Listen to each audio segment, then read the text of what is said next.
Hey guys, welcome to a new video. Like, comment and subscribe if you enjoy. Without any further interruptions, enjoy the What If. Chapter 11 Hueco Mundo Point. 4. The Ancient. Many things ran through the mind of the Shinigami representative, Kurosaki Ichigo, while staring at the enemy, threateningly standing only few steps away from him. Did he say first hollow ever? How old is he? Why does he look like that, so similar to my Resurrection? Why did he want to meet me? Why isn't he attacking? What's with his Reiatsu? Did he say first hollow ever? Ichigo wanted to ask so much but felt that his tongue was too heavy to form any question. From the short moment he was able to assess the enemy, he was sure that without his Bankai, he was outclassed. He wasn't scared nor did he panic. He was just trying to keep his cool and analyze the situation properly, like Urahara taught him so long ago. Ah, you are probably wondering what is going on here, right? The ancient casually walked around him in circles, watching him carefully. Answer he received was a short nod. It took him few more moments before speaking again, mumbling incoherently the whole time. You're making me sad, Kurosaki Ichigo. I was awaiting you at your full power, but yet it seems you have not unlocked your every potential so far. I'm so disappointed. Surprisingly, the old hollow truly showed some kind of sadness behind his mask. Meanwhile, Ichigo noticed two small details. First one was the fact that the ancient was missing a small part of his mask. Truly a tiny piece was chipped above his right eye. Second one was more of a large detail than a small one. It was a truly horrific scar that ran from his left shoulder all the way diagonally to his right hip. It was the second thing that intrigued the substitute Shinigami more. The fact that he's the first hollow ever, and his Reiatsu makes him truly a monster. I don't think I want to meet the one who gave him that scar. The ancient noticed Ichigo's curious gaze and grinned in amusement, which resulted in a frightening grimace. I see that you're wondering about my scar, and if I had to guess, what you're thinking right now is, wow, I don't want to fight the one who did it, or something along this line. He chuckled when Ichigo's eyes widened a little bit. Well, you'll be surprised to know that you have already met him. What? Ichigo thought. The ancient ran with his clawed finger along his scar. This is the only injury I ever received that threatened to take my life, and it was done 1,000 years ago by none other than Genryusai Yamamoto, the captain commander of the Gotei 13. He did it to me with his Bankai. A shiver ran through Ichigo's body. Old man in Bankai did this. Damn, he must have been. Wait, 1,000 years ago. What happened 1,000 years ago? Ichigo asked suddenly. Hey, you got over that surprise rather quickly. The ancient chuckled darkly, and without any announcement, he spun around and flashed to Ichigo with his claws raised, trying to slash at him with them. Ichigo barely had the time to spare, but with luck he managed to block the attack, although the raw strength of it sent him flying backwards. After few flips, he landed on the ground, this time prepared for a strike, but the ancient just stood there, grinning wildly. Good, if you couldn't block that, I would be just wasting my time. Ichigo, startled by that statement, noticed that no one else moved since the ancient showed himself. Must be frozen in fear. The ancient slowly walked away and sat on the throne made completely of bones that suddenly rose from the ground. If you want to know more about what happened 1,000 years ago and how it's connected with you, or about the hidden potential that resides in you, or about anything else, well, you have to defeat my subordinates first. He chuckled again, nodding to the Vasto Lord around them to initiate attack. Damn! Ichigo cursed, and as fast as he could, he flashed to his companions, and in quick succession, he blocked, threw or kicked away 4 Vasto Lord that he wanted to take on. Through the exchange between Ichigo and the ancient, Nell kept looking at Haribel, trying to find in her face anything that could ease her worries. Sadly, Haribel herself was in a small shock, something which was completely uncharacteristic of her. Grimmjow, however, probably for the first time in his life, felt fear. He was bloodthirsty, but even he understood the situation. If the ancient decided to dispose of them, not even Kurosaki Ichigo could save them. With that in mind, he switched his focus and concentrated his instincts on the Vasto Lord surrounding them. Fuck it, I wanted to fight, but this is bad. I'll have to go all out if I want to win, but after that I'll be an easy lunch for the ancient fucker. Grr, fuck Grimmjow, Get your act together, you're the king. Swallowing his pride, he turned to Haribel and Nell and motioned them to listen to him. Listen you two, even I understand the situation and I think that we need to work together or we are dead fucking meat. He whispered and grimaced when they widened their eyes. But if either of you mention to Kurosaki that I proposed this idea first, I'll kick your asses, understood? Sure, but what can we do? If that old one decided to fight Ichigo, then I'm not sure we can take on 10 Vastolord ourselves. Nell said quietly. They were interrupted when Ichigo was suddenly blasted in the air. Shit, I couldn't even see the attack. Grimmjow thought bitterly. After the statement from the ancient, Haribel turned to them. Well, you heard it. It seems that the ancient is interested in Kurosaki. That means that we can fight those Vastolord with Kurosaki's help and after that we can breathe easier. But even as I'm saying it, I'm doubtful. Nell and Grimmjow nodded and took their defensive stances when Ichigo blocked the 4 of Vastolord, taking them away from the trio. Damn it Kurosaki, I told you to take 3 only. If the ancient wants to fight you after this, you'll be dead in no time. Haribel thought in irritation as she had to quickly focus on the fight, when a slash was aimed at her head. She parried it with her Tiburon, jumping above the attacker. Trident, she exclaimed, shooting high-pressured water, infused with her Raryoku at the Vastolord below her. Cursing under her breath when another hollow jumped and blocked the attack, she landed in front of her 2 opponents. Hey, we got the cold-ass bitch. Good, we can take our time to melt that attitude. Both of the Vastolord chuckled, staring at Haribel with lecherous eyes. My name is Lagoda. Haribel interrupted them with another attack, successfully injuring the taller of the Vastolord. I don't need to know the names of the trash like you. Haribel stated, unconsciously imitating Ulquiorra's attitude. Gah, bitch cut off my arm. Wounded hollow whined in pain. Shit. Haribel cursed when the second Vastolord wasn't in front of her anymore and she instinctively moved. She gritted her teeth when blood spurted from her left shoulder. Don't take your eyes off us, Arrogance. Second Vastolord mocked her from behind her. Haribel focused and sent some of her Raryoku to the wound, at least stopping the blood. It seems that this will be tough. Even if they are Vastolord, they shouldn't have been this strong. As I suspected with those Ajukas, the ancient must have somehow raised their strength. Gara de la Pantera. 4 acutely shaped bombs were fired from Grimmjow's elbow, trying to hit his opponents. The blue-haired Arrogance was forced to bring out the heavy artillery early in his fight, after being outsmarted and after that enraged, when he got slashed across his back. He was distracted by the magnitude of Haribel's attacks and lost sight of his opponents for a moment, which costed him. After the explosions cleared, his grin returned although in weakened state, as the enemy was wounded just not as bad as he hoped. Both sides pissed off, they flashed across the land, meeting in the center, exchanging punches and kicks and occasional slashes. Grimmjow was having a hard time. His fighting style was unpredictable, what was one of the things that kept him on equal grounds with the enemy hollows. But other than that, Grimmjow was bitterly aware that from the 4 of them that came here, he was the weakest member. His blows were having only little effect on the Vastolord, grazing them, cutting them, breaking small bones, but other than that, no serious injury. On the other hand, enemies' claws were giving them an edge. They were long enough and sharp enough to warrant Grimmjow's attention and he had to avoid them every time, or they would cut through his hierro. They weren't creating heavy injuries, but eventually, he would bleed out even from the simple deep scratches or cuts. Spinning in the air and hitting one of the hollows with his Raryoku-empowered kick, he allowed himself a deep breath. Gar! He roared point blank at the second Vastolord, sending him flying with the produced shockwave.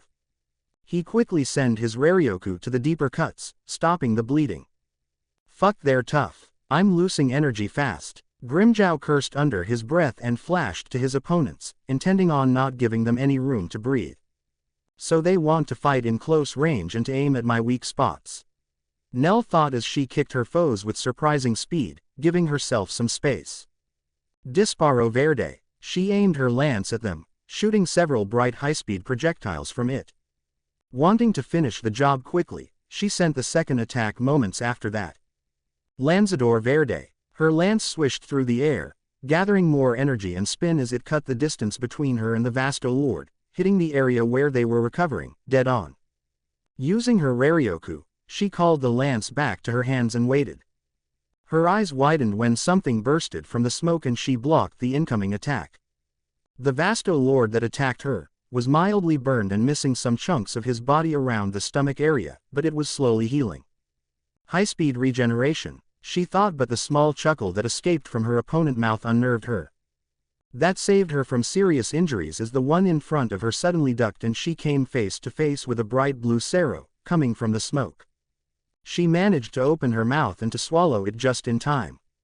Sero Doble. She sent it back to its originator, but the Vasto Lord that was close to her wasn't just standing to and without any chance to block, only slightly sidestepping it. She received a triple cut to her side.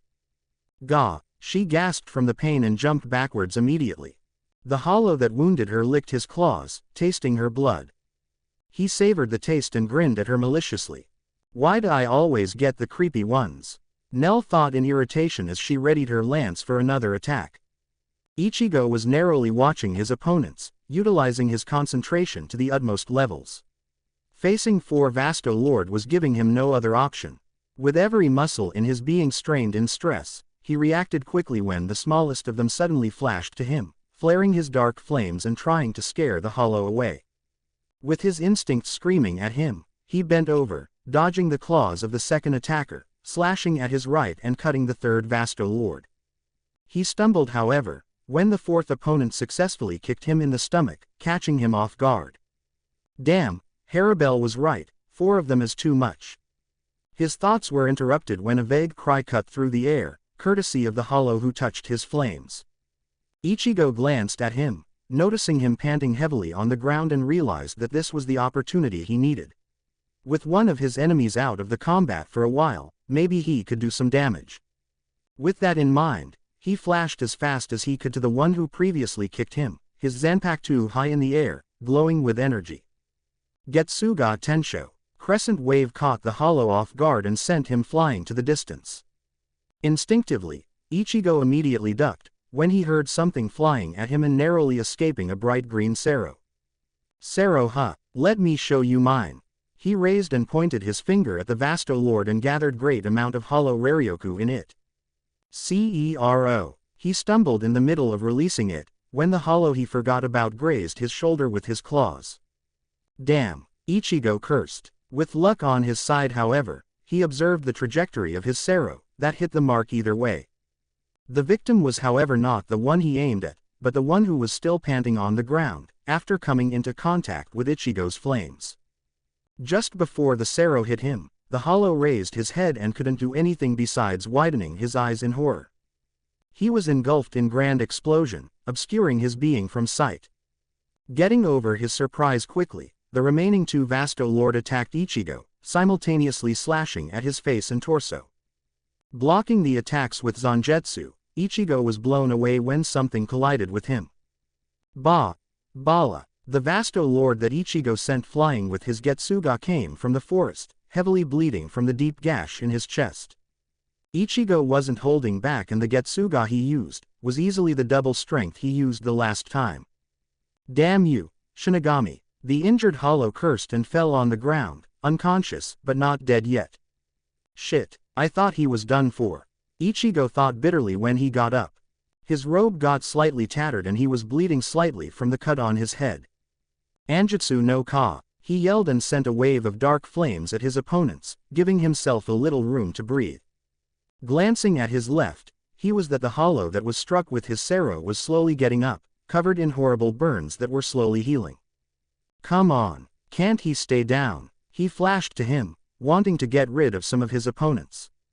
When he started to gather Raryoku into his blade for another Getsuga, he remembered the short training he underwent in Sarate, the face of Hakigen jumping to his mind. Letting his sword fall next to him, he punched the hollow, sending him to the ground once again and aimed his finger at him. Devasto Lord, seeing the stance, thought of another Sero coming at him and surrendered to the fate as he was sure that he couldn't survive another and he was too injured to be able to dodge it. Noticing that, Ichigo frowned. He never liked the kind of people who wouldn't fight their fate. Well, what can you do? He thought and gathered the needed Raryoku to the point of his finger. Hado number 4. Byakurai. Blue stream of electricity shot out of his finger aiming at the hollow's shoulder, but in the end, the Vasto Lord tried to dodge it in reflex and ended with the Hado piercing his head, killing him instantly. Ichigo grimaced in disgust when blood splashed behind the hollow gruesomely and he had to turn away. And he did it just in time as the two Vasto Lord finally sprung into action, after having to dodge his Anjutsu no Ka. Ichigo stood still and when they were close enough, again he raised only his finger and pointed at them, ushering two Kidos in quick succession. Hado number 1. Sho. Bakudo number 1. Sai. Not expecting Kido, the first hollow was blasted back with force as Ichigo put too much of his Raryoku into the attack, while the second one got his hands twisted behind his back and cried in pain. Ichigo grasped his Zanpakuto and in an instant he gathered energy into the blade, powering up a Getsuga. However, instead of releasing it, he let the powered-up sword cut through the binded hollow, bifurcating him and only after that, he released the gathered energy. Getsuga Tensho. The slightly weaker Getsuga was reflected with the claws of the hollow that was previously blasted with Sho, instead hitting the unconscious Vasto Lord, finally killing him. Ichigo raised one eyebrow. Either I'm a lucky son of A, or they absolutely don't care for what happens to their comrades. Seeing that the last Vasto Lord sped to him, he allowed himself a deep breath and waited for him to attack. For the next few moments, he decided only to dodge the strikes, looking for an opening in the defense. The hollow was quickly getting angry, which led to his demise. In one of his slashes, he put too much force into it and when Ichigo dodged it, it left him defenseless against attacks, what Ichigo noticed and quickly poured his hollow Raryoku into his hands. Bala! He shouted and sent two shots of energy towards the hollow, who could only look as his body was blasted away, since his energy was almost wasted, leaving his Hiero drastically weakened. Ichigo wiped a bead of sweat from his brow and looked around to see how his companions were doing. Fuck these two, I guess there's no other choice but use that. Grimmjow gritted his teeth and held his shoulder, which was heavily bleeding from the numerous injuries. His two opponents weren't faring so much better and they spurted some heavy wound too, the second one spitting blood on the ground. Thanks to his unpredictability, Grimmjow managed to hold his own against them, getting few lucky shots with his Garra de la Pantera, dealing fair amount of damage. Since that moment however, the duo in front of him started to cooperate, slowly gaining advantage, leaving Grimmjow now with no other choice. Listen here you fuckers, I'm gonna show it to you only once, so watch carefully and try not to die instantly. He grinned painfully and raised the hand he was previously clutching his shoulder with. Yeah, that should do it, he thought when he saw the amount of blood on his palm and gathered his Raryoku. Aiming the palm at this opponent's who widened their eyes in realization, he yelled. Gran Rey Sero. Thick torrent of blue energy escaped his hand, hitting the Vasto Lord instantly and generated a huge explosion. The air around him was still cracking from the amount of the energy used as he collapsed on the ground, absolutely exhausted.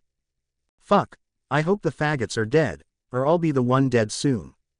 From the ground he glanced at the place where the blast started and sighed in satisfaction. His opponents were charred from explosion, their eyes rolled back in their heads, dead and already disappearing. Grimmjow tried to stand but he was too tired, so instead he lied down, trying to catch his breath. Well, either you'll do some miracle, or we're fucked, Kurosaki. Cascada. Harabelle watched as her attack halted the progress of the duo that tried to attack her together. As the water subsided, it was obvious who would win the fight. Harabelle was spurting numerous cuts and gashes, but was nowhere near inert as Grimmjow was. On the other hand, her opponents were breathing heavily, raising from the ground again, but very slowly.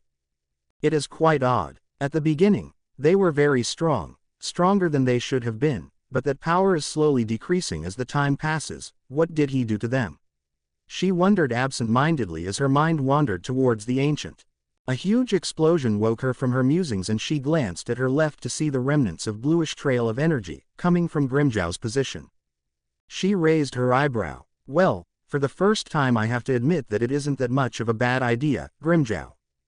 Touching her stomach, where she had the deepest gash, she smeared her palm with her own blood and gathered the needed energy. Gran Rey Sero, she exclaimed and sent a golden torrent of energy at the helpless Vasto Lord, who only sighed in defeat moment before the Sero hit them, killing them quickly. She almost smirked when the produced explosion was almost twice as big as Grimjow's. With a deep breath she turned around. Nell was the last one who thought of the Gran Rey Sero, and she hurried to do the same. She was faring better than Grimjow, but she was more wounded than Haribel and wanted to do nothing else than to finish her fight as her opponents creeped her out. Faster than the Vasto Lord could notice, she gathered some blood on her hand and poured her Rarioku in it, releasing her own version of the ultimate Sero, green in color. Breathing quickly and heavily, as the action tired her out, she sadly observed the end of her enemies. They indeed creeped her out, yet they were still living beings. Sighing, she raised her head and headed to Ichigo's position. A huge burden fell from Ichigo's heart as he found out that despite their injuries, his companions seemed to be just fine. Just as he wanted to flash to them, deep voice interrupted him. "Bravo! I almost thought that 4 of them were too much for you, Kurosaki Ichigo." The ancient finally made himself known again. Ichigo reacted instantly and twisted himself around in anticipation of a sudden attack. The ancient only chuckled. My, you're quite jumpy, aren't you, young one? But fear not, as you have a little time before you'll need those reflexes in a combat again. For now." Quote. Ichigo gritted his teeth when suddenly a massive amount of Reiatsu hit him, making him sweat bullets and pinning the rest of his comrades to the ground, preventing them from getting close to him. "Let's talk. ... What?" Ichigo looked at him in confusion as soon as the pressure disappeared. The ancient grinned slightly at him. "I promised that after you defeated my subordinates, I'd explain some things to you, and I'll keep my word. You are, however, free to try and attack me in the meantime." He finished with a sinister grimace, making Ichigo gulp. Instead of attacking, he sat on the ground, having no other choice. "I'm not stupid to take the bait. If we can get out of here without having to fight him, I'd be a lot happier." Good. The old hollow clapped his hands. "Do pardon me, however. I said that I'd explain things to you, but it cannot be done without a story. So make yourself comfortable, as you'll need to hear me out. Oh, but the names in the following story are completely fictional, as my memory grew old." He grinned again, but after that his face under the mask grew serious. "Let me start with what happened many thousands of years before today, with something that changed this very world. ... Flashback. Many thousands years ago. Elsie, love, we're you." Michael sang happily as he jogged towards his home in anticipation of next 2 free days spent with his only love. "I'm here, sweetie." A beautiful woman in her mid-30s emerged from the small hut, lovingly caressing her inflated pregnant belly. Michael quickly jumped towards her and put her ear on her navel. "Don't tell me he has been kicking again and I missed it." "Oh, the ungrateful heavens!" he exclaimed dramatically as Elsie chuckled and smiled at him. "You dummy, it isn't such a big deal. After he's born you'll be able to hear him as much as you can." Michael looked at her horrified. "Blasphemy! What if he's trying to tell me something and I wasn't there to hear him?" His wife just chuckled again and kissed him on the forehead. "You worry too much, honey. Come inside, I made your favorite soup." Michael's eyes glowed with excitement. Oh goody, these past 2 weeks were horrendous. There was nothing else than meat and even more meat. He whined and slowly walked into the hut, where the 2 of them ate their lunch. Michael and Elsie were happily married couple, living in the middle of nowhere, a long distance from any civilization, not that there were many civilized people in that era. They were practically farmers, living from what they grew or what Michael could hunt down in the nearby woods. Michael originally grew up in a small village where he was taught the basic things needed for survival, like hunting wild animals, building a hut for himself, or how to find a fresh drinking water. He was, however, not satisfied with the small area that the village was. His instincts were telling him to abandon this kind of living, to go and explore the wide world, the unknown land. At the age of 15 he finally decided and snuck from the settlement, leaving only small note for his parents, who never really took care of him anyway and preferred for him to survive on his own. For the next few years, he wandered through the vast lands, trying many barbaric or peaceful jobs, eventually landing in an unexplored area, where he met Elsie. She was like a gift from gods to him and he fell in love with her on the first sight. At first, She was scared of him as his appearance wasn't very sympathetic and he kept his beard untrimmed for many months. After he showed her no ill intentions and she got to know him better, she accepted his company. During many following weeks, even months, Michael showed her how to live better, richer and more than anything, how to be not alone. It didn't take long before she fell in love with him too. At the beginning, he suspected that there was something from her past that prevented her from being caring towards him, or preventing her from loving him, but eventually her resistance broke. Ever since the day that Elsie admitted her love to him, they were living on a cloud of happiness, that grew even bigger after she announced that she was carrying his child. That day, for the first time in his life, Michael cried from pure happiness. Now, Elsie was already in her last month of pregnancy and they were expecting her to give birth to the baby every day, which was the reason for Michael's departure for 2 weeks. It was so that he could gather as much stock as possible, leaving them with enough material so that he wouldn't be forced to abandon his newborn child for at least few weeks. He had so many plans for his child. It didn't matter if it was a daughter or a son. He would spend as much time with them as he could, unlike his parents. He would show them unconditional love, he would support them, play with them and teach them everything he knew. However, the day he returned from his 2-week departure, everything went downhill for them. "So, honey, what do you want to do?" He wagged his eyebrows at her suggestively, making her blush. "Oh, stop it, you. I told you we can't risk having sex until the baby's born." She hushed him in embarrassment and went out to drink from the well. Michael lied on the bed content when he suddenly felt weird, as if he was in presence of something unnatural. His head started to spin, his breathing getting heavy. It lasted only a few moments, but when Elsie came inside, he knew he wasn't imagining things. His wife was completely drained from color, her once tan skin almost white and her face showed horror. Sweetie, what's wrong?" Michael jumped from the bed, trying not to sway on his feet. His voice seemed to shook Elsie as she looked at him scared. He found me, he found me, he found me." She was mumbling in fear, and when Michael tried to hug her, she backed away from him. "Elsie," he asked, uncertain of her behavior. I need to lie down," she said, and after a second she led him to guide her towards the bed where they spent the night, neither of them getting any sleep. From that day onward, Elsie seemed constantly scared of something, looking around with fear in her eyes. Nothing Michael did could penetrate her defensive walls. "It's just like we first met, but stronger," he thought sadly. He wanted to help her, desperately so, but she wouldn't let him. When he tried to cheer her up with the thought of the child, she smiled for a second, but then it morphed into horrified grimace and she started to cry uncontrollably. He never mentioned the baby again. Not until it was born. Elsie gave birth almost 3 full weeks after the incident. That moment managed to cheer her up only for a few days, but after that, she fell into depression again. As the week passed by, their stock of material grew thin and Michael eventually had to leave for a few days to gather them again. Reluctantly, he departed, praying to God that he would keep his wife and his newborn son safe. He returned 3 days later. That day, he forsake every god known to him. That day, feeling dread and hearing only the wind, he walked into his hut.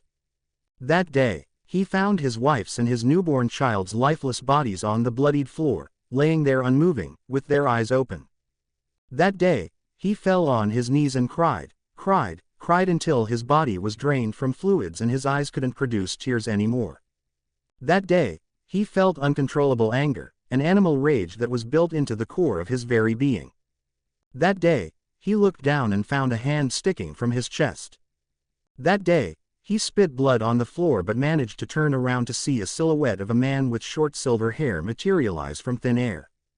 "This was the last day you hid my wife from me, human," was the only thing he heard, before the world in front of his eyes disappeared. The present. Ichigo was listening to the story with wide eyes, trying to understand but failing miserably. "I don't understand. It is a sad story all right, but how?" The ancient shook his head. "I'll explain. The man, Michael in this story, was me." Ichigo gaped at him in shock. Then, the first hollow ever sighed. "I learned many things on that day and onward. The man that killed me was the original husband of Elsie. The two of them were both from the spiritual world, from the afterlife. Both of them were souls, first souls that showed signs of spiritual energy. Tremendous amounts of spiritual energy at that. They were a couple long time before I met Elsie and lived a happy life, creating a pleasant afterlife for every soul that flew to their world. He stopped and closed his eyes tiredly. But then, I don't know when or what, something happened and Elsie ran away from him. Using her spiritual powers, she crossed to the world of the living and took over dying body of a young girl, who was terminally ill. She sent the soul to the afterlife but took her body as her own, healing it quickly. After some time I met her and the rest is known. Her husband was looking for her everywhere since that day, but she was adept at hiding her spiritual energy, so it took him years to find her. That was the day she changed. I found out that he appeared in front of her and gave her some time to give birth as he wouldn't take a life of an unborn, and to say goodbye to me. When she gave birth, he waited until I departed and killed their bodies, taking their souls away to the afterlife with him. He wasn't completely satisfied however, and feeling that a human would take his wife, in rage he waited for me and killed me. That was a mistake. He went silent for a moment to gather his words. Meanwhile Ichigo's mind was in overdrive, trying to make heads and tails from everything. After a minute, the ancient continued. It seems that being around Elsie affected my very soul, giving me the ability to possess some spiritual energy on my own, and when I died, all of it emerged from my body. Until that day, humans were dying every day but no hollow existed.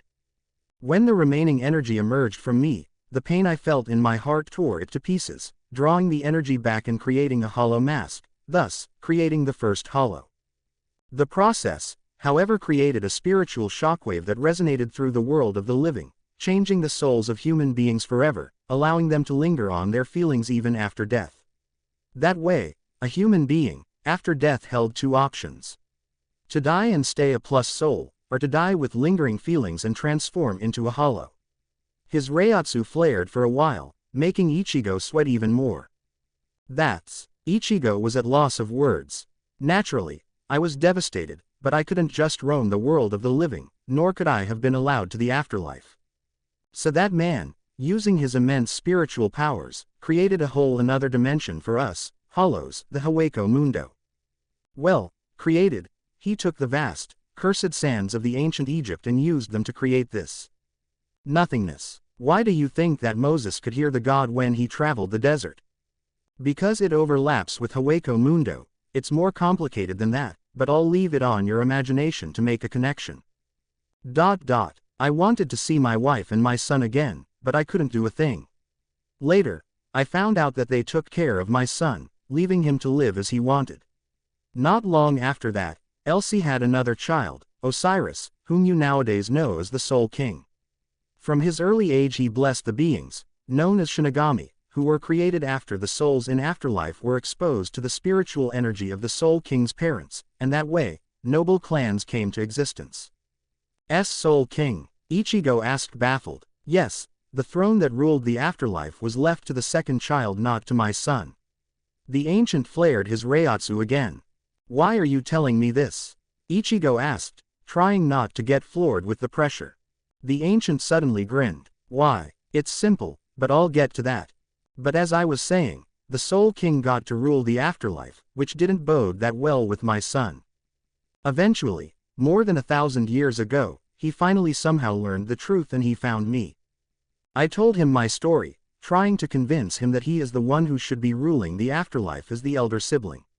It turned out he didn't need any convincing. He was already aiming at the throne. So, 1,000 years ago, with my help, he attacked the afterlife, in that time already known as the Soul Society. It was the only way, since the Soul King resided in his own dimension, not allowing even his sibling to see him. He gritted his teeth in frustration. We, however, encountered heavy resistance. Soul Society had something that was called divisions, at which lead position stood a devious and exceptionally strong Shinigami with the name of Genryusai Shigekuni Yamamoto. The rest of his followers were too incredibly strong. We managed to push them to their limits, but then something unthinkable happened. Ichigo raised a sweaty eyebrow in wonder. I was defeated by that blasted Bankai and was forced to Haweko Mundo, leaving my son practically alone. He was powerful, very powerful, but eventually, he was sealed in some dimension or space, where I couldn't touch him. The ancient stopped his story and hid his head to the shadows. Ichigo's mind was full of questions, but he settled for one. Let's say I get it, that I understood your story, but I ask again. What does it have to do with me? Because, I want you to join my son and overthrow the Soul King. ... Ichigo put a finger into his ear, trying to clear it. Come again. The ancient chuckled once again. I want you to join the crusade of my son. He will get out from his imprisonment. Help is already on its way. Just as planned. At his last words, Ichigo froze. What did you just say? Just as planned. Ichigo gripped the hilt of his Zanpakuto. Where did you hear that phrase? The ancient stood up from his throne and emerged from the shadow. Oh, that, well, some Shinigami that spent some time in Haweko Mundo taught me. He said nonchalantly. Ichigo flared his Reiatsu as the black flames got hotter. How do you know Aizen? The hollow waved his hand provocatively. I think you know that. Isn't my appearance familiar to you, after all? Ichigo's sword suddenly glowed with Raryoku. Getsuga Tensho. Answer me. The ancient let the attack hit him, emerging shortly from the swirled dust showing his torso, which was only slightly charred. Not good enough. Well, do you see this small chip that's missing from my mask? He asked Ichigo, who was feeling dread. What about it? He asked, pretending ignorance, making the hollow grin. Well, some time ago, it must have been around 20 years or so, I gave that fragment to Aizen, which he used to create one of his first attempts in making Arrogance. But you already suspected the truth the moment you saw me, didn't you? That the same Arrogance attacked your father and your mother and gave you the hollow you hide inside, am I right? ... Anger bubbled inside Ichigo, the angry shouts of Shirosaki only fueling it further. What did you just say? The ancient's grin only grew bigger when he felt the heat from Ichigo's dark flames. Good, but he needs another push. I'm saying that the hollow inside you comes from me. It means that you are my descendant. Well, it's quite redundant to say that, since, after all, you are your mother's son. Clang. The shockwave generated when Ichigo's Zanpakuto met the sword the ancient swiftly took from his sheath, pushed everything and everyone fleeing hard. How do you know my mother? Ichigo asked angrily as he slashed again, generating even bigger shockwave. You know, this and that, or don't tell me you thought your mother was a simple human. Or that Urahara Kazuki or even your father never hid anything from you. Getsuga Tensho. A massive crescent emerged from Ichigo's blade, sending the ancient flying a small distance, before he redirected the attack elsewhere. He looked down when he felt something warm fall on his knee. It was blood. Well, would you look at that, he can cut through my hierro. Explain. He heard Ichigo's yell coming from his left. The blood will always show itself. Sooner or later you will find out about your roots. How about sooner? Sero. The ancient quickly ducked and flashed to Ichigo, sending him flying with an uppercut to the jaw. Don't yell, it makes you look weak. Your mother's death was, however, not my, nor Aizen's fault. You should ask the Soul King. Ichigo, who was slowly getting up, widened his eyes. What are you saying? He asked in a quiet voice. I'm saying that it's the Soul King's fault that your mother is dead. I'm saying that your mother is the descendant of my son, and I'm saying. The ancient dodged a jab. That if you help my son, he can bring your mother back to life. Ichigo stopped in the middle of his shunpo and visibly shook. Interested. The ancient taunted him. Don't. Ichigo whispered. The ancient came closer. What was that? I don't think I heard you quite right. Ichigo's hands gripped his sword, drawing blood as he shook further. Don't. Screw with me. Angetsu no ka. Without giving any chance to dodge, Ichigo sent a massive black wave of flames at him. The ancient only widened his eyes in surprise, shot one of his arms forward, and then he was engulfed in the sudden explosion. Still shaking in rage, Ichigo raised his head and coughed up blood. In the last moment before he was hit, the ancient sent a quick balla at Ichigo, ripping a chunk of his left side. Wobbling on his feet from the sudden blood loss, he quickly sent his hollow Raryoku to the wound, feeling immediately better, as the high-speed regeneration slowly healed him. Glancing at his right hand covered in blood, he remembered something from his past fights and grinned. Raising his hand, he poured his hollow energy into it. Gran Rey Cero, he muttered and widened his eyes when an incredible torrent of energy ripped through the air, creating shockwaves on its course and tearing the very fabric of Hueco Mundo's space. He fell on his knee from the sudden energy depletion and only raised his head when the force of the explosion almost threw him away. That was dangerous. Ichigo froze when the voice of the ancient came from his right. How? He asked when he glanced at the hollow. He was quite burned and spurting a deep wound on his torso that crossed the one he got from Yamamoto, creating an X-shaped scar.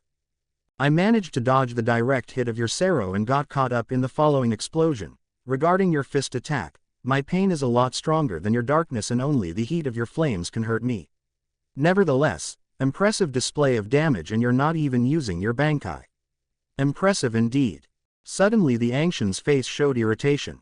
Well, I guess we'll have to cut this conversation short. It seems that your comrades are on their way and even if I'm not that hooked on living, I can't die just yet and this little fight of yours managed to tire me a little. But remember, Kurosaki Ichigo. We will meet again. And with that, he flashed away, leaving Ichigo full of questions and with no one that could answer them. Fuck, he yelled and slashed with his Zanpakuto in rage, swirling up the sand with the wind pressure.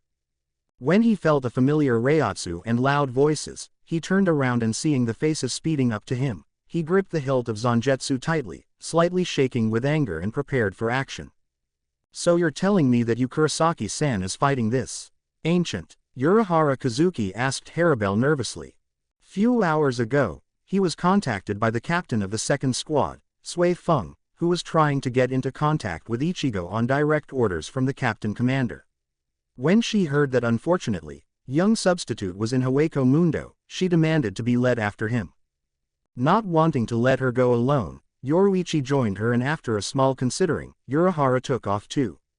At Las Noches they encountered Nels Frashen, who quickly introduced themselves, and found out about the counterattack.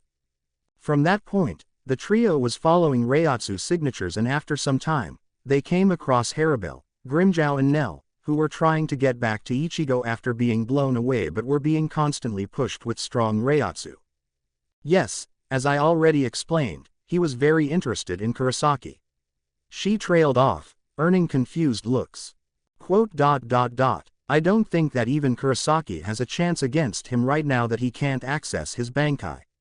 The Reiatsu that old Hollow posses is monstrous. Yoruichi quickly grabbed her shoulders. What are you talking about? He can't access Bankai. Yes, he explained it to us, but it would take too much time now. Point is, Ichigo has limited power so we should hurry. Nell stated with a hint of worry in her voice. Sui Feng, who was quiet during the whole dialogue, raised one of her eyebrows. Weird, I never heard about anyone who would suddenly lose an ability to release his Bankai after acquiring it.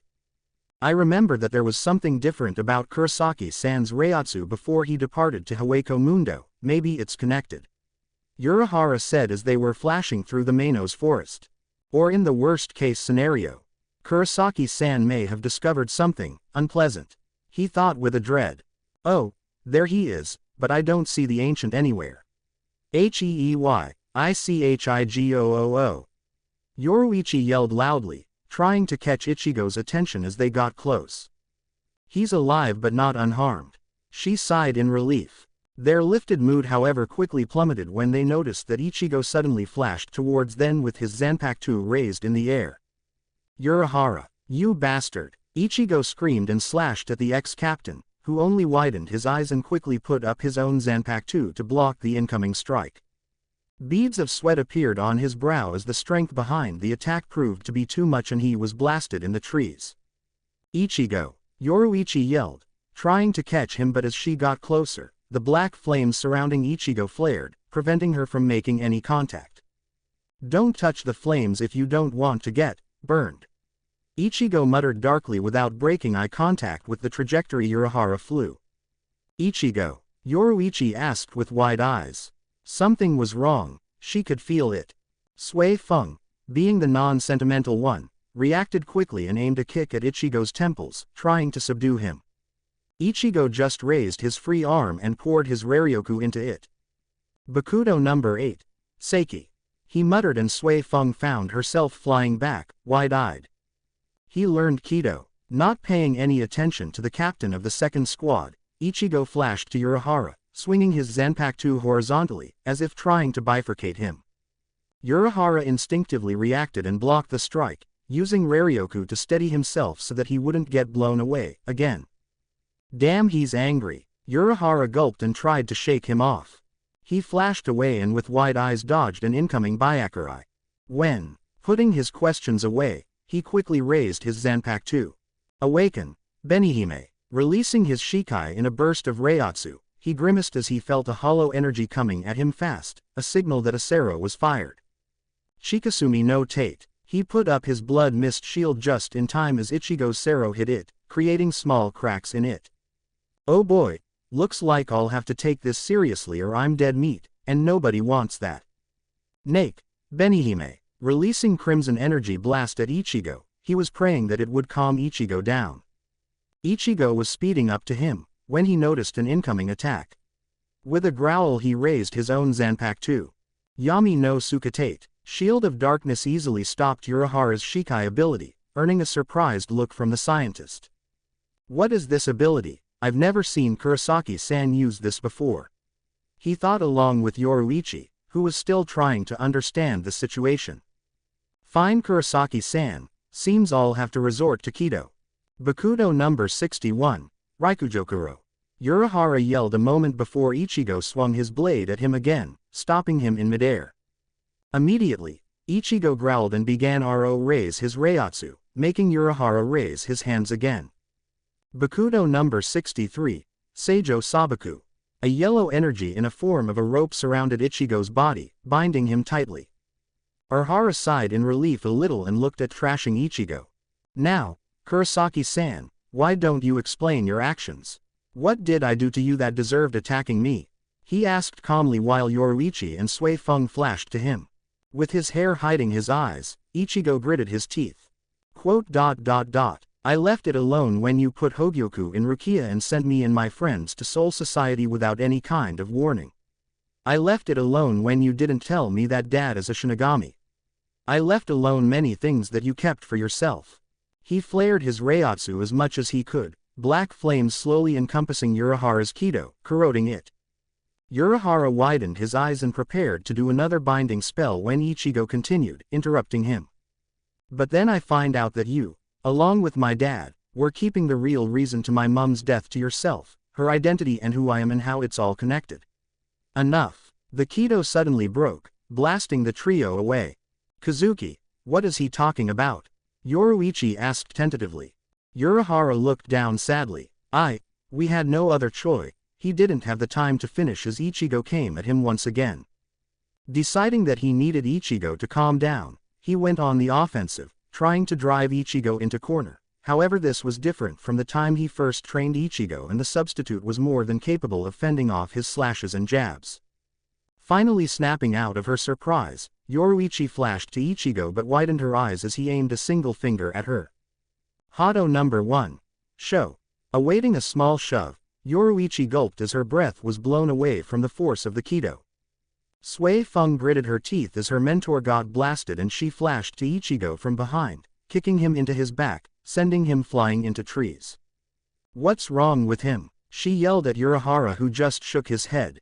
Ichigo slowly got up and poured his Raryoku into his blade. But above all, Urahara-san, why didn't you tell me that the Soul King had his fingers in my mother's death?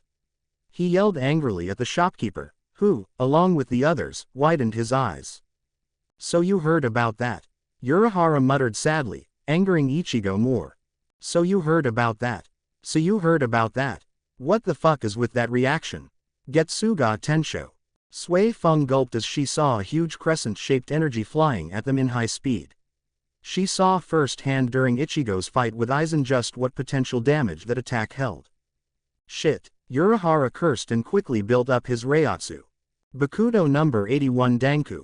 Chikasumi no Tate. He yelled in quick succession, raising a Kido barrier along with his own Zanpakuto shield in front of them, constantly pouring his Raryoku in it, praying that it would hold off Ichigo's attack. Meanwhile, Ichigo fell on his knees, exhausted from his previous battles and from almost all of his Reiroku used to power up his abilities. He punched the ground in anguish just as an explosion blew sand at him. From it, slightly injured Urahara emerged, along with Yoruichi and Sui Feng, whose clothes were a bit tattered, but they were mostly unharmed. "Why, Urahara-san, why didn't you tell me?" Ichigo asked with clenched fists. Said man dusted himself and looked at his destroyed hat, throwing it away with a sigh. He sat in front of Ichigo, looking for the right words. After a minute, he opened his mouth. "I was scared," he answered honestly, earning a surprised expression from Yoruichi and Sui Feng but no reaction from Ichigo. "I was afraid that if you knew that the one that oversees the afterlife and Shinigami was somehow responsible for the death of your mother, that you'd turn your back on us. That you'd let Aizen to go after the Soul King. That your anger would cloud your mind and you'd even sacrifice your friends. I know that nothing I'll say will make a difference, but I'm honestly sorry." Urahara finished and bowed to Ichigo. "Did Dad knew all this?" Ichigo asked in a dull voice. Urahara hesitated for a second but nodded in the end. "Yes, he had his own reason for not wanting to tell you but they were as sound as mine." Ichigo gritted his teeth for a moment but then he unclenched his fists. "Did anyone else knew?" Urahara shook his head. "No, I don't think anyone you know knew about it." Yoruichi watched them with heavy heart. On one hand, she wanted to kick the ass of her childhood friend so hard, he wouldn't be able to sit down for at least a week, but on the other one, she wanted just to hug Ichigo, to let him know that she would stand by him no matter what. She was slowly realizing what these thoughts meant, but she also knew that this wasn't the right time for it. Finally, after a few long minutes, Ichigo sighed and the flames around him slowly disappeared, allowing Yoruichi to grab his shoulders lightly.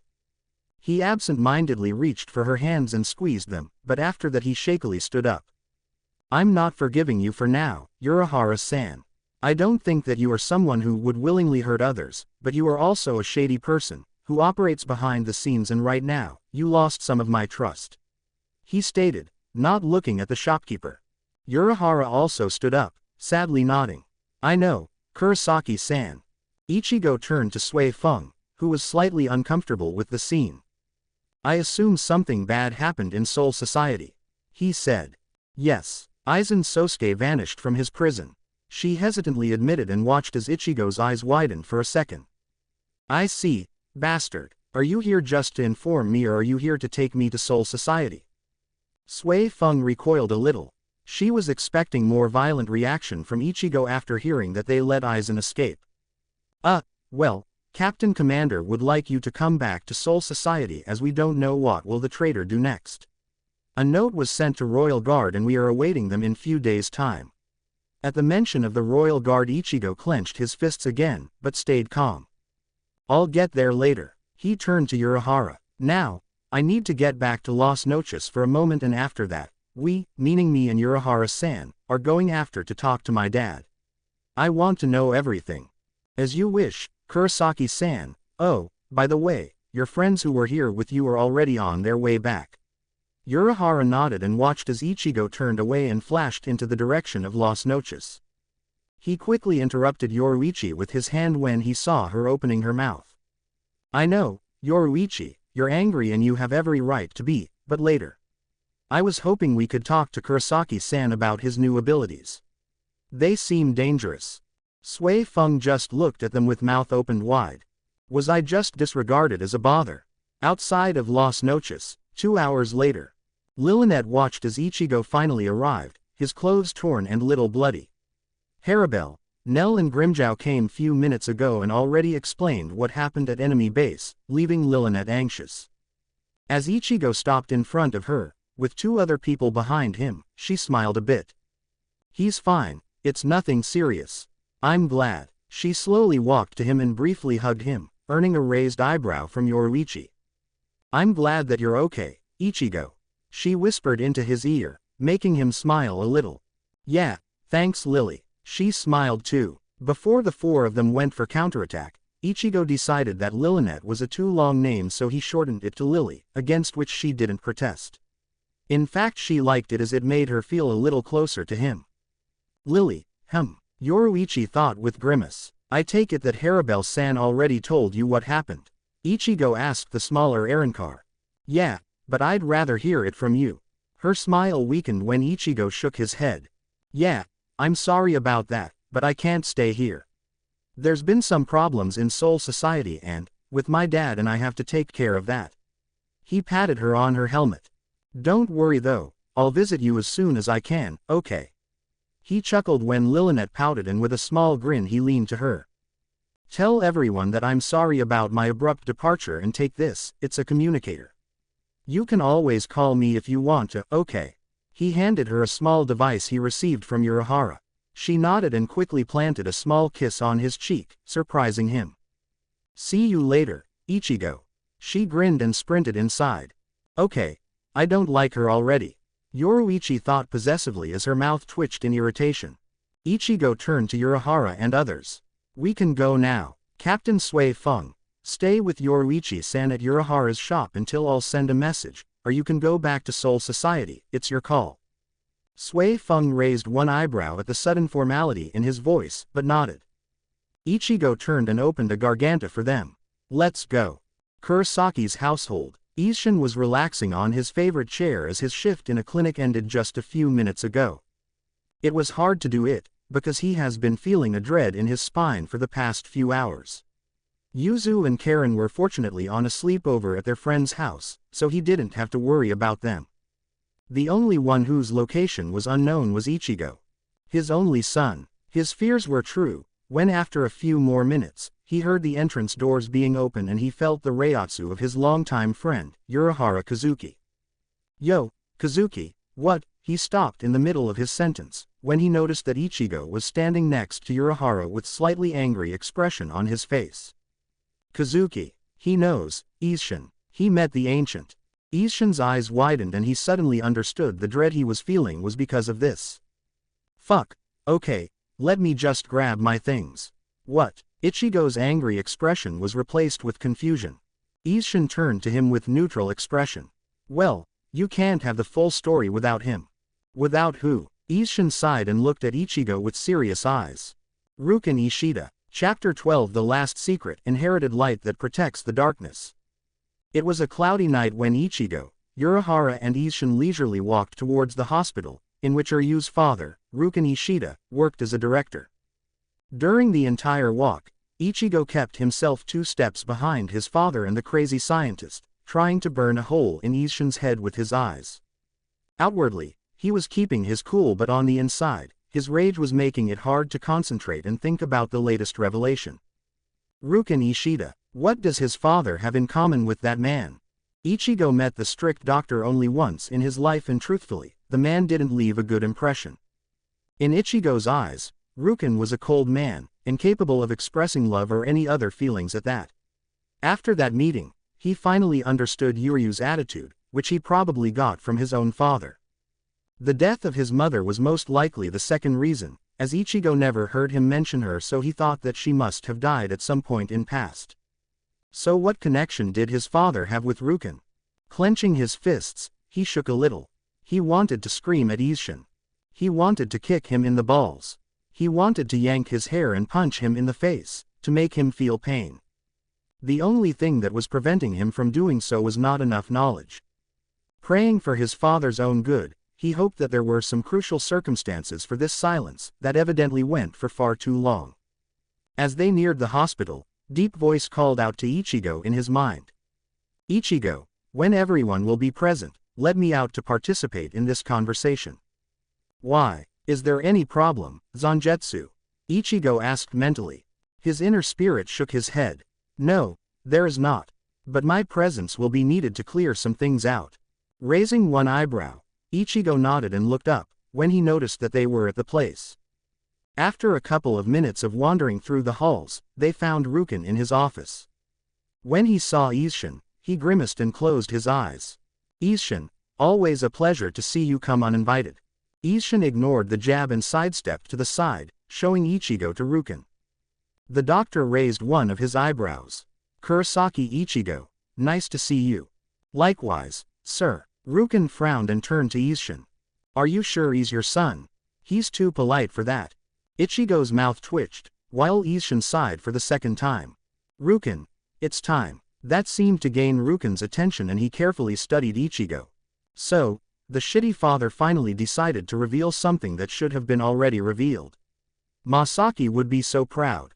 He stated sarcastically. Ichigo froze at those words. Why, you knew my mum? Ruken only laughed hollowly. Knew, kid, I was supposed to marry her. Seeing that Ichigo's mind shut itself down, Isshin sighed again. Let's start from the beginning, Ruken. There's no need to be cruel. Ruken glanced at Ichigo's hurt expression and rubbed his temples. Yeah, right, let's take this elsewhere. We're probably going to need more spacious room, if you're thinking what I'm thinking. Isshin nodded. Yeah, Urahara had a thoughtful expression, standing behind them. It's almost as if I'm invisible. Under the Karakura hospital. Very nice place, Ruken-san. Urahara stated jovially when he entered the Ishida's hidden chamber, secretly built right under the hospital. Ichigo. Isshin punched his son lightly to snap him out of his thoughts. He has been unresponsive since Ruken told him about him being the very person his mother should have married. Ichigo rubbed the sore place and sighed. Yeah, I'm listening. Ruken walked to the center of the chamber and turned around. This is a hidden chamber devised from soul-synthesized silver and glass. I used this chamber to return or use powers back to him. Since the material these walls are made of hides the Reiatsu inside, we can talk without worrying about interruptions. Isshin nodded. Exactly, so we should start from the... Wait a sec, Dad. Ichigo interrupted him. What is it? The older Shinigami asked impatiently. Zangetsu. My Zanpakuto spirit wants to participate in this conversation. Wait a moment till I'll materialize him. His Zanpakuto spirit, all three of them thought in surprise. Come out, Zangetsu. Ichigo thought and pulled in his mind, materializing the man in black robe. In a matter of seconds, Isshin turned into his Shinigami form and pulled out his own Zanpakuto. Urahara jumped back and readied Benihime, while Ruken instantly formed his Reishi Bao. You! They all yelled in anger. Nice to meet you, Isshin Kurosaki, Ruken Ishida and Urahara Kazuki. Whoa, what are you guys doing? Ichigo jumped in surprise. Ichigo, why is this man here? Isshin turned to his son with serious expression on his face. Ichigo only looked blankly on him. What are you talking about? This is Zangetsu, my Zanpakuto spirit. Urahara, Isshin and Ruken widened their eyes. So that's how he created his blade. Urahara thought nervously. And no way. So he's... Isshin gripped his Zanpakuto tightly. I see, was the only thing that Ruken thought. You don't need to overreact. I'm not here to harm anyone, I'll only help to explain things to Ichigo as he needs to know. The date is coming, after all. Date? Ichigo asked dumbly. Ichigo. Isshin gulped and looked at his son with worry in his eyes, sweating all over. Don't say it yet, Isshin Kurosaki. He needs to know the beginning before that. Isshin was immediately hushed. Ichigo just looked between the faces of everyone, absolutely confused and feeling something bad at the back of his spine. Enough with this bullshit. I'm tired of mindfucks. Just tell me the whole truth. Tell me everything, he exclaimed, looking at Ruken, who begrudgingly let his bow dissolve into spirit particles. All right, you should probably sit down, kid, as some things will probably shock you to your core. Ruken said to Ichigo, who swallowed heavily and slowly sat on the cold floor. The only man in white sighed and looked up. Urahara Kazuki told me that you met the Ancient and heard about the Soul King's interference with Masaki's death. I assume that the Ancient told you his story, trying to justify it a little. However, he probably left out crucial things. You see, 1,000 years ago, there was a huge battle happening in Soul Society. On one side, the divisions, nowadays known as Gote 13, and on the other side. Ruken clenched his fists. The Quincy. Ichigo raised his eyebrow. But I heard that the Shinigami fought the Ancient and his son. Indeed, son of the Ancient was the first human being that acquired the power to manipulate spirit particles, the spirit energy. The first Quincy, Ivach. The first Quincy. I'm sure that this thought happened to flash across your mind before.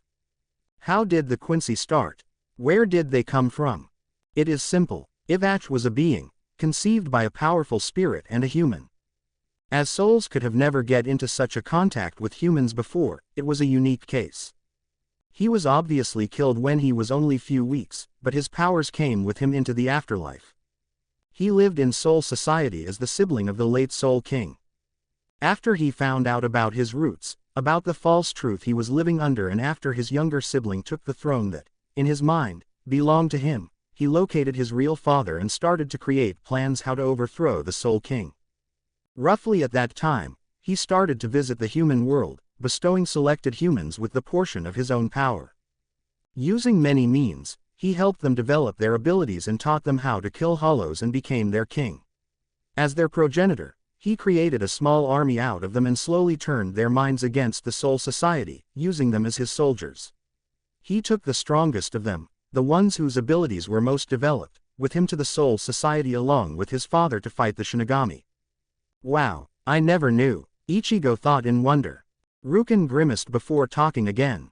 Eventually, this foolishness stopped and Ivach was defeated, although not killed. Using his own powers after his Shinigami weakened Ivach, the Soul King sealed him into a new dimension. It was a sub-dimension of hell. Not many know this, but this sub-dimension is actually called Muken and it serves as the prison for the worst criminals. Not so long ago, it was used to imprison someone who almost decimated the Soul Society in the Winter War, Aizen Sosuke.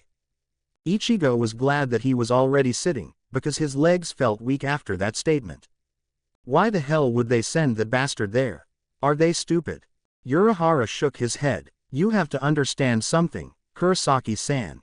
Muken isn't a simple sub-dimension with barriers and limitations. It's literally an empty void, an endless nothingness that nobody can escape from.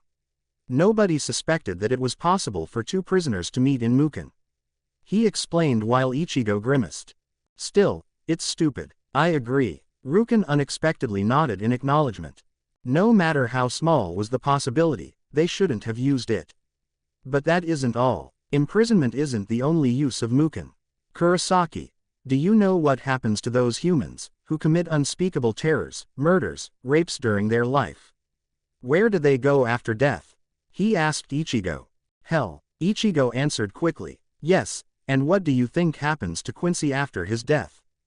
During our lives we kill hollows, completely erasing their existence, thus murdering the souls. It is also considered as a hideous crime, isn't it? Ruken stated, making Ichigo widen his eyes. Why you go to hell? But most of the time you're only defending yourself. Isshin and Urahara actually looked down at that. Not exactly. Why do you think I gave up on being Quincy? Why do you think I never wanted for a Ryu to become one? Because if you use your Quincy powers during your life, you'll unavoidably end up in Muken. Wah! There is a legend that wanders in Quincy folklore. The sealed king of the Quincy regained his heartbeat again after 900 years, regained his intellect after 90 years, regained his power after 9 years and regained his world after 9 days. Ichigo blinked once, twice. What? So the date? You mean it should be now? Great. Just great. He grimaced. Not so long ago, Soul Society had problem with only Aizen and now even Quincy King. Yes, and he won't be alone. Ruken continued. What do you mean? The doctor sighed. Ivach was sealed in Muken, however his power is so great that eventually, after almost 1,000 years, he will come back. During those years, every Quincy that died went straight to Muken and I believe that they somehow found him. Most likely they started to recreate their territory there, waiting patiently for the return of their king. This knowledge eventually got out to the world of the living and to those Quincy, who were still alive. It spurred a lot activity on their side, resulting in the massacre 200 years ago, when Shinigami tried to exterminate all of Quincy. In that moment, Ichigo remember or use words from when they were still enemies. Yeah, or you mentioned that massacre. Ruken nodded. I thought so. The Shinigami took it as a win, since the remaining Quincy went into hiding. What Shinigami didn't understand was, however, that this was the actual plan.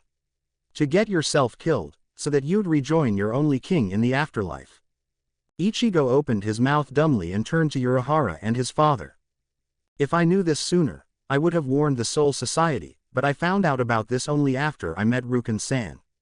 Urahara stated, shrugging sadly. Hold on, if you never wanted for you to use his Quincy powers, why did you restore them? Ichigo asked accusingly.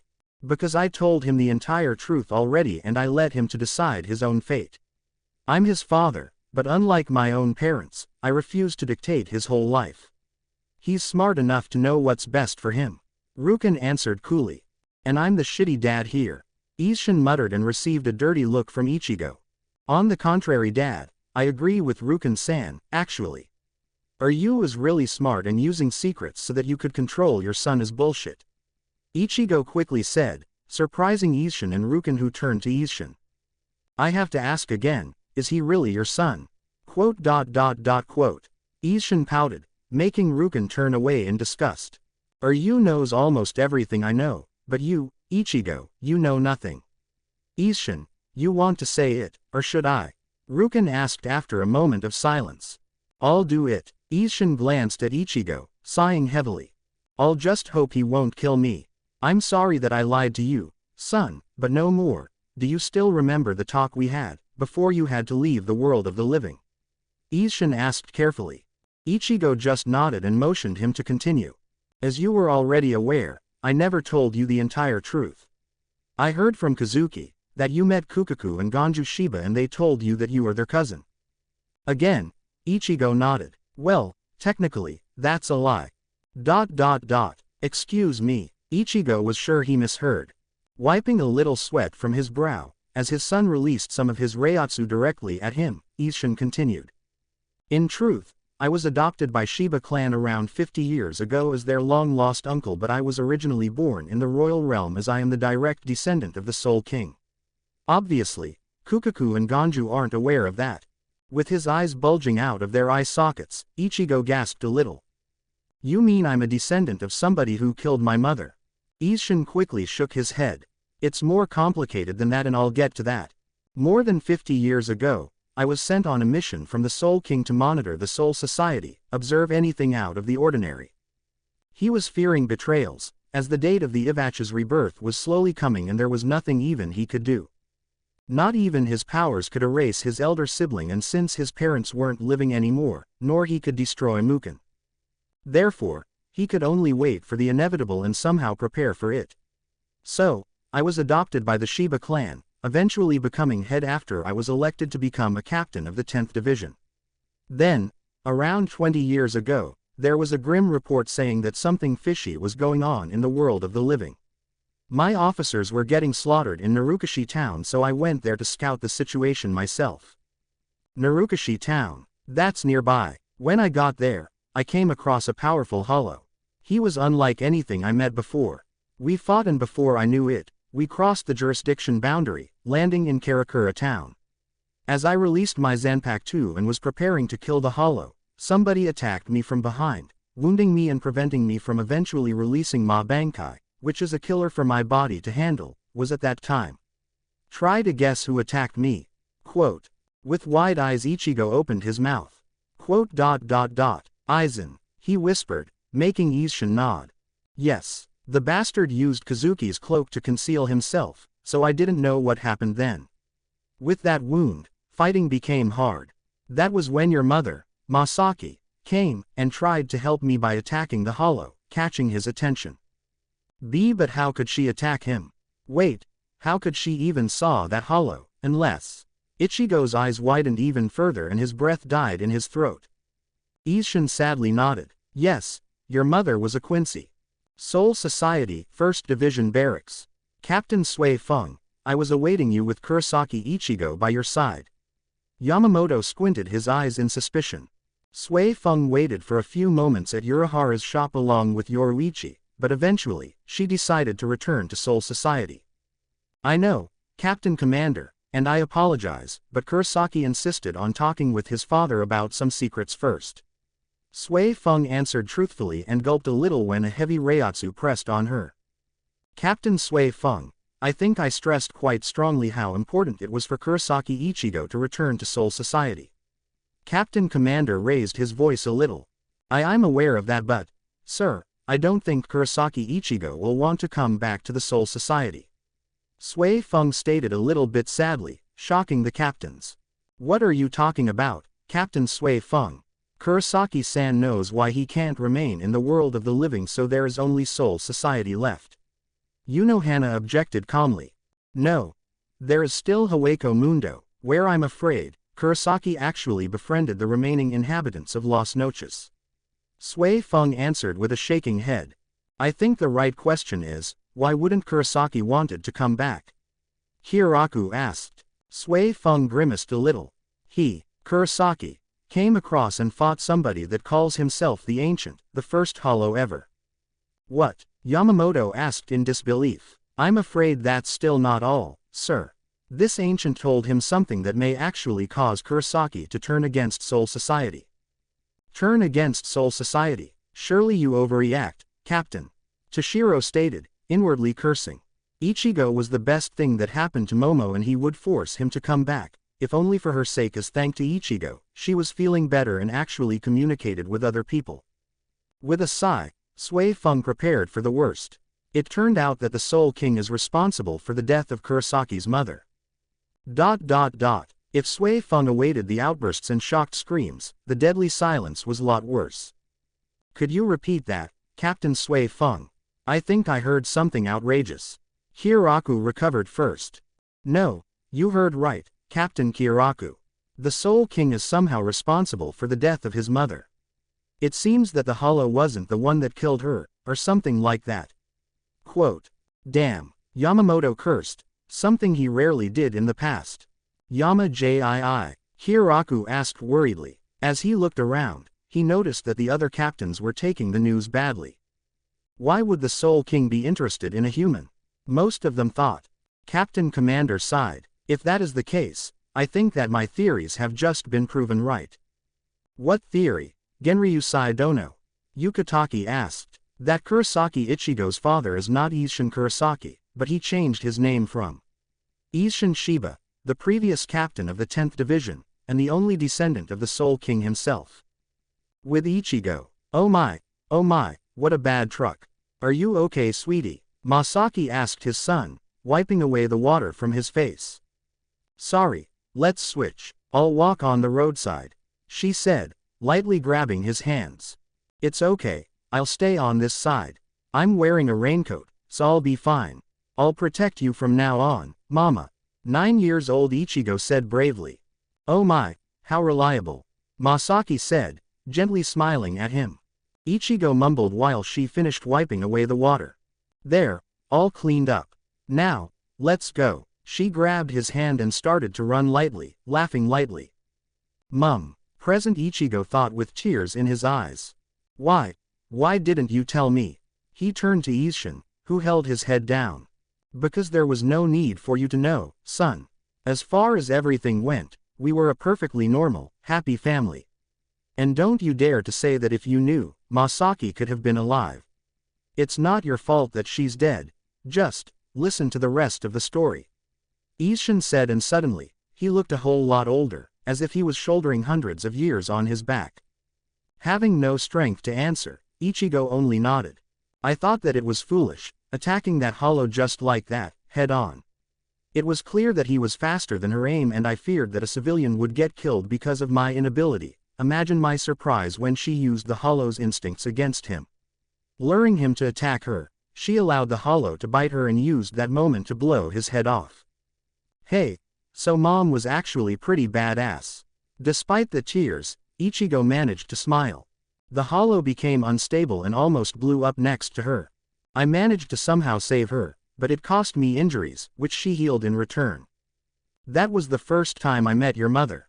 After the incident, I returned to Soul Society but never told anyone about her, nor about her being a Quincy.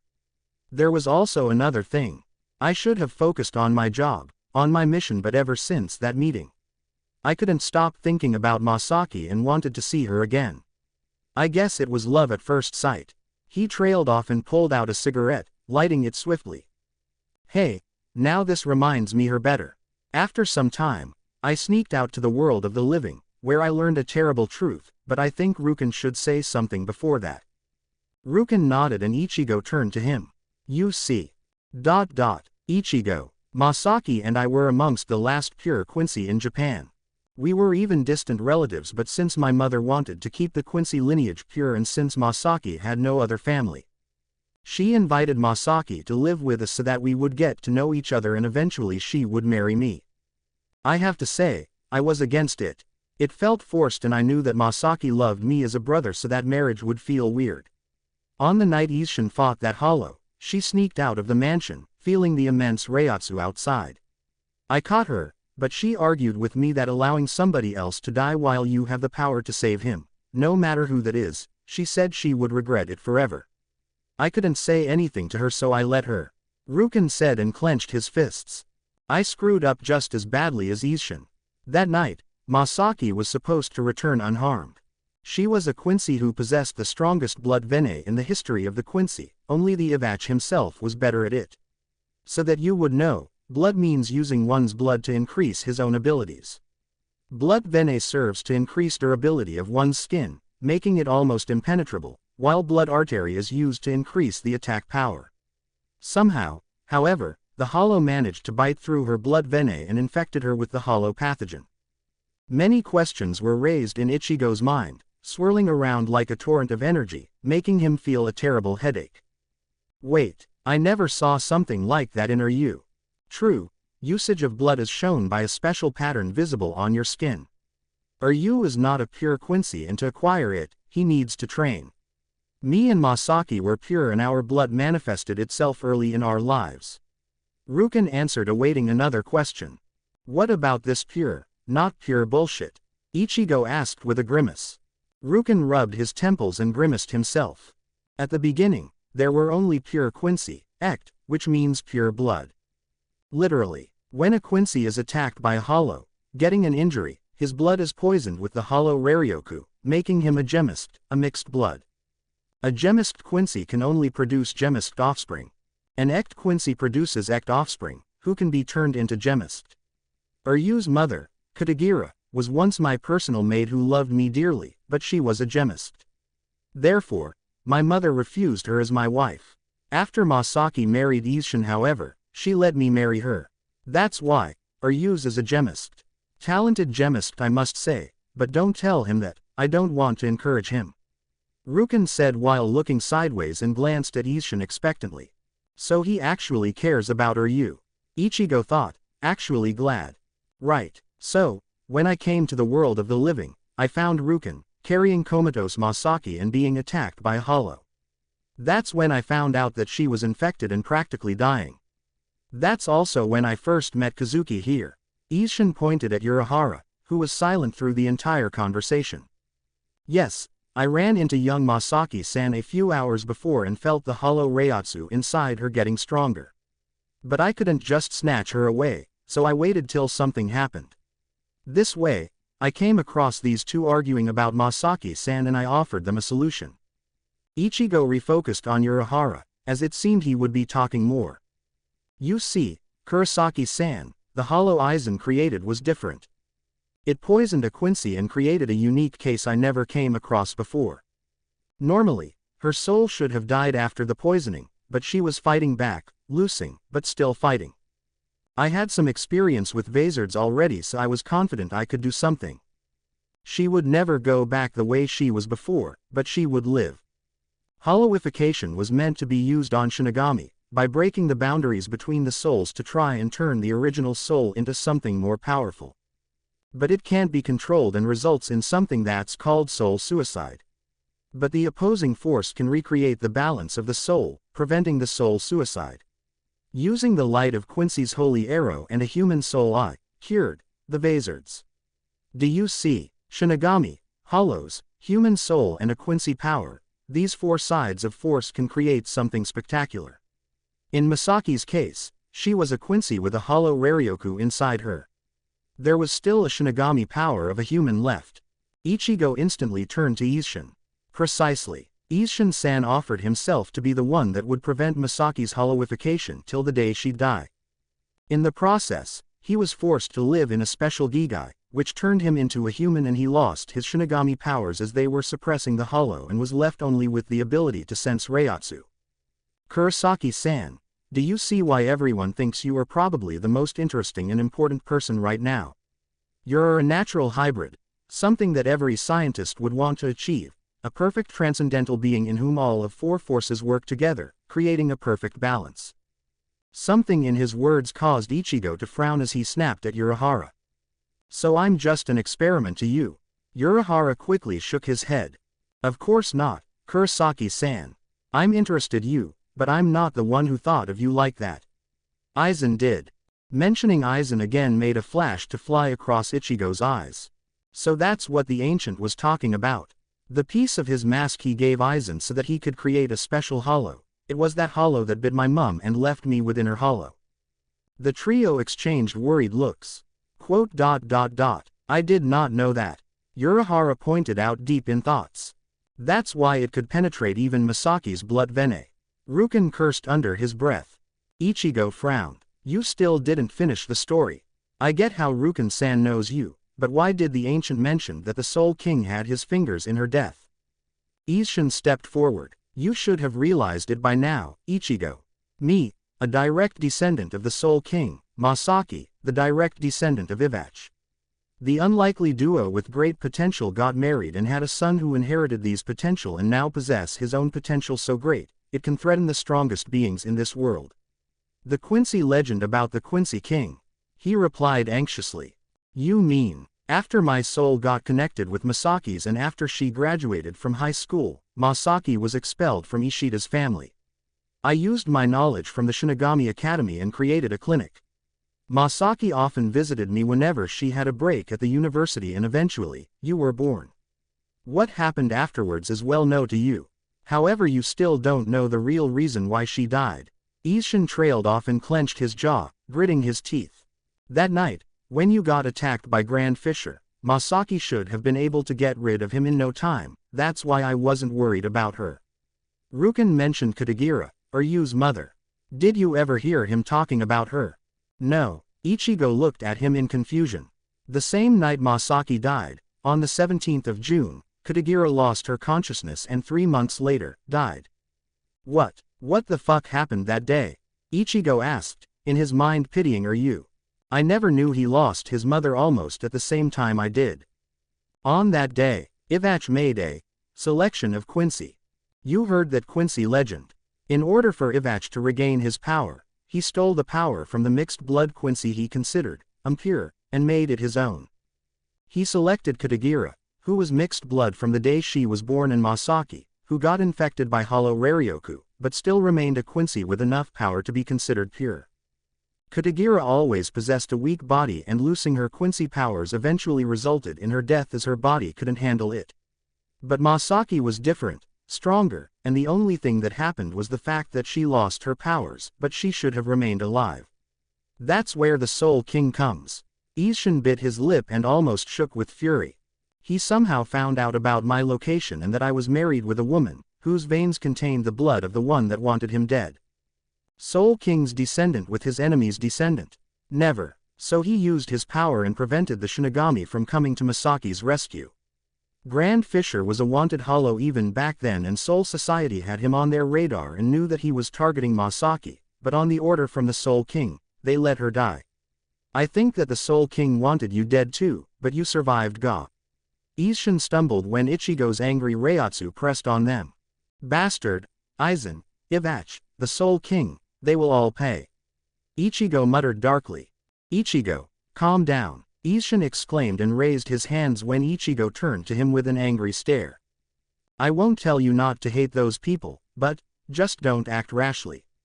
Think about it, you can't get to Soul King, and even if you somehow succeeded and for example killed him, what do you think would happen? Aizen would won, Ivach would won, as that's precisely what they want. You would condemn the whole Soul Society to death, your every friend. Would you be happy? Isshin tried to convince him. What are you expecting from me, Dad? That I should just turn a blind eye on that?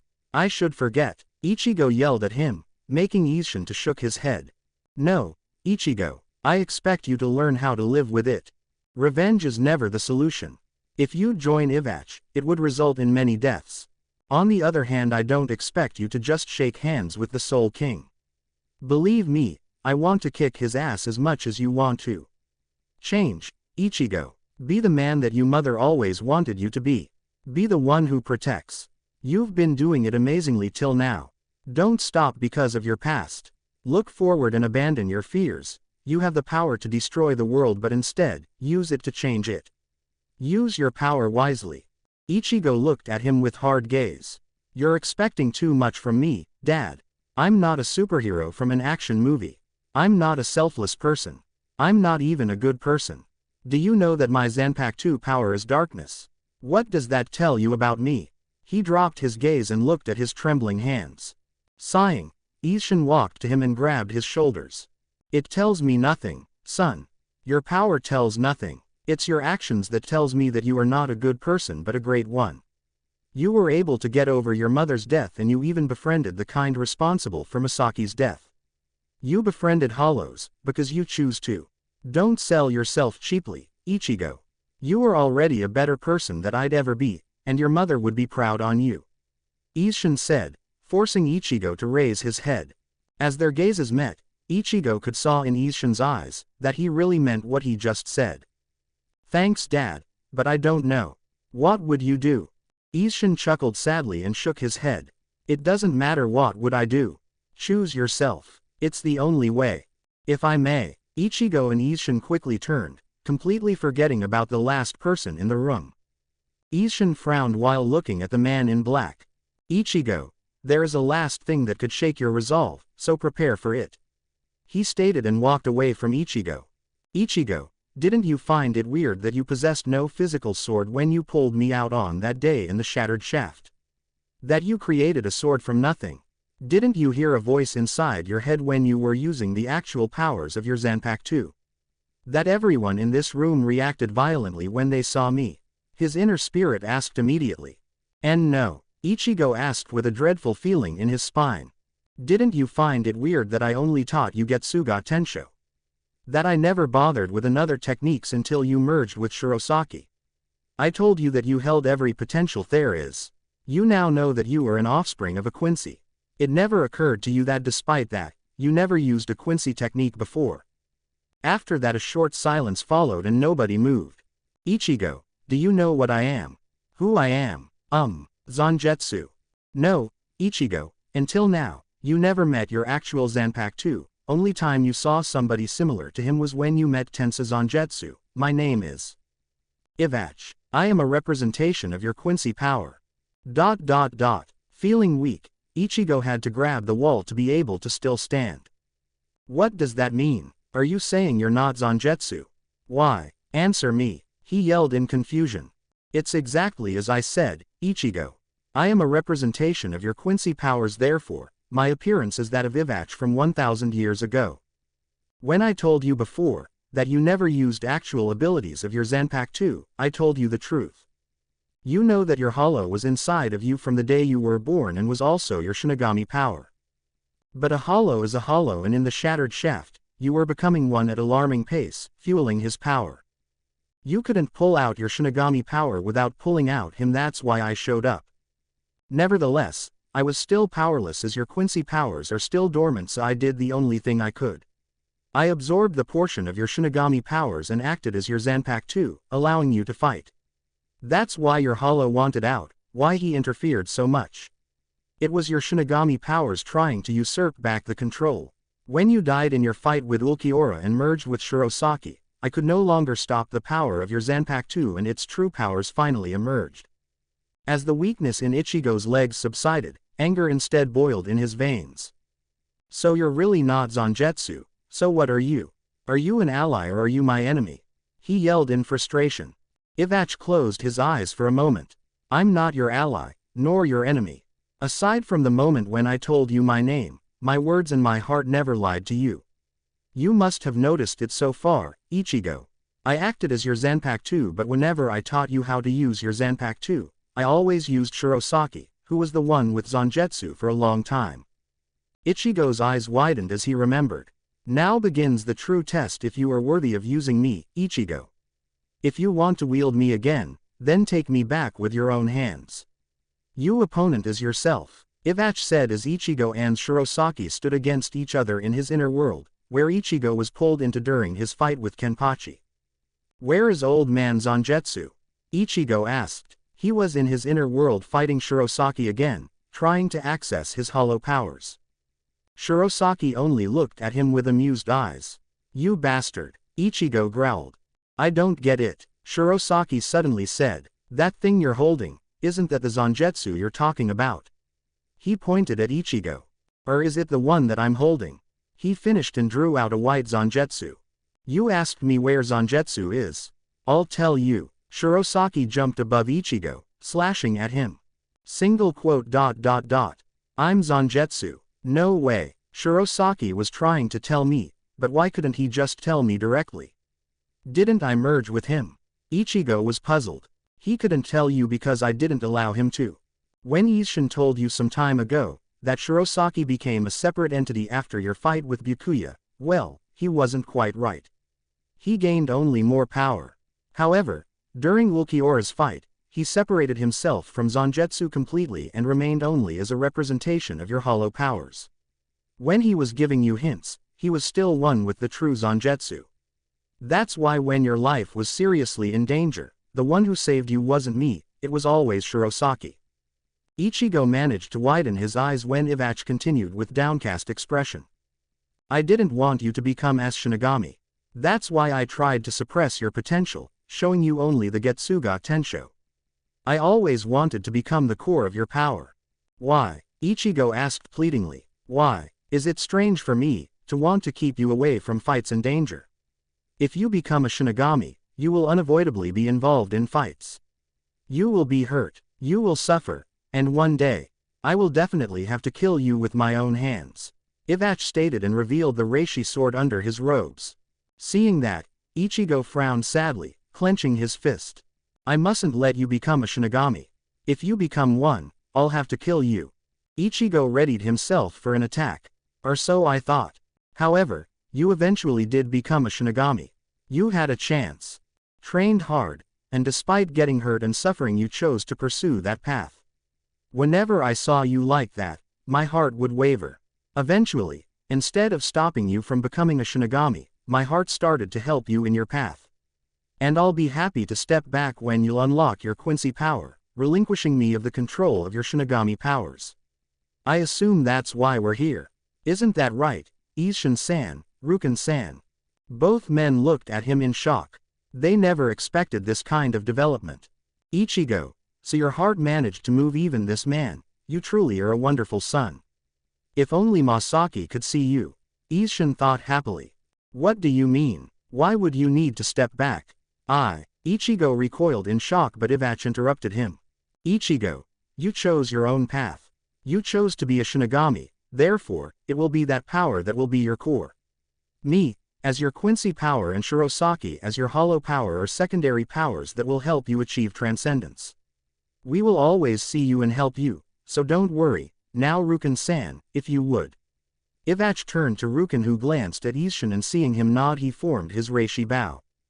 Ichigo, to unlock your Quincy side, you need to come into contact with the Raryoku of a pure Quincy.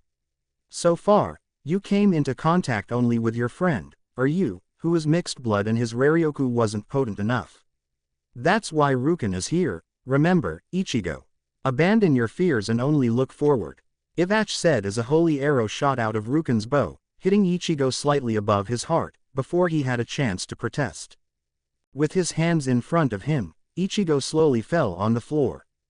As his consciousness was slowly fading away, Ichigo noticed that Ivach was slowly dissolving, getting absorbed by him and he remembered all the moments when this man that was supposed to be his enemy, his ally, helped him all the way, becoming a mentor that guided him to the path of the protector. The last thing Ichigo saw was a small tear escaping from Ivach's eye all the while smiling encouragingly at him. Soul Society. Assembled captains all stared at the captain commander. But I thought Captain Shiba was Kia. Toshiro stated in disbelief at the mentioning of his old captain. Yamamoto stroked his beard. We assumed that he was Kia, since his Reiatsu disappeared and no body has been found and the search for him resulted in nothing. But it is possible that he somehow survived and if he's indeed the father of Kurosaki Ichigo, the young substitute's well-known associate is Urahara Kazuki himself and that man is certainly capable of impossible things. If he met Isshin, Captain Kuretsuchi, Your opinion? He turned to the mad scientist who scoffed. Urahara Kazuki. Yes, he was the man that created the undetectable Gigai Kuchiki Rukia used after she lost her spiritual powers, so it is possible. Question is, why would he help Isshin Shiba? They never met before. However, it is true that Urahara plans years ahead and he may have helped Shiba so that he would see what happens if a Shinigami has a child with a human. There are many possibilities, Mayuri answered. Why would even Shiba-san needed Urahara-san's help? He was quite strong, even for a captain. Yukitake wondered aloud. Meanwhile, Jin was sweating a little in his corner. He was contemplating about revealing what he knew. I'm sorry Ichigo-chan, if I concealed this, I'd be finally sent to prison or possibly execution and this would get out either way. Steeling himself, he stepped out, surprising the captains. Ichimaru, what do you want? Toshiro asked slowly, barely hiding his emotions. He still haven't forgiven him for his actions. Captain Commander, I think I can enlighten all of you as I know what probably happened to Shiba-san, but I'd like to ask that you to stop Hitsugaya-kun from butchering me. Jin called out to Yamamoto in his sly voice. The Captain Commander squinted his eyes and nodded. Well, it was around 20 years ago when Jin started and explained about Aizen's experiment with the piece of the Angshan's mask and about his involvement with Isshin's fight. And then a girl came to help him, killing the hollow by herself. She was a Quincy and from what I know, her name was Masaki Kurosaki. Jin said and a sweat appeared on his forehead when Yamamoto released his Reiatsu on him. Why haven't you said this sooner? Do you want to get prosecuted again? Ah, but you never asked. Not wanting to rile the old man further he continued. The Whitey, or as Konami-san used to call that hollow infected the girl with his Raryoku and from what I know from Aizen, Urahara Kazuki was the one that helped to stabilize her. According to Aizen, it is most likely that Urahara used Shiba-san's Shinigami power and connected his soul to the girl's, preventing her from undergoing hollowification, making Shiba-san lose his powers and live as a normal human. Yamamoto widened his eyes along with most of the captains. So, that makes Kurosaki Ichigo, son of the captain of the Gote 13 and a Quincy mother. Quote, and most likely, the inner hollow he possesses is the one he inherited from his mother. Jin finished. So that's why he's such a monster, he's basically a combination of every power. Sui Feng stated in disbelief. That's not all you simpletons. Mayuri surprised them with an angry shout. Whatever do you mean, Captain Kuretsuchi? Hiraku asked calmly. Don't you realize, he's a human with Shinigami soul, inner hollow and Quincy powers, making him a perfect hybrid.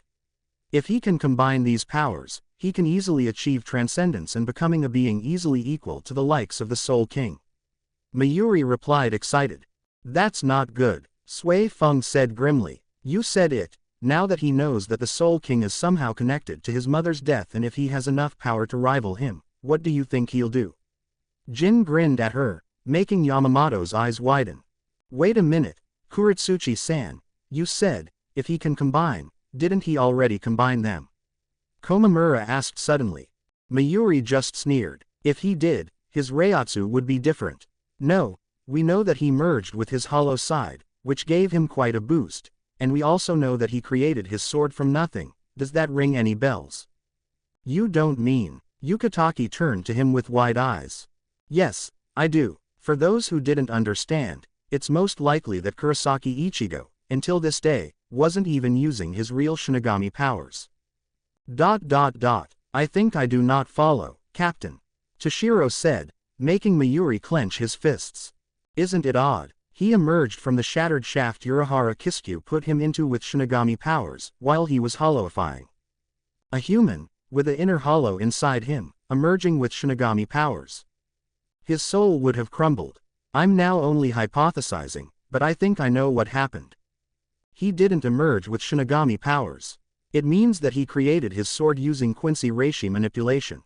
It means that the Zanpakuto he was using till now wasn't even his real Zanpakuto. It means that his Quincy powers acted like an imposter, absorbing a portion of his Shinigami powers and presenting them to him like it was a real thing.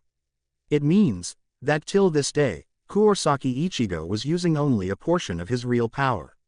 He answered in anger. How he wanted Ichigo as a test subject. Hana cut through the deafening silence. And to think he was already so strong. She stated with a glint in her eyes, making Byakuya back away from her a bit. Captain Shiba may be alive. Damn, if only I could somehow tell Matsumoto. And to think I was in Ichigo's house without seeing his father. Now that I think of it, it's quite odd that every time anyone from Soul Society was there, Ichigo's dad was nowhere to be found, and how come Kuchiki-san never noticed it? She was, after all, living with them for a few months. Something's not right. Toshiro was thinking hard. So, what will we do, Yama-jii? Hiraku asked. Captain Commander clenched his cane. There is only one thing I can do. All captains, make preparations and be on high alert. There is a possibility that Kurosaki Ichigo may become our enemy. For now, do not tell this divisions as Kurosaki is highly famous person and it would only result in discord. He exclaimed, and in weaker voice he continued. Personally, I don't want to see this to happen. Kurosaki holds great potential and not just in terms of strength, and I'd be happier for him to be our ally. After Aizen, the Gote 13 is weakened and facing an enemy of even higher caliber would just result in more deaths. Hiraku smiled a little under his hat. Ichigo. You probably don't even know it, but during that short time you have been a Shinigami you have already changed something that stood untouched for a millennia. You are slowly changing the Gote 13, the minds and hearts of captains and everyone around you. Even Yama-jii seems a bit changed, and he is the most stubborn old man I have ever known. Don't let your anger, the urge for revenge to cloud your mind. The Soul Society needs a man like you. The rest of the captains sadly nodded. Almost none of them wanted this scenario. Some for personal reasons, some for official reasons, some because of the friendship, one for scientific urges, and some were aware of the power the young substitute held. Yamamoto pulled out a small note from his robe, wiped a bead of sweat from his forehead and sighed. And now this, if this is true, we will need Kurosaki even more than ever. I'm the strongest member of the Gote 13, and yet even I am not confident to take on that man again. There is one more thing that needs to be discussed now, he continued, drawing the attention of the captains back. It's about the conflict from 1,000 years ago and the possibility that this conflict may happen again, soon. With Ichigo. Ichigo was currently slowly getting up, feeling a little bit dizzy. Your eyes are finally open, huh? Took you long enough. At the sound of unfamiliar voice, Ichigo's head snapped up, looking at the newcomer with wide eyes. Hello, Ichigo. We finally meet. My name is Zangetsu, the real one this time. As the unknown voice trailed off, Ichigo took in the appearance of the man, standing in front of him on the edge of the skyscraper, slightly grinning. He looks so familiar yet so alien. Ichigo thought instantly. Zangetsu looked like a young man in his 20s, with short white hair, barely reaching his shoulders. He was clad in black Shinigami robes, with a white outline on it, and over that, he was wearing a red overcoat. His face was the thing that shocked Ichigo a little. It's like a combination of Tensa Zangetsu and me, with Shirosaki's crazy grin. Ah, I see that you are wondering why do I look like this. Zangetsu stated, chuckling a bit. Well, yes, and what's with the horns? Ichigo pointed to two horns protruding from above Zangetsu's temples. Knocking on them slightly, Zangetsu frowned. This is something I got from your friend, Shirosaki. This white hair is on the other hand from Ivach. He touched his face and grinned again. And this face, you must be thinking, he looks like Tensa Zangetsu. Zangetsu chuckled again at Ichigo's raised eyebrow. It's because the Tensa Zangetsu you saw was the closest Ivach got to resembling me.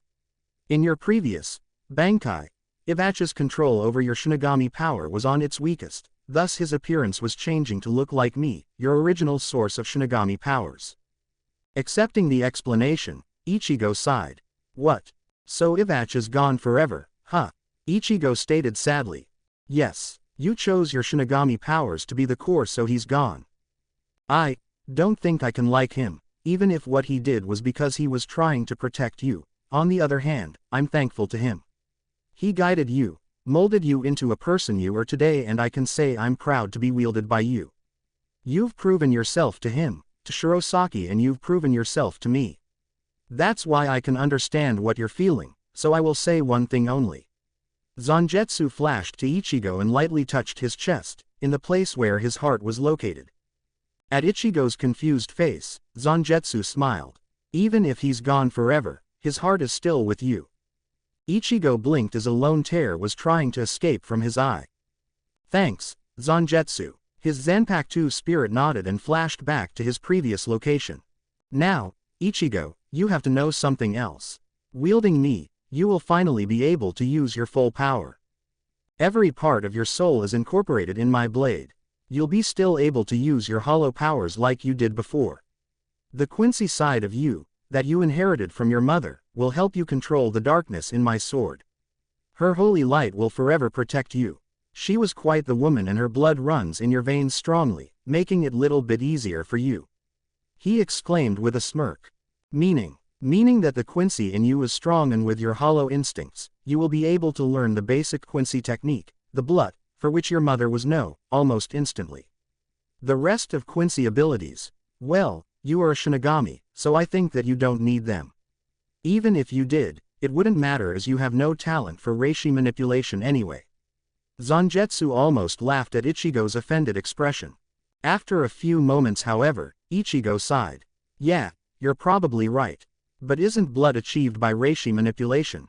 He asked. For blood, you're using the Raryoku of your own body, sending it into your veins or arteries, depending on what you want to use, blood vein or blood artery. You can trust my knowledge, as I got it from Ivach. Zangetsu added, seeing the skeptic expression on Ichigo's face. Sounds doable even for me. Ichigo smirked along with his Zanpakuto. So, what do I have to do to achieve Bankai? Ichigo suddenly asked, making Zangetsu laugh. Look at that, not even a Shikai in his hands and he already asks about the Bankai. He chuckled more as Ichigo flushed in embarrassment. Ah, but I wouldn't have it any other way. Don't worry, Ichigo. It may seem stupid, it may seem unfair, but as I said, you have already proven yourself to me, so there is no need for you to train in order to activate a Bankai. I was watching you the whole time from the depths of your inner world and there is nothing more I could ask you to show me. Only thing I want in return is communication, trust and a promise to train hard. Ichigo opened his mouth for a moment, closing them slowly. No need for thank you, Ichigo. I'm not just your Zanpakuto, but I think you know it already. Zangetsu smiled lightly as Ichigo nodded. Yeah, it's not blade and me, as the blade is me. He replied quietly, widening Zangetsu's smile with his words. Exactly. Zangetsu winked at him and in a burst of Reiatsu, he revealed a sword behind him, burning with black flames. As that, Ichigo asked amazed. So powerful, he thought. Yes, take it, Ichigo. Take it and be the one you strive to be the protector. Zangetsu yelled and sidestepped Ichigo, who flashed to the sword. As they were engulfed in an explosion of Reiatsu and Ichigo was slowly disappearing from his inner world, he heard Zangetsu's words. Oh, and one more thing, Ichigo. Do me a favor and find an Asachi, as my blade can be broken while you're not using an actual sword, but a one created by instant reishi manipulation, done by Ivach. Ichigo recoiled and widened his eyes. I'm not using a real sword. With Ichigo, real world. Shouldn't he be awake by now? Ruken asked Urahara, while Isshin kneeled next to unconscious Ichigo, poking him in the head with his finger. His Zanpakuto probably wanted to talk to Hai. Urahara widened his eyes, along with Isshin and Ruken, when a burst of Reiatsu engulfed Ichigo and pressed on them heavily. They didn't joke about it. He really is a Reiatsu monster. Ruken thought in alarm as his breathing was getting heavy. Straining their muscles, the trio jumped away from Ichigo. So Zangetsu finally let him take the blade. Urahara yelled to Isshin as the Reiatsu outburst was accompanied by a loud noise. To think that this is his Reiatsu only in Shikai. Damn, I fathered one crazy kid. Isshin replied, rather satisfied with himself, earning a dirty look from Ruken. After a few more moments, the Reiatsu was getting even stronger, giving them no other option but to kneel. If this won't stop, he will suffocate us with Reiatsu alone. Ruken yelled, grimacing at Isshin, who only shrugged nonchalantly. When the pressure was slowly becoming unbearable, it suddenly vanished, leaving the trio floored. What the? Isshin asked as they noticed that Ichigo started to move. With a hand on his head, Ichigo sighed. Well, that was interesting. He commented and raised his head to see his father and the others in small distance. Something wrong? Ichigo asked them confused. Kurosaki, are you okay? Ruken asked tentatively. Ichigo flexed his hands and slowly got up. Yeah, sure, I feel great, why? It's just that we cannot feel any reiatsu from you. Isshin replied with a frown. Ichigo was taken aback by that statement. I think I know what happened. Urahara jumped into conversation. Since Kurosaki-san is a perfect, natural hybrid entity that incorporates all of the spiritual powers inside of him, he simply reached a whole new level of existence. He became a true transcendental, living in a plane of existence higher than we are. Same thing happened with Aizen, remember? But the Hogyoku made him artificial and a lot weaker form of a transcendental being, unlike Kurosaki-san. He explained and watched as lightbulbs lightened up above their heads. Cool, Ichigo remarked with a grin. So, let us see the sword. Isshin said excited. Chuckling slightly, Ichigo pulled out Zangetsu from his back and widened his eyes. Once again, the sword changed his form. It was now a full sword, with an ornamented hilt, with a kanji for darkness engraved on it. The blade was little bit longer and thinner than before, without curves. One thing that surprised Ichigo was that the blade changed its color. Now, it was pure and bright white, mildly surrounded with black flames. Niece 1, son. Isshin clapped Ichigo on his shoulders, but gulped when Ichigo turned to him. Dad, I'm still mad at you. I get why you didn't tell me about my mum and about the rest, but... He grinned deviously. I think that you should run. He finished and kicked him in the guts, sending him flying. Now, let's have some fun. Ichigo flashed to where his father landed with his sword raised high. Oh boy, Urahara gulped and pitied his friend. He knew firsthand how frightening Ichigo could be when angry. 15 minutes later. I yield. Isshin screamed as his hand were pressed against his back, courtesy of Ichigo, sitting on him and holding Zangetsu close to his crotch. Ichigo grinned and released his father. Damn, he really learns fast. Even with my own Shikai I was getting overwhelmed and I have a lot more experience than him, and he's not even winded. Isshin though as me rubbed his sore hands, sweating profusely. Urahara, who was watching the whole fight was busy making calculations in his mind, while Ruken was sitting on the floor with uninterested look on his face. Next time, use your own chamber for a brawl. He stated and slowly stood up. Sorry about that. Ichigo apologized with nervous smile.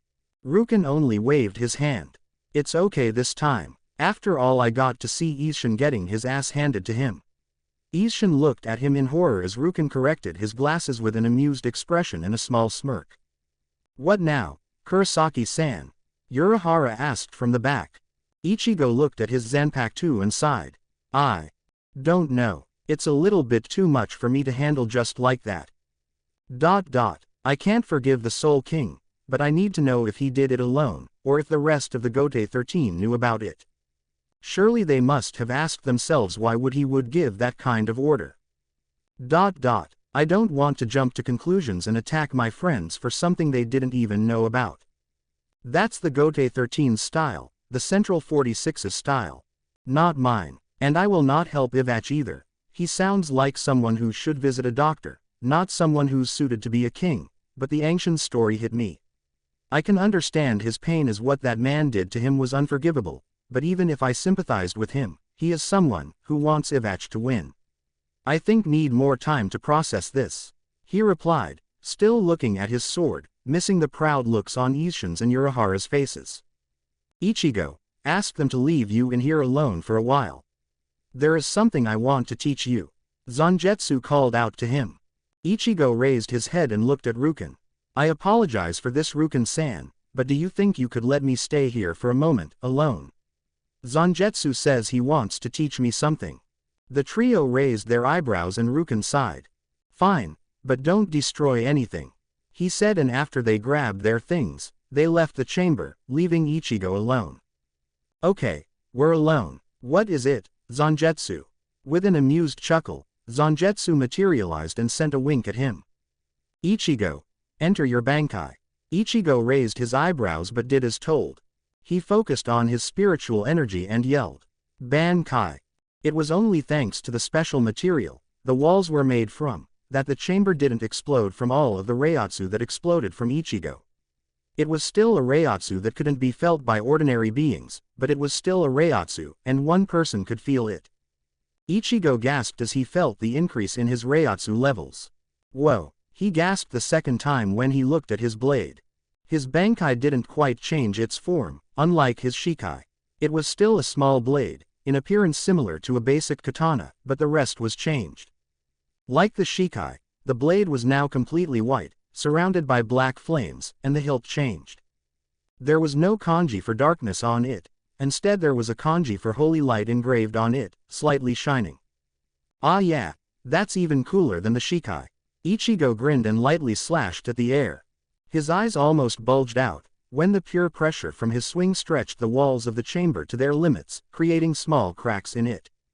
You gotta be kidding me. Ichigo gasped and rather carefully let his blade to hang loosely at his side. As you can see, your destructive potential in Bankai is quite amazing, so you should restrain from using your full power too much. Like Ivach told you, in the past you used to depend on your Bankai too much, when in reality, it should be your last ace. Zangetsu stated. No shit, if I used this against Grimmjow for example, I would slaughter him. Ichigo shook his head and then he widened his eyes. Fa, wait a fucking minute, why are you still here, Zangetsu? I thought my Bankai is Tensa Zangetsu. Zangetsu smirked. Yes, my Bankai is Tensa Zangetsu, but there are no two forms of Zanpakuto spirit, Ichigo. No Shinigami has it. You were different only because of Ivach, as his appearance showed the level of control he had. Oh, right, Ichigo mumbled, slightly surprised. Okay, don't stay too long in Bankai as you need to slowly get used to this much Reiatsu. For now, I will teach you one new ability of my blade. You can use those from Shikai even in Bankai, don't forget. Now, for the new ability. It's called Hijiriru no Kusari, the Chain of Holy Light. This ability is something that uses your Quincy part. As the name suggests, it creates a chain, made from holy light that can be used as a whip, or you can bind your enemy with it. Concentrate and usher the words. With an excited expression, Ichigo held out his sword. Hijiriru no Kusari, he yelled, and to his surprise a thick chain emerged from his blade and fell on the floor. Is this supposed to happen? He asked his Zanpakuto dumbly. You're supposed to grab the chain with your other hand. Don't you think that it would be impractical if the chain was still connected with the blade? Zangetsu replied with a facepalm. Oh, I see. Ichigo mumbled and grabbed the chain. It's light. I was expecting it to be heavier. It's because you need to be able to use it effortlessly. Now, it would be pretty weird if it was only a simple chain, so it has special properties. If you confine a hollow with it, the holy light of the chain will immediately start to purify the hollow, disintegrating it slowly, depending on the strength of the hollow. And before you ask, since it is an ability of a Zanpakuto, your holy light won't completely destroy the hollow as Quincy usually do. It will purify him, Zangetsu explained Ichigo, who was looking at it in awe. Sweet. It also has a second ability. If you will it, you can send a holy wave through the chain, which has the similar effect as what in human world is called an electricity. As your black flames burns the evil with the pain of their darkness, the holy light electrifies it with its righteousness. Ichigo looked over the chain and whipped it casually, sending his Raryoku through it, creating small sparks at its end. So, the darkness and the holy light. Quite the opposites, huh? Ichigo wondered. Yes, like a yin and a yang, your abilities are like two sides of a coin. The darkness of your Shinigami side and the light of your Quincy side, the light of your mother. Zangetsu smiled when Ichigo closed his eyes and whispered. Thank you, Mum. Chapter 13 Quincy Archer is your friend. Red Inferno vs. Holy Darkness. Ichigo marveled at his new Bankai for a while longer, before sealing the Zanpakuto back to its original cleaver-like state. His Quincy spirit had once called it an incomplete Shikai.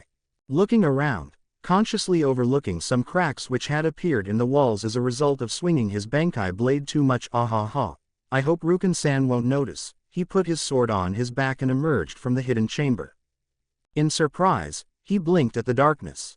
It was still late at night. It puzzled him. He had a feeling that the talk with the trio had taken longer.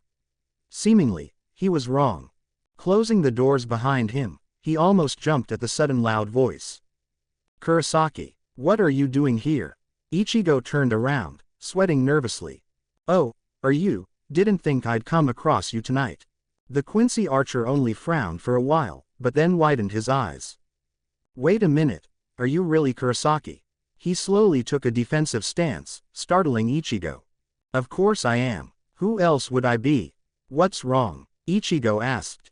Ryu eyed him suspiciously, but didn't relinquish the bow he formed a moment ago. If you're really Kurosaki, why do I feel no reiatsu coming from you? The confusion left Ichigo. All was clear. He almost wanted to facepalm. Right, sorry about that, but from today, nobody can feel my reiatsu. Looking doubtfully at him, Ryu motioned him to continue. Well, this will probably surprise you and it's going to be a long story, so let's walk. Ichigo proposed, casually walking away. With a small sigh, Ryu followed him. So. Ichigo glanced at him. Well, I don't want everyone to know my secrets, but if I can't trust Ryu, I can't trust anybody. I'll be blunt, Ryu. I was talking with your father, my father and Urahara in that chamber. Ryu stopped and stared at him. My father. Ichigo nodded and waited patiently until his friend resumed following him. It's quite simple. I think that by now you know that my dad is a Shinigami and that's why I'm a one too. Ryu nodded. I had my suspicions. Funny you didn't share them with me. Ichigo pouted at Ryu, who only pushed his glasses up with his index finger in response. Well, I thought that you'd be smart enough to figure it out yourself. Ichigo only shook his head. Freaking know it all. Right, but that's not all. Turns out that my mother was not normal either, she was a Quincy, Ryu. ... Ichigo counted a few seconds, before the reveal hit the Quincy walking next to him. It took him 5 seconds, but when it did hit him, Ryu slowly turned to him, eyes bulging out. Say what? If it wasn't a serious conversation, Ichigo might have even laughed at his expression. But he didn't. Instead, he took a deep breath and without further ado, explained what he had learned from his father, from Ryu's father and from Urahara. After he finished he gauged Ryu's expression. The Quincy seemed to be digesting the information far too well, too calmly. You all right? He asked carefully. His friend nodded curtly. Yes, I think. It's just weird. We actually could have been something like brothers when we were younger if your Quincy side awoke first. And I didn't know that your mother died the same day mine fell into a coma. I mean, I knew that she died, but I didn't know that their deaths were connected. Ichigo frowned at him. It was evident to Ichigo that Ryu was a little shaken as he never spoke so many words at length before. He must have been lonely as a kid. We both lost our mums, but I had Yuzu and Karen. And most of the time Dad was with us, but he didn't have any sibling and his father was distant. The only one he had was his grandfather, but even he died soon after that. Ichigo wiped the sad expression off his face and glanced at Ryu. Grabbing his shoulder and lightly shaking him, Ichigo grinned at him. Don't sweat it that much, we're friends now and that's what matters, right? And you can't even protest that a Shinigami can't be your friend, since I'm technically a part Quincy. Ryu snorted and shook his head. I guess I can't, so I can't feel your reiatsu because you're a higher being. He snorted again. Well, if you don't mind, you can call me a god, since I'm that perfect. Ichigo grinned, puffing his chest outwards. Right, Ryu replied slightly annoyed and sweat dropping a little at his friend's nonchalance. Sometimes Ichigo was incredibly strange. It baffled him. Nonetheless, the two walked a while longer in comfortable silence taking care to not wander far from Urahara's shop, before Ryu stopped and turned to Ichigo with serious expression. What are you going to do about the Soul King and Soul Society? Don't you think that they may have heard about it from that captain that found you in Hawako Mundo along with Urahara-san and Yoruichi-san? What if they'll see you as a threat now, thinking that you may turn on them? Ichigo sighed grimly. I thought about that possibility, but frankly, I don't trust the Soul King. There are only a few people in Soul Society, in Gote 13 who, at least I hope, I can fully trust. They won't go against orders, but I think that they would be able to persuade the old man to not attack and kill me on the spot at the very least. I don't want to fight them. But if I have to, I'll defend myself and my friends with everything I have. His response earned a ghostly smile from Ryu's lips. That's what I expected, but you still didn't say what you'll do about the Soul King. Frowning deeply, Ichigo turned away. I didn't say anything, because I don't know myself. Dad wants me to live with it. It's easier to do it when I think about it, that there's a huge chance that even if the Shinigami came to rescue my mother and me, they would have been too late. Thinking like that, I could probably find a way how to live with it, but even if I could, I really want to talk to Soul King, face to face. It'll be that moment that will decide my future actions. He answered truthfully, and there was a moment of silence. Then, Ryu smirked uncharacteristically at him. Seems like you matured a bit, Kurosaki. In the past, you'd storm the Soul Society, getting to Soul King immediately after learning the truth. Ichigo looked at him offended. Would not. Seeing the amused look in Ryu's eyes, he sighed. Fine, I probably would. Nodding at him with satisfied smirk, Ryu was about to leave, when Ichigo's voice stopped him. However, saying that, I can't forgive Ivach. Unlike Soul King, his actions directly affected my mom's death. If he didn't take away her powers, she would have defeated the Grand Fisher easily, even without the support of Shinigami.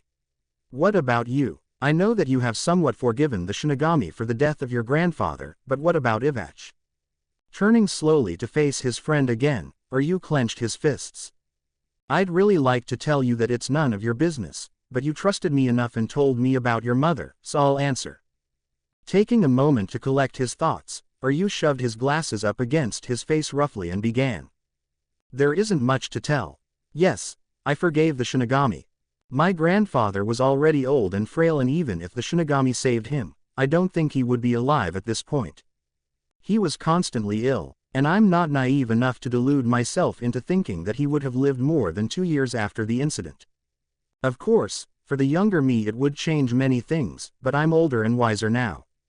His last wish was for Shinigami and Quincy to cooperate, and that's what I'm going to do, so I hold no grudge against Shinigami. Not counting that clown-like captain. Concerning Ivach, he may be the king of Quincy, our original predecessor, but his way of thinking is 1,000 years old. When the time comes and he'll be back, I will side with you, Kurosaki. Not Soul Society or the Shinigami, but you. Whatever your decision is, I'll stick with you, as you are the closest thing to family I currently have, besides my father. Our fates are connected by our source of power, our mothers and our future that could convince the Soul Society that not every Quincy is deranged and a threat. And before either could speak, or you could even acknowledge the surprised expression on Ichigo's face, Ryu used Harenkyaku and flashed away. A response was unnecessary. Ichigo stared at the empty space stunned for a while before finally swallowing and chuckling. You, single quote. Bastard, and you told me that I matured. Next to you I'm still a hormonal teenager. He mumbled with a smile and turned to the direction of Urahara's shop. And that's it, Yoruichi. Urahara finished with a busted lip. When he returned from the conversation Isshin and Ruken had with Ichigo, Yoruichi jumped at him, punching him in the face and demanding an explanation for keeping secrets from her. Said dark-skinned Shinigami was still glaring daggers at the shopkeeper, refusing to forgive him just yet. I never would have thought that you'd keep so many secrets even from me, Kazuki. We were childhood friends, for God's sake. Urahara only grabbed his hat that was previously knocked from his head, and shook his head. I never thought I'd do that either, Yoruichi. But Isshin asked me to keep my mouth shut, and it was the least I could do. You know yourself from your time in 2nd Division that some secrets must be kept even from your closest ones. Growling quietly, Yoruichi turned away. Fine, but you still could have told me about that Quincy legend. I read about Ivach in Sarate Library when I was bored, but I never knew how he looked. I could have told Ichigo about his Quincy side when he was training for his Bankai with me. Urahara looked at her sternly. And what would that do, Yoruichi? Would that help him? Don't you think it would only shatter his resolve, his concentration? He wouldn't have been able to save Kuchiki-san, he wouldn't have been able to do his Vizard training. Everything could have. No, everything would have turned out worse, a lot worse than it did. After so many months, he finally has a little bit of peace, Yoruichi. Knowing the truth sooner would have only harmed him. And I was going to tell you about the legend soon enough. He stated and watched her scrunching her nose. She glared at him for few more moments, before succumbing to the truth. Yeah, I guess you're right, but I still don't like it. And if I knew about that legend, I wouldn't have just lazed around for a century. Instead I would have trained for long hours in order to ensure victory. Commander is too old and I don't think he could survive another confrontation with Ivach. Soul Society would not survive either. Urahara sighed and cracked his neck. Maybe you will and maybe you won't trust me on this, but I think that Captain Commander is still strong enough. Not to mention that Kurosaki-san is, at his current level, even stronger than him now, most likely. Yoruichi's glare returned, sending shivers down Urahara's spine. Kazuki, he's only a boy goddammit and not a soldier of Gote 13. She added as an afterthought, should be able to solve our own problems. What happened with Aizen? Are we really so weak that we need to rely on strength of one boy, who still has his own life here? Despite the shiver, Urahara managed to smirk. Well, I can understand your frustration, Yoruichi. You want to protect the one UL. He was interrupted by new voice from behind the doors. Oi, Urahara-san, I'm here. Ichigo yelled when he couldn't find the shopkeeper. He probably saved Urahara's life, because a mildly blushing Yoruichi just wanted to activate her shunko and beat the crap out of him, before he could finish that sentence. Ahaha, Kurosaki-san, in here. Urahara quickly called out to him, gulping uncomfortably as Yoruichi settled on smothering him with increasingly intense waves of reiatsu. Yo, what are you? Ichigo opened the doors and trailed off when he found a blushing Yoruichi trying to kill Urahara with her eyes. Should I come back later? Ichigo asked sheepishly. No, your timing is perfect. I was just explaining to Yoruichi that she won't be able to sense your reiatsu anymore. Urahara replied quickly before his predicament could take a turn for the worse. Ichigo, oblivious, replied with a simple, oh, okay. So, what do you want to do, Ichigo? Yoruichi asked, finally turning her head away from Urahara. I'll go to Soul Society. I have some questions and it'd be best if I showed that for now, I still consider them my allies. He answered resolutely. For now, Yoruichi thought worriedly. Okay, I'll go with you.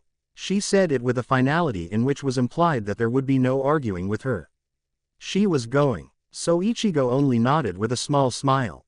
Before you do, Kurosaki-san, there is something I want to try. Let's go to the training ground. Urahara spoke and motioned them to go down. After they arrived, he put Ichigo to the center of the huge room and told him to stay still.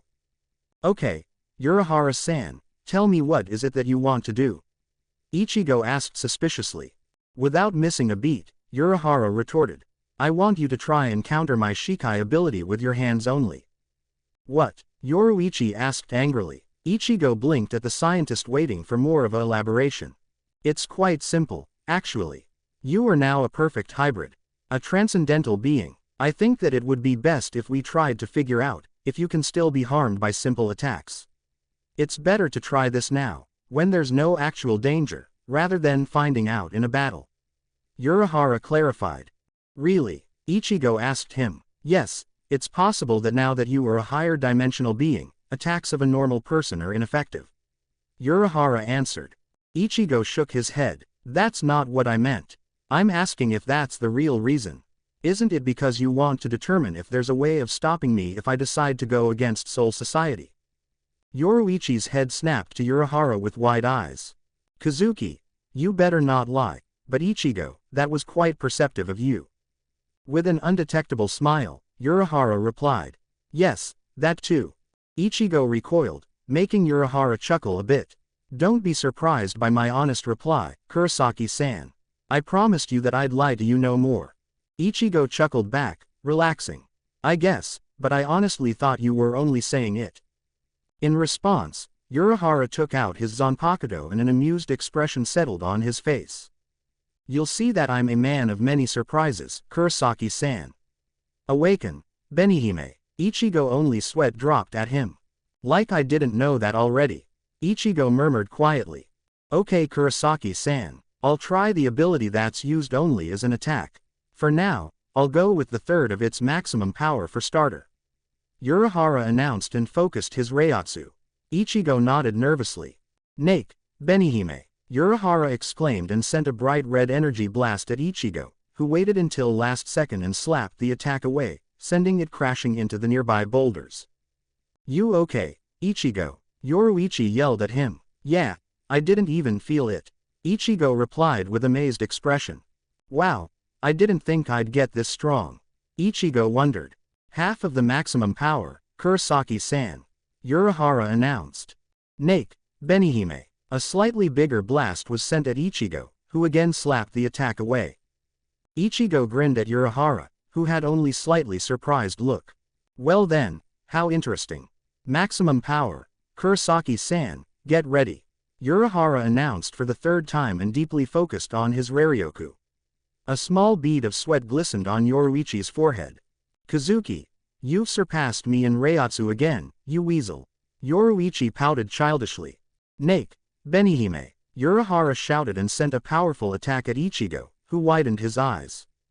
This is on another level from the previous, it's almost comparable to my Shikai Getsuga after I merged with Shirosaki. Urahara-san, you're a monster yourself. Ichigo thought to himself stupefied for a moment before regaining his composure. Quickly shaking his head, Ichigo prepared to block the strike. When it collided with his hand, it was a struggle not to be thrown back by its force. It was with slight difficulty that he managed to redirect the blast elsewhere. When smoke from the explosion cleared, Ichigo emerged from it with raised eyebrows. So, how was it, Kurosaki-san? Urahara asked as soon as he saw him. You're a beast, Urahara-san. Ichigo replied and showed him his still smoking hands. Tiny scratches speckled his forearms. Urahara choked a little at that sight. You're saying I am a beast? That was my most powerful attack in Shikai and it barely grazed you, Kurosaki-san. He managed to said through coughs, while Yoruichi was staring at Ichigo in shock. Damn, she thought in amazement. It was still only your Shikai, Urahara-san. I think that if you used your Bankai, you could deal a good injury. Besides, something tells me that Ivach is stronger than you, so I need to be ready. Ichigo retorted. Urahara waved his hand. But there you're wrong. My Bankai is unique and believe me when I'll tell you that it would most likely wouldn't work on you. He stated, smiling mysteriously. Well, on the other hand, you still haven't used your blood, so I think that you'll be fine, Kurosaki-san. He added after a moment of silence. Yeah, I got to learn how to use it as soon as I can. As my Zanpakuto said to me, I'm the type that rushes into dangerous situations without thinking. More defensive power is always welcomed. Ichigo muttered begrudgingly. That's putting it lightly. Yoruichi snorted sardonically, making Ichigo look at her annoyed. What? It's true, she blurted, effectively shutting him up. So, I should open the Senkaimon. Urahara glanced at them amusedly. With a defeated expression, Ichigo nodded but before he opened the gate, Urahara caught himself and smiled apologetically. One more moment, Kurosaki-san. I almost forgot that I wanted to try one more thing. And that would be? Ichigo inquired with a sigh. Kido. Urahara replied shortly and waited until Ichigo begrudgingly walked a small distance away. Tessai appeared from apparently nowhere. Boss. He nodded to Urahara who turned to Ichigo. Kurosaki-san. This time there is 50-50 chance that either you deflect the Kido, or you'll be seriously harmed, so I called Tessai. Don't worry, even if you're injured, he'll fix you up quickly. Urahara called out to a grimacing Ichigo. Gee, thanks for reassurance. Urahara only smirked and focused his Reiatsu. I'll try first without chanting. Hado number 90, Kurohitsugi.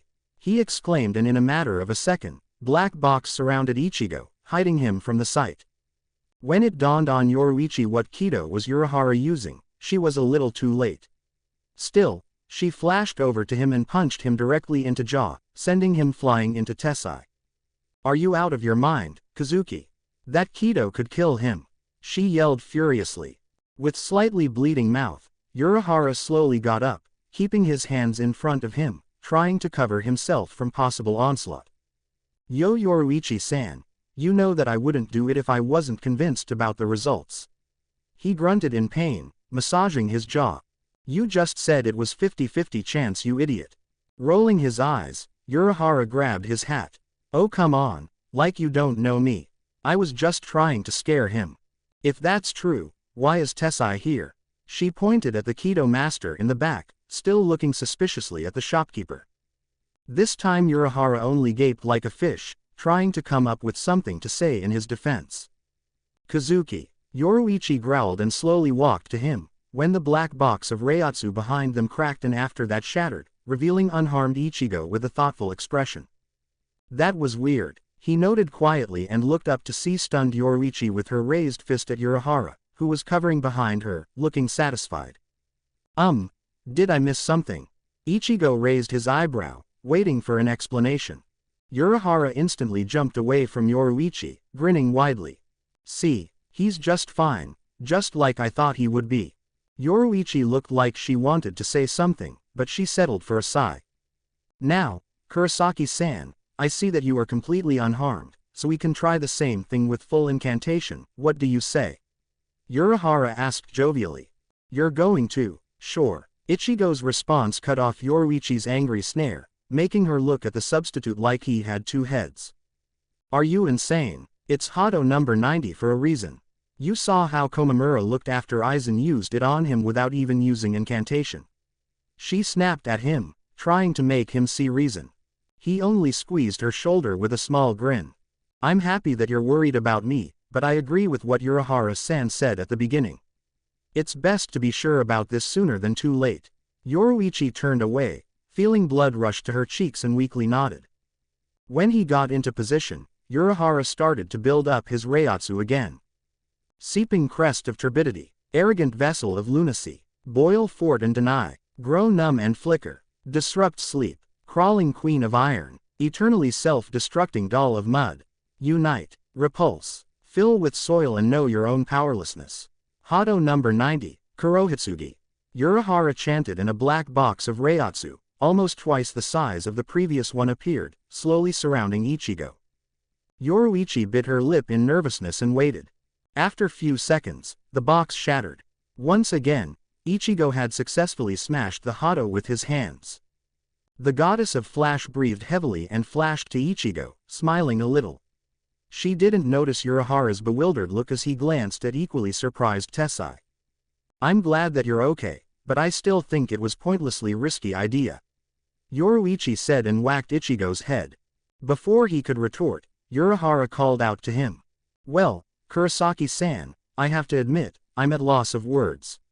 It seems that Kido, that are purely Shinigami art, are completely useless against you. However, a Zanpakuto's special abilities can affect you, if enough power is used. Odd. Urahara stated while walking towards the duo. Ichigo looked at him puzzled. Isn't that kind of illogical? I mean, both things use your Raryoku. Urahara slowly shook his head.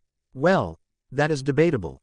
Kido uses only your Raryoku, while special abilities of your blade uses your own Raryoku together with the Raryoku of your Zanpakuto. On the other hand, a Zanpakuto spirit is born from your soul and has similar energy. Well, it definitely is interesting. I'll look into it, he explained, deep in thoughts. But, for now, I'll open the Senkaimon for you.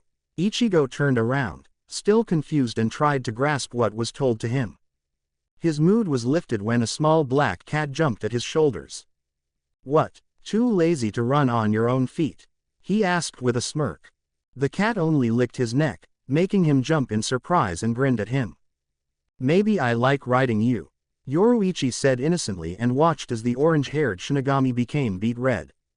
Pervert, she added and bursted in cat-like laugh when smoke bursted from Ichigo's ears. Take care, Kurosaki-san. Urahara waved at him, barely containing his own laughter, and closed the Senkaimon after them. After that, he chuckled for a while, tears streaming down his face before coming to his senses. Now then, let's run some tests. During the journey through the Senkaimon, Ichigo kept blushing a little, still trying to shake the picture of Yoruichi riding him, but to no avail. The devilish cat even kept licking his neck from time to time, always disrupting his concentration. When he emerged in Soul Society, he couldn't keep quiet anymore. "Damn it, Yoruichi-san, what are you doing?" he yelled at her and scratched his neck. Her tongue was tickling him. "Oh come on, it's not like I'm biting you," she protested in an exaggerated voice. Seeing that he was fighting a losing battle, he settled for a long and deep sigh. "So, where to now?" Yoruichi asked. Ichigo looked around, thinking about it. "Well, it seems like even the Soul Society's alarms can't pick on my Reiatsu, so they don't know that I'm here yet.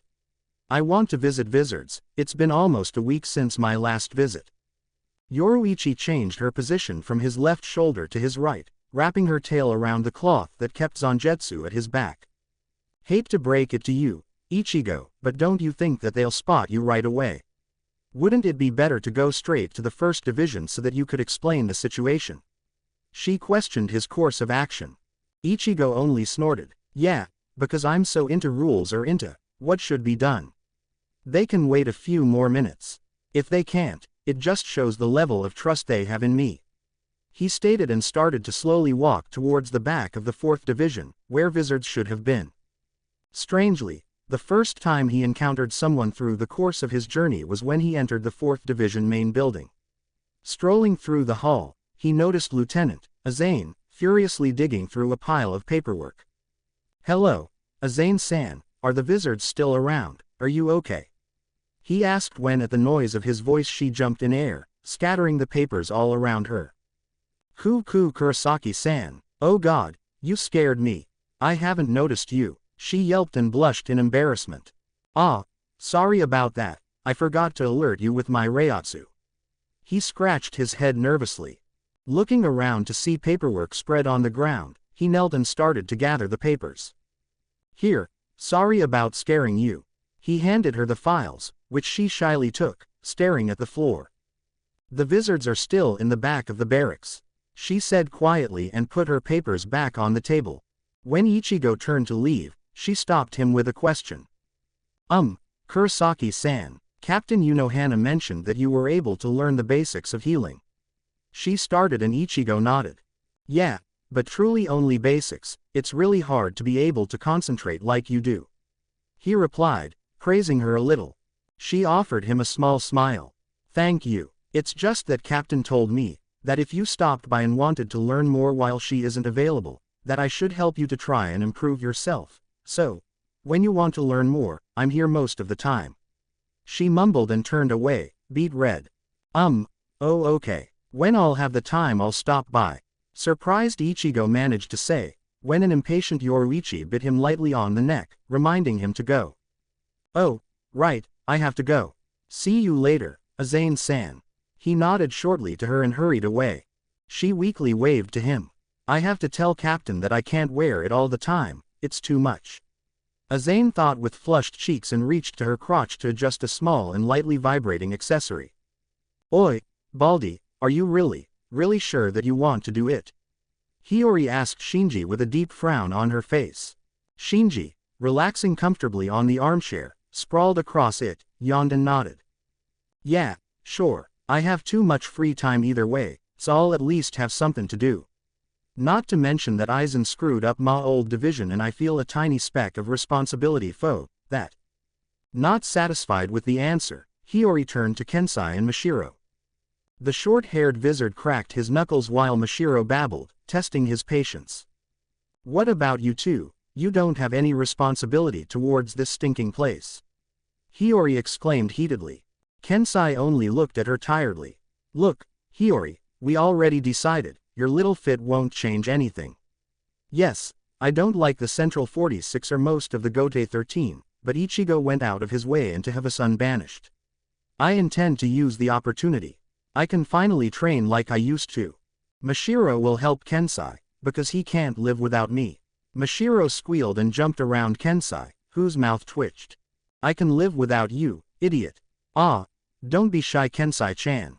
A small tick mark appeared on Hiyori's head as the dynamic duo proceeded to ignore her.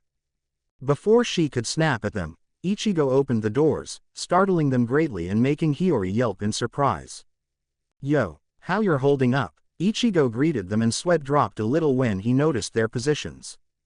Hiyori was folded on the ground, with her crotch almost at her face, while Shinji had his head on the floor, with the rest of his body still on the armchair. Kensai was holding Mashiro, who jumped at him in surprise. Love was still reading his manga, ignoring the whole situation. Rose was entangled in his lasso and Haki was trying to get him out of it. Lastly, Lisa was staring at Ichigo with a dangerous glint in her eyes. Sorry that I surprised you. Ichigo looked at them apologetically. Baldy, what the heck, don't sneak up on me like that, I might kill you in reflex. Hiyori yelled after she managed to get up. She glared at Ichigo, red in face from embarrassment. Ichigo, you almost gave me a heart attack. Don't tell me, did you finally learn how to mask your Reiatsu? Shinji looked at him with too much surprise on his face for Ichigo's taste. Haha, very funny, he retorted with an offended expression. Not funny, but interesting, so you can finally use your new skill for sneaking up on innocent victims of your deeply hidden fetishes or simply catch nude girls off guard, nice. Lisa commented and gave him a thumbs up. I don't have hidden fetishes. Ichigo yelled, blushing slightly. Oh, but you didn't deny the nude girl's part. Lisa shot back with a perverted grin. Wah, she looked at him smugly when he couldn't reply at first, but it soon changed to a surprised expression when he managed to choke out. I get enough nude girls as it is. He mumbled when he remembered Yoruichi, Kukaku and Harabel. The last one he hadn't seen nude, but it was close enough to that. That statement seemed to shock Lisa enough to shut her up, so he turned to Shinji. No, I didn't learn how to mask my Reiatsu, it's simply because my Reiatsu cannot be sensed anymore.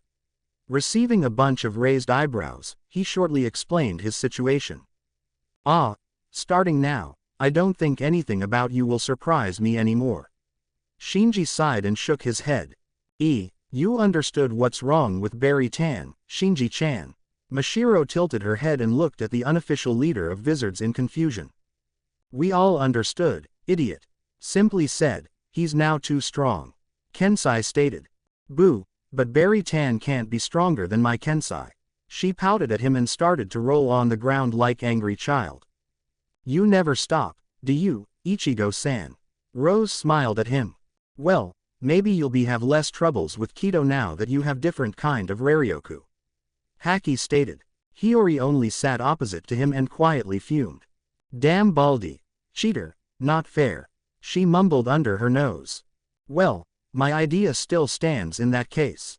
Lisa commented after she finally got over her surprise at Ichigo's previous response to her. Said substitute only shook his head exasperatedly. You're still going with that? Well, it is interesting. So, what are you going to do about the Soul King? Love asked him suddenly, making Ichigo almost spit at him from surprise. Wah, what about Soul King? Shinji only looked at him sardonically. Well, captains almost went apeshit when they heard about it from Suifeng or what's her name. Don't worry, they haven't told anyone else. We only know it, 'cause me, Kensai and Mashiro are staying in Soul Society and talkin'. The free captain positions, well, Mashiro will be some sort of lieutenant. He explained. Mashiro will be a super lieutenant. Mashiro exclaimed loudly, earning herself a whack on head, courtesy of Kensai. Like hell you will. Finally catching up with the conversation, Ichigo widened his eyes. You're going to take back your old positions. That's great, congrats. He congratulated them. Yeah. So, what you gonna do? Shinji asked, ignoring Kensai and Mashiro. Scratching his head, Ichigo turned away. For starters, I'm going to find out if the Gote 13 knew about my mum, that she was a Quincy and that dad was their former captain or not, that they just took it like an ordinary order. He stated calmly. When he heard no response, he turned back to see Vizards looking at him puzzled. What? Kensai grimaced at him. What difference does it make? Ichigo smiled a little. It's different to me. I can get over it if they just followed orders or if they were suspicious about it. It would mean I can't hold it against them. I know that they couldn't just go against the orders of the Soul King. However, if they knew who my mother and dad were, it would mean that they lied to me for these past months, playing allies with me. He trailed off and looked outside the window. I know that it probably makes no sense at all, but I don't want to jump to conclusions. I don't want to fight people that I consider friends, and fighting Gote 13 would only bring problems, and no matter who would win, there would be causalities, and since all of us know what's coming, it would be stupid. I may hate Gote 13 for what they did, but without them, the balance of souls would collapse. My decision could potentially bring danger to many people. I don't know. I want to talk to Soul King face to face too. Shinji sharply cut him off. Are ya crazy? Ya can't just go to him. I know, but I have the feeling that he'll want to talk to me himself. I just need to wait. Ichigo replied calmly. The wizards only sighed and quickly gave up from telling him otherwise. There was no point. They knew at least that much. Well, it was nice seeing you guys, but I think I should go to the first division to talk to the old man and prevent an imminent conflict. Ichigo stated, sauntering away just as Love grabbed his shoulder. Wait, Shinji, Kensai and Mashiro will be appointed in half an hour when the next captain's meeting should be. You can wait that much, he said, glancing at the rest. Well, I have no problem with Baldy staying here for a moment, Hiyori declared and propped herself on Shinji's vacant armchair. Fine, thanks, Ichigo muttered with a smile and sat down for a few more minutes. Ichigo, just be calm and don't do anything outrageously stupid, Shinji warned Ichigo just as they were standing in front of the doors, leading to the room where every captain's meeting took place. Kensai nodded in agreement, keeping the unusually serious and calm Mashiro behind him. Yeah, you know me, Ichigo answered, making small beads of sweat appear on the wizard's forehead. That's exactly why I'm telling you this, Shinji muttered and opened the doors. When he did, the murmur inside quieted down and the captains looked towards the oncomers. However, when they noticed Ichigo walking behind the expected visitors, their eyes widened and some of them had panicked expressions. Kurosaki, what are you doing here? Toshiro exclaimed worriedly. Well, at least he doesn't look angry, the young captain observed with a relieved sigh. Hiraku stared in Ichigo's eyes and then chuckled quietly. Always doing the unexpected, Ichigo-kun. Captain Commander squinted his eyes and flared his Reiatsu for a bit. Hirako Shinji, Mugaruma Kensai, Kuna Mashiro, we've been expecting you, but not you, Kurosaki Ichigo. What is your reason for being here? He asked in booming voice. Gee, thanks for at least noticing us, Shinji mumbled, irritated. Ichigo calmly strode forward. Well, wasn't it you people that suggested that I should stay in Soul Society in the first place? Why is it so odd that I'm here? Yamamoto's mouth twitched. Don't play games with me, Kurosaki Ichigo. I'm asking you, why are you here, at a captain's meeting? Ichigo faintly smiled and stepped aside. That can wait, sir. I was under the impression that these three were going to be appointed to their old positions. From sides, Unohana smiled while Kiraku outright chuckled. Oh, he's pulling Yamaji's leg. You can almost see the frustration on his face. He whispered to Yukitaki, who shook his head disapprovingly. With a tick mark on his forehead, Yamamoto barely managed to keep his cool as he turned to three wizards. Hirako Shinji, so you decided to take our offer and return to your old position as a captain of the 5th Division, what is your reason? Shinji grinned, showing the impressive set of teeth. My reason is simple. As a former captain of the 5th Division, I feel responsible for my inability to apprehend Sosuke Aizen before he did what he did. His actions are a black mark in the loyalty of my old division. He probably messed few minds, and I want to return the 5th Division to its former reputation, he stated, earning complimentary nods from the rest of the captains and the commander himself. Well said, Hirako Shinji. With this, I hereby appoint you again as the captain of the 5th Division, and I hope you will try your hardest. Take your Haori and stand next to your comrades, Yamamoto declared and nodded to his lieutenant, Chojiro Tadaoki Sasaki, to bring forth the Haori, which Shinji took and slipped into with style of his own, still grinning widely. He stood next to Unohana, who nodded to him. Ah, I didn't think that being back in this robe would feel so good, Shinji said with content sigh. Mugaruma Kensai, Kuna Mashiro. I take it that both of you want to return to your old division, however, the 9th already has a lieutenant. He trailed off and looked at them, expecting them to split into two different divisions. If I may, Commander, I'd like to appoint Kuna-san as the co-lieutenant of the 9th Division. I am familiar with the current lieutenant, Shuhei Hisagi, who agreed to share his position with Kuna-san. Kensai announced smoothly, making Yamamoto raise his eyebrow. As that's so, he looked at him speculatively, when another voice spoke up.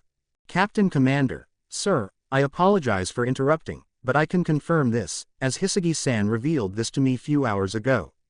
Komamura said, glancing at Kensai. So, this is the man that Shuhei-san idolized from early age. Single quote. Yamamoto was deep in thoughts. He wanted to say that this was against the rules. But he couldn't do that. It wasn't proper. There was no law stating that a captain couldn't have more than one lieutenant. He couldn't say that it was wrong. Glancing at Yukitake, who was adamant about not having his own lieutenant, instead preferring 2/3 seats, he frowned. He remembered Kensai from 100 years ago and his dynamic with his old lieutenant. Thinking fast, he even remembered the lieutenant, Mashiro, from when she was appointed to her post. She was one of the few Shinigami who preferred using her Hakuda to overwhelm her opponents and not a Zanpakuto. Being a person who was proud of his own Hakuda, Yamamoto could only appreciate a person like that. Moreover, there was the fact that having 2 lieutenants in the 9th Division would boost the strength of the Gote 13. Hisagi together with Mashiro held a power almost comparable to a captain. It wouldn't take long before one of them would reach the strength of a captain alone. Settling on that, he closed his eyes. Very well. Kensai Mugaruma, I already know your reason for returning to your old post, so I'll skip that question as I'm sure that your subordinate would answer the same. Therefore, I hereby appoint Mugaruma Kensai for the 2nd time, as the captain of the 9th Division. I also appoint Kuna Mashiro as his lieutenant.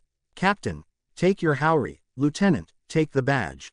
He exclaimed, slightly surprising few captains with his decision, and watched as the Vizard duo took their accessories. When Kensai stood in his place, next to Kyoraku, who tilted his hat to him in greetings, Mashiro happily bounced from the room, smiling encouragingly at Ichigo. Yamamoto then turned to Ichigo. Now, Kurosaki, explain yourself. With a small groan, Ichigo stepped out and walked in front of the commander. There isn't much to explain, sir. I only came to say that I have no intention on attacking Gote 13, nor the Soul Society. I only ask for 2 things. Carefully, Kurosaki. Don't do anything stupid. Toshiro prayed as small beads of sweat started to form on his brow. Commander, with his eyes still closed, nodded. I was hoping that we would remain allies. Let's hear it then. Ichigo inhaled deeply and formed the questions in his mind. First, I am convinced that by now, you must have figured a few things out, or at least Jin told you what he knew from his stay with Aizen, so I'll be blunt.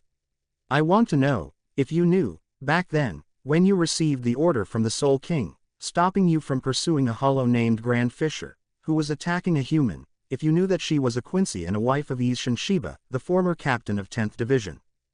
It's true then. Captain Shiba is still alive. Toshiro mumbled with a multitude of emotions raging through him. Small talk erupted among the captains, who, even after hearing the commander's theory previous day, were still slightly shocked. Yamamoto flared his Reiatsu again, silencing them. He gazed at the young substitute, who stared back at him unflinchingly. No, Ichigo, who was expecting more, recoiled a little. No, and you didn't think that it was weird that the Soul King himself was interested in the fate of one single human woman? He asked, a little frustrated. No, orders, which come directly from the Soul King, are not ones we are permitted to question. It's unthinkable that the Gote 13 would even consider doing that. We serve the Soul King. We are his military force, not his advisors. Yamamoto stated sternly. Ichigo grimaced a little, but was relieved internally. I guess I should be a little bit more happy, but hearing this is making it really difficult. He thought while Yamamoto studied his features. Is that answer sufficient? Ichigo shortly nodded. Yes, it was more or less what I expected, and what I hoped it would be. Ichigo replied cryptically. When Yamamoto raised his eyebrow in question, Ichigo continued. There is also the second thing. I'm requesting an audition with the Soul King. Captain Commander gaped at the substitute in front of him, hoping he heard wrong. Form sidelines, Shinji facepalmed, along with Kensai. He said he would wait for Soul King to contact him, that idiot. A audition. That's outrageous. Kurosaki, I was slowly changing my opinion on you, but this is unprecedented. Sui Feng stared at him in utter surprise. I agree with Captain Sui Feng. This is preposterous, Kurosaki-san. You cannot just ask for an audition with the Soul King himself. Not even Captain Commander has competency to be able to that, and even if he did, I don't see a reason for you to see the Soul King. I'd even go as far as to say that you are the one who shouldn't see him. You have a reason for hating him. Your meeting is not a good idea. Komamura agreed in a bark. Ichigo-kun, in this room there are only 2 people who saw the Soul King in person. That happened almost 1,000 years ago. There were other captains who saw him, but they are now members of the Zero Squad, or as others call them, the Royal Guard. You are not even a part of Gote 13, so there is no way you'd be allowed to see him. Hiraku added, but inside he was thinking otherwise. On the other hand, you managed many practically impossible feats, so I wouldn't be much surprised if you did even this. Yamamoto finally found his voice. As my fellow captain said, Kurosaki, your audacious request is impossible. It's so outrageous that it's even nonsensical to talk about it. Expecting this kind of reaction, Ichigo shook his head. Maybe to you, it is. But I'm actually convinced that he'll contact you requesting to see me soon. And when that happens, tell me, so that I can talk to him. There's something I want to ask him, he stated, refusing to back down. He'll request to see you. Don't speak so arrogantly, Kurosaki. Byakuya retorted. Why would he do such a thing? Yukatake asked after that. Ichigo looked at them and glanced at Yamamoto. They don't know. Yamamoto looked at him confused. First of all, can any of you sense my reiatsu? I'm not suppressing it, nor am I hiding it. Ichigo questioned the captains.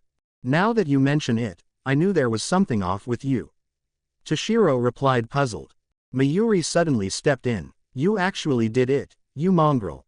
You united the powers inside you and became the first perfect natural hybrid, didn't you? He inquired in excited voice. Ichigo raised one eyebrow. So I was right. You were able to deduce that I wasn't using my Shinigami powers until recently. You're almost as fast as Urahara-san. He added, getting an angry sneer in response. Kuretsuchi-san's theory was right. Then, is that why we are unable to sense you? Yukatake wanted to know.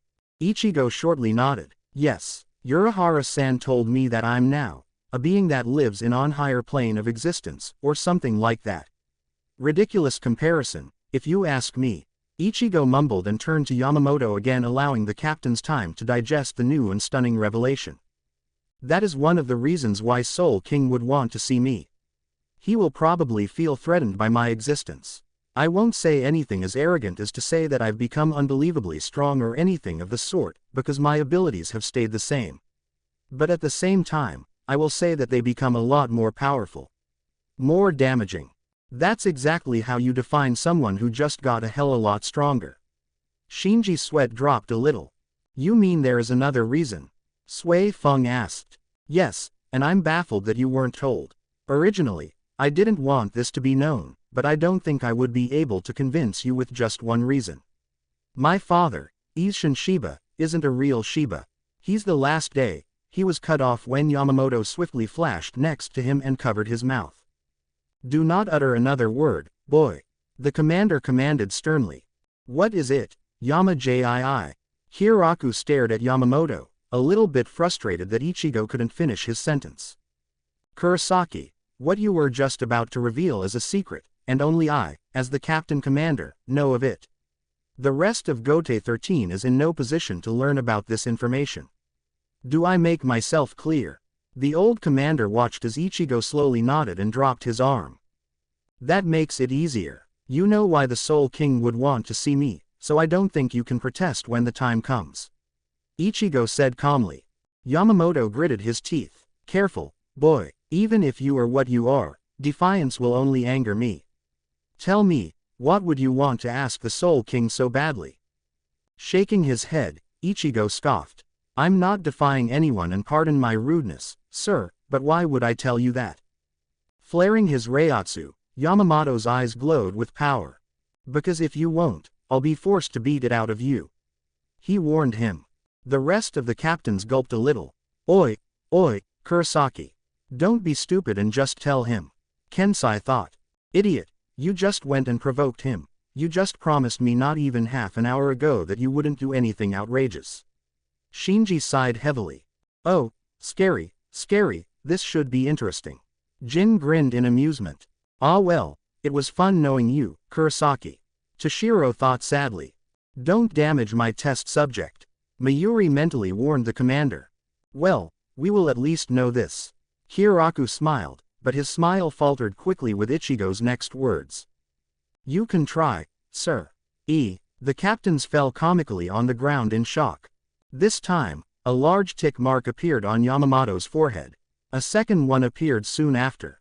Boy, did you just say what I think you said? Yes, I will fight you, if you won't listen to reason. Ichigo stated resolutely. Oh boy. Kiraku swallowed heavily and turned to Yukitake, who was still looking bewildered, and from the corner of his eyes, he noticed Unohana. When he caught her heavy breathing and bright glint in her eyes, he swallowed heavily again.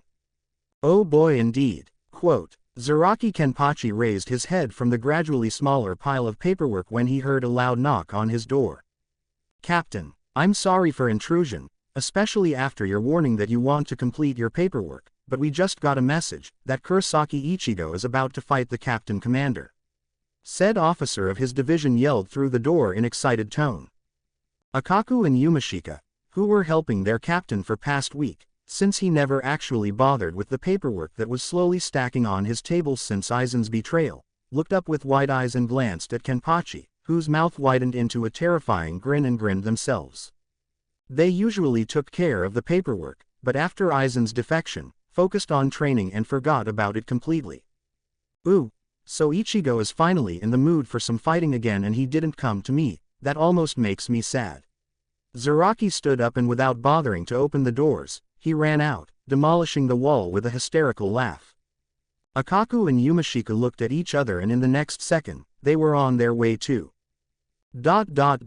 Guys, Mashiro yelled after she finally arrived to the room that belonged to Vizards.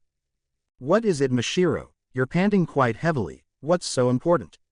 Lisa asked with her head still immersed in her erotic magazine.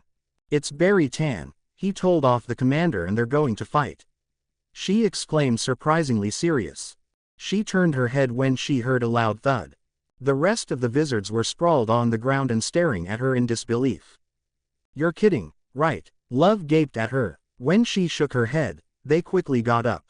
Haki, we need to go. If the rest of the Serite hears about it, the idiots will go there to watch and they will be squashed with the Reiatsu alone. They'll need a powerful barrier. Rose nudged the pink-haired giant who nodded and started to prepare the suitable Kido. Mashiro, lead the way. I want to see Baldy getting his ass kicked. Hiyori grinned hungrily. Why do I have the feeling that won't happen? Love thought and followed his comrades. No one noticed the black cat following closely behind. You know, I wonder how long it will take for Renji to actually admit it. Shuhei told Takira while they drank a bit of sake. Ah, you know him, he's too stubborn to do it. Kira shook his head sadly. I'd like to know where's Nanao-chan, I'm bored. Rangaku whined and quickly took a small sip of sake herself. At that moment the lieutenant of the 8th Division opened the doors and looked at them with a horror on her face. Nanao-chan, we were just talking about you, where? Rangaku trailed off when she got a good look at the vice captain. What happened? Iba slowly got up from his chair. Nanao shook her head. That fool, Kurosaki Ichigo, he argued with Captain Commander and now they're about to fight. She stated and watched as the rest of the lieutenants gaped at her. Even the stoic vice captain of 12th Division, Nemu, was surprised by this revelation. The hell? Rangaku jumped and turned to the rest. Somebody should go tell Renji and Rukia, they would want to know. Kira suggested in a panicked voice. I already sent our third seat to their location. Nanao replied and turned around. We should go too, she added and flashed away while others shortly followed. That stupid, rash, insane idiot. Renji muttered under his breath, speeding through the Rukongai with Rukia closely behind him. Ichigo, what are you doing? Rukia thought worriedly. Renji glanced back at her and sighed. She must be worried sick. You suck, Ichigo. Kurosaki Ichigo, I'm giving you one more chance to stop this nonsense. Are you willing to fight over something as trivial as that? Do you want to get punished so badly? Yamamoto asked in frustrated voice. Not far from him, Ichigo was calmly looking back at him. Yes, I am. Are you, Ichigo? Not that I'm worried or anything, but are you doing this simply because you're being stubborn, or do you have an ulterior motive for this? Zangetsu questioned Ichigo's actions with only slight tint of humor in his voice. Of course. First, the old man should learn that I'm his ally, not his subordinate. He can't order me around like he thinks he can. I'm not one of his tools. If I want to share my thoughts with him, I'll do so, but if not, he needs to know that I'm not willing to obey him just like that. Ichigo retorted. You know, they may want to try to seal your powers because they'll decide that you're too dangerous to them. Ichigo smiled a little, confusing Yamamoto, who was staring at him. It won't go that far, Zangetsu. I have more reasons for this fight, not just one. I want to test myself. Iwatch is supposed to be as strong as Yamamoto, if not stronger. If I can't hold my own against the old man, how can I hope to defeat Iwatch? I want to also make the rest of the captains understand that some of them are weak. Well, that sounds arrogant, but Aizen did dispose of the most of them like they were nothing. They have to get stronger. He explained. Ichigo, you do realize that not everyone has your potential, right? Zangetsu smirked at him. Is that a compliment? I know that, but most of them are still young and I'm convinced that they can do better. Finishing his small talk with Zangetsu, Ichigo raised his head and focused on Yamamoto. Let's go, sir. He glanced around him to see that Haki just set up a bright orange barrier. Thanking him mentally, as he was worried that people would get caught in the crossfire, he shifted his sight and watched as Yamamoto gritted his teeth, turning his cane into his Zanpakuto. The captain commander took off his haori and shihakusho just enough to reveal his scarred torso and raised his sword in front of him. I'm not sure about your intentions, as I don't believe it's just you being stubborn, but either way, you're about to get punished, boy. Reduce all creation the ash, Ryujin Jaka.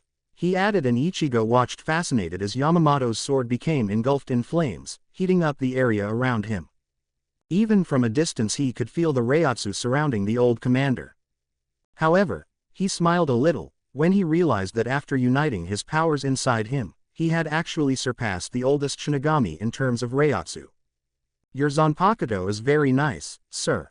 It almost looks like a red inferno, but two can play this game. From the sidelines, the captains and other Shinigami, along with Yamamoto, looked in surprise when Ichigo raised his own sword. Set the darkness ablaze, Zangetsu. He released his own Shikai, intentionally pumping more Raryoku into the blade, and created a small black inferno around him. With a satisfied smirk, he thanked Lilith, as when he trained her during those 3 days, Ichigo managed to grasp the character of his flames, bending them through his will.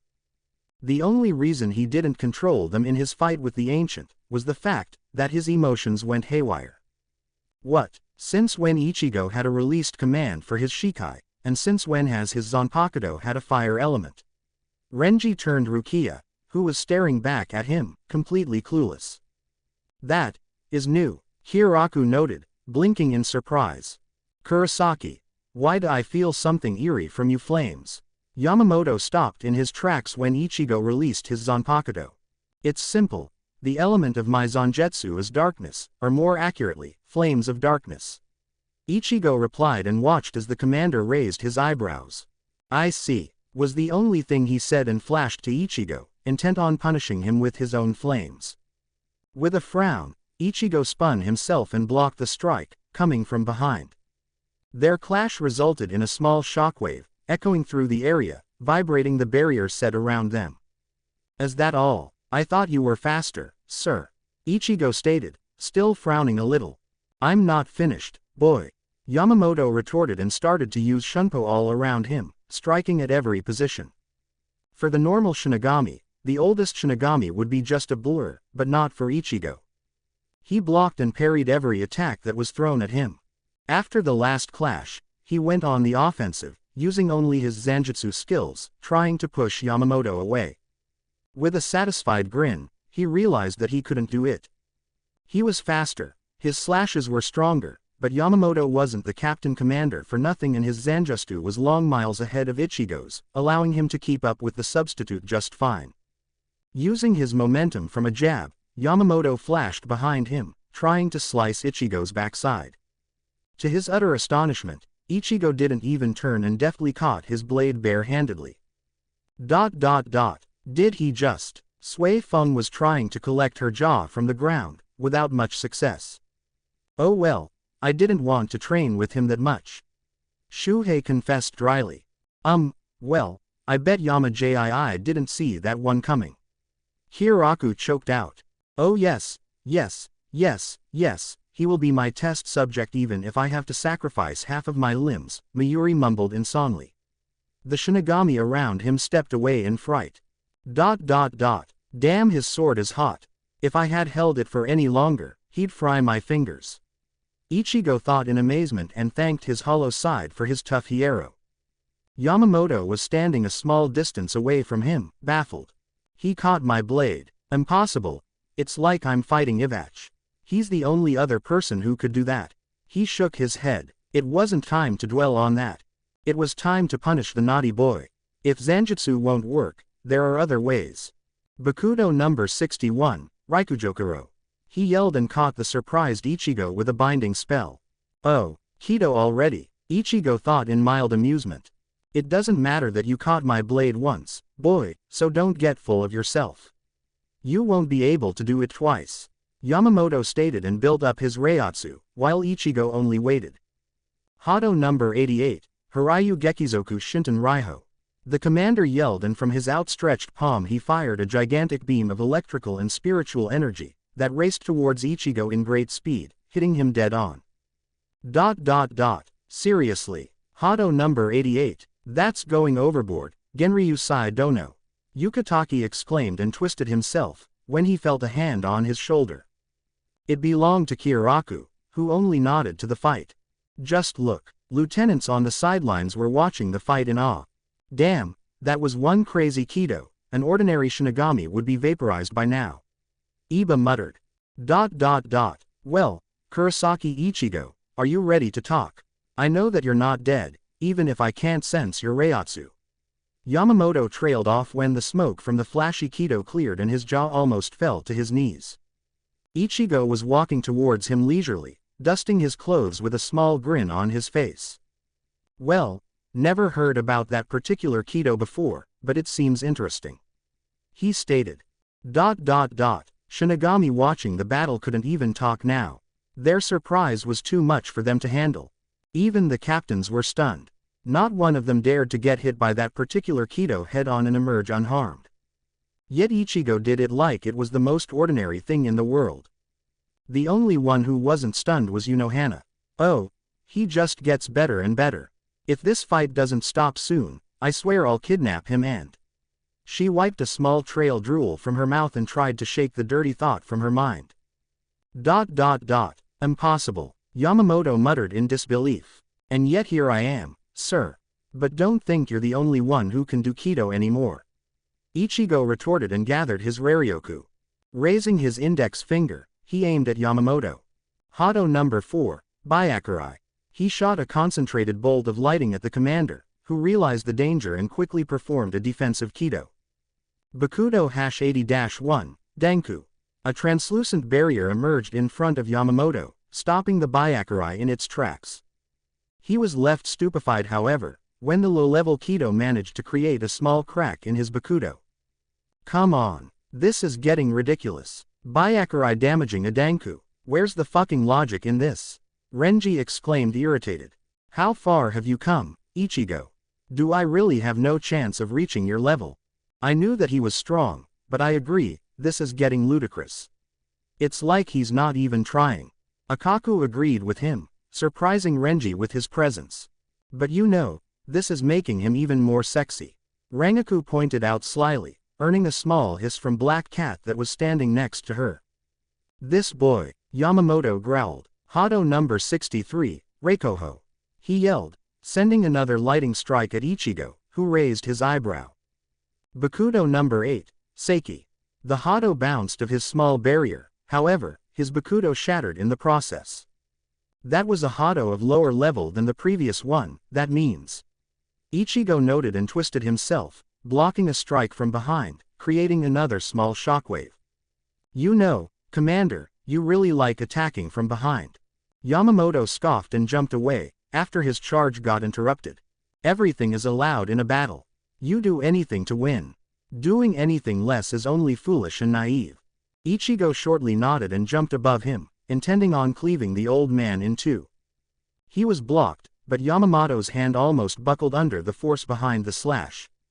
Still in midair, Ichigo twisted his body and aimed a kick at Commander's head that was barely dodged. In retaliation, Yamamoto grabbed his leg and threw him away. As I said, don't get ahead of you, boy. I have been the captain commander for past 1,000 years.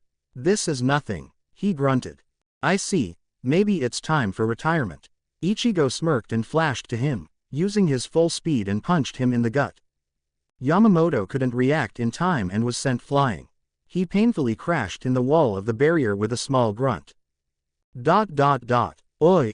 Bad move, Ichigo-kun, you never say to Yama-jii that it's time to retire, unless he brings it up himself. Hiraku cringed when he could feel Commander's angry reiatsu even through the barrier. Ichigo tilted his head while Yamamoto slowly got up. You know, there's something that's been bugging me. I almost thought that the rest of the captains would jump at me when I said I would fight you. He covered his eyes, when the flames of Ryujin Jaka fiercely bursted from Yamamoto. Retire. Rest of the captains. Don't make me laugh, boy. I said that you need to be punished. Other captains would only get in my way. He growled. Ichigo grimaced and prepared himself. Oh well, it seems I finally pissed him off. Yamamoto raised his blade. Taimatsu. He yelled and a huge torrent of flames erupted from his Zanpakuto, flying at Ichigo. Wow, he thought and raised his blade too. Anjutsu no Ka. His black flames met the ones of Ryujin Jaka in midway and fought for dominance. Both of the fighters pumped their Raryoku into their respective Zanpakuto, fueling the flames, refusing to back down. Those on the sidelines could only watch, swallowing whatever little water was left in their parched throats. It seemed for a while that Ryujin Jaka was proving its strength as the strongest Zanpakuto in Soul Society. Its flames pushed the black ones back before the black ones began licking at the red, finally overcoming them. They took aim quickly at Yamamoto, who somehow managed to get over his surprise just in time and flashed to safety. When the flames disappeared and Ichigo couldn't see the commander, with a sigh he quickly spun, just in time to see another set of flames rapidly coming at him. He really likes to strike from behind. Yami no Sukatate, he yelled and erected a shield of darkness, canceling Yamamoto's attack. Time to get on offensive. Ichigo thought and flashed away, again using his maximum speed and evading Commander's sight. The oldest Shinigami stood still, ready to defend himself.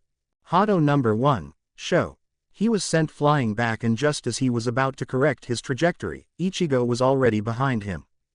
Bakudo number 1, Sai. The weakest Bakudo in hands of Transcendental took a few seconds for Yamamoto to dispel and Ichigo took the chance. From above, he sliced the air below him. Anjutsu no Ka. From the close distance, Yamamoto had no chance and was engulfed in black flames. Ichigo wiped a sweat from his brow. He should be lucky I can now use the flames without that torturing ability. No way, he's winning. Sui Feng whispered in shock and turned to her peers. Y'all know what? I'm done. I'm wasting no more breath for this. Ichigo crossed the limits of the Shinigami, so I ain't even mad that he's clearly stronger than someone like me, who's hundreds years older than him. Shinji announced, wildly waving with his hands. I'm standin' behind my words, Ichi-kun. A scary kid, Jin muttered and almost grinned when he thought about the next time Aizen would meet Ichigo. Oh Cap'n Dixon, y'all be very surprised. He thought, borrowing Ichigo's nickname for Aizen for a moment.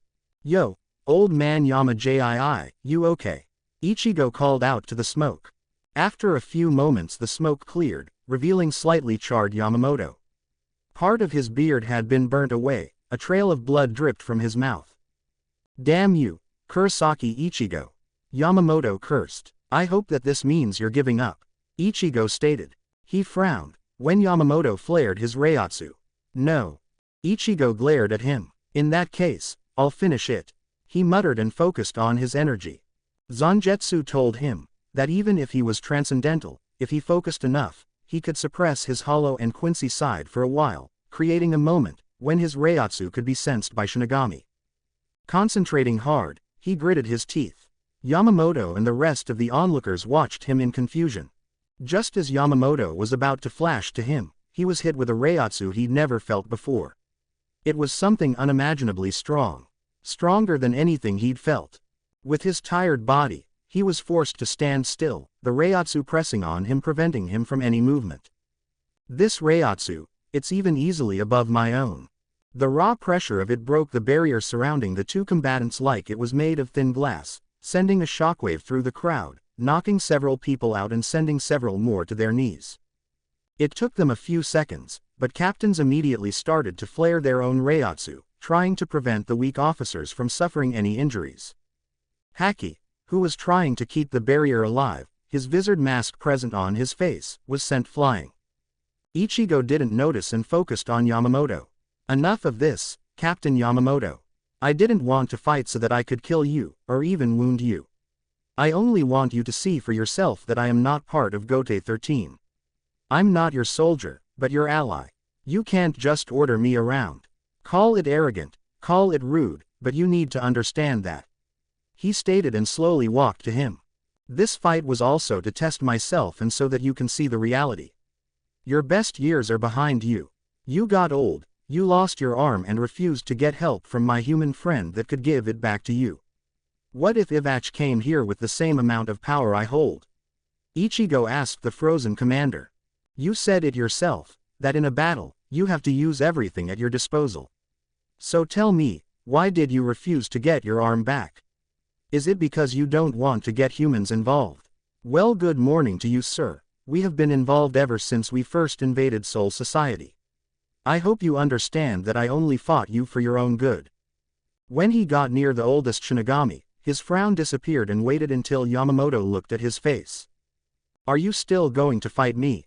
Will you even use your Bankai? Would you go that far, simply because someone, who's not under your command, refused to tell you his little secret? I still won't tell you what I want to ask him, but know one thing. I don't plan on fighting him. So, will you still try to force me to tell you more? Ichigo asked him with serene face. Yamamoto widened his eyes a little. So that was his intention. He sighed a little and after a moment he shook his head. I feel like a child that's being scolded and it should be the other way around. I'm the one who should be scolding him, yet he's quite right. I didn't want to get humans involved anymore. I was also too proud to get help from them. For 1,000 years, I have been the strongest Shinigami. It seems that this title is no longer valid. No, I wouldn't use my Bankai for something so trivial, it's too dangerous. He chuckled a little, confusing everyone, including Ichigo. Kurosaki, maybe you're not such a little kid anymore. You certainly aren't stupid either. Your intentions were good, but the execution was still rash. Fine. I understand what you wanted me to understand. Now, release the pressure, or you'll kill my men. Yamamoto announced, making Ichigo to turn around in shock. Shit, he cursed and quickly let his Reiatsu become undetectable again. Those, who were around them and still were conscious, with one exception, sighed in relief as the incredible pressure that almost squashed them, disappeared. That one exception being Unohana, who almost whined. No, that Reiatsu, I need it back. I almost came, give it back. She straightened herself and flushed in embarrassment. I have to get myself together. Oh, I'm so wet, I have to change my clothes. Ichigo offered his hand to Yamamoto. So, does this mean that I can call Orihime to restore your arm? Chapter 14. Dawn of the Undead. Rumors about the hero. Trying to calm himself down, Oryu slowly walked towards the Karakura's hospital with only one thing in his mind. It's been only minutes since he left his best friend, Kurosaki Ichigo, to go to Soul Society, and he silently prayed that the orange-haired substitute wouldn't do anything stupid. A small smile appeared on his mouth. He was aware that no amount of prayer could heal Ichigo's fiery personality. If he had a plan, there was nothing that could stop him from actually doing it. Therefore, he was almost sure that Ichigo would actually do something stupid. But praying never hurt anyone before. His sigh cut through the silence that was surrounding him. The night concealed him enough so that when he appeared under the light of the street lamp, the sudden appearance freaked out every animal in the vicinity. However, he was the one that freaked out the most when a voice called out to him. "Uryu, what an unexpected surprise. What are you doing here, lurking through the dark streets?" Spinning on his heel, Uryu turned to the person. "Ryu, father." A small surprise flickered in Ruken Ishida's eyes. "It's been a long time since you actually called me that. Don't think, however, that now I'm less suspicious and so I ask again. What are you doing here, so late at night?" Uryu lightly exhaled, his vocal cords shaking from nervousness that settled in his stomach. Gathering his resolve, he nodded to himself. "I'm here because I spoke with Ichigo and he told me everything." Ruken only grimaced. "I see. Fear not, I'm not here to talk about that. What's done is done. Blaming you from anything won't do me any good. No, I'm here because of entirely different matter." Uryu sparked a small glimmer of interest in Ruken with that, and the older Quincy tilted his head to the side. "Go on." As a response, Uryu formed his reishi bow, casually aiming at his father with it, earning a raised eyebrow from the man in hospital attire. "Do the same thing," Uryu requested. With a small frown, still not understanding the situation, Ruken instantly formed his own bow. "Now, tell me, father, what do you see when you look at my bow and you compare it to yours?" "I'm not sure what is it that you want, Uryu," but Ruken was cut off when a single arrow flew near his head and disappeared in the night. "Do not try to kid me, father. You know very well what I'm talking about. Every Quincy would be able to tell the difference between us." Uryu raised his voice a bit in frustration. "Every Quincy would be able to tell. What is he? Oh." A light bulb finally lightened above Ruken's head. "Your bow is not finished, not completely developed, uses too much reishi to be stable and the arrows you shoot from it are weak. Is this about that? That you are weak?" Satisfied with the answer, Uryu slowly let his bow dissolve. "Yes, when I spoke with Ichigo, I told him one thing. That I would be on his side, no matter what choice he would pick. That I don't care about the Gote 13 or Soul Society, about the Shinigami in general, besides the few of them. However, when Ivach will come, and he will come sooner or later, I will side with Ichigo and his Nakama, even if they are Shinigami. I will even fight my fellow Quincy, who are blinded by desire to rule, and I will keep my promise to grandfather, that a Shinigami and a Quincy can fight together. With Ichigo's unique heritage, it can be done." Uryu sighed heavily and closed his eyes. "But none of that will matter, if all stay the same. Right now, I'm far too weak to be of some use on a battlefield.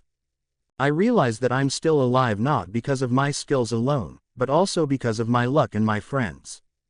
During our invasion on Soul Society, I was only capable of matching a captain's power because of my let's still, what costed me my powers. In Hueco Mundo, I was completely overpowered when I was pinned against the Quattro Espada, Ulquiorra. There was absolutely nothing I could have done. The difference in our power was that vast. Even Ichigo himself couldn't defeat him. But now he is in another league." Ruken was carefully listening to his son, and when Uryu kneeled before him, he raised his second eyebrow. "You, however, are strong, a lot stronger than I am. I'm not stupid to try and deny it. That's why I'm asking you. Please train me." Uryu gritted his teeth and swallowed his pride, that was telling him not to beg. ... The silence was so thick that Uryu could even hear the sound of his own heartbeat, waiting for his father's response. "No," Ruken finally answered. "What?" Uryu's head shot upwards and glared at his only parent. Ruken rubbed his forehead and walked closer to Uryu. "Uryu, I can't say I don't understand your desire to fight, to help your friends, to protect them, but you are a human being. You have no ties with the spiritual world. Leave it to the Shinigami."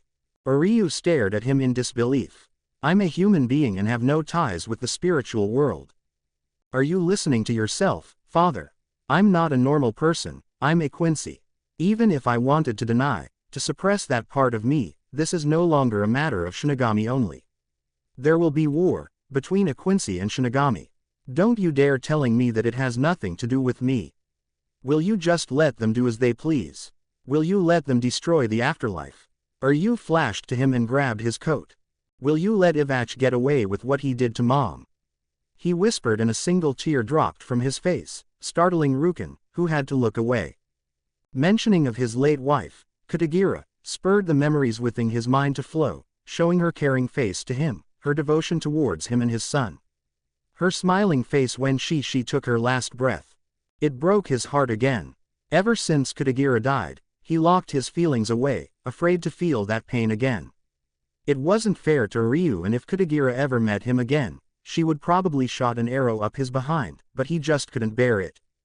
Now, seeing the emotions race through his son's face, through his eyes, the lock to that emotions broke and threatened to flood him with them. Yanking his clothes from Yuryu's grip, he glared at him. Don't speak of it like it's easy for me. Do you think I can just forgive him? I loved Katagira. I loved her with my whole heart, and there is nothing. I repeat, nothing I wouldn't do for her sake. But you are my son, her son. I don't want to see you die just like she did. You are the only memento of our years spent together. I will die before I let you do it yourself. Ruken yelled in frustration, causing the reishi around him to glow. Ryu stumbled and watched him with wide eyes. I never knew. I rarely saw you two talking together, so I thought. While Ryu was recovering from his shock, Ruken took a deep breath, calming his emotions. Damn it, look at me. One reminder of Katagira and I'm shouting like a hormonal brat. Ruken mentally cursed. But father, you know it yourself. This is my life and it's my choice what I'll do with it. I'm not a child anymore. I'm not asking you for nothing more than just to give me means to fight for myself. Like it or not, I will be a part of this fight. Ivach probably knows about us and we will have to fight him. Would you rather leave me with no power to defend myself? Or will you help me so that I can survive and live? Ryu asked quietly after a moment. Ruken slowly shook his head and raised his head to show Ryu his sad expression. I know that you are not a child, Ryu. I always wanted a peaceful life for you, life devoid of Quincy matters or any kind of spiritual affairs. It is not something that you can make a living from. A memory flashed through Yuryu's mind at that. Well, there is truth in what he said. You can't fill your stomach by being a Quincy. It's an important factor since he has a family. Yes, he is right in what he said. But you're right as well. Ryu, Ishida Suken said to a young Ryu, after the latter confronted him about what his father said. But, I saw. Hollows attack people. I saw it, so I know that Shinigami can't take care of everything on their own. Why? Young Ryu wiped his tears. Father must have seen it too, so why does he still say stuff like that? Suken only sadly looked at his grandson. Sensei, I want to get stronger. I'll become a very strong Quincy, and then protect everyone from hollows. Then father will definitely agree with the way of the Quincy. Ryu clenched his fists. Thank you, Ryu. His grandfather thanked him softly. But Ryu, I hope that you can understand your father's reasons, too. If the thing you want to protect is different, the sense of justice would be different, too. Understand this, he continued while they were walking through the park. The thing father wants to protect. What is it? Money? Ryu inquired. Suken only smiled and patted him on the head. Someday, you'll know someday. When you do, you will also know what you want to protect. Ryu shook his head. I thought of this memory, when I fought the 12th Division captain. The only thing I knew back then, was what is utterly unforgivable. Looking at his father, he smiled a bit. I still don't know what I want to protect, but I think I know what my father wants to protect. That's why I didn't want you to become a Quincy, Ryu, because I wanted to protect you. Ruken said with a downcast expression. However, if you're so determined to fight, to protect, I will train you, under one condition. He continued, catching Ryu in surprise. What is it? For the first time, since his mother died, Ryu witnessed his father smiling sincerely. That you will survive, and that after this is over, you'll lead a peaceful life with your family on your side and with your friends behind you, watching over you. The son of last Quincy gulped and holding back his emotions, nodded. I swear on my Quincy pride. Soul Society. Kakuku raised an eyebrow when she heard some mumbling behind the doors that connected her spacious room and the hallway. She was enjoying her sake, relaxing after a rather hectic afternoon, when all of the Serite and even the outskirts, where her residence was located, felt the tremendous spiritual energy pressing on them. It was strong enough to make even her guards to sweat under the pressure that presumably came from afar. However, since she could hear no alarms, Kakuku wasn't that much worried. After all, the Reiatsu she felt was strangely familiar to her, but she couldn't put a finger on where she recognized it from. This happened almost 15 minutes ago, and since then, no Reiatsu could have been felt again. Only one thing bothered her, and it was the fact that she could almost swear that she felt a second tremendous Reiatsu signature. A signature which pointed with almost 100% accuracy at the captain commander of the Gote 13, Genryusai Yamamoto. So when she heard that suspicious mumbling, she tried to feel the Reiatsu behind the doors. She instantly recognized her two guards and, lighting up her pipe, she grinned as Shihoin Yoruichi entered her room. Yoruichi, long time no see, hey, what's wrong? She quickly lost her grin when she noticed Yoruichi's troubled expression. Hey Kakuku, the goddess of flash muttered and plopped on the pillow in front of the head of the, once, great noble Shiba clan. Without missing a beat, Kakuku poured a good amount of her favorite liquor into the small cup and offered it to Yoruichi, who took it and gulped it down in an instant. Burping lightly and trying to catch a breath from the burning sensation in her throat, Yoruichi got into comfortable position and slightly closed her eyes. Kakuku patiently waited for her to start talking, sipping the alcohol in small doses while the Shihoin heir shook her head. That idiot riled up the old man and fought him because he was trying to prove a point. She muttered frustratingly. Tilting her head on one side, Kakuku asked in confused tone. You mean the commander? That would certainly explain why I felt his Reiatsu not so long ago, so. Who did? Yoruichi suddenly chuckled and stared at the oblivious fireworks master. Ichigo.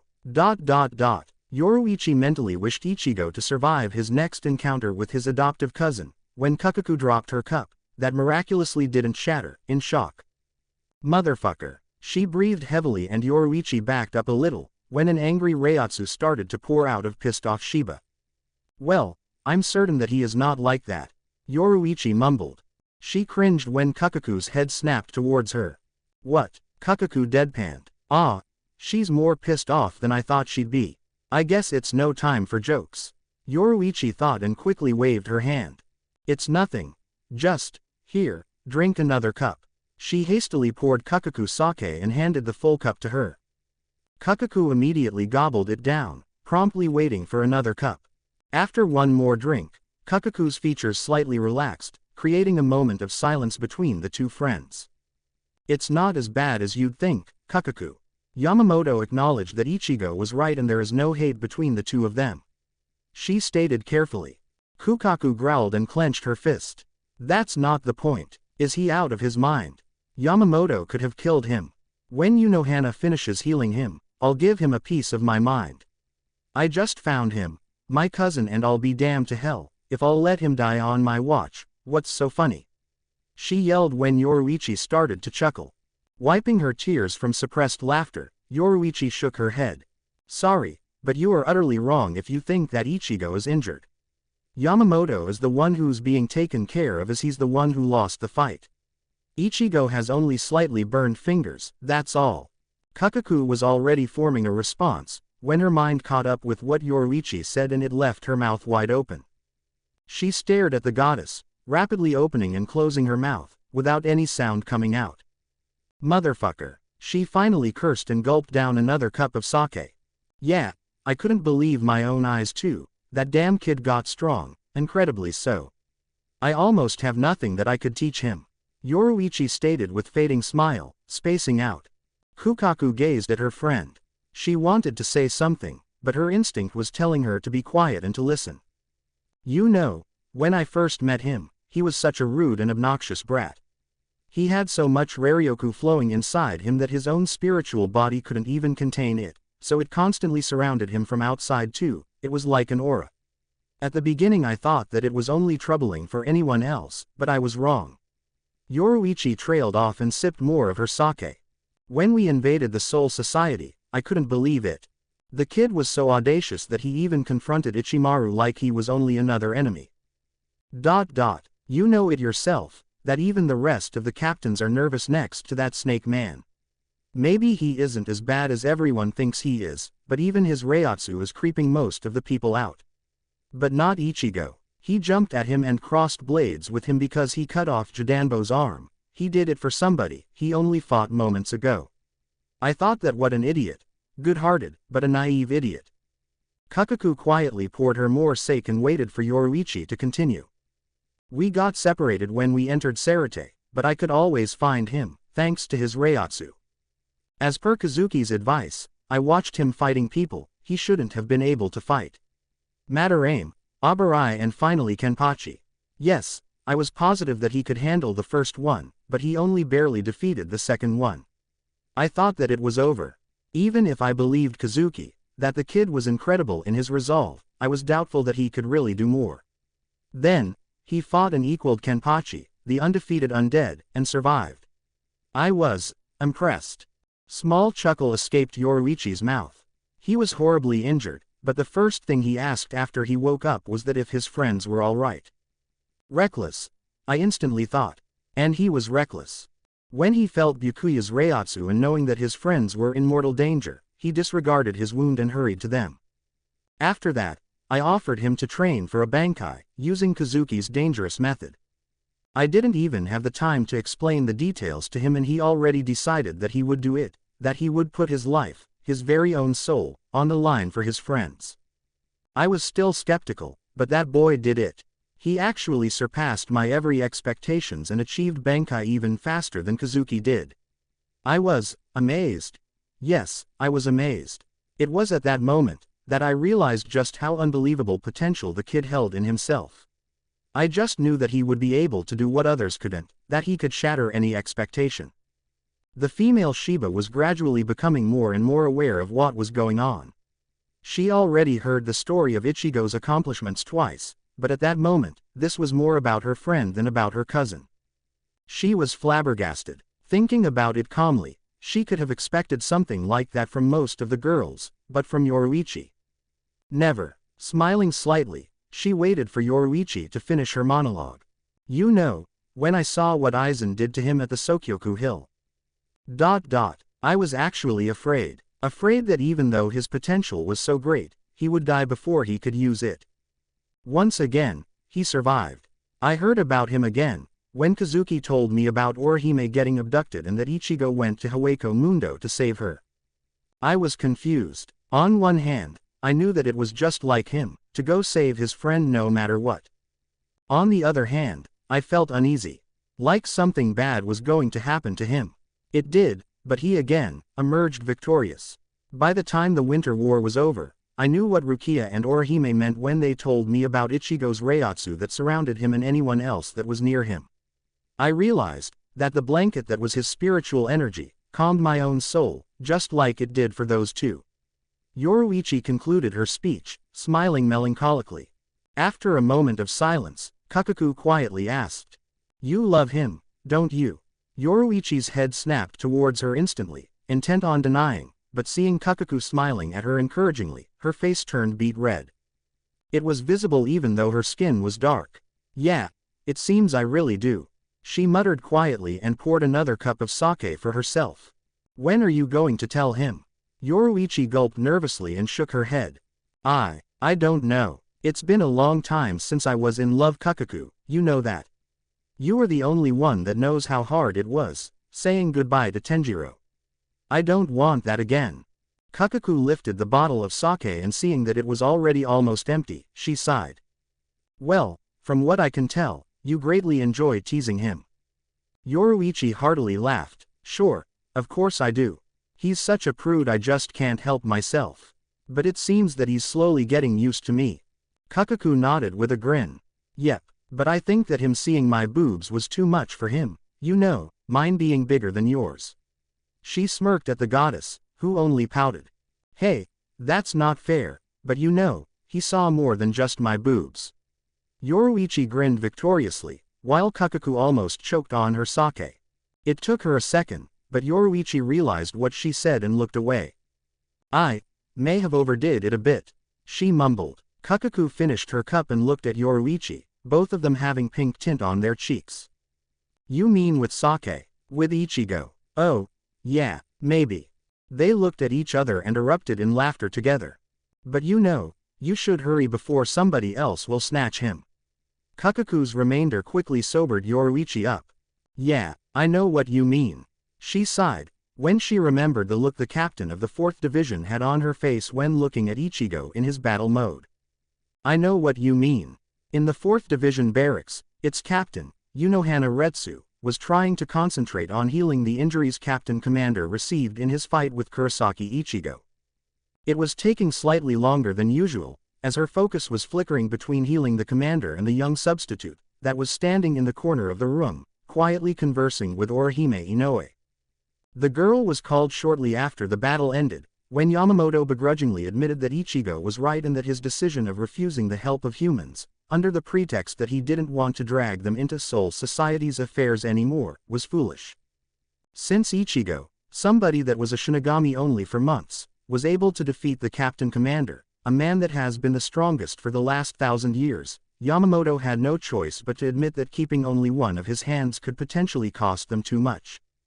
The fact that Ichigo was, as Ichimaru Jin not so nicely stated, a creepy kid with an abnormal amount of power, bordering on being a freak of nature, was irrelevant.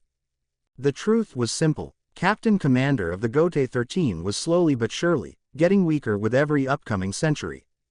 He most likely had 1 or even 200 years until he was no longer the strongest pure Shinigami. That thought scared the old captain more than he wanted to admit. It wasn't that he was afraid to die. He led a long and fulfilling life, full of hardships but also love. Full of pain but also joy, full of war but also full of peace. His only fear was that he wasn't sure that there was a person beside him that would be able to lead the Gote 13. Sure, his 2 students, Yukitake or Kyoraku, would be great leaders. The rest of the Soul Society adored them and nobody would doubt their leadership. But did they possess the necessary strength, the power to command 12 captains, to be able to shut their quarrels just by raising their Reiatsu? Maybe. That was something. He was sure that his fellow senior, Unohana, would be able to do just fine, as she could be quite persuasive when she needed to be. Her skills were unquestionable. She was probably the only one in the current Gote 13 that could fight him in one-on-one battle and survive it. It wouldn't end with his defeat, but she could give him hard time. In Zangetsu, she was his equal. She was slightly below him in other areas, aside from Kaido, which Yamamoto never bothered to learn. Yes, she would be the best option, if one didn't know her true nature. Her past would make it very improbable for Central 46 to actually appoint her to Captain Commander position. All in all, it was an uneasy thought and it made Yamamoto sigh. Pointing his stare to the 4th Division captain, he let out another small sigh when he noticed that her eyes were jumping from his wounds to Ichigo. He knew what that look in her eyes meant and he almost wanted to pity the young substitute. But since the boy burned away half of his impressive beard, he thought that maybe some punishment was in place. Even if Yamamoto was a man that lived through more than 2 millennia, he was still a man. And a man, no matter how old or how distinguished, could sometime act immature. It was in his nature. That's why Yamamoto allowed himself a small smirk.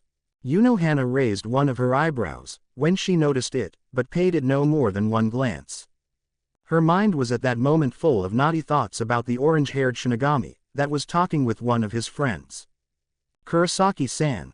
Oh Kurosaki-san, you are only giving me more and more reasons why I should play with you. Defeating the Captain Commander is no small feat, even if both of you weren't fighting all out. Oh, the things I would do to you. Ichigo, oblivious to the stare that was pinned on him, frowned when his friend with godlike ability told him some news. So Ishida went to train with his dad. Wow, never thought that he had it in him. He stated, small surprise evident in his voice. Yes, I finished patching him up just an hour ago. His father must have overdid it and so I was called to heal him. Orihime said, a little bit worried about her friend. Oh yes, if I could get my hands on you, Kurosaki-san, I would most probably overdo it too. Hana was clearly still in her dream, as her ears were slowly getting redder. Well, I can't say I'm that surprised. Ruken-san isn't somebody that plays around. Ichigo sighed, rubbing his head. You met Uryu-kun's dad. Orihime perked up. I can say with certainty that we would play around. First, I would surprise you and draw first blood. Just the thought of cutting you is making my head spin. Well, yesterday was only the second time I met him, but at both occasions, he left a bad impression. Ichigo replied. Is he that bad? Orihime asked timidly, still worried. And then I'd call you bad boy for using that huge meat cleaver on me, Kurosaki-san. After that I'd use my other blades, creating more wounds on that exquisite body of yours. Then you would push me down with your thick reiatsu. If I had to use one word to describe him, I'd say he's cold. I don't know. Maybe he's just pretending to be emotionless, but he's sure doing a great job of it. So yeah, I can see him going to extreme even while training Uryu. Ichigo shook his head. Gulping slightly, Orihime looked at her feet. I hope that Uryu-kun will be alright. I'd lick your blood from my blades. I'm sure that it's tasty. Yes, but no matter what wound we would receive, I'd use my abilities so that we could fight for as long as we could. And when we couldn't do it anymore, I'd tie you on the bed and then I'd hue. Hana's dreams were getting too intense, and at the end, she started to darkly chuckle even in reality, making Yamamoto quickly grab her shoulders so that she wouldn't drift too far. Oh, what is it, Captain Commander? She rapidly blinked, her ears still red. Coughing lightly, Yamamoto pointed at her mouth. You were drooling. Turning away from him, Hana quickly wiped her chin and then turned back, pretending that nothing happened. I think that you're okay now, Commander-san. Inoue-san can now do her thing. Hana stated loud enough for the duo in the corner to hear her and then moved back a little. Yamamoto stared at her, his eyes filled with amusement, and waved at Orihime, motioning for her to come closer. Ichigo nodded to Orihime and watched her momentarily concentrate, while walking towards the commander. Santon Keshun, I reject, she said firmly, projecting a yellow shield that encompassed Yamamoto. No matter how many times I see it, it's still an incredible skill, incredible but also dangerous in hands of a human. I shouldn't think about it, else I'm going to get a headache again. The old captain sighed. He glanced at his missing hand, that was slowly appearing from nowhere. Noticing that Orihime was also repairing the damage done to his beard, he quickly called out to her. Girl, only focus on my arm. Let my beard as it is right now. When Orihime wanted to ask for the reason, he shook his head. I got overconfident and paid price for it. This burnt beard will be my remainder of my arrogance. In the background, Ichigo widened his eyes slightly in surprise. Didn't see this coming, he thought, while Hana's reaction was more loud. But Captain Commander, do you really think it's a good idea? It will not only remind you your defeat, it will also remind the same thing to the rest of the Gote 13. Don't you think that this way, rumors will spread? She asked uncertainly. What rumors? Ichigo questioned, making Hana to turn to him. That Captain Commander is no longer the strongest in Gote 13 and so he's no longer fit to lead it. She answered, glancing at Yamamoto, who kept his eyes closed. He raised his healthy hand. Maybe, but Retsu, is it such a bad idea? I'm confident that since Kurosaki isn't part of the Gote 13, as I was forced to admit, I'm still its strongest member. However, hand or not, it shows that the boy was right in another thing. I'm getting old and in a century or so, there will be need for another commander. Yamamoto replied and opened one of his eyes to stare at Hana, who shifted uncomfortably. Calling her by her first name, she was sure that Yamamoto was asking for her personal opinion as his fellow comrade and not as a captain of the Gote 13. I think. Don't sell yourself so short just yet, Genryusai-san. I agree, everyone gets old, even someone with your kind of spiritual energy, but it still isn't your time to retire. Hana stated, her voice slightly wavering. Yamamoto only snorted. PCHE, I didn't say I'm retiring first thing tomorrow. I just want you to prepare on the possibility that I may not survive this next war we have on our doorsteps and Central 46 will be forced to appoint the next commander. It would be also nice, if you'd think about, who could take the mantle after me. After a moment, Hana nodded. Will do. I'm finished. Orihime stated quietly. She and Ichigo were quiet during the short dialogue between Yamamoto and Hana, rather focusing on her task. Yamamoto looked down at his, now repaired, hand and experimentally squeezed it. Satisfied with the response, he allowed himself a small smile and slowly got out of the bed. He grabbed his haori and his sealed Zanpakuto too, again in the form of a cane and curtly nodded to Orihime. You have my gratitude, Inoue Orihime, and with that he walked out of the 4th Division, leaving bewildered trio watching his back. Wow, old man actually thanked you.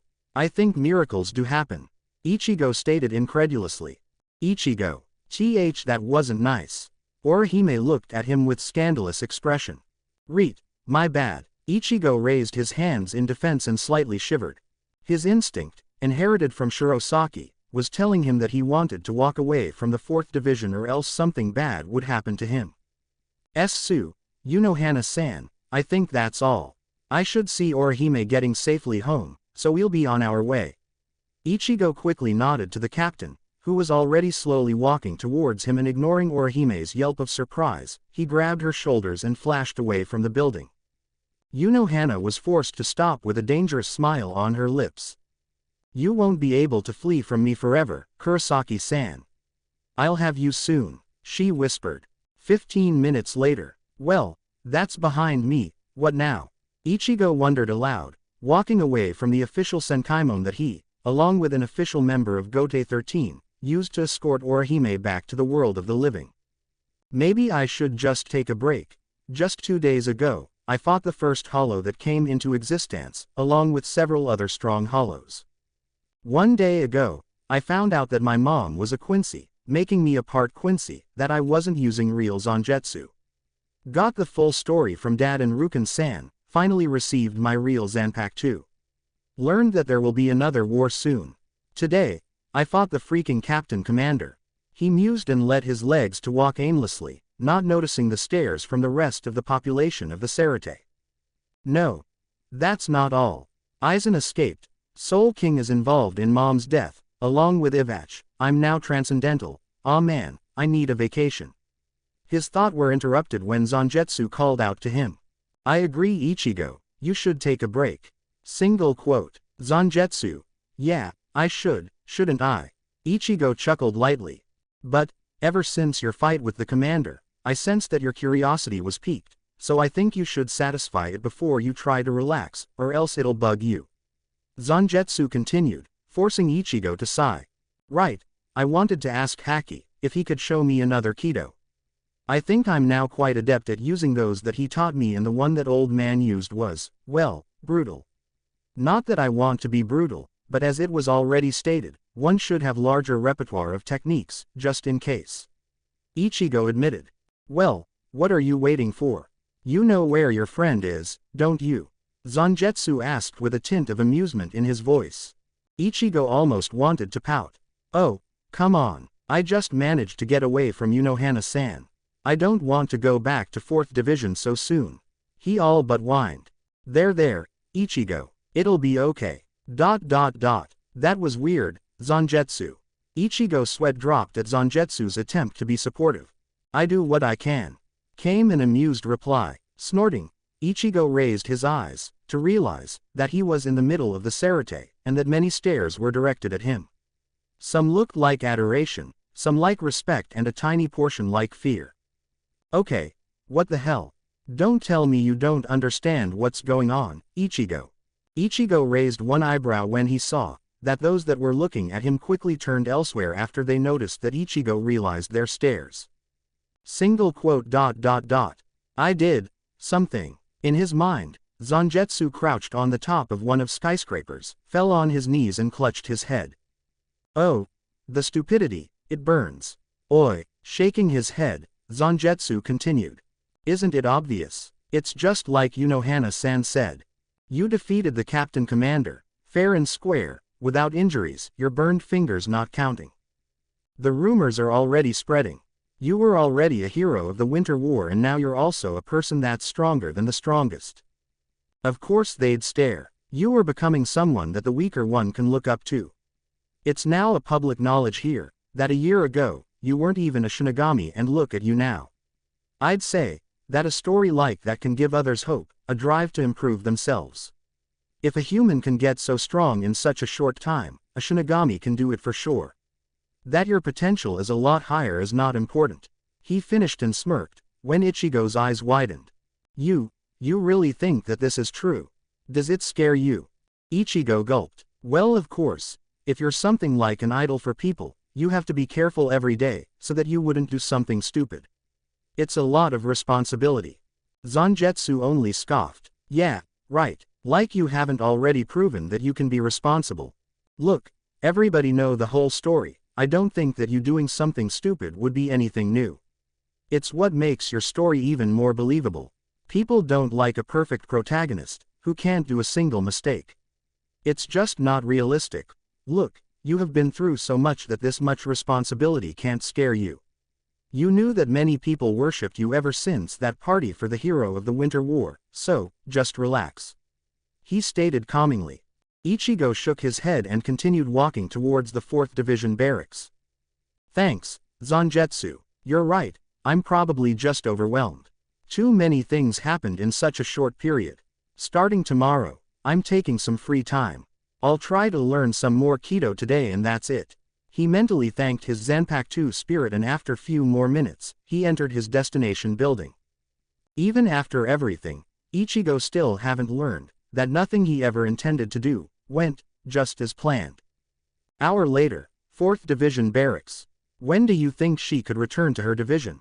Ichigo asked Azane after he met her walking past the room he was just in. When Ichigo returned to 4th Division with the intention to find Haki, so that he could try to learn some new Kido techniques, he had to wander through the building, as he didn't know where exactly the wizard was. During that time, he remembered that he haven't visited one patient for quite some time. Not wanting to break his promise to Toshiro, he entered the room, where Hinamori Momo resided for the moment and tried to talk to her. Surprisingly, she was feeling a lot better since his last visit. She was no longer terrified of him, as him holding her when she cried herself to exhaustion last time changed her impression of him a bit. However, while they were talking, Ichigo could tell that she was still wary of him. It's not like I haven't expected it. She allowed me to call her Momo, so she probably trusts me on some level, but after Aizen betrayed her, it will take some time before she'll open her heart completely to another person. Well, I'm just glad she's no longer crying. He thought after emerging from her room. That's when he met the lieutenant of the 4th Division and so he took the opportunity to talk to her for a bit. Captain Unohana says that Hinamori-san still needs to recover. Physically, she's been fine for the past few days, but her mind is still fragile. If she was released from the 4th Division, she'd inevitably find out about Aizen's disappearance and that could send her recovery back. Azane stated, hugging her paperwork tightly. Ichigo raised his eyebrow as he noticed the hardness in her voice when she spoke about Aizen. I guess even someone as nice as Azane-san can feel strong hatred. That makes sense. Listen, Azane-san, do you know where I could find Haki-san? I heard that he was taken here because of some injury but I can't seem to find him. Ichigo asked apologetically. Ah yes, Hachigan-san was here only for a short while and after that he returned to the rest of the wizards, so I think he should be with them. She smiled a little as Ichigo facepalmed. Right, as he wanted to say goodbye to Azane, his senses picked up a familiar Reiatsu quickly nearing his position. He spun around, and paled. Azane noticed and tapped him on the shoulder. Kurosaki-san, is everything alright? He gulped and shook his head. Probably. Ichigo, you stupid brat. Not. Ichigo finished his sentence and started to nervously laugh when an angry Kukaku Shiba landed in front of him and smacked his head. You idiot. Do you even realize how scared I was when I heard that you fought the commander? Why did you even did that? Are you out of your freaking mind? Do you want to start a war? She rapidly fired questions at him while Azane hid behind his back. Ah, come on Kukaku-san, he received another smack on the head. I told you no honorifics. Kukaku exclaimed. Okay, Kukaku, I'm sorry. He raised his hands in defense, stopping his adoptive cousin from giving him another punch. She held her fist up for a few more seconds, trying to calm herself. Behind Ichigo's back, Azane blushed a little. Kukaku's outfit was too revealing. Add her rapid breathing that forced her breasts to bounce and almost burst from her kimono, and the vice captain was red as a tomato. The female Shiba noticed her shifting behind Ichigo, and with a sigh, she dropped her anger. Fine, I forgive you this time, because Yoruichi already explained things to me, but don't do anything stupid again, okay? She threatened him with raised fist. Yes madam, I mean, Kukaku. He quickly corrected himself, and before she could smack him again, he flashed away, leaving Kukaku alone with Azane. Kukaku only shook her head. Shiba-san, are you okay? Why were you so angry at Kurosaki-san? Azane asked shyly. With a raised eyebrow, Kukaku raised her head to look at her. Yeah, I'm fine, he just gets under my skin. I'm Azane Katetsu, Shiba-san. Azane quickly introduced herself, when she noticed that Kukaku was waiting for it. Azane-san, I can call you that, right? She questioned and grinned when Azane nodded. Hey, such a nice girl. I think she need a little corrupting. She thought, and having nothing else to do, she stayed with the lieutenant to talk some more. Ichigo found Haki outside of the wizard's small abode, meditating in silence. When he was close and wanted to call out to him, Haki opened his eyes. Hello Ichigo-san. Oi, how did you know it was me? The wizard only smirked and explained while getting up. Well, my senses were telling me that someone was nearing me, and there is only one person in Sarate whose Reiatsu is completely undetectable. Ichigo crossed his arms and pouted. Not fair, I could have been a normal person, that possesses no Reiatsu whatsoever.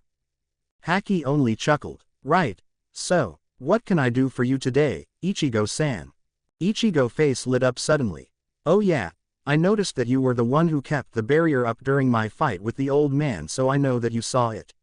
So you must have seen that Hado with a long name that Yamamoto used on me. I thought it was badass and that I could maybe learn it myself. You mean Hado number 88 Hiryu Gekizoku Shinten Raiho? Ichigo promptly nodded, earning a small chuckle from Haki. What? Still smiling, Haki shook his head. I can understand you're seeing this Hado in action, but it's one of the most difficult Hado to learn. Only Kido masters know it, as it requires very large reserves of Raryoku to use it. But I have that, Ichigo interrupted him excited. Yes, but this particular Hado also requires a strict control of your Raryoku, which is, I'm afraid, a little out of your league Ichigo-san, at least for now. Haki added when he saw Ichigo's disappointed face. If you want to get enough precision in using your Raryoku, I think that you should try learning Hado number 31 Shakuho. Even though it's a Hado number 31, it's one of the Hado that a student needs to know before graduating from the Shinigami Academy. It's very difficult to learn for those with large reserves, so I think that if you would be able to perform it without incantation, you could try to learn Hiryu Gekizoku Shinten Raiho. He explained. Ichigo scrunched his face, remembering something. Shakuho, isn't it a Kido when you create some sort of red orb? The wizard nodded in acknowledgement. Indeed. I've seen Renji using it, but he was having problems with it. Ichigo stated. Abarai Renji, lieutenant of the 6th Division, right? Well, from what I can tell, his spiritual energy is quite large for a lieutenant, so I can understand his problems. That's why I want you to learn it. Your reserves are extreme, so learning it would be most beneficial to you. Speaking of which, did you experience any problems with the Kido you learned so far, after uniting your powers? I was under the impression that your reserves expanded further, and that should have worsened your control, making your Kido useless. Haki asked, interested. Ichigo shrugged. Yeah, I thought that too, but I could use my Kido just like before. My reserves of Raryoku are higher now, but not as much as you'd think, they mostly only changed their nature. Also, since my powers are now working together and are not restricting themselves, my control of Raryoku is also better. So I guess, my control and reserves are balanced. Interesting. Haki scratched his chin in thoughts. Quote. I think I can understand Hiyori, though. It really feels like a cheap power-up, like a cheat. Ichigo sighed, rubbing his eyes. Haki waved his hand. Don't worry about it. If it helps, take it. It doesn't matter if it's a cheap power-up. It's still only thanks to who you are. You aren't taking the road Aizen took and trying to use artificial means of improving yourself. It's all you. That's why nobody can argue with it. Yes, they be grumpy but, well, who wouldn't take the easy road if he could? He smiled at Ichigo, raising his mood a bit. I guess. So, Shakuho, right, let's get it done, Ichigo replied. Haki nodded and with a raised hand, he aimed the palm to the sky. Ye Lord, mask od blood and flesh, all creation, flutter of wings, ye who bears the name of man. Inferno and pandemonium, the sea barrier surges, march on to the south. Hado number 31 Shakuho. He chanted and a red orb of energy generated in his palm. After a moment, the orb generated a blast of red energy that flew to the sky, dissipating slowly. Haki turned to Ichigo, who was watching the process carefully. That was the spell with its incantation. When you're able to use it well with it, you can try without it, but it should take you some time. For the full explanation, this Hado generates high-temperature flames in the form of an orb, that are then discharged from it. Depending on the level of power being used, the orb can be small, medium or large. You should focus on simply creating an orb, leave its size for later. Shakuho causes concussive, as well as burn damage, so use it wisely. Simply put, pour your Raryoku, in very small amount, to the palm of your hand and let it slowly emerge from it. While you're doing it, transform the energy by giving it flame properties. Don't forget that you have to imagine the energy to be contained, it needs to have defined borders and in this case, you have to compress it into an orb. Ichigo was listening and tried to remember everything. No wonder Renji has so much trouble with it. It seems to be quite a hassle to master this Hado. Nodding to his instructor, Ichigo closed his eyes and followed the instructions as much as he could. After a minute, when beads of sweat formed on his forehead, he started to chant. Ye Lord, mask od blood and flesh, all creation, flutter of wings, ye who bears the name of man. Inferno and pandemonium, the sea barrier surges, march on to the south. Hado number 31 Shakuho. A crimson red, but unstable orb of energy, bigger than his hand emerged from his palm and hovered in front of it. Haki had his mouth already opened, to tell him to release the energy, when the Hado exploded in Ichigo's face, surrounding him with smoke. Lightly coughing, he waved his hands, trying to get rid of it. Damn, this is hard. It's like trying to hold water in your hands, while you have Parkinson's disease. Ichigo muttered under his breath. You okay, Ichigo-san? Haki called out to him. Yeah, I'm fine. Hito can't hurt me, Ichigo replied and then widened his eyes. Turning to Haki, who was staring at him with raised eyebrows, he asked. You know, this is actually weird.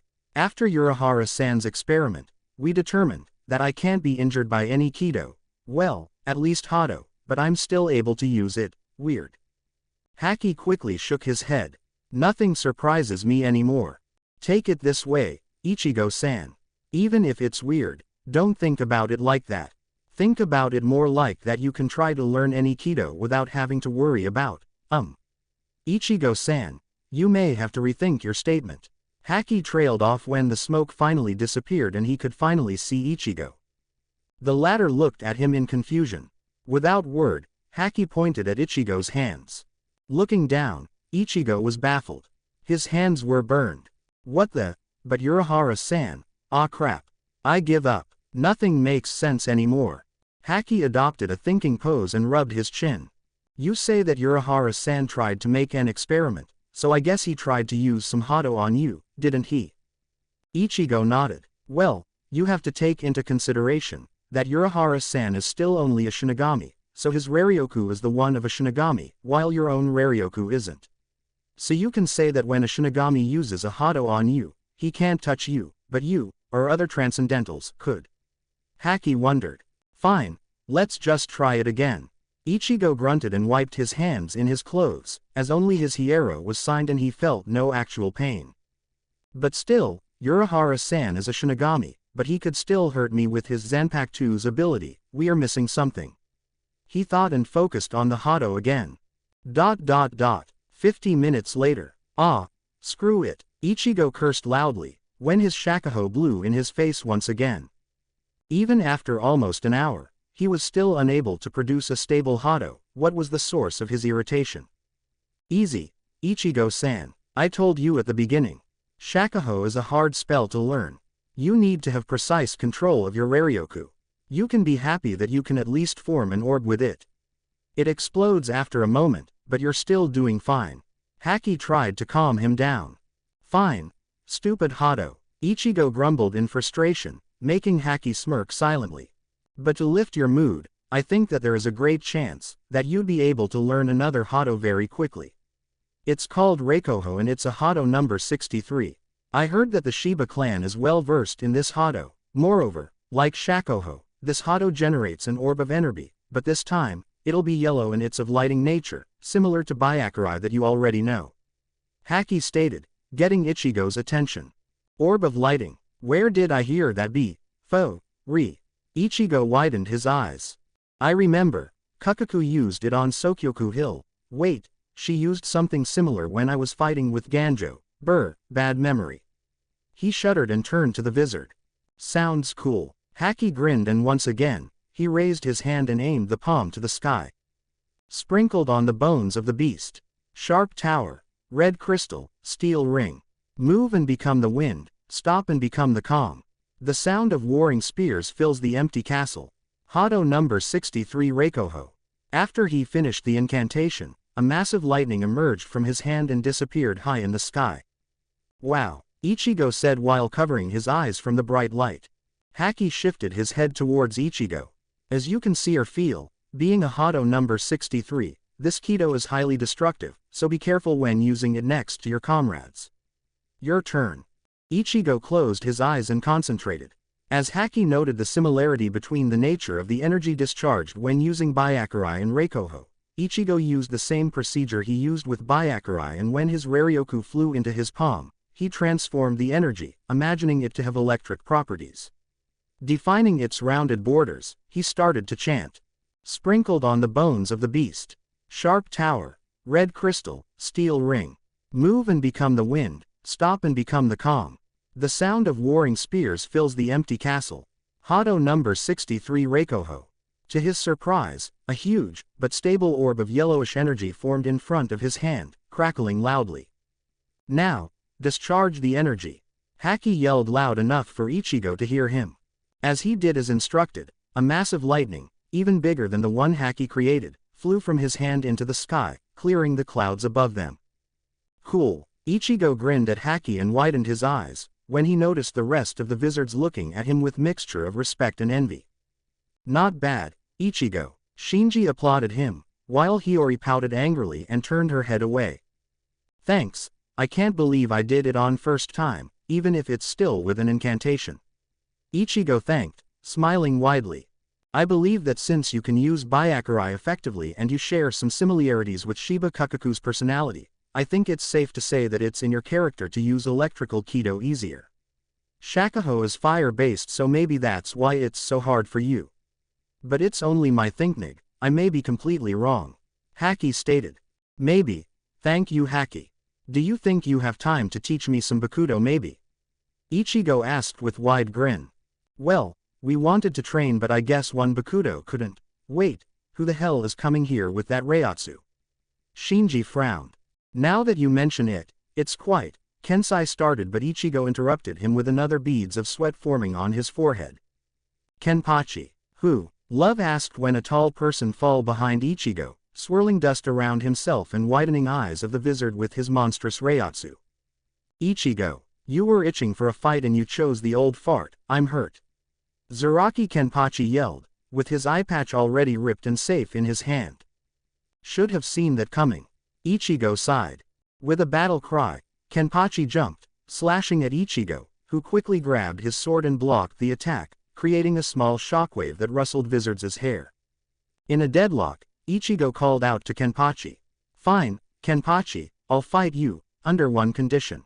Growling unhappy, Kenpachi motioned him to continue, slowly pulling his sword back. What is it? With his free hand, Ichigo tore the air next to him, creating a garganta. That we take this fight to Haweko Mundo, where there is nobody that would hinder us.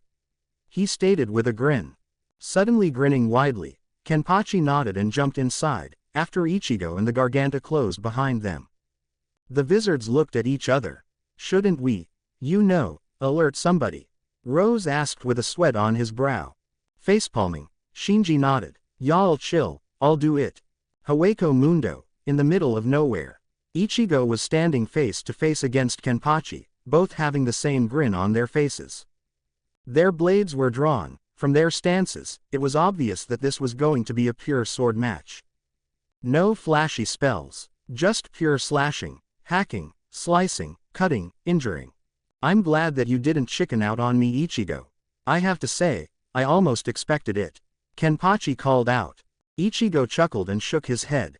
Well, if I say that since I'm confident in my abilities I'm no longer scared of you, I may sound arrogant, but it probably is true. Have I been the same as the last time we fought, I most likely wouldn't agree to this. Hey, are you underestimating me, Ichigo? Kenpachi yelled and closed the distance between them in a single jump, bringing his sword down on Ichigo, who blocked with a grin. Not a chance, I just think that now I'll be able to enjoy this fight, unlike the last time when I had too much on my mind and couldn't do it properly. Exerting his strength, he pushed Kenpachi and jumped above him. Good, that's what I wanted to hear. Kenpachi replied and blocked the same attack he did to Ichigo. However, his legs and his hand shook under the force behind Ichigo's strike. You may want to use both of your hands, Kenpachi. Ichigo yelled, and using the momentum, he slid his Zanpakuto and cut Kenpachi's shoulder, drawing first blood. Without flinching, Kenpachi quickly sliced from the side, forcing Ichigo to bring his Zanpakuto to his body to block. Ichigo then instantly spun around and slashed at Kenpachi's abdomen, coating his blade with blood even more. Kenpachi scoffed and kicked with his right leg. Ichigo blocked it with the blunt side of his Zanpakuto, while Kenpachi jumped backwards. What, giving up already? Ichigo asked. Kenpachi's answer was a hysterical laugh. Not a chance, he exclaimed, and after a long time, he gripped his sword with his both hands and sped up to Ichigo. The latter dodged under a fierce jab and kicked the captain in the stomach, stopping him in his tracks. The force of the kick sent Kenpachi flying into the sand dune, creating a small crater. Not even 2 seconds passed, when he jumped from the sand, and while in the middle of his jump, he brought his blade down, generating a small shockwave that flew directly at Ichigo. Trying to piss Kenpachi off, Ichigo raised his free hand and knocked the slash that traveled through air to the side bare-handed. As Kenpachi was falling down, he tried to pierce Ichigo, who quickly sidestepped and punched Kenpachi in the jaw, sending him flying again. He almost missed the second slash that Kenpachi aimed at him just before the punch forced him back.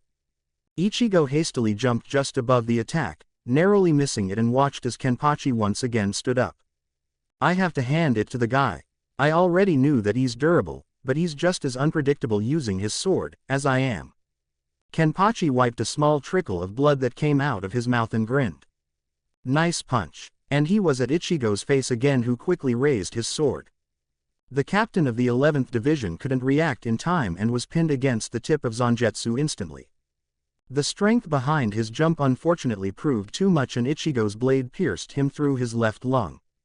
He spit blood, and when Ichigo took his sword out, he dropped on the ground, losing consciousness. Damn, Ichigo cursed. He didn't want to kill Kenpachi and was even surprised that the latter actually fainted. I should go for Hana. Ichigo turned around to create a garganta, when he felt Kenpachi's Reiatsu raising, and he quickly rolled away.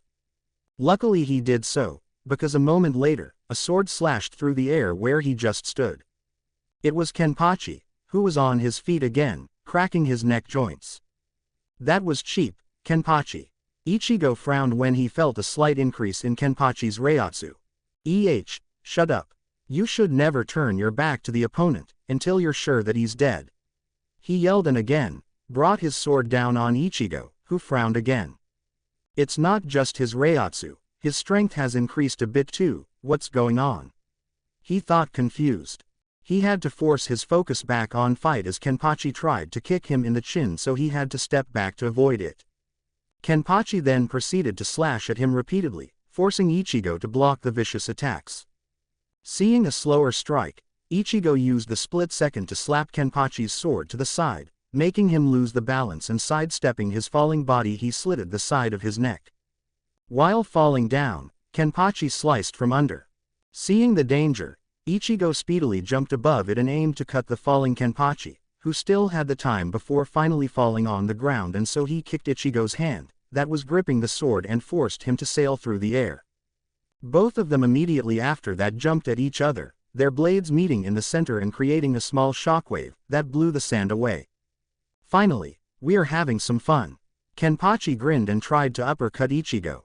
The substitute let Kenpachi hit him, and using the created momentum, he used his blade to slice Kenpachi's torso while flying upwards.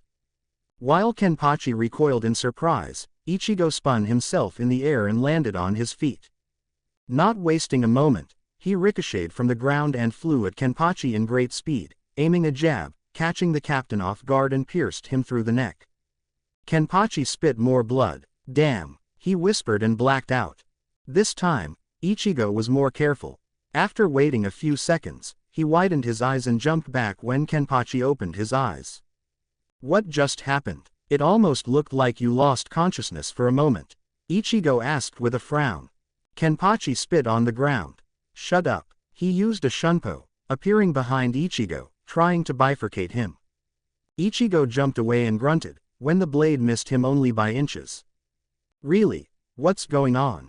Every time he faints, he then comes back stronger and faster. This is not normal. Ichigo wondered. Kenpachi was thinking similarly. What was that? I'm sure he... Shit.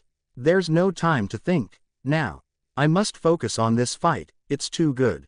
Ichigo interrupted his thoughts when he flashed to him and Kenpachi had to block another attack. Remembering his training with Kyoraku, Ichigo suddenly spun himself while being close to Kenpachi, creating a small tornado of blades, cutting into Kenpachi with ferocity, forcing the captain back, otherwise he would end up as minced meat. Giving him no time to breath, Ichigo was on him again. Using his full strength, Ichigo got through Kenpachi's defense and punched him so hard that Kenpachi flew right through several dunes, each time creating a shockwave. Since nothing happened for several seconds, Ichigo wiped his brow. In a distance, Kenpachi sittered awake. Again. It keeps on happening. I lost consciousness again. Over and over. I lose consciousness in the middle of the fight, and then it comes back. Shaking his head, he got up and headed to Ichigo's position.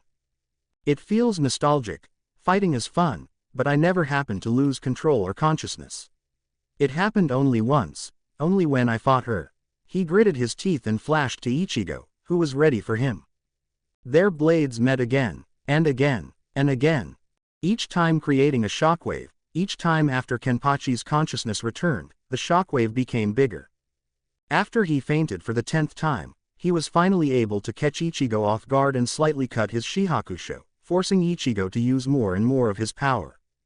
When he awoke for the 20th time, the force of his strike forced Ichigo to use both of his hands, unless he wanted to use his full strength against Kenpachi. Damn it, his Reiatsu is still going up, this guy is crazy. It's already closing on Yamamoto's level, Ichigo thought, baffled. Trying to give himself a small room to breath, Ichigo forced his Reiatsu to become detectable again, slightly freezing Kenpachi with its potency and forcing the dust around him to disintegrate. He quickly wiped his sweat brow. Meanwhile, the force of his Reiatsu only served to further widen Kenpachi's grin, and the man started to laugh even more. Yes, it melts away, fun. Kenpachi's thoughts were flying through his mind like an unstoppable force. What is this? No. Everything is different. He fainted once more, his clothes becoming heavy from his spilled blood. Ah, I see. So far, I've been asleep. Again he fainted. In my sleep, I've just been dreaming about the same fight I've experienced so long ago, over and over, about the fight, which I enjoyed so much. Again. I always thought that this kind of exchange had no name, but now. Ichigo, I have to thank you, cause thanks to you. I was finally able to realize. Again, thank you, once more. This is fighting. The shockwave from their crossed blades were blowing away any curious hollow that was stupid enough to even near their exchange, from dozens of meters. Thank you, Ichigo. I think I'm finally awake and I can finally do what I wanted to do for so long. I can finally challenge her. With a yell, he slashed at Ichigo, who dodged, but for the first time, Kenpachi managed to draw a bit of his blood. Ichigo looked in surprise at his arm, which was bleeding from a small cut above his elbow. He cut my hierro. No wonder, his Reiatsu is almost comparable with old man's. I think I have to finish this. He concentrated on his strength and when he opened his eyes, he grinned. Sorry Kenpachi, but this is going to hurt a lot. Soul Society, hurry up, Captain Kuretsuchi. Captain Unohana yelled in frustration at her fellow captain, while waiting for him to open Garganta. Under her angry gaze and the Reiatsu that was oozing out of her, even the crazy scientist felt a sweat forming on his head. In a silence, he rapidly tapped the buttons on his keyboard. Don't do it, Kurosaki-san. I'm warning you, this is my job, the purpose of my life. Do not take it away from me. She grimaced grimly, or I'll force you to pay for it. It's opened. Unohana jumped right into formed Garaganta without any word. Ungrateful little, Mayuri scoffed under his breath. Haweko Mundo, where are they? Unohana frantically thought, looking around. Oh, Unohana-san, what are you doing here? Forget it. It's good that you're here. Kenpachi needs some serious patching up. Ichigo's voice made her jump and she quickly turned around. She widened her eyes in shock when she noticed sweaty Ichigo in front of her, covered in blood. Her eyes, however, widened further when she noticed Kenpachi lying in dust, just behind Ichigo. She quickly flashed to the juggernaut and focused on her Kaido. While she was healing Kenpachi, she called out to Ichigo. Care to tell me why is my fellow captain in this condition, Kurosaki-san? She was barely holding the tone of her voice. Ichigo shrugged behind her. You know, the usual. Kenpachi here wanted a rematch, so I took him here. There is nobody that would hinder us here. We fought and fought. You know, a crazy thing was happening to him though. I was beating him soundly, but many times he just fainted from a more serious wound and he awoke few seconds after that, coming at me harder and with his Reiatsu stronger each time. He explained casually. Meanwhile, Unohana's hands started to tremble, her face frozen in shock. At that time, Azane came out from the Garganta. Captain Unohana, you called for me? She asked timidly. Swallowing her rage for a second, Unohana nodded. Yes, Azane, take Captain Zaraki here to the 4th Division, as he is in need of medical attention. Please take care of him. Azane walked past Ichigo and widened her eyes at the sight of bloody Kenpachi. What happened Now, Azane. Azane gulped at her captain's tone and with some problems she flipped the huge captain on her shoulder and went to the still open Garganta. Shouldn't I help her? I mean, Kenpachi is kind of big to carry. Ichigo offered but Unohana cut him off. No, go, Azane. Kurosaki-san and I have something to talk about. Ichigo frowned at her tone, but remained silent until Azane finally left, the Garganta closing after her. Okay, what was that about? Ichigo asked and with wide eyes, he barely dodged a vicious slash. What the? Unohana was staring at him, her Reiatsu giving off angry waves of energy. Be quiet, you just took away the purpose of my life, so you need severe punishment and you shall take it as a man. Ichigo gaped at her. Chapter 15. Strongest Healer, the Punishment. What are you talking about, Unohana-san? Ichigo asked, greatly confused. Very slowly, the captain of the 4th Division turned around to face him. Seeing her eerie, wicked smile, Ichigo unconsciously took a step backwards. The Reiatsu she was giving off was making him sweat and quickly wiped some of it from his forehead. It wasn't as if he was affected by the amount of spiritual pressure. His transcendence made him practically immune to most external sources of Reiatsu. However, not even his higher state of being could protect him from the dark, strange feeling of it.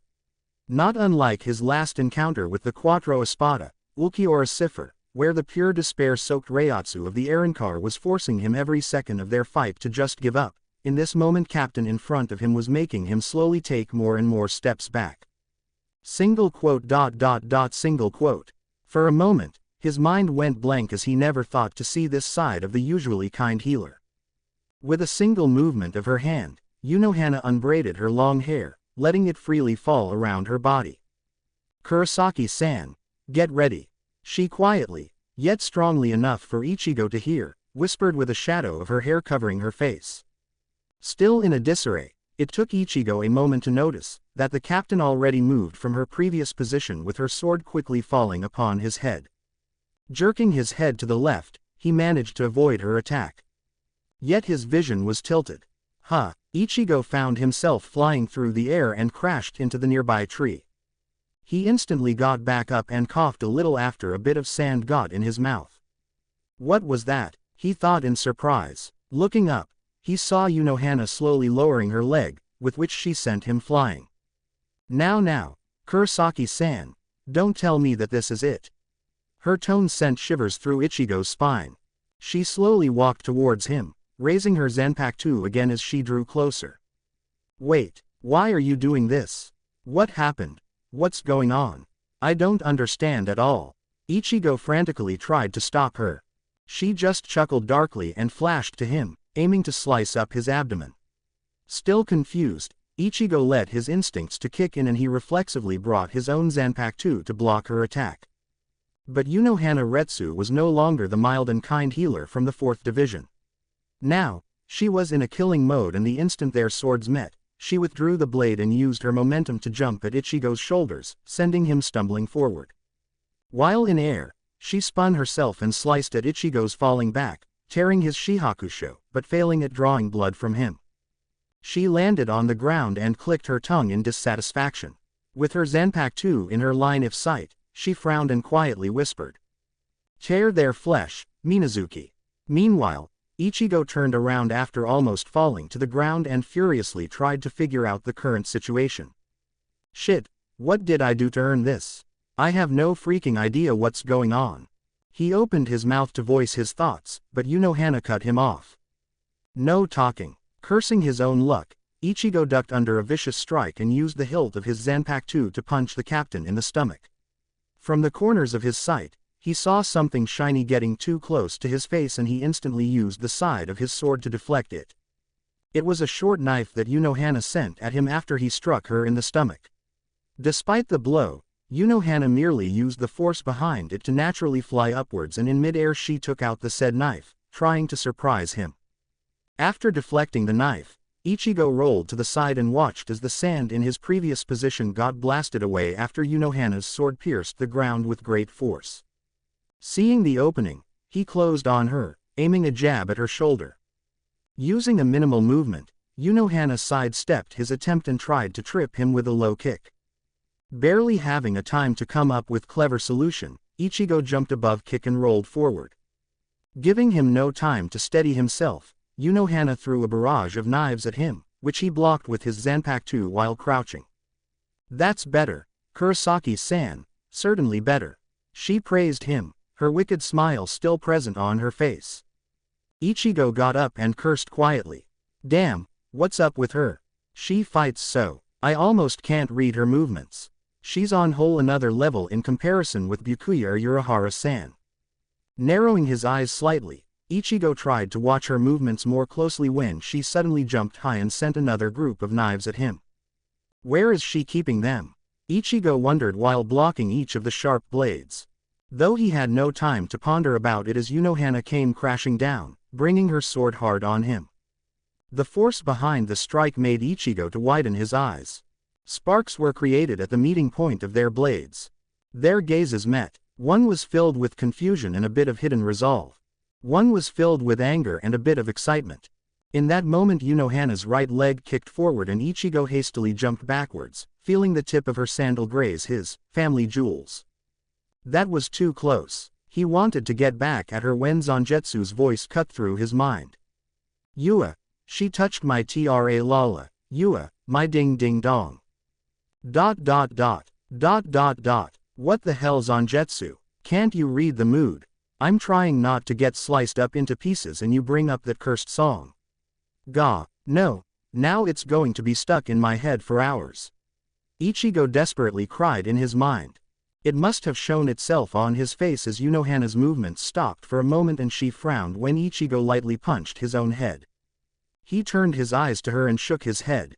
I swear to, Shirosaki's influence must be getting to you, Zangetsu. But he received no response. Bastard, he grunted and heard a distant chuckle.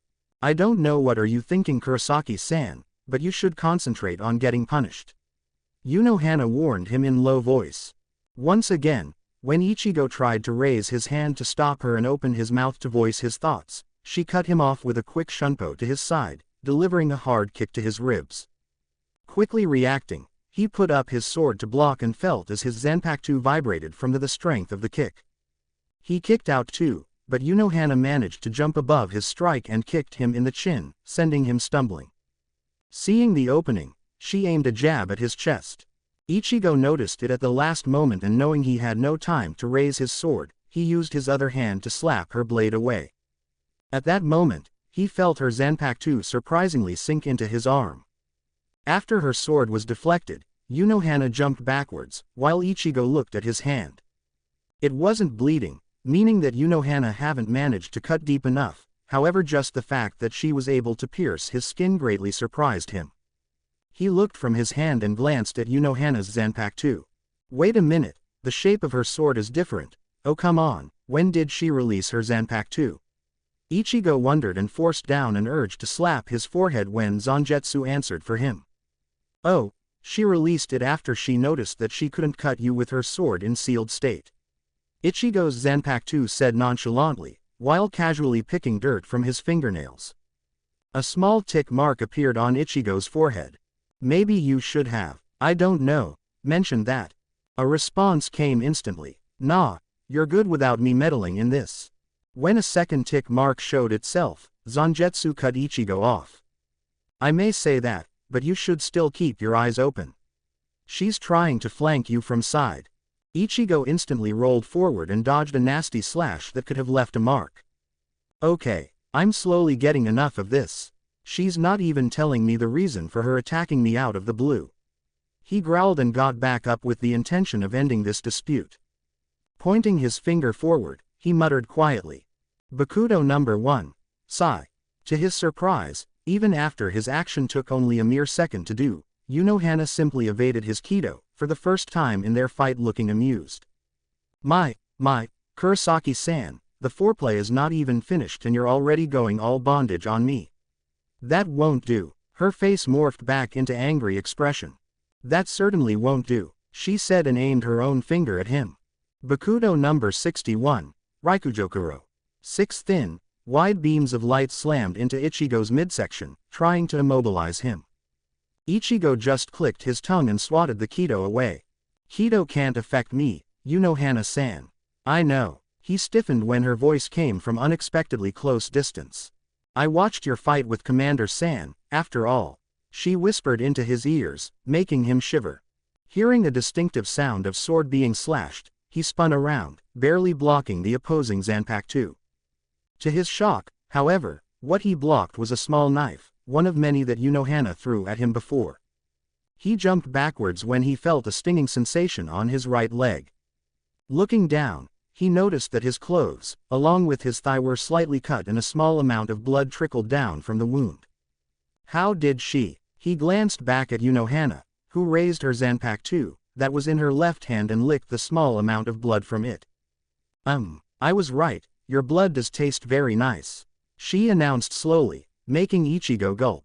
She's crazy. What the hell happened to the kind Unohana-san that taught me healing Kido? He screamed in his mind. I have to say that even I'm a little bit disturbed by her behavior. On the other hand, we never knew what her true self was. Maybe the way she acts around people is just a mask and this is how she truly is. Zangetsu retorted, carefully choosing his words. You know, you have sometimes surprising insights, formed even without any kind of supportive evidence. Where do you get this stuff? Ichigo asked his Zanpakuto. Zangetsu only smirked and looked away, at the writer. I have my sources. Single quote question mark single quote. Ichigo didn't have time to react to that as Unohana fell on him with a drop kick. I don't know what are you thinking about in that pretty head of yours, but it's gonna get you hurt if you won't pay attention. Unohana said and jumped away from him, using his Zanpakuto as a support. Ichigo slid backwards and frowned again, this time more deeply. That's my line, Unohana-san. I too don't know what's going on in your head as you simply jumped at me with your sword at my neck. I'm not as brash as I once was, but my patience is slowly disappearing. I just fought Kenpachi and I have no interest in this. I just want to lie down and relax. So if you insist on keeping attacking me without giving me any of your reason, I'll be forced to suppress you with force. He stated with clenched jaw.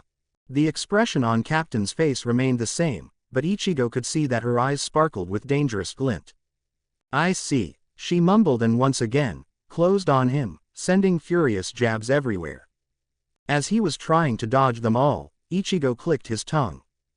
TCH, not even a slight hesitation.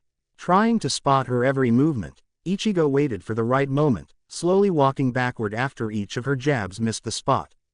Seeing what he waited for, his hand shot forward. Unohana's face showed surprise when Ichigo grabbed her hand, in which she was holding her Zanpakuto, stopping her attack with a single action. I will apologize for this later, but I think this went for long enough. Ichigo whispered, and in a fluid motion, he pulled her hand to the side, revealing her torso and slightly limiting his strength, kicked her straight into the stomach. Gah! Surprise still present on her face, Unohana shot backwards like a bullet, piercing sand waves and crashed into a boulder, forcing it to crumble into pieces. When nothing happened for a few seconds, Ichigo exhaled all of the air he sucked in before grabbing Unohana's hand and started to walk forward. Nearing the point where the captain of the 4th Division landed, he heard muffled noise and a silhouette slowly emerged from the rubble. Unohana wiped the blood that trickled from her mouth and straightened up to look Ichigo in the eyes. Yes, that's what I'm talking about, this is the rush I haven't felt for so long. She looked a little winded up and she blew away a few strands of hair that landed on her face. Ichigo, who was expecting her to be more inert, growled. That's what Kenpachi would say. But even he wouldn't emerge unscathed from my kick. I used quite enough of my strength and she's barely winded. Damn, who exactly is Unohana-san? The woman in front of him smiled a little and cracked her neck joints, as if preparing to another round of fighting. That rubbed Ichigo in a wrong way and his mouth twitched. Enough, he said quietly. Either she didn't hear him, or chose to ignore him. Unohana just raised her sword and got into a stance. Noticing it, Ichigo finally snapped and allowed his Reiatsu to be felt again. Enough, he exclaimed and released the full force of his Reiatsu on her. As the sand around him got blown away and the ground started to let out creaking noise, Unohana's eyes widened along with her smile. It was almost as if she was enjoying the sudden pressure on her shoulders, on her very being. When she closed her eyes, her breathing got heavier and her cheeks colored red. Even Ichigo noticed that something was amiss. He raised his eyebrow. Something is wrong. Keeping the pressure up, he walked towards her and it was in that moment that he heard it. Ah, yes, yes, yes. That's it, keep it up. I love this feeling, so intoxicating, so thrilling, ah. Ichigo stopped in his tracks, his ears burning red when he finally realized just what kind of person Unohana Retsu, the captain of the 4th Division, really was. Something is very, very wrong indeed. She's a freaking masochist that gets off on fighting just like Kenpachi. And to think I spent some time alone with her, not to mention that she slept with me on one bed. I somehow feel violated. He shuddered and took a preventive step back, and only after that he called out to the captain. Unohana-san, snap out of whatever you're in right now, and give me some answers, because I'm already taking wild guesses about this situation. He brought his Reiatsu back to being unreadable and waited.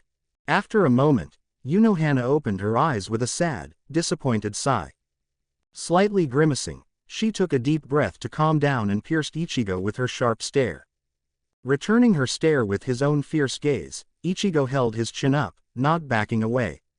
She could see the challenge in his eyes. He wanted her to prove him that she could stop herself from madly attacking him. The point was, She had to consciously stop her body from moving, to stop her hands from raising her sword. With a great deal of self-suppression, she sighed deeply and lowered her zanpakuto. Very well, maybe I do owe you an explanation, Kurosaki-san. However, you can't fault me for my actions as you took something from me, something that was the sole reason for me to live these past hundreds of years. Ichigo looked at her, startled. Your reason to live, isn't that a bit exaggerated? She shook her head. It would be probably best if I started at the beginning. Kurosaki-san, how old do you think I am? A small bead of sweat formed on Substitute's forehead. This is a trick question, isn't it? My answer is bad and I'm gonna get killed, right? Unohana's lips twitched and formed a small smile. No, it isn't. Please answer. Stroking his chin, Ichigo adopted a thinking pose and thought about it for a short time. Well, you said just before something about hundreds of years, so I guess you're older than I originally thought. How about I say 300 years? He finally replied. The smile on Unohana's face widened. How kind of you, but no, unlike some women I have no problem saying my age, which is more than 300 years. Actually, it's a lot more than that. After Commander San, I am the second oldest member of the Gotei 13. More than 1,000 years passed since I was born. Wah! The answer left Ichigo speechless and Unohana averted his gaze.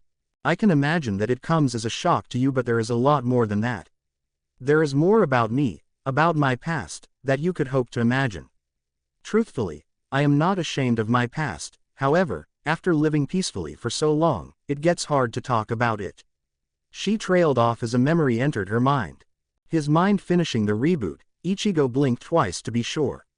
Words he heard entered his brain and he quickly responded. You don't have to talk about your past right now. I just want to know why you suddenly attacked me like that. The captain just waved her hand. It is necessary for you to hear it, otherwise even with my explanation you wouldn't be able to grasp what I'm going through right now completely. Well, there is a possibility that even after that you won't understand. But I'm willing to take that chance. She stated firmly. All right, if you say so. Unohana nodded and gazed beyond Ichigo, as if trying to look to the past. What you should know first is the fact that I wasn't always known as Retsu Unohana. My previous name was Yakiru. Yakiru Unohana. Like Yakiru-chan, Kenpachi's lieutenant. Yes, the name Retsu was given to me after I underwent some, you could call it rehabilitation. It was given to me so I would always remember my true nature. Kurosaki-san, do you know what the word Retsu mean? Ichigo frowned a little. If I'm not mistaken, it means, violent. His mouth after that formed a perfect circle. Precisely. Retsu means violent and that was the perfect description of my true nature. There is a book in Sarate Library that lists every criminal known in the history of the Soul Society. The name Yakiru Unohana is on the top of that list. Yes, I was once known as the most diabolical criminal to ever exist in Soul Society, and truthfully, this description fitted me as much as it could. Unohana looked at her sword, that was hanging in her right hand. Even the name of my bankai says a lot about me. Minazuki. All things end. It's very fitting. I committed atrocious crimes, hideous things. I know that this probably won't calm you down at all, but I dealt mostly with murders and occasional thievery. Yes, that certainly isn't most calming, is it? She chuckled to herself, not noticing the look of utter shock on Ichigo's face. What is she talking about?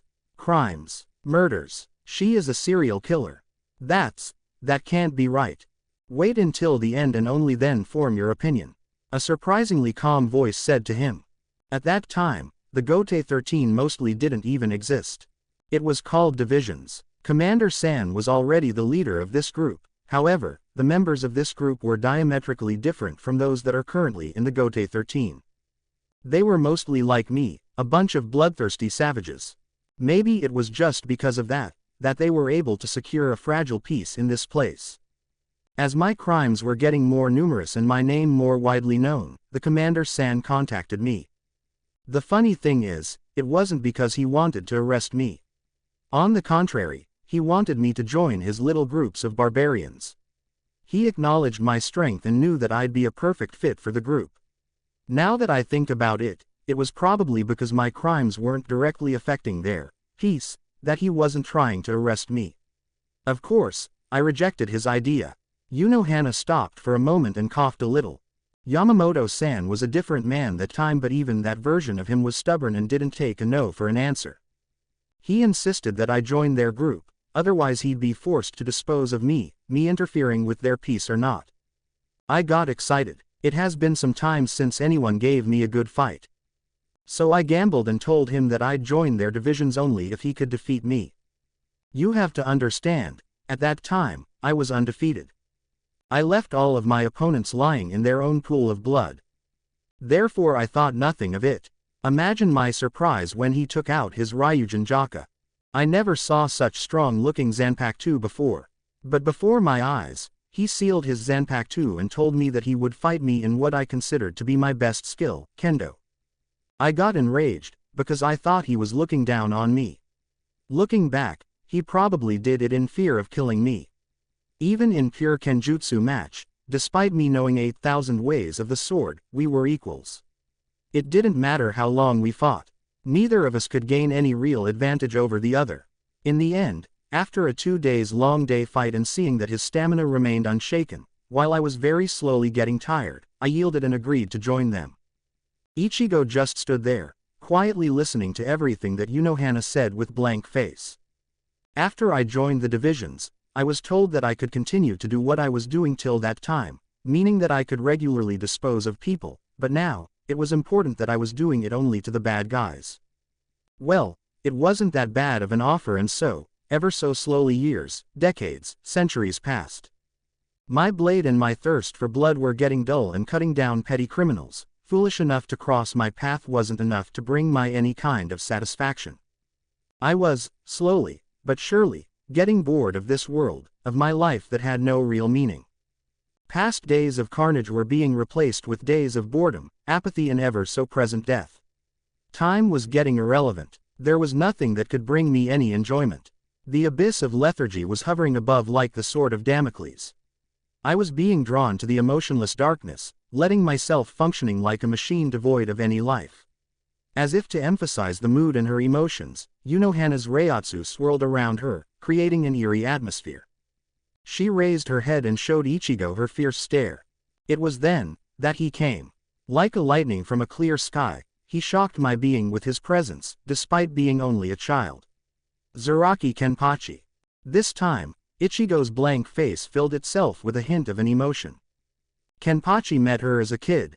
As I already said, my life was empty at that time, so I was wandering the Soul Society, the roughest parts of Rukongai, trying to find any worthy opponent. It was unfortunate that most of the people knew me even by my other nickname, and so they fled every time I was spotted. Being a Kenpachi was a privilege but also a burden.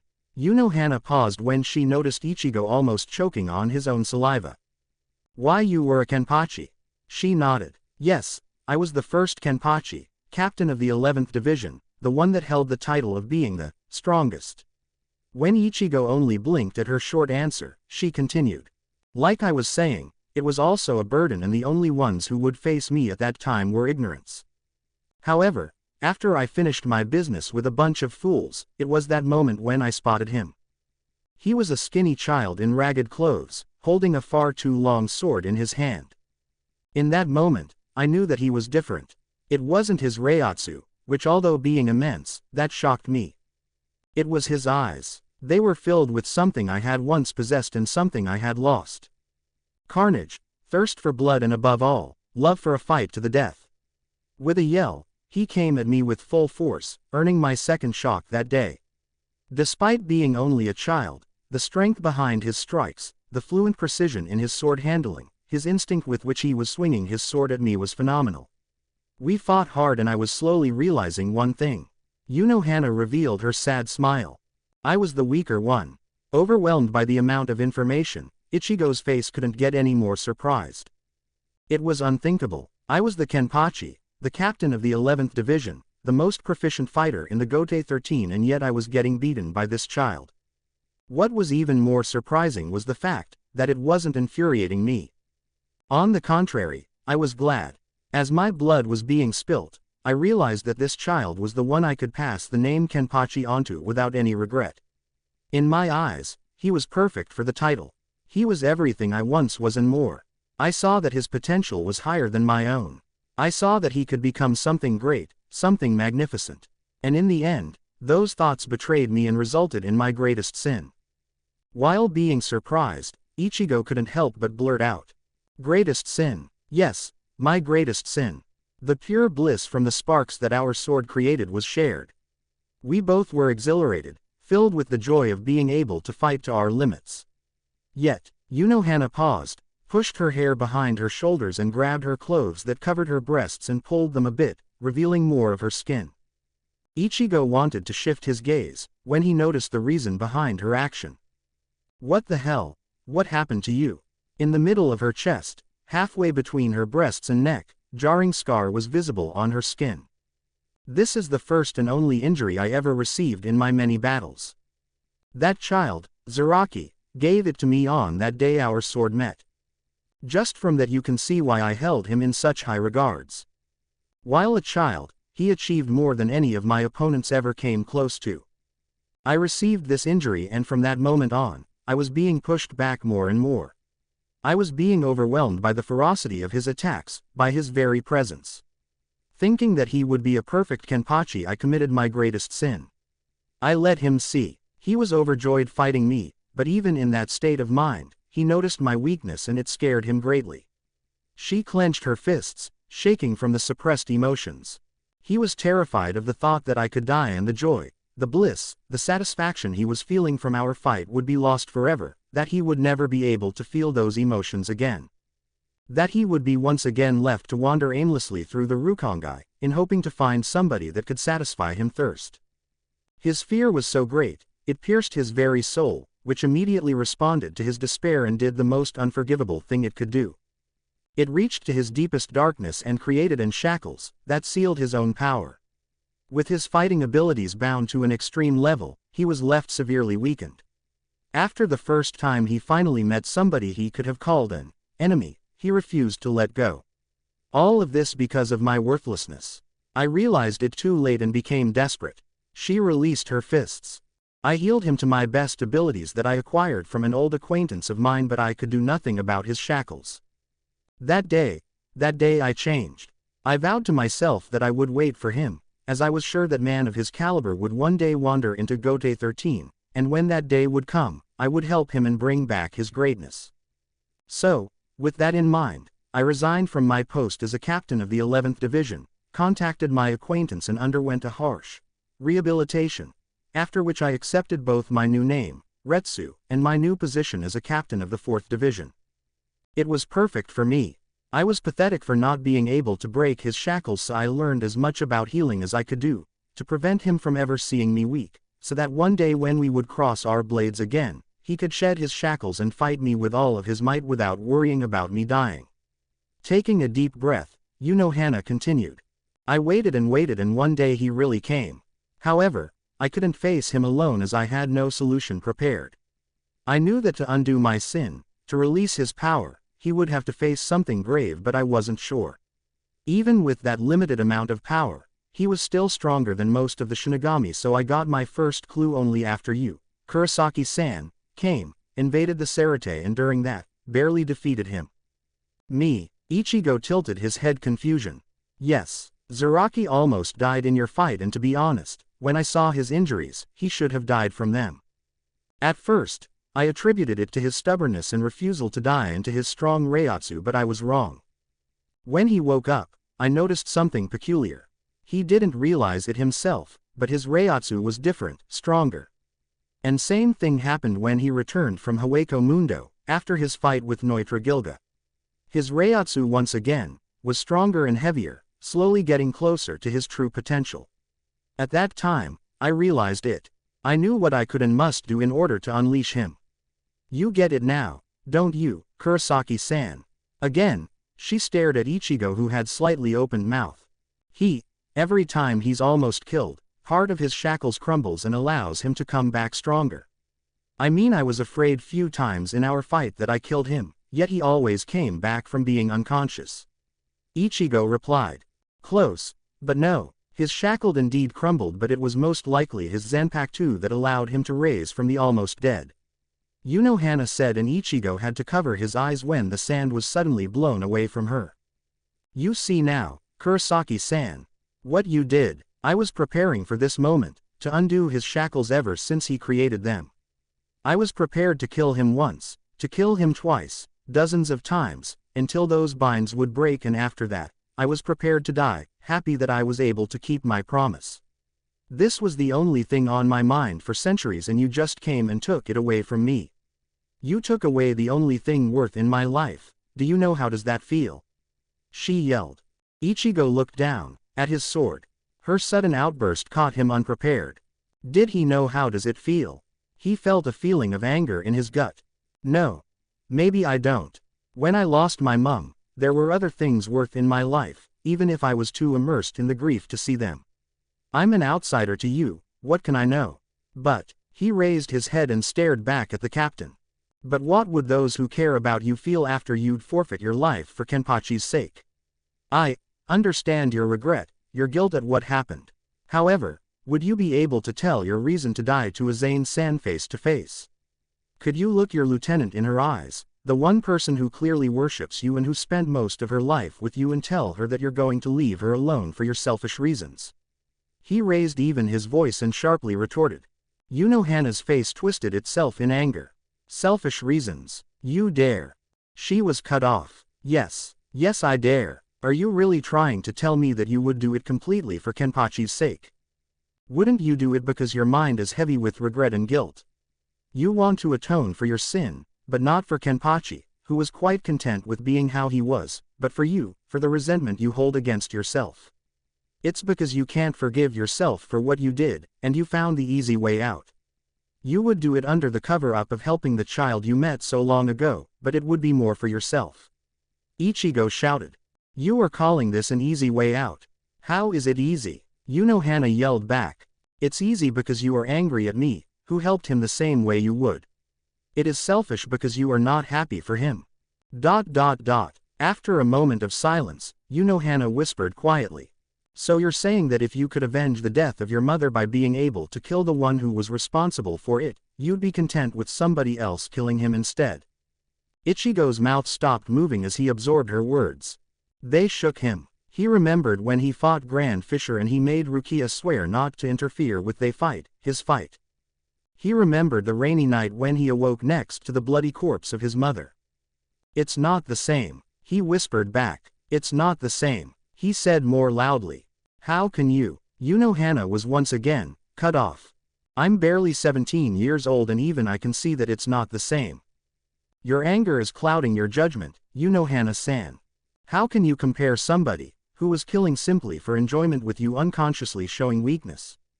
My mother wasn't killed in an accident.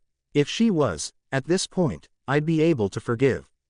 I know you know that Ivach and Soul King are more or less responsible for her death, and I'm trying to learn how to forgive them for it. What you did, on the other hand, was an accident and you had centuries to make peace with it. What does that tell you? Aren't you showing weakness right now? Your inability to forgive yourself. You're saying that you were prepared to die. Screw that. I bet anything that Kenpachi would kick your ass for just saying it.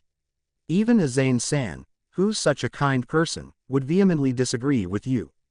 Ichigo's voice was getting stronger with each word, and at the end, he was shouting again. It's not any of their business. It's my choice if I want to die. Hana replied loudly. And isn't that just selfish? Ichigo asked in a normal voice. For the first time, Hana lost her voice. But Ichigo didn't stop. You say that it's your choice. Of course it is. But there are many people that depend on you, love you, people whose lives would be emptier without you in them. It's easy to die, it's harder to live. Great person sacrifice himself, but a truly admirable person lives with the consequences of his actions. Thus, the protector spoke his greatest lie that would in the end come back to haunt him. Soul Society. Where is that damned idiot? Shihoin Yoruichi was nervously flashing through the streets of Sarate, trying to catch a glimpse of her favorite orange-haired substitute Shinigami, with no luck so far. Ever since Kukaku shot out of her mansion mumbling about smacking that idiot's head for fighting the commander of Gote 13, the goddess of Flash decided on one thing. Maybe it was the alcohol that supplied her with the sudden increase in courage, letting her ignore her worries, but Yoruichi decided that it was time for the dimwit to find out the truth about her feelings for him. However, even with that bit of alcohol in her system, her thoughts were drawn to one fact. So far, Ichigo turned down every confession. She was sure that it wasn't because he was gay. No, it just seemed that he deemed any relationship as a hindrance to his hectic lifestyle. That he didn't have the time for it. She was determined to prove him wrong. Even if it would turn out that he didn't like her like that, she would make him understand that it didn't matter if he was a transcendental being, or if he was Soul Society's ace. He was, in the first place, still a growing man, and he needed someone that would stand beside him. Someone he could share his secrets with, someone that would wait for him when he was on a mission, someone that would calm him down when he was angry. Convinced that it was for his own good, Yoruichi was getting upset that he was nowhere in sight. Remembering that he mentioned that the one who taught him Kido was one Wizards and they resided near the 4th Division, she turned to the left and flashed to the medical division in hope of finding clues about his whereabouts. He did what? Yoruichi's raised voice was heard in the backyard of the 4th Division. Like we were saying, the kid took off with some crazy-ass captain, name was Kenpachi or something like that. Shinji was trying to calm the goddess of Flash, but when she turned her head to glare at the casual, almost nonchalant tone of his voice, he sighed and let Haki to talk instead. Ichigo-san just learned a new Hado and we wanted to try some Bakudo next, when in that moment a tall captain with impressive amount of Reiatsu came crashing down and demanded some kind of match with him. Ichigo-san agreed, but under the condition that they would do it in Hawako Mundo, so that nobody would get in their way. Haki quickly added and watched as the Shihoin heiress facepalmed. Hard. I let him out of my sight for a few minutes and he goes and finds somebody else to fight with. I swear, what is it with that guy? It's like he's a magnet for trouble. She thanked the Wizards and emerged from the backyard, thinking of a way to enter Hawako Mundo, without alerting Urahara, the sneaky bastard. Hawako Mundo. So, we're good? Ichigo carefully asked the silent captain, hoping that she would agree. After a few more moments of tense silence, Unohana took a breath. No, we are not good. Ichigo almost wanted to whine. It's not your fault as you had no way of knowing my intentions, but I'm still angry. I hope you realize that even if I say that it's not your fault, you still did something that was being my light in the darkness for past few centuries and you can't just escape unharmed. She asked slowly, with her eyes closed. Sighing deeply, Ichigo clicked his tongue. So, what's going to happen now? We'll fight again. His eyes widened when he heard a muffled noise, that sounded too much like giggle. Well, you'll just have to pay with your body. Unohana stated and quickly jumped at him, giving him no chance of dodging. Wah, he was cut off when she hit him and they both rolled on the sand.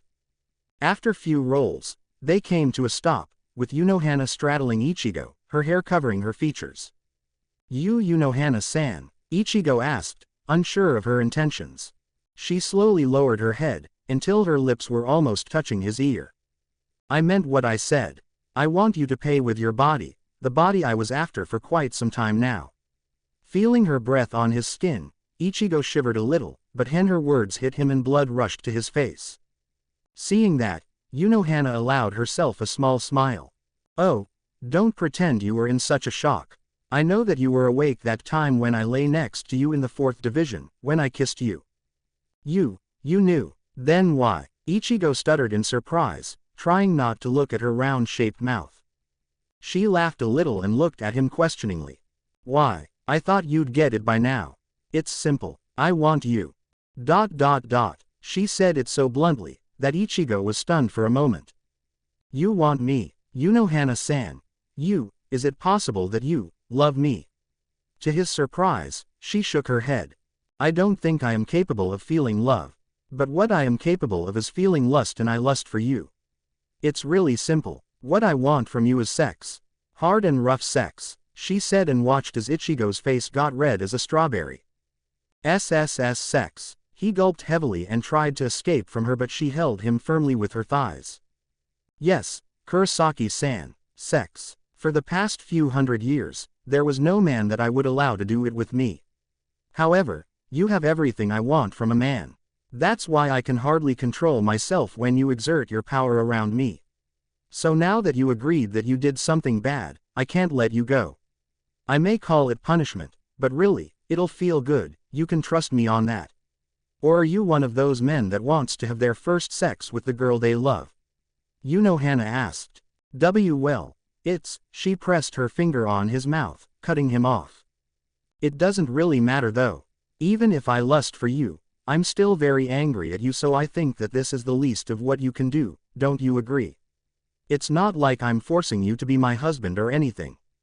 When Ichigo looked like he wanted to protest, she quickly smacked her lips against his and kissed him soundly, using his utter shock to force her tongue in his mouth, tasting him for the first time as their first kiss was barely a kiss.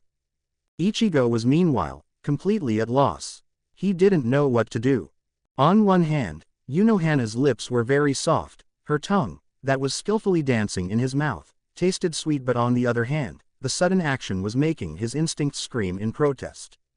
But as her tongue did its job, his instincts were slowly being pushed back. He suspected that Shirosaki's lingering presence in his soul was trying to tell him that it was finally time to get laid. In that moment, Rukia's crying face, Orihime's disappointed eyes and Tatsuki's sad look, flashed in his mind, and he forcefully broke the kiss and rolled Hana from him. He got up and held up his hand, trying to stop the captain from approaching him. I can't do it. I turned down girls that were in love with me. I made them cry, I made them sad, disappointed. How could I show my face to them if I'll sleep with you just like that? He panted a little. The kiss was long and he forgot how to breathe during it.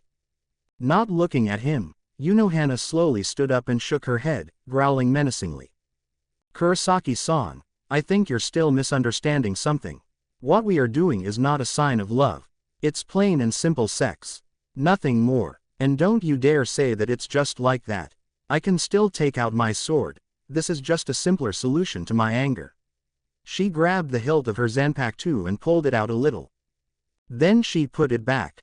You'll not betray those girls by sleeping with me, nor you should feel guilty about it. Or do you want to tell me that if you'd find a girlfriend, you wouldn't do dirty things with her because of the same reason? Ichigo clenched his jaw. He couldn't argue with that kind of logic. Or is it because you don't find me attractive at all?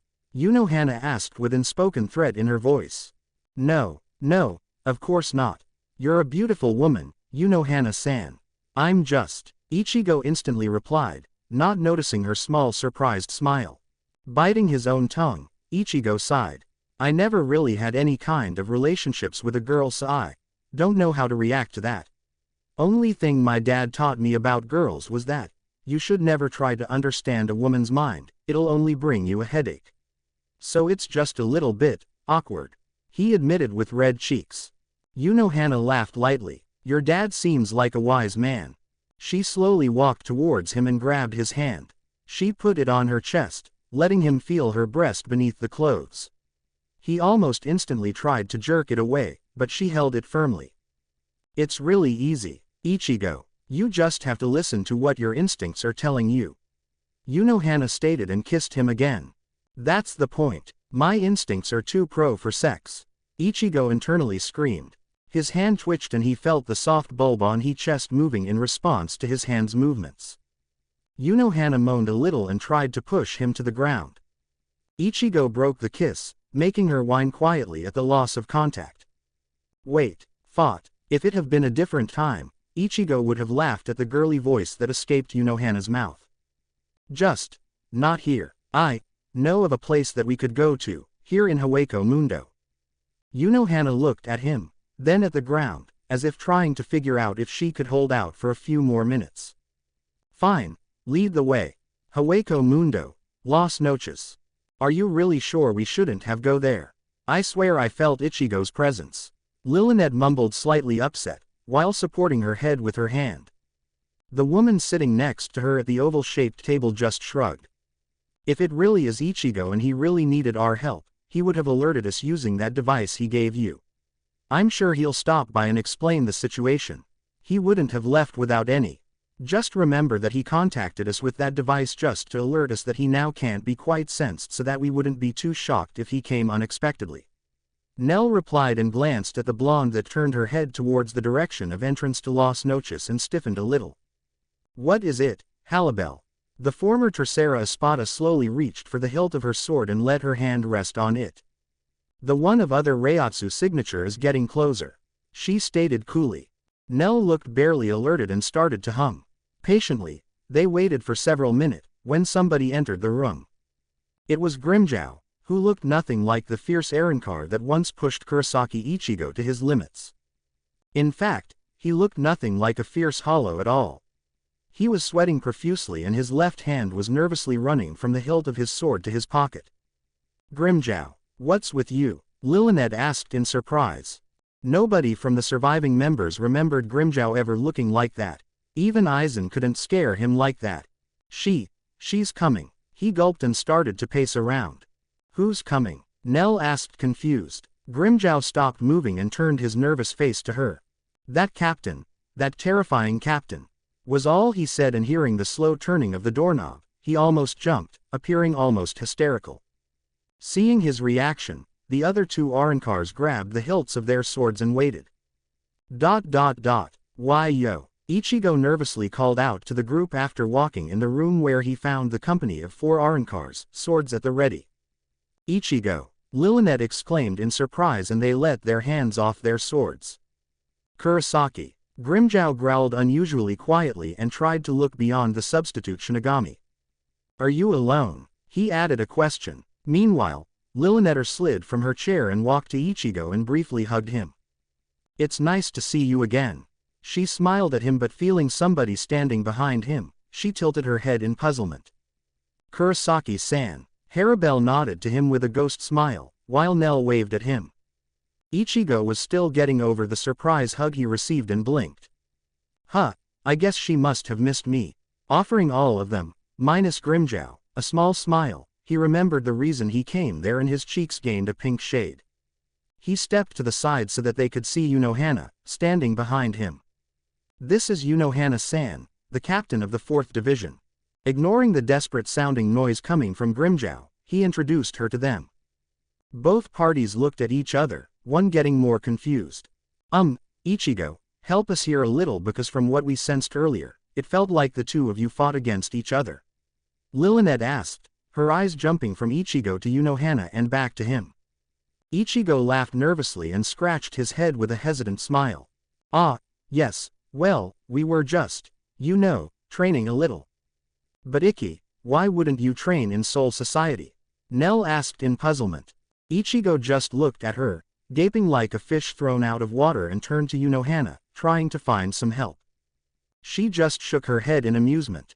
It's because our training was deemed too dangerous to attempt in populated areas, so we chose vast sands of Hawako Mundo, where we couldn't harm anyone. Unohana answered politely.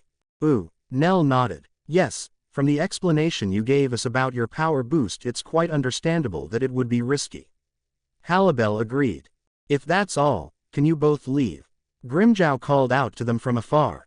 Ichigo turned to Harabel and pointed to Grimmjow with his head. What's up with him? It was Unohana who answered him. It seems that Grimmjow-san wasn't satisfied with the treatment I gave him after you have beaten him in your quest to save Orihime Inoue. She stated with a sweet smile. It sounded as if Grimmjow wanted to shout something like, I wasn't beaten, damn it, but Unohana's presence probably stopped him, and what came out of his mouth were only muffled noises. That explains it. Ichigo thought dryly. So, are you going to stay here for a while, Ichigo? Lillinet asked him, trying to sound casual. To her confusion, Ichigo's cheeks reddened further.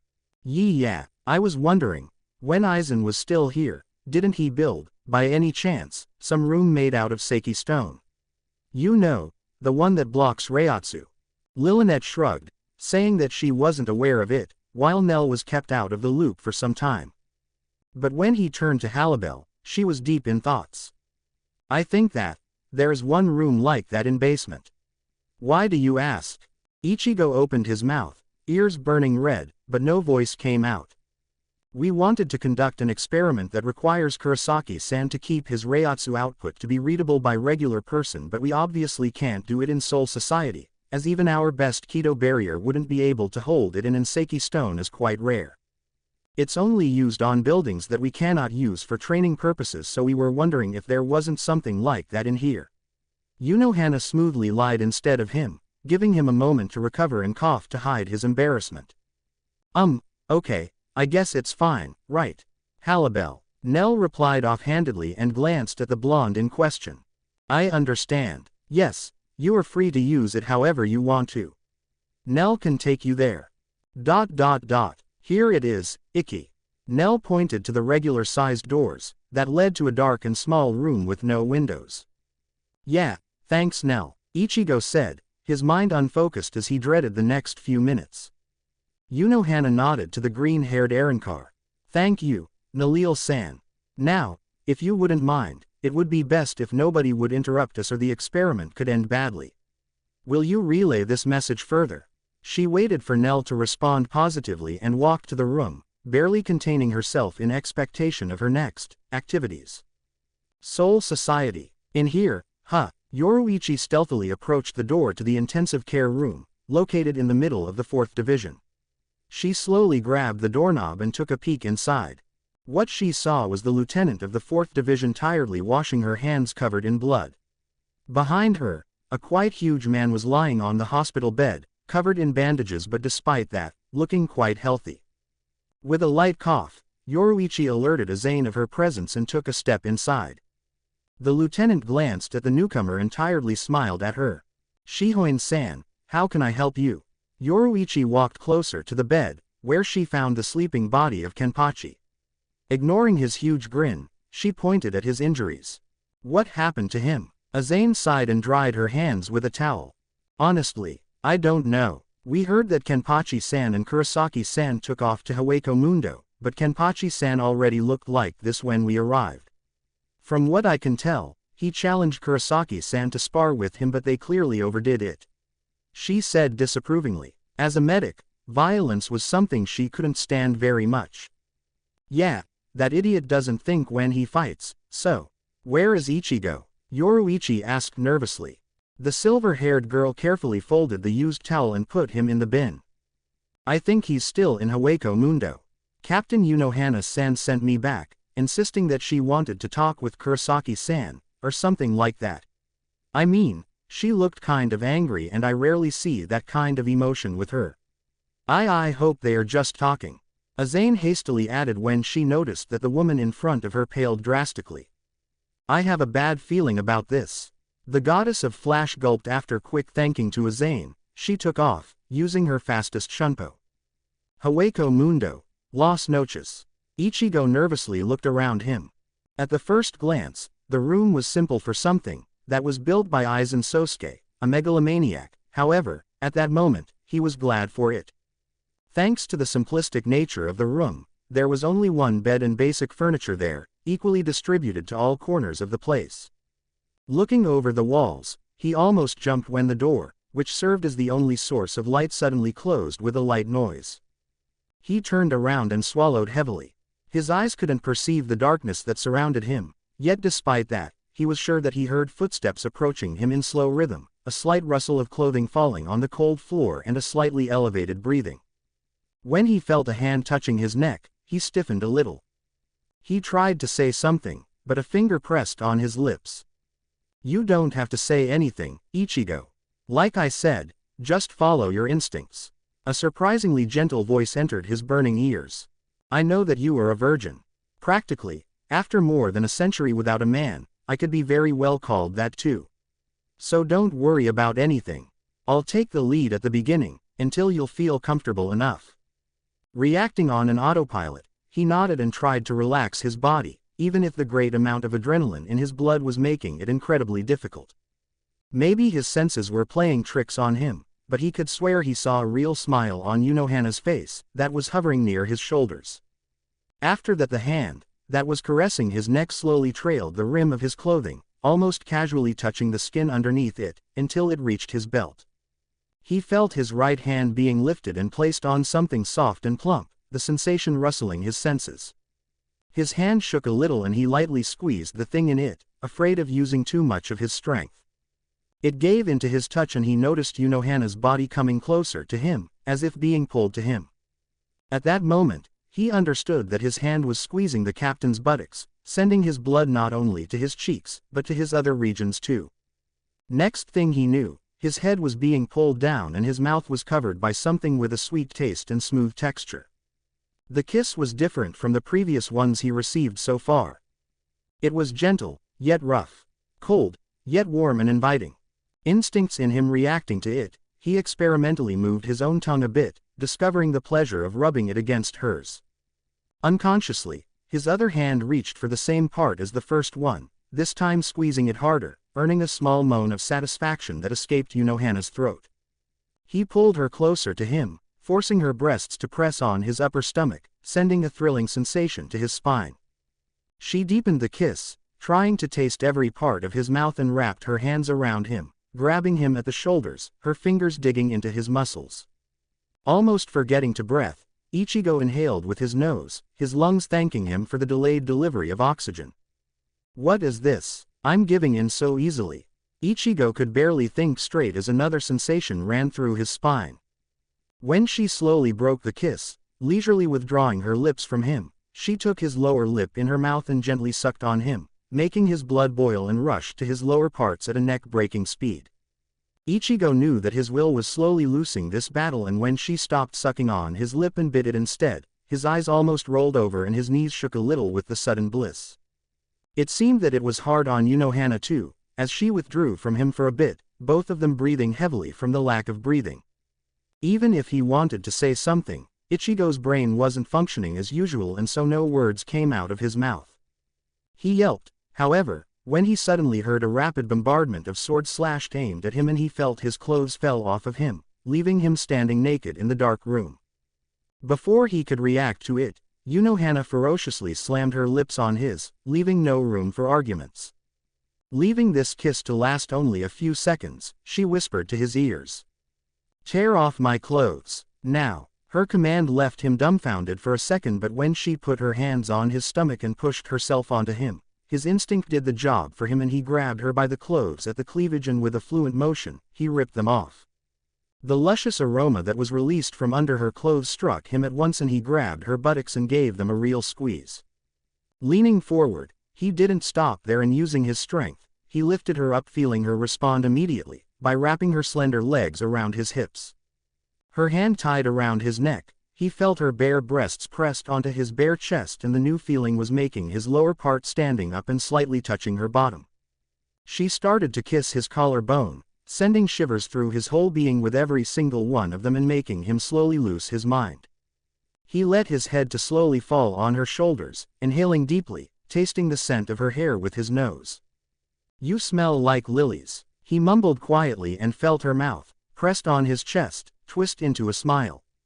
"You like lilies." Taking another deep breath, he slightly shook his head. "Not particularly, but on you they smell amazing." He said it offhandedly, so he couldn't have noticed that it made Unohana feel her desire deepen. She hummed and planted another kiss on his chest, marveling at his muscles. After lightly biting him on the neck, she lifted herself a little so that her lips came into direct contact with his ear. "Release all of your reiatsu on me, Ichigo," she commanded quietly. He retracted his head from her shoulder and looked her in the eyes, into two bright orbs, glowing with passion. "Unohana-san, isn't that?" He hesitantly tried to say something, but she interrupted him.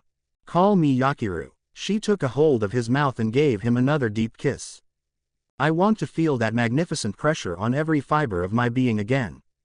Do it for me," she whispered sultry, releasing her warm and moist breath on his earlobe, nibbling on it afterwards. It made Ichigo to jerk with his leg from pure ecstasy, and he knew he couldn't have resisted. He wasn't confident he could concentrate on such task in that kind of moment, but unknowingly to him, Zangetsu was watching the scene from within him, and he used his presence to help the poor substitute, suddenly releasing the reiatsu on the captain, whose breath became haggard. She gulped and bit hard on Ichigo's neck, moaning profusely. Thank you," she managed to stutter, before her legs jerked, almost painfully clenching Ichigo's waist. Whimpering a little, she dug her nails into his skin, and Ichigo could feel her stiff nipples poking him in the chest. He became flustered when he realized what was slowly trickling down her, and by their connection also his legs, too. Did she just came? The thought of it only mentally pushed him further, till he couldn't have contained himself further, and in a flash, he moved to the bed and threw her on it, crawling onto her right after it.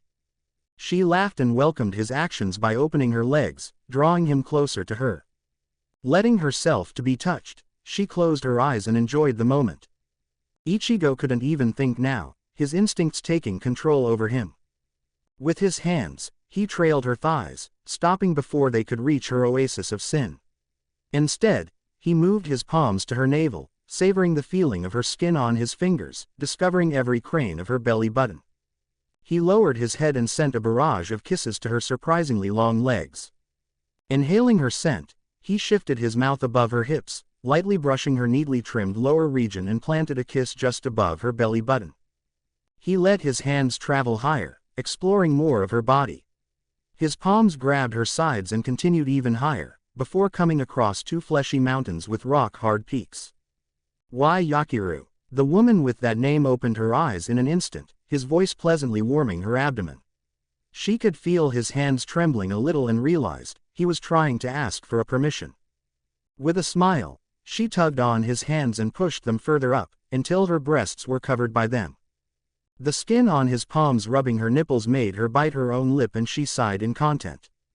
Previously hesitant Ichigo was at that moment saving the feeling he had in his hands, trying to carve up the memory as deep into his brain as he could. It was his first time caressing a woman's breasts after all. It was something entirely new to him and Yakiru could sense that he liked it. Ever so gently, he gave them a light squeeze, marveling at their elasticity, at the softness beneath his fingers. He was little surprised at their size, as he was sure that nobody would be able to guess their real size from how they looked, hidden under the layers of clothing. Like a baby, he launched at them with his mouth, catching the right nipple between his lips and tried to suck on it tenderly. Ah! Yakiru yelped and moaned at the same time. Realizing that she probably liked it, he sucked on it again, flicking the nipple with his tongue, earning another display of delight from the woman lying under him. He glanced to the left and in a quick movement, he switched to the other nipple. Using his right hand, he massaged the right breast, not wanting it to be left unattended. Yakiru squirmed beneath him and wrapped her legs around him, letting him feel just how excited he was making her. When he lightly bit her on the nipple, she arched backwards and shouted. Ah, put it in, please, don't tease me for so long. After few seconds, when he gave no response, Yakiru opened her eyes, to see Ichigo looking at her, for some reason looking embarrassed. It seems that I can't, he whispered and avoided her gaze. Her eyes traveled south and widened in realization. She put her hand on his cheek and brought his head to hers, so that she could give him a light peck on the lips. It's all right, you're simply nervous and it happens to a lot of boys on their first time. Don't worry about it, it just means I have to help you a little, she whispered and reaching down with her hand, she grasped his Zanpaku and gave it a slow stroke. Ichigo's hand, with which he's been supporting himself, shook and almost gave out from the foreign, yet incredible feeling. He grunted when he felt that she continued slowly stroking him, all the while giving him a deep kiss. It didn't take long before her actions bore fruit and she felt his Zanpaku going through initial stage until it reached the Bankai. She broke the kiss and moaned. I'm happy to see that you're not compensating for anything with that huge sword of yours. She licked his ear, sending a finishing blow to him and almost giggled when he groaned and firmly grabbed her thighs. She invitingly opened her legs again and led him to lift them up, so that he could get into better position. He shifted himself and laid his member on her lower abdomen. Using her hand, she trailed it from the root to its head, imagining it inside of her already. Yakiru knew that she couldn't wait any longer, so she grabbed his tool and positioned it in front of her entrance, waiting to be pierced. Ichigo's eyes lingered at her wet labia and took a deep breath. Slowly, he pushed forward. The sensation of his skin being peeled off by another skin was making him even harder. His eyes traveled across her whole body and locked onto her own eyes. She smiled in anticipation and whispered 4 words that sent him over the edge completely. Ram it in me. With a growl, he slammed into her, earning a gasp from both of them. Ichigo wanted to note how ungodly amazing it felt, but his brain melted. Yakiru digged her nails deep into his skin from the pleasure, almost piercing his hierro with pure strength of ecstasy and drawing blood. Before he could pull out, she locked him with her legs, preventing him from moving. Let me savor it, she gasped. Ichigo didn't protest and instead concentrated on not finishing right at that very moment, contractions within her creating almost unbearably pleasant. After a few moments her legs fell down, letting him pull out a little, then slamming inside again making both of them groan in bliss. Trying to focus on something else, Ichigo grabbed her breasts and started to massage them. That made Yakiru jerk forward, pushing him inside her as much as she could. From that point, Ichigo started to slowly gain a rhythm with which he repeatedly smashed their bodies against each other, creating a familiar pounding sound. Each slam sent waves of pleasure previously unknown to him and threatened to overwhelm him. Each push made her moan and filled her with satisfaction long lost until now. Feeling hungry for contact, Ichigo again and again deeply kissed her, feeling that his finish was coming closer and closer. You can release it all inside of me. Yakiru spoke softly. But isn't that dangerous? Ichigo asked between movements. Her sweat face showed a smile. Silly Ichigo. I am the captain of the medical division. Oh, yes, after all. I know how to take care of it. She managed to reply while moaning. He nodded, but then she added. It's not like, we'll be finished after one round. That made him widen his eyes, but he couldn't think about it as he felt he was at the end of his rope and with a final blow he pushed himself as far as he was allowed to and released all his white energy inside of her. The sudden contraction of her inner walls, along with her scream milked him from everything he got and he fell on top of her, both of them breathing heavily. Their sweaty bodies joined together weren't moving for a moment and glowed as if painted with an oil. That was indescribable. Ichigo managed to breathe out. Yakiru responded with a weak mumble, strength from her limbs gone for the moment. She shifted his head so that it would rest between her breasts, she smiled a little. Thank you, Ichigo, she spoke to him, honesty filling her words. My pleasure, she couldn't resist and grinned teasingly. I bet it was. His head shot upwards, his stare facing her amused eyes and for a minute, he was still. Bit by bit, the corners of his mouth twitched. Forming a wide grin, both of them started to laugh. Ichigo let his head fell back on top of Yakiru's chest, his chuckles making her breasts jiggle. Nothing happened for a while. Ichigo just relaxed, the stiffness in his muscles long gone along with the embarrassment and the feeling of awkwardness he felt the first few minutes. When Yakiru's hand moved to his head, her fingers running through his hair, he sighed in content. He felt at ease, which was quite ironic, considering his vehement protests before the act. His brain was trying to start anew, sending him different thoughts about how he should quickly get up and run away, how amazing the sex in reality was, completely on another level compared to many experiences written in those magazines he bought from time to time and how confusing the whole ordeal was. He managed to send them away, aside from the last one. Quietly breathing, he let Yakiru play with his hair, however, inside, he was starting to think. Doesn't this look like a scene from a movie about lovers? Shifting his legs a little, he closed his eyes. I always thought that sex with somebody you don't love is supposed to feel cold, emotionless and just plain animalistic, yet I can feel the warmth spreading across my body. Is it because it was my first time? He blinked and raising his head a little, he glanced at Yakiru. She was humming to herself, her fingers still in his hair. What is she feeling? When we were fighting and from what she said about herself, I got the impression that her real self was a sadistic, masochistic person who gets off on fights and on the sight of blood, something completely different from the way she presents herself. Yet in this room, she showed me more emotions that I could count with my fingers. I don't know what to think of her anymore. He sighed deeply and tried to slowly get up. Sensing that, he quickly found himself lying on his back, with Yakiru sitting on him, her hands on top of his chest pushing him to bed. No, Ichigo. I told you that this won't be over just after one round. You got the wrong idea from these quiet minutes, she stated and lowered herself, grabbing his wrists with her hands and placing them above his head. I was just recovering my strength. Our first round was incredibly taxing, but it was too gentle for my tastes. I want you to be rougher with me, or I will be with you. She licked his ear and bit him on the neck. He cried a little as teeth left a mark. But he couldn't voice his discomfort for long as she showed one of her breast into his mouth, pushing it so that he could suck on it properly.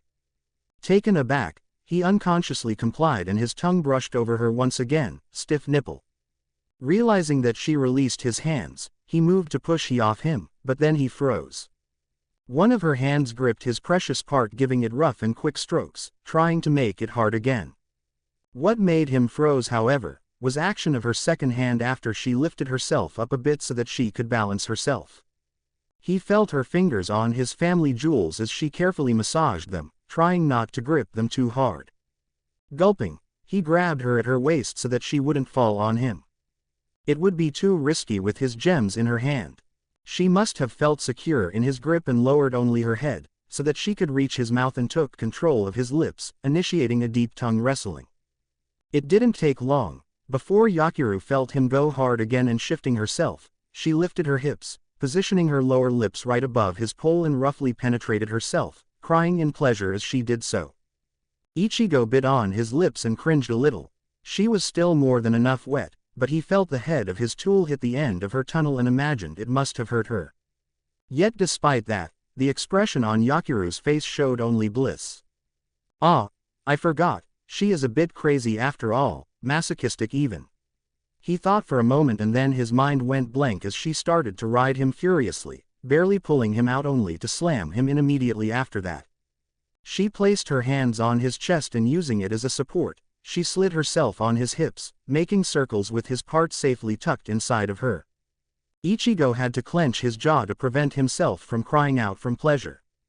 Yakiru then stopped for a moment and lifted herself, pulling him almost fully out to let the air touch their sweaty skin, before falling down on him again, their mixed juices splashing on his thighs.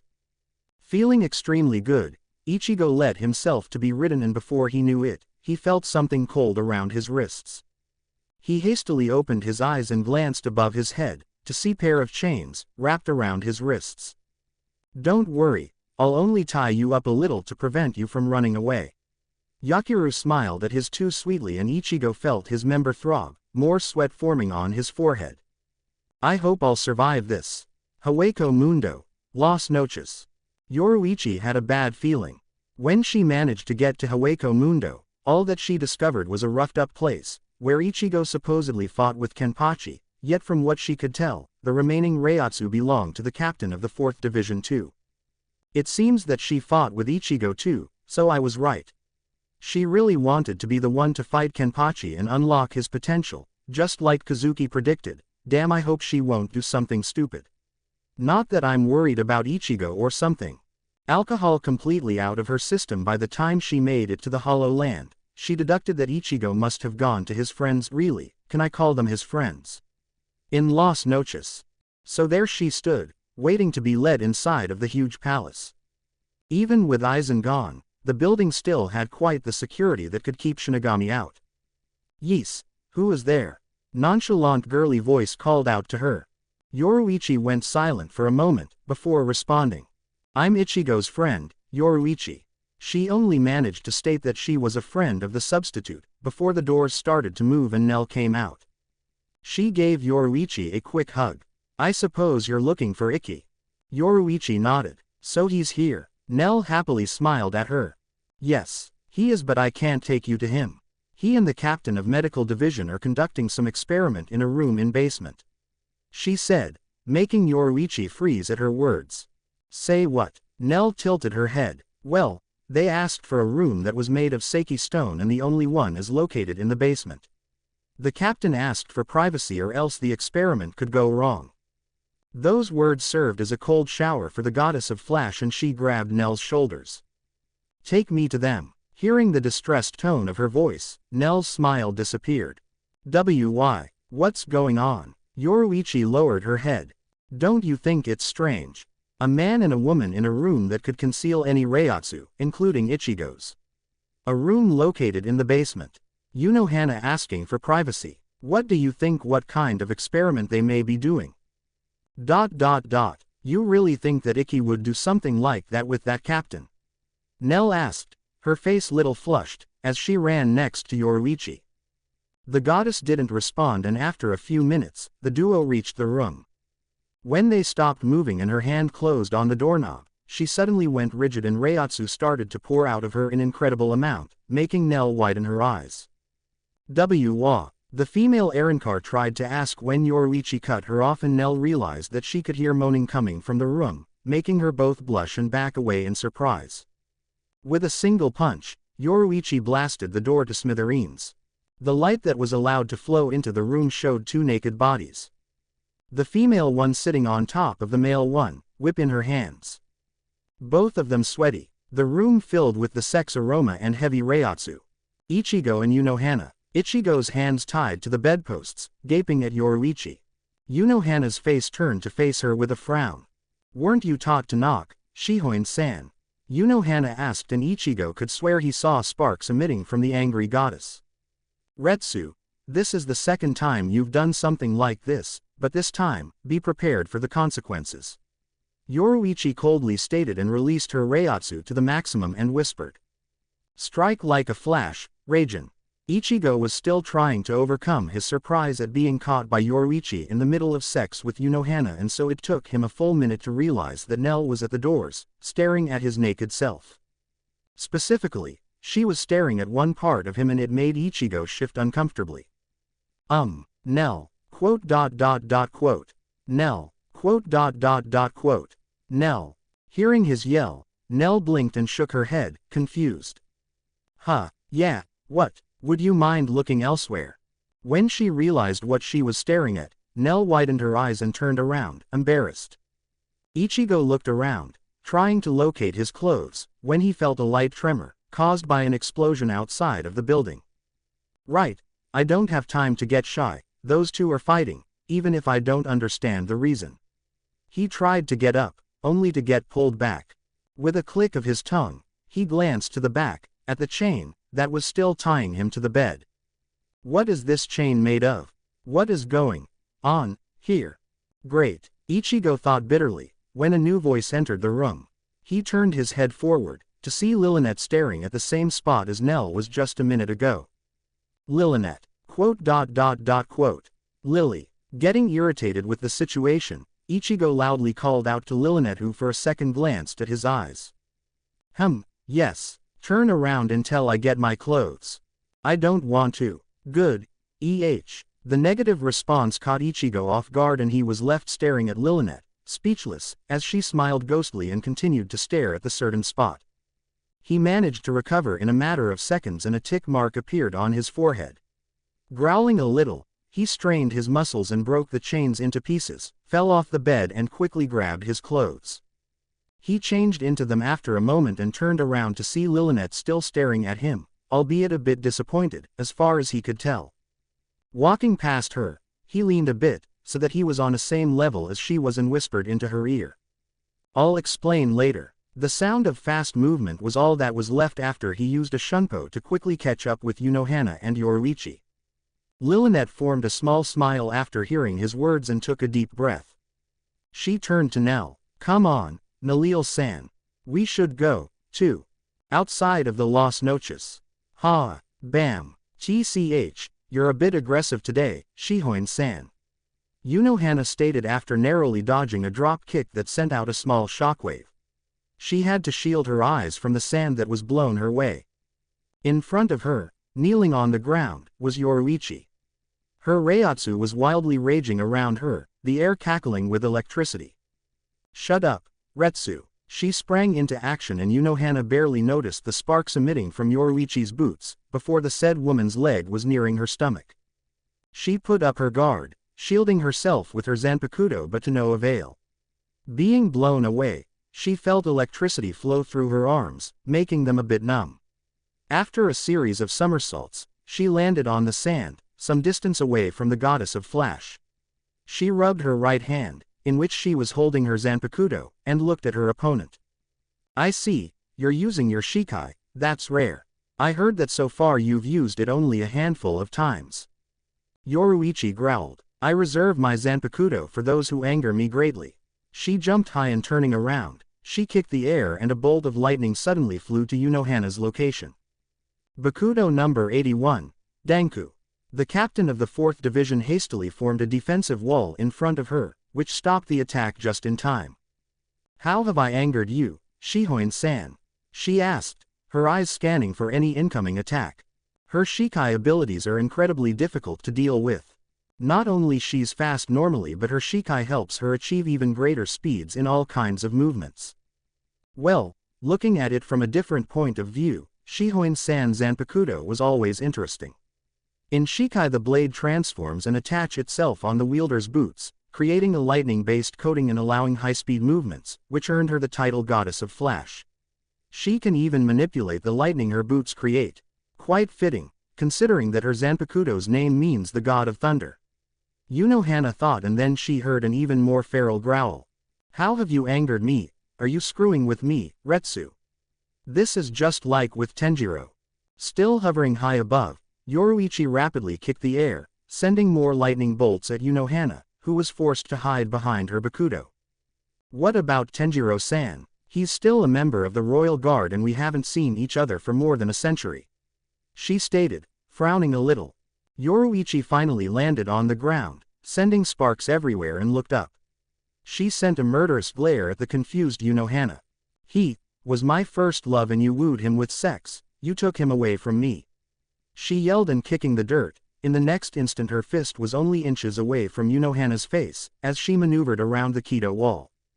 Wordlessly, Hana released her own Shikai and blocked the incoming punch with it. She was forced to slide back, but she managed to hold her guard. Yelping a little, Yoruichi retracted her fist, which was emanating a smoke.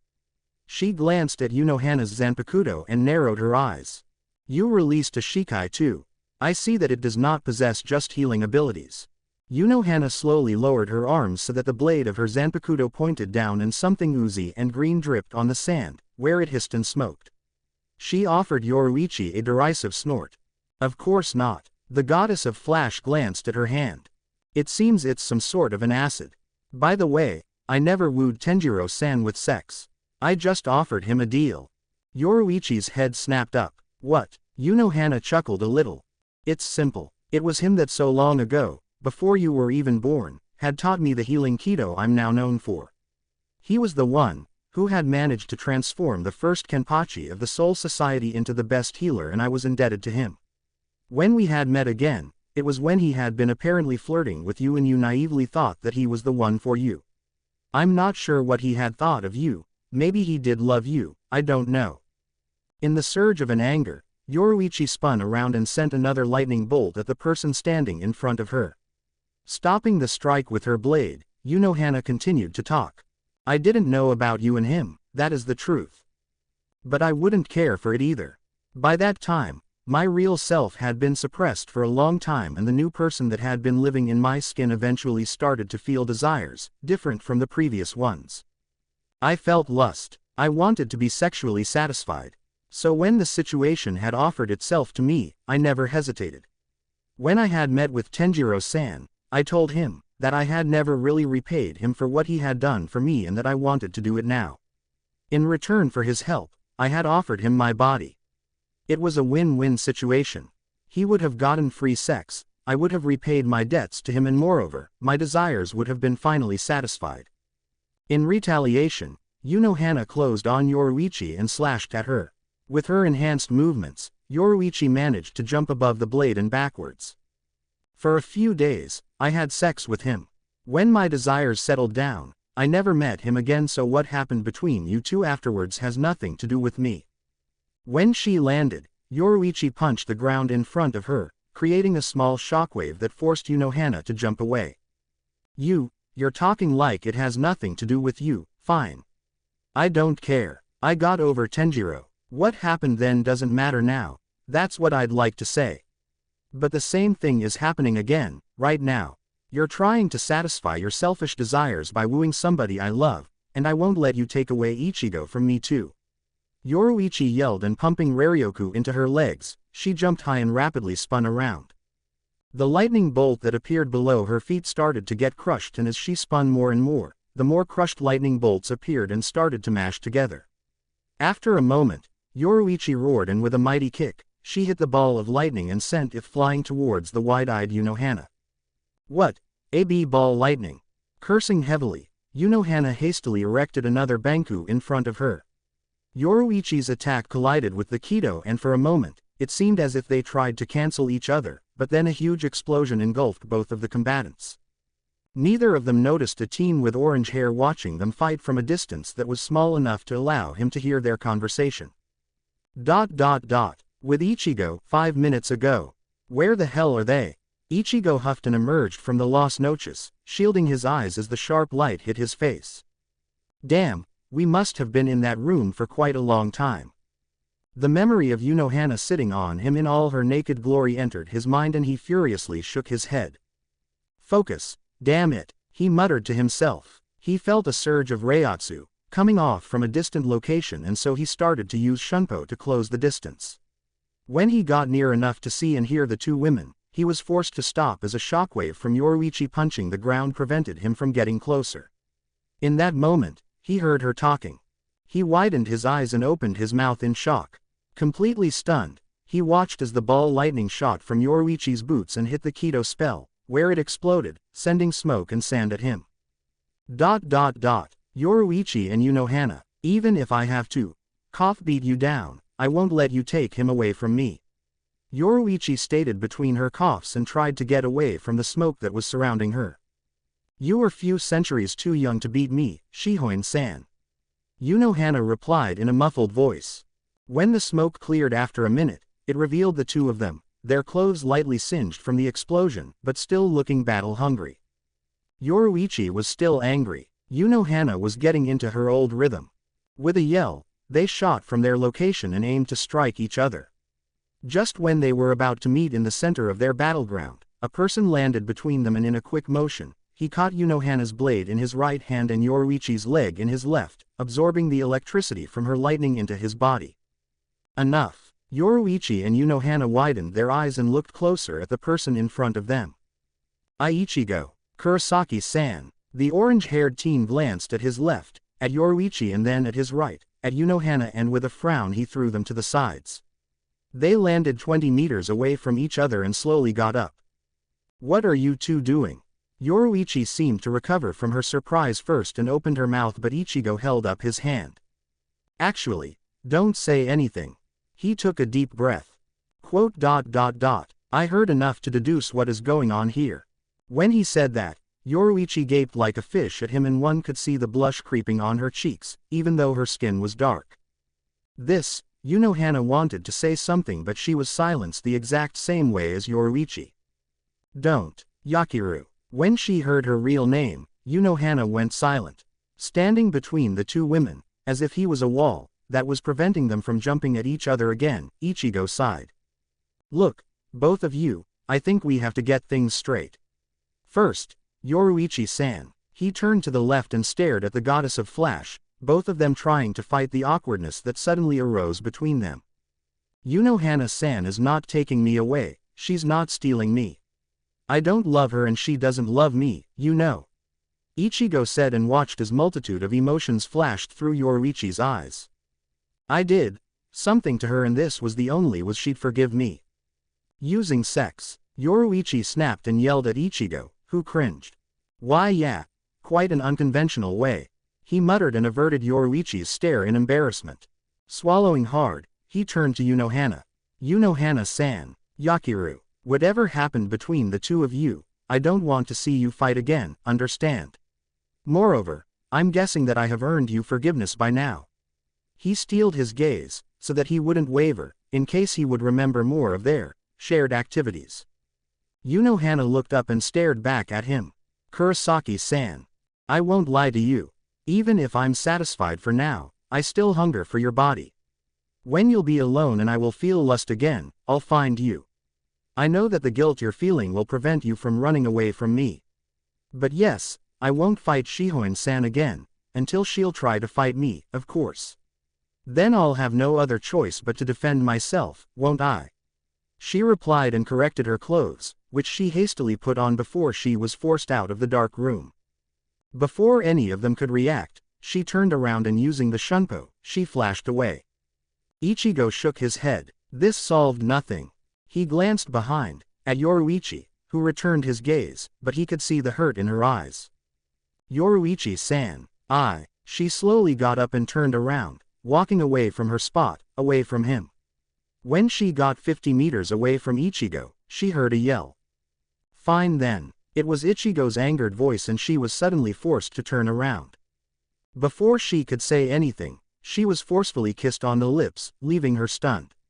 Breaking the kiss after a moment, Ichigo gasped and with pink cheeks, he tried to look angry.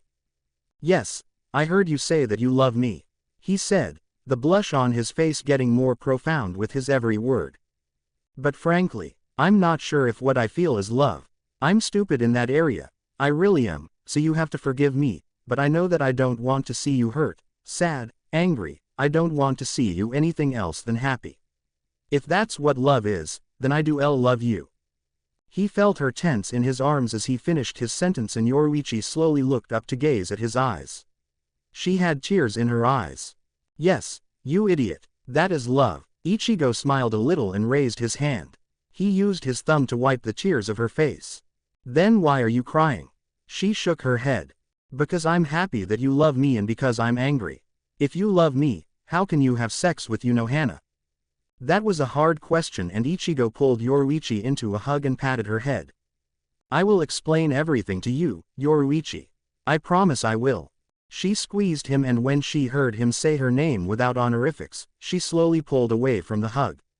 Grabbing his head, she pulled it down and locked lips with him. As they gently kissed, Yoruichi felt her heart beating like crazy and more tears escaped her eyes. This time, they were tears of pure happiness. Following day, Seoul Society. After he managed to stop the battle between the captain of the 4th Division and the former captain of the 2nd Division, Ichigo took the latter to his temporary room in Las Noches, so that he could explain everything to her, details and everything. On their way there, they met Lilynette, who had been waiting for Ichigo ever since he promised to explain things to her too.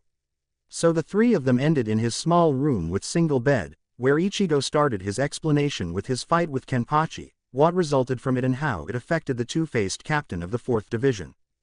Quite ironically, despite being younger, at least in appearance, Lilynette actually listened to his explanations calmly whereas on the other hand, Yoruichi could barely contain herself. It didn't help Ichigo that he claimed that what he had done, he did it because it felt right. No matter how much he tried to explain, in the end, Yoruichi still gave him a small beating. However, her anger was short-lived as she had no real reason for being angry at him. When Ichigo engaged in a sexual intercourse with Unohana, he was unaware of Yoruichi's feelings for him and was emotionally confused, so he concealed his feelings in the back of his mind. Just for that explanation, Yoruichi wanted to punch him in the face. Yet in her mind, she knew that it was for her own fear of being rejected by him, that she hadn't told him her feelings sooner. That may have prevented what had happened from happening and so she berated herself for that. Knowing that it wasn't really Ichigo's fault, she calmed down and gave him a small peck on the lips. She remained annoyed, but it was no longer because of Ichigo but her own self. While Yoruichi was expressing her dissatisfaction with what had happened, Lilynette remained quiet but after she got a free space to talk, she turned to Ichigo and sighed. Lilynette talked only for a minute, but during that small period of time, she managed to include in her speech everything she wanted to say to him. It left the substitute Shinigami stunned for a moment. He snapped out of it and smiled only after he received a hug from the small Arrogance. He glanced at his side, at Yoruichi, to see her reaction. His fears of her being angry again were put to ease as the goddess of Flash only sighed and nodded with a small smile. How could she be angry at a little girl, who only wanted a companion? With that being said and done, Yoruichi proposed the idea of them staying in Las Noches for the night. The three of them spent it in Ichigo's room together, with Lilynette curled on Ichigo's left side and Yoruichi lying on his other side, her head resting comfortably on his chest. It took a long time for Ichigo to finally fall asleep. That day, he had lost his virginity to a sex-crazed captain and now he was sleeping with another two women next to him. It was quite unnerving for him. Before they had finally fallen asleep, Yoruichi spent few minutes just watching the small Arrogance tossing around, before settling on curling up to Ichigo's side. She knew she should have been more nervous about her new boyfriend being surrounded by that many different women. The only thing that was easing her mind was the fact that Ichigo was still the same clueless teen, who barely recognized that what he felt towards her was love and the fact that Lillinet wanted from him only companionship, as the concept of love was too foreign for the Arrogance. She was afraid of the future though. The thought of sharing him with somebody else bothered her. She feared that she would lose him. Mainly to Hana, who, quite calmly, stated that in case she'd get horny and she'd catch Ichigo alone, she would practically rape him. That made Yoruichi shudder uncomfortably, but when Ichigo felt her movements and unconsciously pulled her closer to him, she pushed those thoughts out of her mind and smiled. She would forget about the past, enjoy the present and not worry about the future. The next day, she and Ichigo left the sands of Haweko Mundo, and after the team tore open a small garganta, they returned to the Soul Society.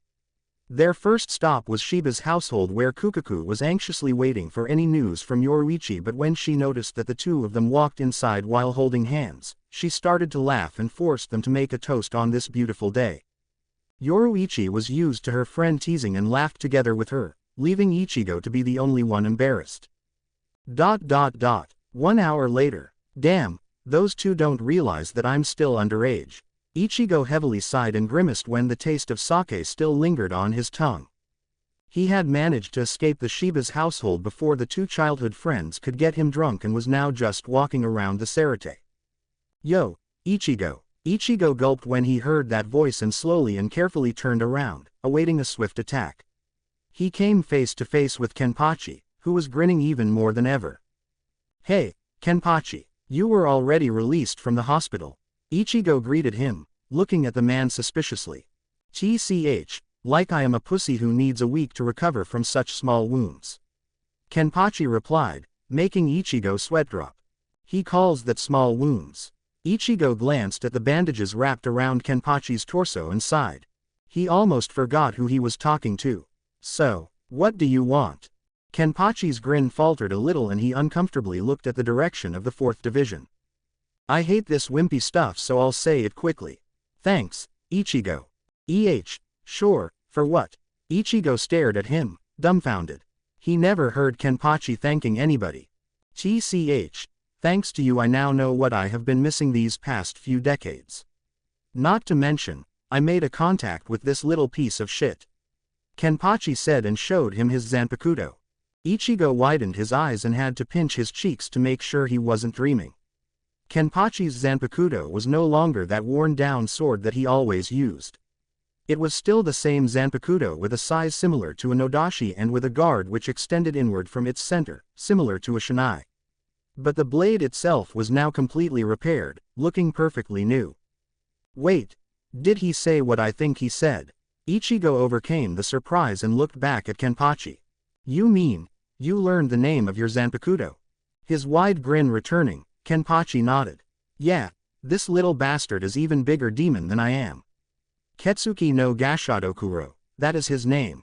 A memory of the two of them fighting for the first time entered Ichigo's mind and he remembered the skull-like appearance of Kenpachi's Reiatsu at the end of their clash. Blood-starving skeleton, sounds fitting, if not terrifying. He shuddered and nodded to Kenpachi. Sounds interesting, so what does it do? A sound of a mighty laughter filled Ichigo's ears and Kenpachi's grin widened even further. You can figure it out in another fight, Ichigo. No thanks. The team quickly declined the offer. Kenpachi laughed and surprisingly wasn't looking disappointed. Yeah, I guessed you'd pussied out on me, but no matter, Ichigo. I can finally show my face in front of her again, and she even agreed to spar with me sometimes. I owe you a serious one, Ichigo.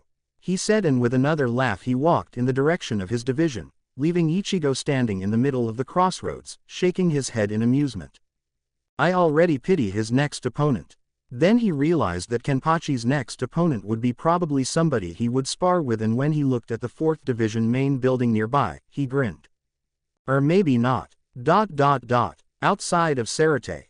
In a secluded cave, not far from the 10th district of Western Rukongai, the sounds of heavy breathing and gasping could be heard. Even if a stranger had tried to explore the inside of the cave, he wouldn't have been able to get past the entrance. The spiritual pressure that was constantly pouring from the hole was enough to completely freeze a normal plus soul, preventing it from entering the location. Once more, a hard voice commanded inside the cave. Tsugi no Mai, Hakuren. A second voice called out. A sound of something hard hitting the stone resonated through the area, followed by another yell. Some no mai, Tsukishiro. For a second, there was a silence, interrupted only by few sharp intakes of breath. Then, something cracked and exploded, forcing the second voice to cry out in pain. Damn it! Someone walked forward and approached the carrier of the second voice that was trying to get up from the ground. When a light hit the faces of the two individuals, the guy with red hair tied into a ponytail squinted and shielded his eyes. Take a break, Rukia. We've been going at it for 3 hours straight. You won't get better results if you're exhausted, Renji stated and looked down at the smaller Shinigami. He looked like he wanted to help her stand but also knew that it would be disrespectful. Rukia sighed and sat back down. She leaned on the wall behind her to support her back and put her Zanpakuto next to her. So, what do you think? She asked tiredly. Renji frowned and after a minute, sat down opposite of her. He too, put his sword next to him and rubbed his hands. Both of their respective Zanpakuto were in their Shikai release. Well, it's been only a week since we started this training, so it's too soon to tell, but you've been certainly improving at a steady pace. Renji replied and watched as Rukia sighed. You really think I can achieve Bankai like this? She cracked her neck joints and massaged her neck. Renji secretly stole a glance at her momentarily exposed skin and coughed a little. Maybe, maybe not. I don't know, but what I know is that you wouldn't be able to use the same method as Ik. I mean Urahara-san used to achieve his. He cursed quietly when he realized the slip of his tongue and glanced at Rukia's face. A pained expression flashed through her features, but despite that, she managed to smile, even if sadly. It's all right, Renji. You can't avoid saying his name forever. Renji nodded and bit his tongue, trying to suppress his emotions. When he had heard what had happened between Rukia and Ichigo, he had been quite furious and wanted to go and kick the substitute's ass. It didn't matter to him that he would probably be the one who would have ended with his butt kicked. However, Rukia forcefully stopped him and instead asked him to help her train. Fine, either way, you wouldn't be able to use their method. Your Reiatsu levels are too low for that, not to mention that those two are probably the only ones who could survive that training. That's why we have to go the usual way. As you know, achieving Bankai basically means that you need to be able to materialize and then subjugate your Zanpakuto spirit. The way you are now, even if you manage to materialize Sota no Shirayuki, it would barely last for a minute or so. That's where I come into. Rukia knew all of that, but she listened to Renji anyway. It made her rest a bit more peaceful. We will spar until you'll force me to go into my Bankai. If you manage that, you'll probably have enough Raryoku to sustain the materialization of your Zanpakuto spirit for a while. When you can do that, you'll be trying to sustain it for longer and longer. After you arrive at the point where you'll barely feel any decrease of your Raryoku while materializing your Zanpakuto spirit, you'll start fighting it, her. Renji trailed off and got up. From that point, it'll be sorely on Sota no Shirayuki's judgment whether you'll be able to finally achieve Bankai or not. He finished his talk and looked at Rukia expectantly. Groaning a little, she slowly got up and showed him her determined face. Yeah, she said and moved to the center of the cave, awaiting the start of their next spar. Renji managed to form a little smile. And maybe, just maybe, you'll even get over Ichigo. He thought, a small bit of hope hiding behind his smile. With Ichigo. Yo, Shinji-san, what's up? Ichigo called out to the current captain of the 5th Division and watched as the man turned around, his haori fluttering in the air. Ichigo, nice to see you. What brings you here in my little piece of hell? Shinji replied, frowning when a member of his division walked to him with a stack of paper. Damn this paperwork. He sighed and took the papers from the scrawny-looking officer. He dismissed him with a nod. The officer bowed lightly and turned around to leave, but when he noticed Ichigo, he gasped and quickly bowed again, this time deeper, and ran away. Ichigo looked embarrassedly at Shinji, who was giving him a dirty look. Great, you are held in bigger regards in my division than I, their captain, is. Shinji whined and turned to walk towards his room, motioning Ichigo to follow him. Sorry about that, the captain just waved his hand. It's nothing. So, are you here just to visit me or? He asked again. Ichigo shrugged. I was just visiting Hinamori-san, and when I left I realized that I have nothing more to do. Shinji shot him another dirty look. Must be terrible to have so much free time. The wizard stated jealously, but in his mind, he was thanking Ichigo for continuously visiting the lieutenant of his division. I mean, it's just unusual, you know. Ever since I became a Shinigami, my life has been quite hectic and I haven't really had a time to just laze around. Ichigo admitted and looked around, before both of them entered the captain's room. Walking in front of him, Shinji's expression briefly changed into the one filled with pity, but he quickly hid it. Ichigo wasn't one of those people who wanted to be pitied. I guess, he said instead and put the papers on his table. Ichigo curiously looked at the wall, when he noticed a blank space where apparently a framed picture used to be. Must have been Aizen's. Since I'm here talking to you, how have things been for you and the rest of the wizards? You know, it's been barely 2 weeks after the bastard's defeat, and this is probably the 5th time you've asked this same question. Ichigo glanced at Shinji with wide eyes. Really? Sorry about that. Shinji chuckled a little. Don't you worry, it's actually really nice of you. Lisa would be delighted to know that you care for us so much. The substitute widened his eyes more, this time in horror, and furiously shook his head, making Shinji laugh more. Just kiddin'. You know, ever since the old geezer told us, captains, about what happened 1,000 years ago in details and that it might happen again, the rest of the wizards took it seriously and started to train harder than ever. His laughter died down and he looked at Ichigo earnestly. Really, I mean, they have never seemed like they care about the fate of the Soul Society. Ichigo replied honestly. Shinji shook his head. That's true, but you are forgetting one little detail. Ichigo looked at him confused. And that is? The captain raised one of his fingers. It's quite possible that Aizen has been cooperating with Ivach or his subordinates. The teen stopped moving and released his breath. I see. Well, I knew that he has been somehow involved in this ever since I found out that he met with the ancient. Yes, we, wizards, failed the first time we dealt with Aizen Sosuke, and we even failed the second time. Hell would sooner freeze over than us failing the 3rd time in a row. He'll be back and we'll be ready for him, Shinji stated, his voice full of anger and resolve. A smile crept on Ichigo's face after hearing that, and he offered the wizard a wide grin and a thumbs up. Yeah, I bet you will. Following day, Ichigo awoke to a nice scent hovering just under his nose, and with his eyes already opened, he glanced down to see Yoruichi lying next to him using his arm as a pillow. Surprisingly enough, she was not nude. Instead, she was wearing a pajamas, which were almost fully covering her skin.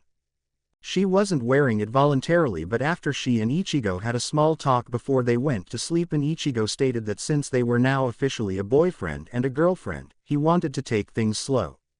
He didn't mind sleeping together in one bed, but they both had to be clothed and he refused to have sex. When Yoruichi whined about both points, Ichigo just sighed and said that while he had no problems with the sex itself anymore, he was afraid that doing it practically on the same day as they had finally got together would be just forcing their relationship to a point where it should go at a slower pace. Yoruichi tried to press it, and eventually, Ichigo admitted that he was simply not ready for lovemaking, which was in his opinion different from the sex he had with Unohana. The sex he wanted to have with Yoruichi would be filled with emotions and love, while the one he had with the captain of the 4th Division was not. The goddess of Flash agreed to it for the moment, even if the first thing she wanted to do was to rip his clothes and ride him until the morning came.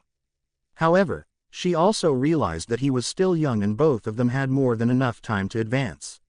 She waited for him for a long time. She could restrain herself for just a bit longer. So this morning, Ichigo watched as Yoruichi peacefully rested on his arm, her chest moving up and down with every breath she took. He was so immersed in watching her that he didn't realize she had woken up shortly after him and was now grinning widely. Is my chest so interesting, Ichigo? Ichigo widened his eyes when he heard her voice, and she could see his ears getting red.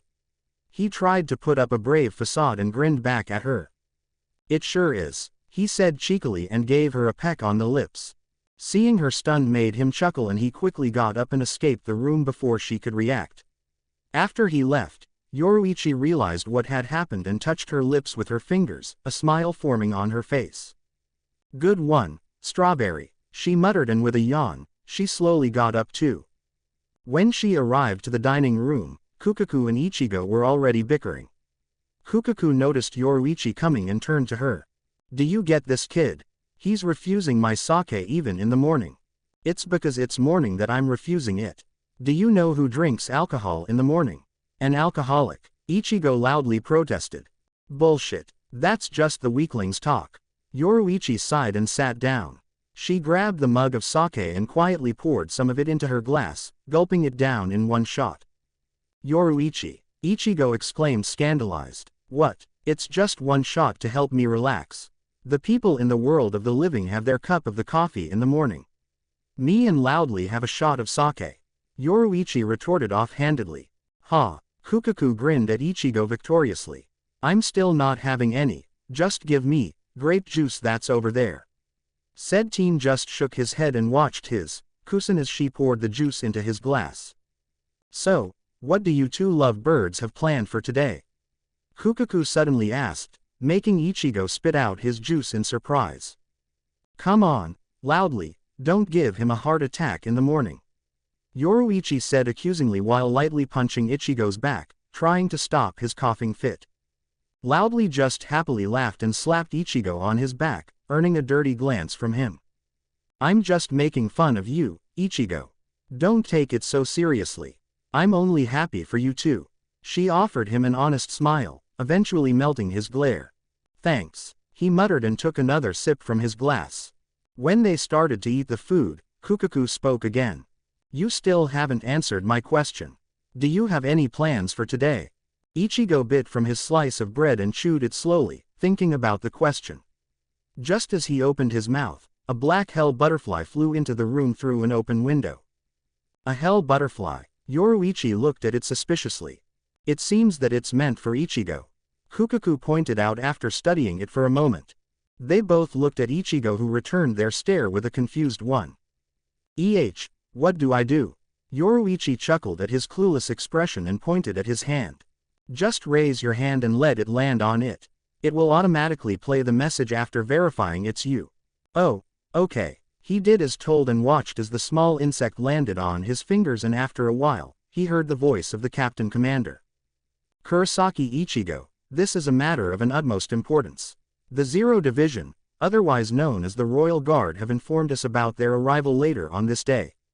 Your presence is required. Be in front of the main building of the 1st Division at 1 p.m. and I hope I don't have to remind you not to do something outrageous, again. We were not told about the reason of their arrival, but it is essential for you to be there. Do not be late." End of the message.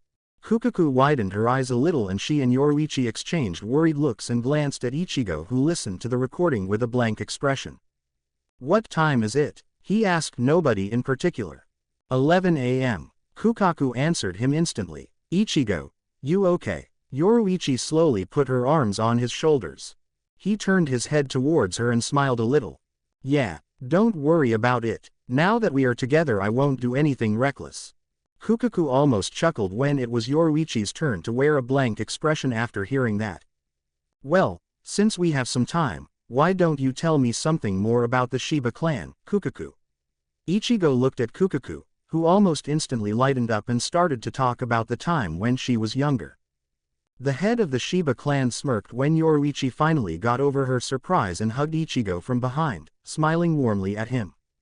1 a.m. in front of the 1st Division's main building. Ichigo arrived to the predetermined place with a few minutes reserve, still trying to get over the surprising information he got from his cousin. It would never occur to me that Kukaku was once such an important person. To be somebody who was entrusted with a means of transportation to the royal palace, that's really, wow. When Kukaku had told him about her past days, it really had rendered Ichigo speechless. Seeing Shinji with Kensai and the rest of the captains standing together nearby, he walked up to them and quietly greeted the wizards. "Hey guys." "Yo." Shinji grinned at him, albeit a bit strained. "Ichigo." Kensai nodded in acknowledgement of his presence. Ichigo took a glance at Shinji and frowned. "What's the matter, Shinji-san?" The captain of the 5th Division sighed and corrected his Haori. "Nothing. It's just that I don't think you of all people should meet them, considering." Ichigo waved his hand casually. "Don't worry, I won't do anything stupid, I promise. Yeah, right, Shinji immediately retorted and grimaced when Ichigo pouted at him. Kensai clicked his tongue and tilted his head. I think they are coming. Ichigo looked around but couldn't see anything out of the ordinary. Now that you mention it, Kukaku and others mentioned that the Zero Division live in the Royal Palace, but I never heard about the location of it. He stated, confused. He heard a small chuckle from his left and glanced to the side to see Kiraku walking closer to him. Ichigo-kun, do you remember the very first time you came to the Soul Society, or to be more precise, to the Sarate? Do you remember the wall around it falling down? The captain in pink Haori asked quietly. Ichigo narrowed his eyes and scrutinized the wall in the distance. Now that you mention it, yeah. It did fall down, but ever since then it stayed down, so I never really thought about it. Kiraku nodded shortly. Yes, since there has been a lot of trouble lately, the wall has been surrounding the Sarate the whole time, but originally it was only meant to come down during emergency situations. So, if that wall only protects the Sarate during emergencies, what do you think it is usually protecting? Through the shadow that was covering the captain's face, Ichigo could barely see a small grin, and he suddenly understood. The Royal Palace, he replied with a surprised tone. Kiraku nodded again, and Ichigo had to shield his face from debris, when a tall pillar crashed down in front of the group of captains and Ichigo. What the? Tenchirin, it is the Zero Division's mean of transportation between the Sarate and the Royal Palace. All of the members of the Zero Division are in there, Kiraku added. Ichigo glanced at the pillar and then back at Kiraku. All of them, isn't that a bit small? Kiraku offered him a short chuckle and slowly tilted his head backwards, so that Ichigo could see one of his eyes. The Zero Division has no soldiers. All 5 members are captains, and their total power surpasses the power of all the Gote 13 together. As a small doors appeared in the center on the pillar and slowly opened, Ichigo was left stunned. They are that strong. Shinji placed his hand on Ichigo's shoulder and leaned forward. Well, let me say it this way. The leader of the Zero Division is even stronger than Captain Commander. That left Ichigo floored, and all of them heard the Captain Commander snort a little. Yamajii doesn't like this fact. He and the leader of the Zero Division used to spar a lot when he was younger, and even though Yamajii managed to win some of them, the leader is a member of the Zero Division for a reason. He won most of their spars. Kiraku whispered. But the commander always says that in 1,000 years there hasn't been born a Shinigami stronger than him. Ichigo protested and heard footsteps coming from the entrance of the pillar. Who said that the leader was born in this millennium, Ichigo-kun? At the same time Ichigo saw 5 pairs of feet. He was hit by a huge amount of Reiatsu. Yeah, they always show off. Kiraku scoffed and shook his head. Being prepared for anything, Ichigo felt a bead of sweat on his forehead from the nervousness. But when he finally saw the Zero Division in their whole glory, he felt more sweat on his forehead. This time, it was disbelief combined with the urge to slap his head. With all of his strength. One of the members of the Zero Division was holding a huge flag with the symbol of the Zero Division on it and was yelling. Second member had some weird artificial arms protruding from the back, and those arms were holding and playing on lots of different musical instruments, creating a chaos of sounds. Third one was posing like a rapper from the TV, yelling along with the first one. Fourth member had a huge spoon tucked in her hair. The last one, presumably the leader, was pompously walking down the road, laughing all the way. Here we are, the Zero Division is here. Quote. Ichigo gaped like a fish on a dry land. It's been a long time, fledglings of the Gote 13. Are you eating and sleeping properly? Ichigo wasn't the only one shocked, as Shinji was sweat dropping next to him. Kind of different from what I was expecting. He was suddenly whacked on the head, almost sending him flying forward. The hell, it's been so long, Shinji. Why isn't Hiyori-chan with you? I'm so sad. Hearing the female voice behind him, Shinji slowly turned around to see quite an obese woman with purple hair. She was the one with the giant spoon tucked in her hair. So long. Who the hell are you? Wait. Shinji stopped moving and his jaw dropped to the ground. Quote. Hi Hiyori-chan. The woman feigned tears and pointed at herself. What are you saying, Shinji? Did you forget about me? It's me, Kiryu Hakafuna, the king of cereals. King of cereals. What am I in a circus? Ichigo had troubles regaining his composure.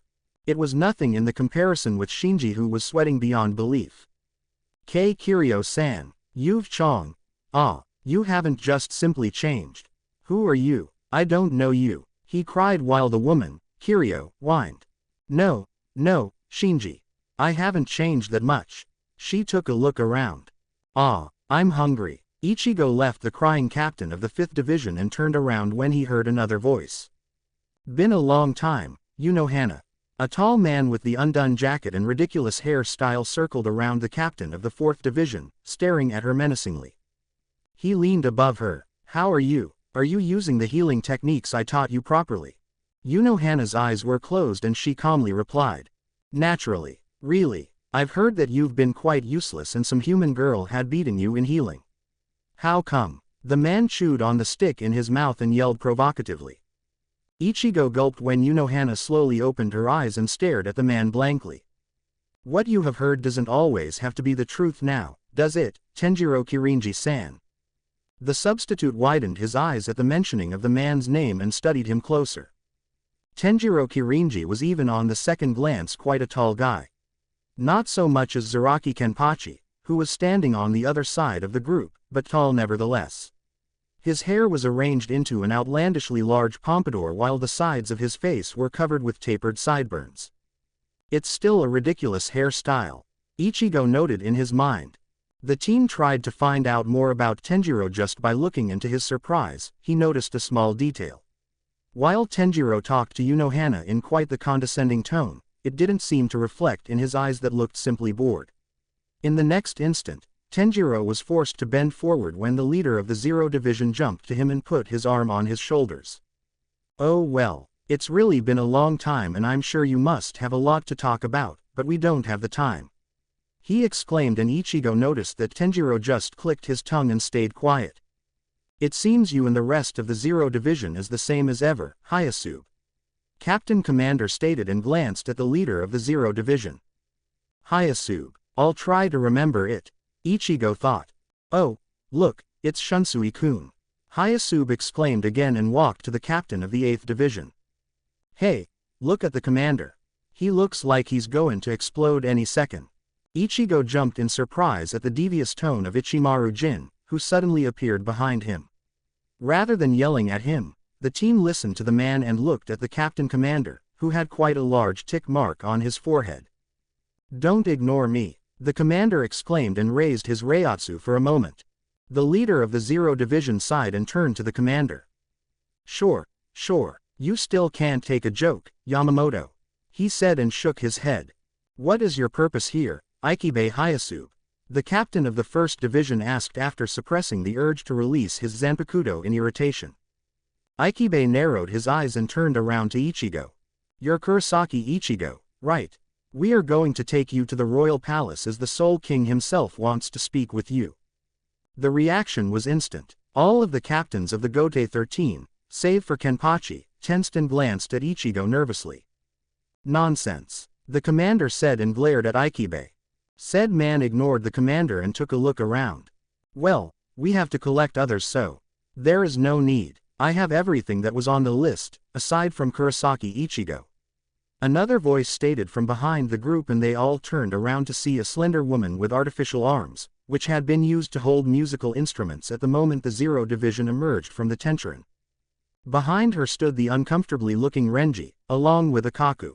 Great, we have everything on the list so we can go back, Ichibe exclaimed and turned into a seemingly random direction and started to joyfully walk forward. Wait, am I the only one who's confused? Renji asked with perplexed expression. Senjumaru Shutara, TCH, always a displeasure to see you. Mayuri called out to the woman with artificial limbs. Oh, Mayuri, it's you. You still sane? She grinned and let one of her arms scratch her chin. Meanwhile, Ichibe turned to Renji. Don't worry, young one. You will most likely survive your trip to the royal palace. That doesn't make me calm, nor it explains anything, Renji instantly retorted in a panicked tone. Don't worry, young one. You will most likely survive your trip to the royal palace. You're repeating yourself. Ichigo watched the whole scene and felt a great headache coming his way. They're broken. The whole Zero Division is broken as hell. He sighed deeply and slowly moved in the direction the rest of the Zero Division, along with Renji and Akaku, walked. After they left, Hiraku turned to the commander. Yama-jii, is that okay? Allowing them to take not just Ichigo-kun but Abarai-kun and Madarame-kun too. The commander gripped his cane. Even if I had disagreed, it wouldn't have mattered, he said, and the rest of the captains could clearly hear his displeasure. Why did they even take those two? I'd understand Kurosaki, but Madarame and Abarai. The commander glanced at the small frame of the captain of the 10th Division who asked the question. This is probably connected to the fact that both of those mongrels managed to break their Bankai, which, as you all know, never goes back to its original state after being damaged with the exception of Captain Komamura. Mayuri explained. I see. Or they could use them as hostages in case the Soul King would want something from Ichigo-kun. Hiraku spoke quietly but his voice carried a big warning. At the Shiba's mansion. Ah, Shiba-san, it's been a long time. Ichibe greeted the head of the Shiba clan, who was glancing between the members of the Zero Division, looking quite uncomfortable. Yeah, does your arm give you any troubles? His gleeful demeanor suddenly changed and he stared at Kukaku with a serious gaze. She frowned but shook her head. No. Come on, let's get it over with. Kukaku impatiently pointed at the platform behind her, where the Tenshinhan appeared. Ichigo was quiet during their talk but then he felt something light jumping at his shoulder. It seems that the Soul King wants to meet me, Yoruichi. He whispered and felt a gentle lick on his neck. The small black cat rubbed against his head and purred quietly. I thought it would be something like that. Be careful. Giving him another lick on the neck, Yoruichi jumped off his shoulder and ran inside the mansion. Unbeknownst to them, Kirinji followed the cat's movements with his eyes and when she disappeared behind the entrance doors, he sighed. Ichigo, we are waiting for you. Kukaku called to Ichigo, who was deep in thoughts. He raised his head and hastily got inside the Tenshinhan with the rest of the Zero Division. It felt quite cramped and he wanted to shift a little, but he heard Kukaku's yell and realized what it meant. Fly. A small explosion followed and Ichigo felt the pillar rapidly accelerate. Why are there no seatbelts? He yelled when he was forced to bump into Senjimuru, who only grinned at him. It's more fun like this. She replied simply. An hour later. Gah, I thought I'd die. Ichigo fell out from the pillar and gulped down the fresh air. He glanced behind at Renji and Ikaku, who were barely faring better than him. So, you guys are being quite calm. Akaku took a deep breath and nodded to Ichigo. That's just on the outside. I'm actually quite nervous. Not many people have been here, in the royal realm. He replied and Ichigo's brain caught up to the fact that he was now in a place where the Soul King resided. He got up and took a look around. The view was incredible. It's just like Madarame-kun said, you should feel proud. Normally, a simple Shinigami isn't allowed here. Ichibe spoke loudly, forcing Ichigo to look at him. I know. This is the place that Aizen was trying to get. Wait a minute. Aren't you supposed to use the king's key to enter the royal realm? The substitute's yell was met with a simple movement of Ichibe's arm. The leader of the Zero Division raised his right arm. It's this. Huh. Ichigo looked at him cluelessly. The king's key is created with the power of the Soul King. It's his way of marking those who are chosen to become the members of the Zero Division. It is actually in our bones. Ichibe answered and after a pause, he continued. There are two ways one can enter the royal realm. We can allow you to enter or you can come with us. So, basically, what was Aizen Sosuke trying to create was life itself. I was sure that Shiba-san told you. Ichigo narrowed his eyes. She just told me that she used to be the one in the charge of transporting people from Soul Society to the royal realm. She never mentioned the Oken. Ichibe rubbed his chin. Well, maybe I'm not the best person to tell you this but Shiba clan was actually blessed by the Soul King himself. The head of the Shiba clan was always given an Oken so that he could transport people into the royal realm if needed. However, more than 100 years ago there had been an incident, where it was decided that the Oken would be taken from the former head of the Shiba clan, Kukaku Shiba. He explained and didn't notice Ichigo's wide eyes. An incident. The teen thought bewildered. The removal of the Oken isn't a trivial thing, and she ended up without her right arm, where most of the Oken was situated. She remained the head of the Shiba clan and could still transport people to the royal realm, but only when a member of the Zero Division was there. Ichigo sighed and shook his head. That incident apparently still bothered the leader of the Zero Division. What happened? Ichigo asked tensely. Ichigo sighed again and formed a smile. That's something you'll have to ask Shiba-san yourself. Now, follow me, he exclaimed and turned around. Where are we going? To meet the Soul King. Ah, you're dumb or what? No, we have other things to do before that. What a dumb brat. Fuck, that hurts. Kirinji spoke loudly from behind Ichigo and immediately received a smack on the head. Explain properly. Kiryu was the one who whacked Kirinji, and she turned to Ichigo. She pointed at the 5 huge discs flying above and around them and the cocoon-like building floating in the distance. Listen, we are currently at the Ryokyu Amadasanda, which is basically an entrance to the royal palace. See that building in the distance?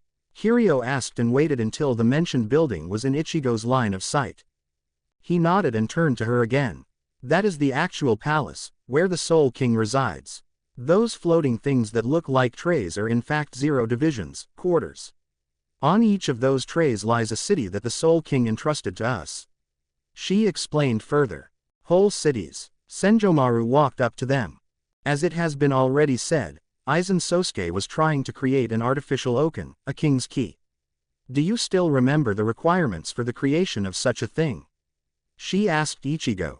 He remembered instantly. Of course, he wanted to use the Karakura town to. Wait a second, don't tell me. The slender woman grinned at him. Precisely. Those cities, our headquarters, are the cities used to create 5 Okens, for each of us. Oh, I can see the horror that thousands of innocent people were sacrificed for this in your eyes. Let me assure you that this is not what had happened. Before Ichigo could voice his question, Senjomaru continued. They probably taught you this in school, so you know about few cities that were completely wiped out in the past, right? The Atlantis, Sodom, Gomorrah. All of them had been destroyed in a catastrophic event, and such great amount of souls would tip the balance, so they were used to create Okens. Since that, those souls have long ago joined the reincarnation cycle again.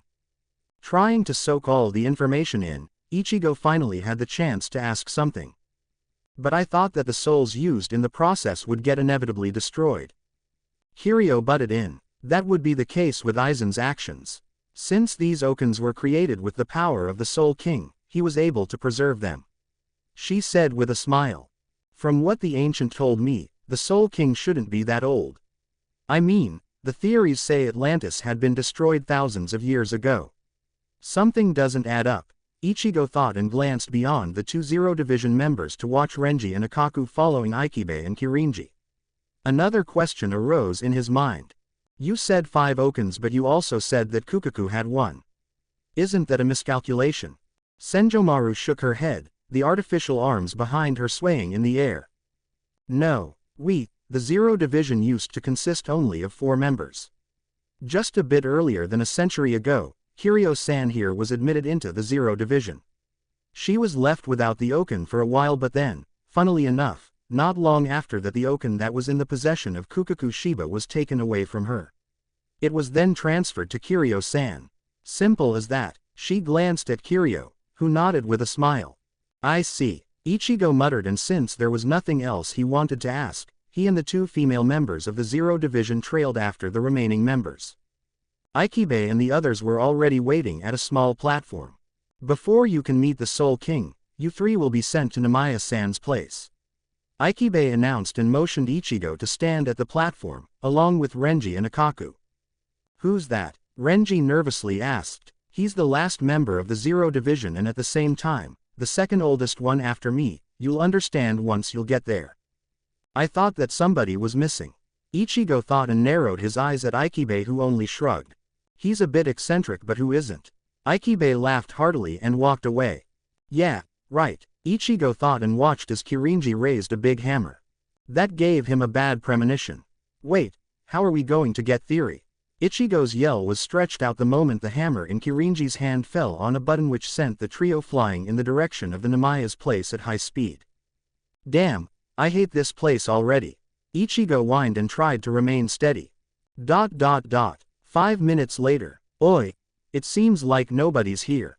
Akaku spoke and glanced back at Ichigo and Renji, who served as a cushion for his fall.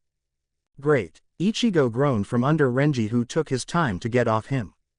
Just when all of them finally stood again and were looking around, a bright light blinded them. Ah, too bright. Akaku exclaimed in pain. Guests, have a seat. A tremendous roar came out off a huge loudspeaker that appeared in front of the trio. Ah, too loud. Renji exclaimed in a bigger pain. Your heads are too high. In other words, your heads are too high. With a yell, a small figure landed in front of them, holding his hands high, a sudden smokescreen surrounding him. Ah, too lame. Ichigo sweat dropped. I am #1 Zanpakuto creator. Namaya Oetsu. Nice. To meet ya. The dark-skinned man exclaimed while repeatedly pointing at himself. He extended his hand and with a glint in his eyes pointed it at the trio. Zanpakuto. Love it. Akaku lightly elbowed Ichigo in his side. You seeing what I'm seeing? Unfortunately. These Zero Division members are disturbing. Renji stated, standing next to them. The trio stared at the man, both sides not moving, but when the man continued to look at them expectantly and assumed a rapper pose, they quickly applauded him. Just so that they could move. It seemed to please him and he motioned them to follow him. I have a bad feeling about this. Renji muttered. Wheelcomb. The mixture of a many female voices greeted the trio immediately after they had entered a small mansion. I changed my mind. This is freaking amazing. Renji muttered again when a group of females to whom the voices belonged to showed themselves and started to squeal at the sight of the 3 Shinigami with loose clothes. What the hell is this? Akaku asked disinterestedly, but his lips were slowly curling upwards. Don't let them deceive you. I'm sure it turns out they're all guys, or something like that. Ichigo whispered, picturing Yoruichi's face in his mind to cool himself down. No way, this is paradise. Renji muttered as his cheeks were getting pink. He then shook his head and, like Ichigo, pictured face of somebody else in his mind so that he would stay calm. Yo, Kurosaki-chan, Abarai-chan and Madarame-chan. Did y'all enjoy the show?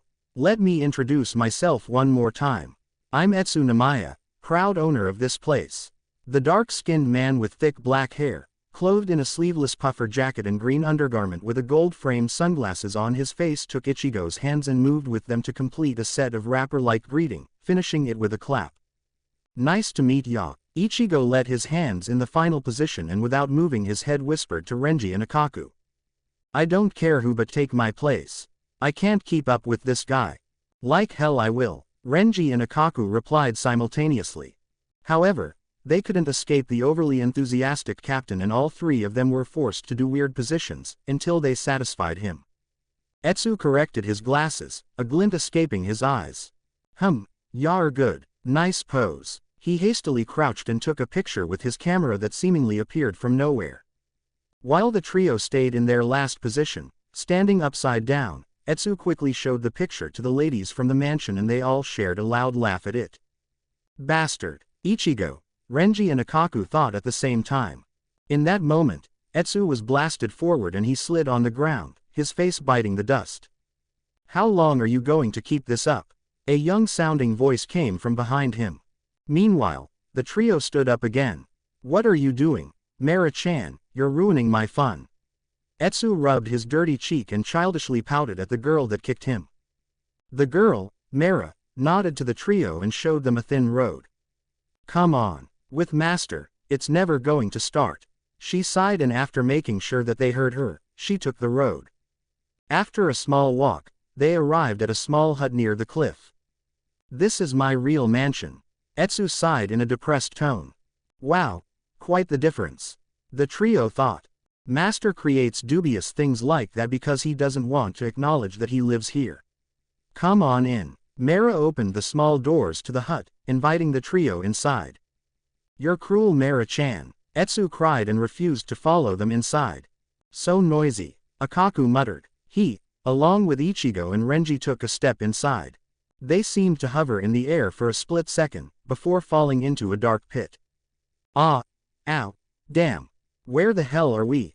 TS, haven't ya realized?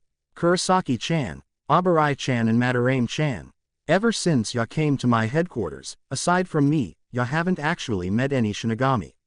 Those honey-chans in the first mansion were all in fact, Zanpakuto. Etsu called to them from above. Ichigo glanced at Renji, who too looked surprised. Akaku was frowning. Zanpaku too. Etsu shook his head. Didn't I tell ya that I am the god of the sword? The number one Zanpaku creator. What did ya think ya came here for? The trio exchanged confused looks. Ah. That's weird, really weird. Even though y'all are Shinigami, ya can't distinguish between a Shinigami and a Zanpakuto. Ya not okay? Etsu continued, and in a swift movement he took out something from behind him. They were Zanpakuto of each of them and they widened their eyes. When did he? Ya got no love for ya Zanpakuto, that's why ya lost the ability to distinguish them, am I right? Etsu smashed the Zanpakuto together, breaking Zabumaru and Hozukimaru to pieces. Ichigo's Zanpakuto remained whole, much to his surprise. Oh, so one of ya gets it after all. Seems like I was wrong about ya, Kurosaki-chan. However, with a sharp blow to the ground, even Ichigo's Zangetsu broke. The trio watched him in horror. Zanpakuto that ain't loved breaks so easily, huh? Kurosaki-chan, ya may know what's right, but fighting without an actual blade is still not good enough. Renji grabbed Akaku's and Ichigo's shoulder. Guys, do you hear it? A quiet humming sound, which was getting louder and louder, slowly surrounded them. High above them, Etsu chuckled. If ya can get alive from the wrath of Zanpakuto, I'll personally reforge your Zanpakuto, and in your case, Kurosaki-chan, I'll give you a new Asachi. The source of the sound was getting closer and Ichigo tried to see through the darkness, tuning out Etsu for a second. Renji took a defensive stance. I'm not sure what I'm seeing, but I sure don't like it. He stated. Yeah, what are they? Ichigo asked. Asachi. Surprisingly, it was Akaku who answered him. That's right. They are the strongest Zanpakuto as they can become anything. The Asachi. Etsu grinned deviously and the trio jumped a little when the first Asachi showed his face. It had a body similar to a human, with the exception that it had no skin and there was no face on the head. Instead, where its eyes were supposed to be, a pair of small mouths was visible, chewing the air around them. When the horde of the Asachi jumped at the trio, Etsu sat next to the hole and started to explain, as from the looks of it, he was sure that at least Ichigo was clueless in this department. See, every single member of the Gote 13, former or current, is temporarily loaned a nameless Zanpakuto when he graduates from the academy. Right now, there are 6,000 members in the Gote 13. All of them have these Asachi. They eat, they sleep, they train with these Asachi, and in the process, they project the very essence of their soul onto them. This way, they all construct their own, unique Zanpakuto. Even the members of the Zero Division. And they were all created by one person. Me, Etsu Namaya. Ichigo, who was backing from the Asachi, called out to him. If I understand this right, these are all external projections of Asachi. So why do they look like they want to kill us? Etsu wagged his finger at him. External projections, huh? Yes, it's a lil different, but no matter. The point is, they are angry at you. Well, mainly at Abarai-chan and Madarame-chan. The two of you have acquired Bankai and yet you foolishly tried to use them without properly understanding them, leading to a serious damage to them. Why wouldn't they be angry at you? You've been treating them wrong. You think your Zanpakuto is your friend, your family, your senior, your junior, a tool, your subordinate, your pet, your mentor, your loved one, your lover. Etsu rapidly fired questions at Renji and Akaku, who were trying to fend off the Asachi. Wrong.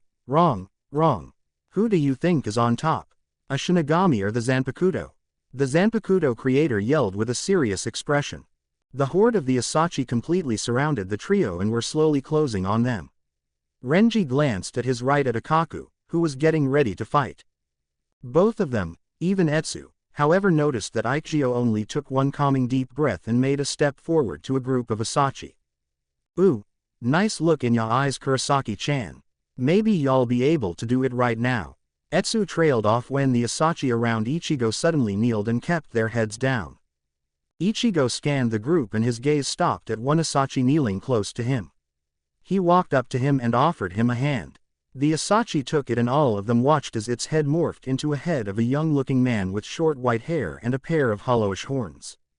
Zangetsu, Ichigo said, and the transformed Asachi responded by raising its head and offering a smile. We are finally whole, Ichigo. He nodded to its wielder. Didn't see that one coming so soon. Great job, Kurosaki-chan. Come here, I'll forge ya a new sword. You too. Etsu motioned Ichigo to come up and after that, called out to Renji and Akaku who were in deep thoughts. You'll stay here until you understand what is important. For your own good I hope you'll make it before the clock marks 72 hours. Have fun. Soul Society. You think Isshin will be mad? Yoruichi asked and stretched herself on the ground. Kukaku grimaced and took a gulp from her bottle of sake. Who knows? If you'd asked me that 2 weeks ago, I'd definitely say yes. Now, I'm inclined to say that he's just worried. Wouldn't you be? Grabbing her own bottle, Yoruichi grimaced. Pointless question. I'm enough worried as it is. You don't think he would really do something crazy, do you? Yoruichi glanced at the head of the Shiba clan and then shifted her eyes to look at her bottle. She shook it to determine how much was left and, before taking a gulp, she grinned. If you'd asked me that 2 weeks ago, I'd definitely say yes. Now, I'm inclined to say that it'll be okay.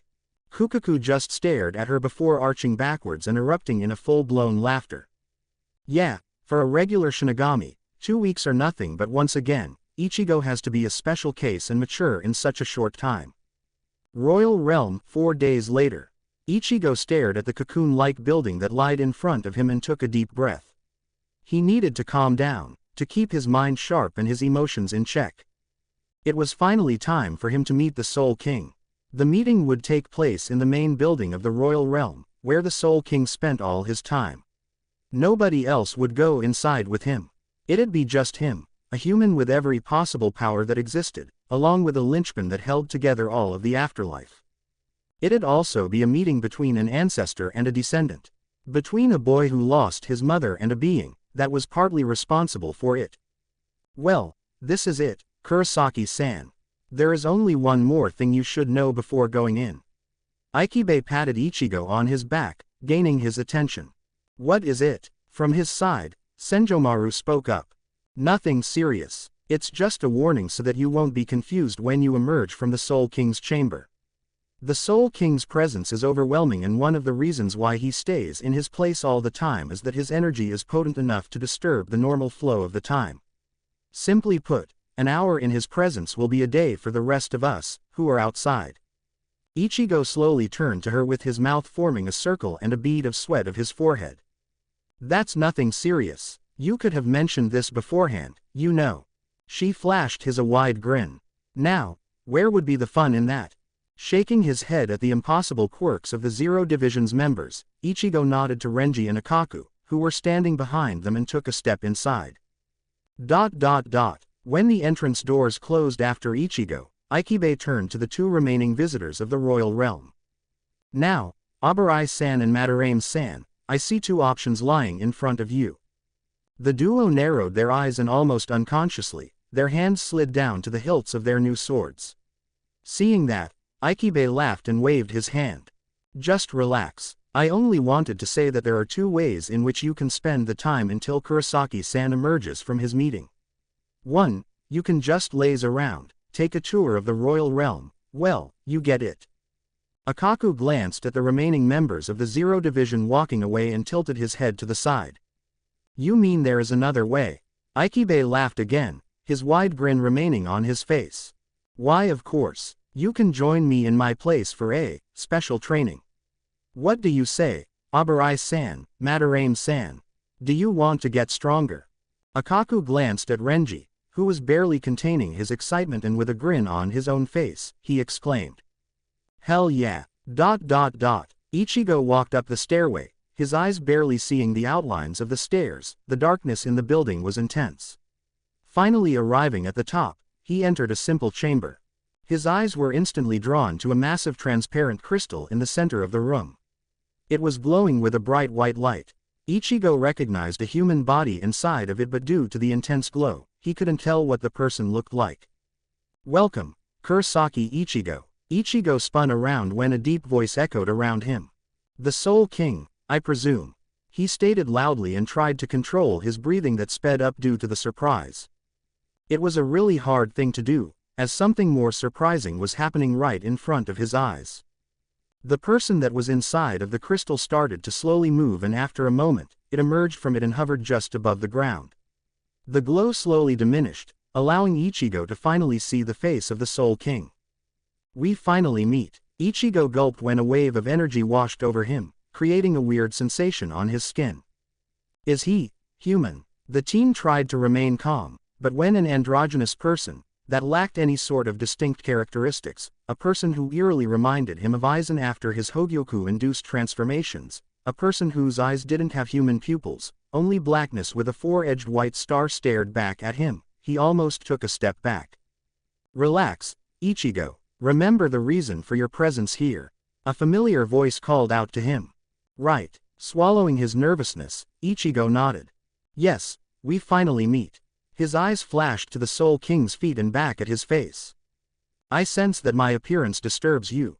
Should I change it? When the face of the Soul King started to morph into somebody else, despite his surprise a small snort escaped Ichigo's mouth.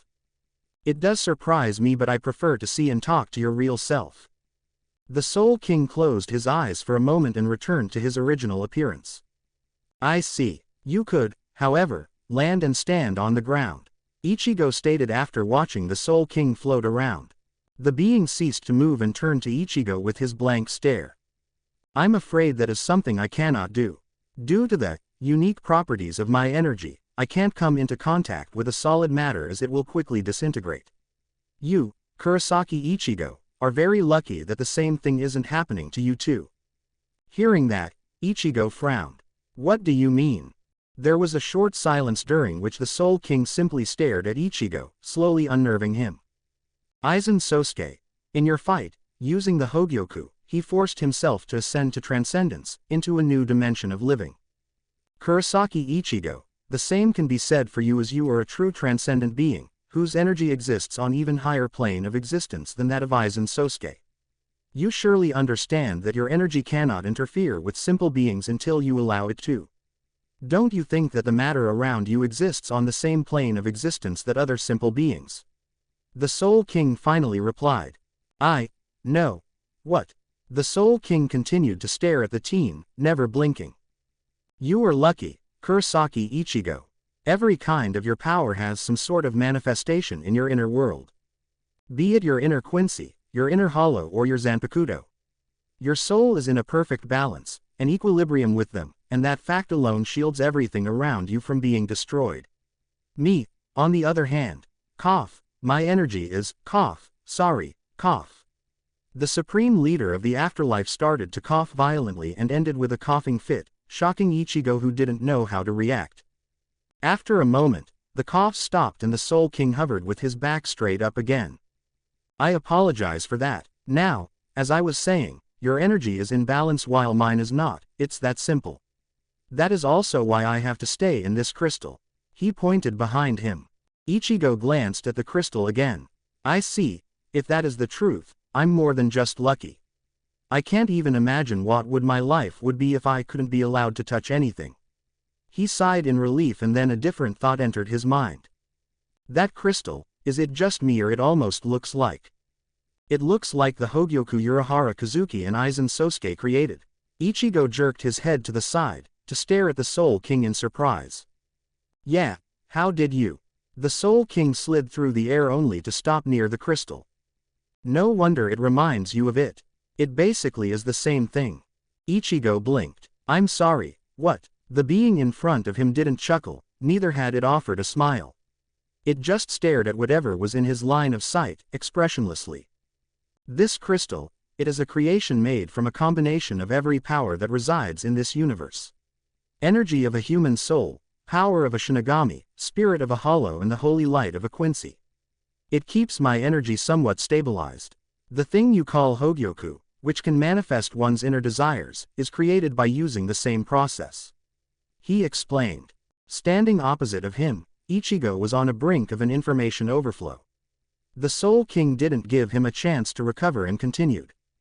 Why is that? Well, the Hogyoku in this crystal, being made from the same thing, resonates, and so the Hogyoku draws upon my power and thus, affect people the way it does.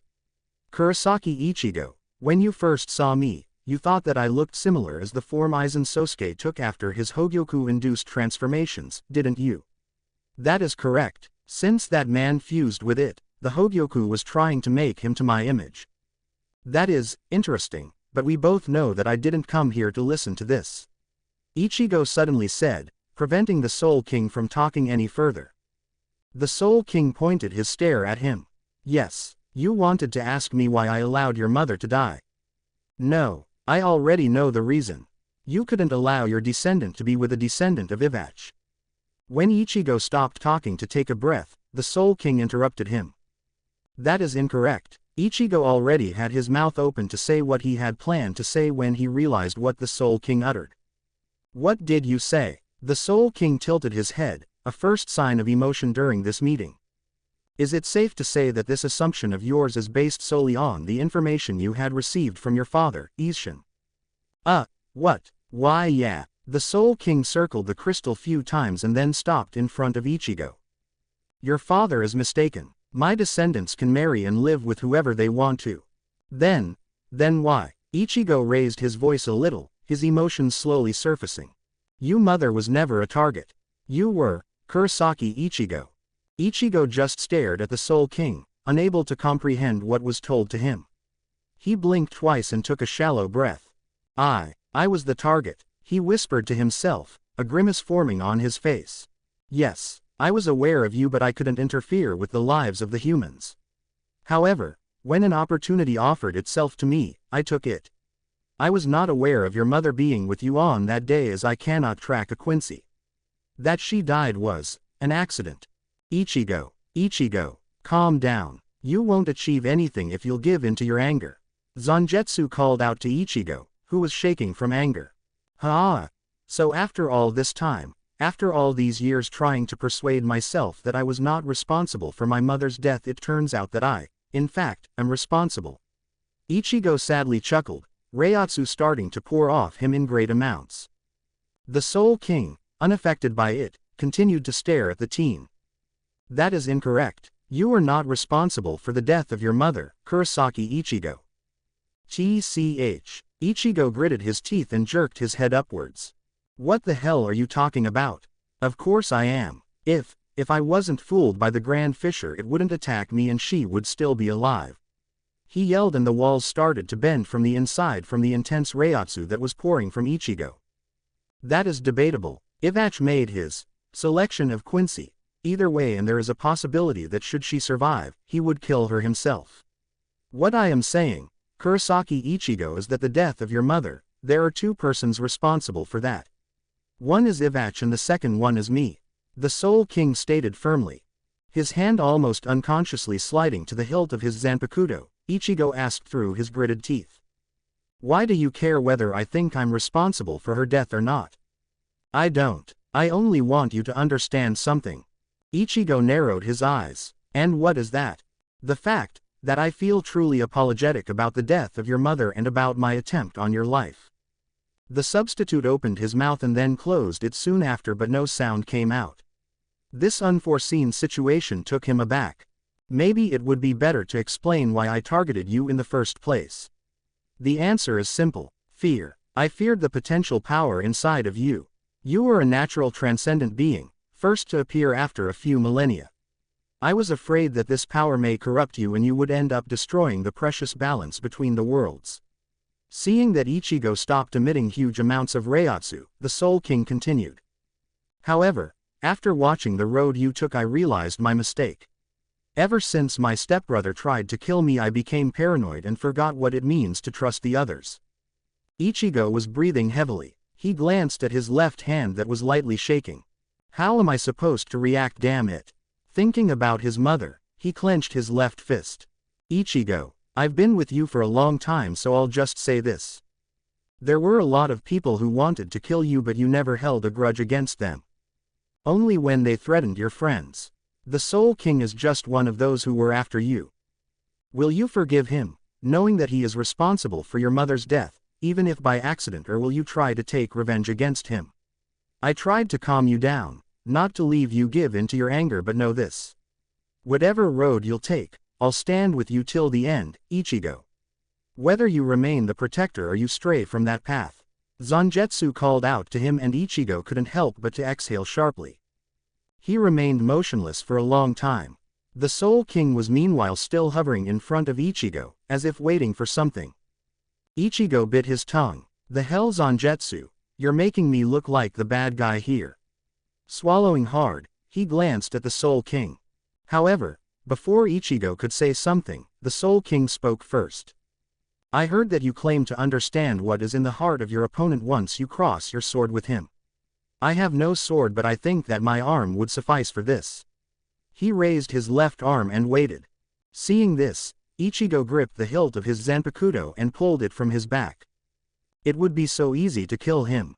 In a swift motion, he pressed his sword against the Soul King's neck. The linchpin of the Soul Society never wavered, and for the first time, his mouth formed something that Ichigo interpreted as an attempt for a smile. If that would ease your emotions. The Soul King calmly closed his eyes.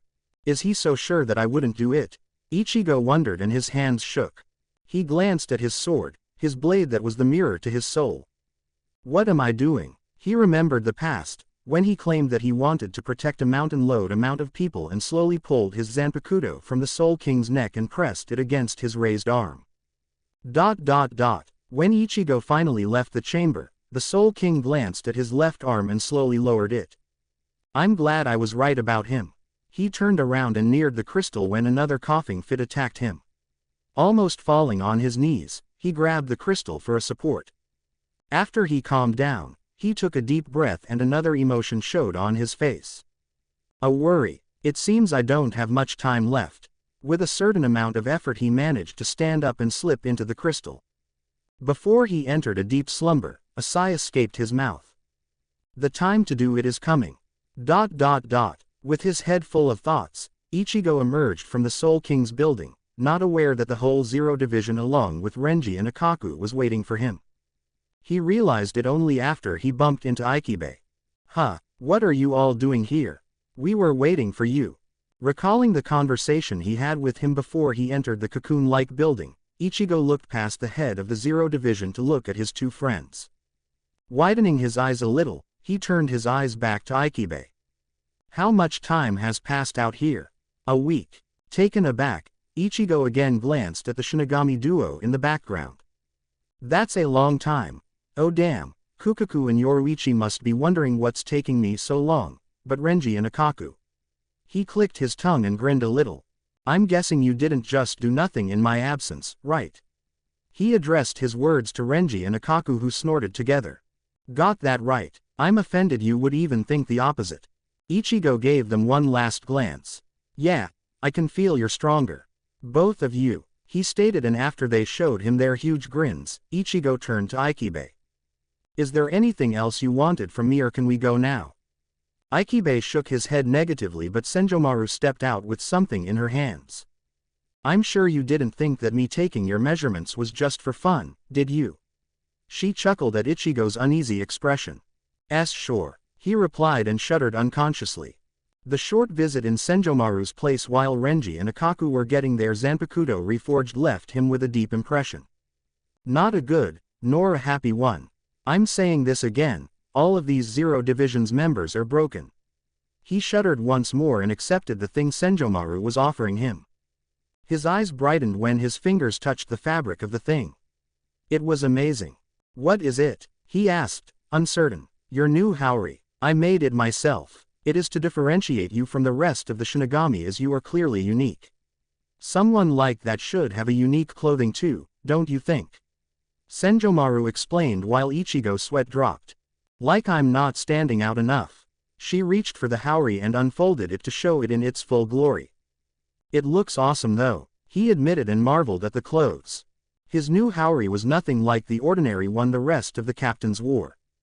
Though the base color was white as the regular Haori, this one had black flames, just like the ones his Zanpakuto produced, spread all over it, creating an amazing effect with the added whitish, almost silver lining. It was also sleeveless. On its back was in a blood-red color written Ichigo, which at first irritated the teen, as it could have been read as the word strawberry, but at the closer look his mouth formed a smile.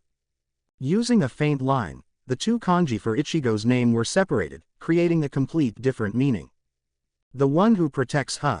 Shaking his head at the ingenuity of the design, Ichigo thanked the Senjomaru and hastily put it on.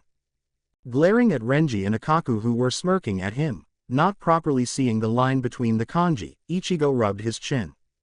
I thought you'd do a haori for Akaku and Renji too. Senjomaru shook his head. As much as I would enjoy it. She trailed off and let her eyes roam over Renji and Akaku who suddenly shuddered. After a short pause she continued. It is not customary for a third seat or a lieutenant to wear something over their shihakusho. Saying this, I asked them about it and they stated that they are satisfied with the regular clothing. Almost sounding disappointed she went silent and let Ichibe to take the lead. When they all reached the first platform Ichibe turned to the trio. Now that this is behind us, we will now send you off. Senjomaru-san, if you would. Ichibe nodded to Senjomaru who tapped the floor with her foot and Ichigo watched as a seemingly infinite stairway that was leading down, appeared. Using this path, you should reach the Sarate in a few days' time. Ichibe stated and let the three of them to jump down after they nodded to each of the member of the Zero Division as a form of a goodbye. Observing their free fall, Kirinji, who stood few steps behind the group the whole time, called out the Ichibe. So, what do you think? Ichibe frowned and then tried his hardest to fake an evil genius stare. Ah yes, Tenjiro Kirinji-san, this will not go just as planned. Oi, Kirinji spit his stick and hit Ichibe in the face with it. The leader of the Zero Division recovered instantly but a slightly serious expression settled on his face. But seriously, I'm afraid that things really won't go as the Soul King planned them. Kurosaki-san is too much of an unpredictable person. I can easily see him do something that none of us would expect. Thought so. Kirinji clicked his tongue. All members glanced at the hole where the teen disappeared into and collectively sighed. Soul Society, 4 days later. Well, I don't how about you guys, but I'm going home to sleep. Ichigo spoke while dusting himself from the dirt that stuck to him after the three of them landed in the middle of the Sokyoku Hill. Right, I'm going to report to the captain. We've been there for quite a long time after all. Akaku stated and turned into the direction of the 11th Division barracks. With a short nod he took off, leaving Renji and Ichigo alone. Sensing the stare at his back, Ichigo sighed. Spill it Renji, I've been aware of your stare for a few days now. Renji grimaced and slightly hesitating, he walked up to Ichigo and punched him in the gut. Ichigo widened his eyes a little, the punch packed surprising amount of strength. What the hell, he wasn't that strong before. What training did he do while I was talking with the Soul King? Coughing a bit, Ichigo glanced at Renji, who was cursing loudly and trying to shake off the throbbing pain from his right fist. This is about Rukia, isn't it? Ichigo asked carefully, massaging his stomach.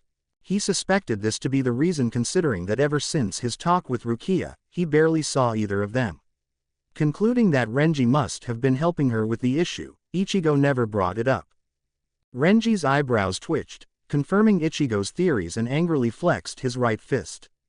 Yeah, fuck it Ichigo. Why did you turn her down? She really loved you, you know. He held back enough not to yell.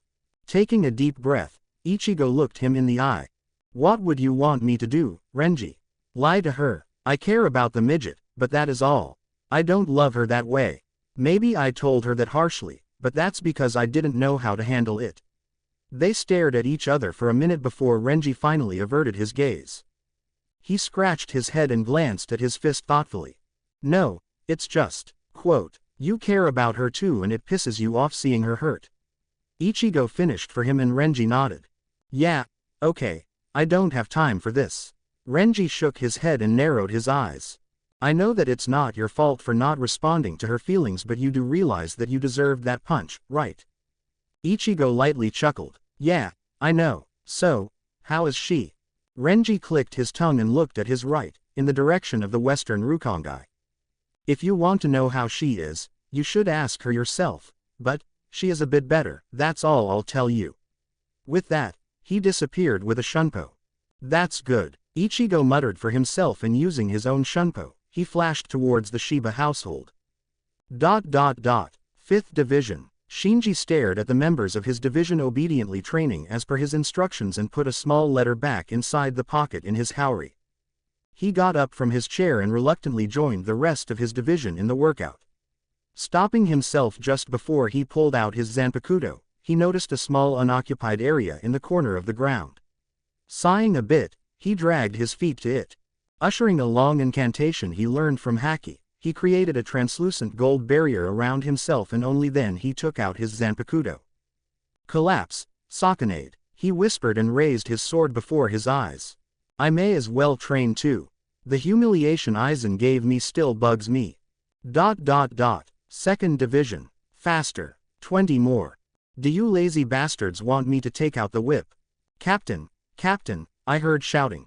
What's wrong? Oh, Omaeda, good. You can put those down and join the rest of the men. But Captain, I just got my Shihakusho from the cleaning and. Captain, why are you taking out your whip? Crack, asterisk, that hurts. 3rd Division. Shoot to kill, Shinso. Hira suppressed the urge to groan when a sword cut him on the shoulder. He rolled to the side, breathing heavily. Drops of blood could be heard but he couldn't even glance at his injuries, or else he would end up with the more serious ones. Oya, what's the matter Kira-kun? It's been just a few minutes and you're already all bloody. The sly voice of Ichimaru Jin reached Kira's ears but he remained silent and concentrated on the Zanpakuto in his captain's hand. Don't frown like that, Kira-kun. Despite everything I've been teaching you, you are too weak, so in the near future, I'll force you to get stronger. Be it through sweat or blood. Jin grinned and raised his Zanpakuto again. In his office, a small crumpled letter lied on the table. Shoot to kill, Shinso. 6th Division. I see that you have returned from the royal realm, Renji. Byakuya acknowledged his lieutenant's presence with a short nod and returned to commanding the members of his division that were exercising in the training grounds.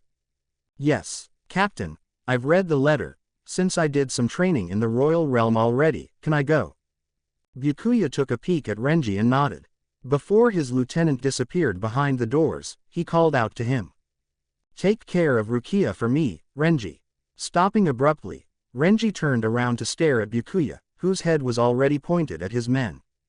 Yes, sir. When the sound of Shunpo entered Byakuya's ears, a small smile crept on his face. Thank you, Renji, he thought with his eyes closed.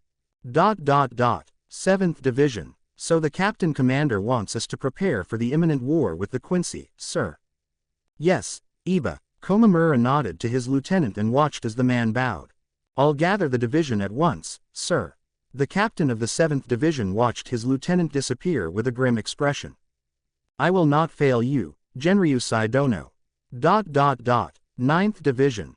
Until you realize that you shouldn't fear your own sword, you will spar with Mashiro. Hiya, it's time for the super lieutenant to enter the stage. Don't shout into my ear, stupid. Kensai whacked Mashiro on the head, forcing her to pout at him. Blah! Kensai-chan is angry. She quickly jumped away from him and landed next to Hisagi, who was holding his Zanpakuto, looking quite uncomfortable. I realize that Captain Tucson betrayed us, but I won't abandon what he taught me just for that. This isn't Nexus Bue. The lieutenant of the 9th Division was forced on his knees when Mashiro kicked him in the gut. Kensai looked at him in disappointment. Idiot. It's not about the teaching. It's just basic survival instinct. Use the sword. It's yours for a reason. He turned around. You have to use it, or else Mashiro will kill you. It's that simple, Hisagi.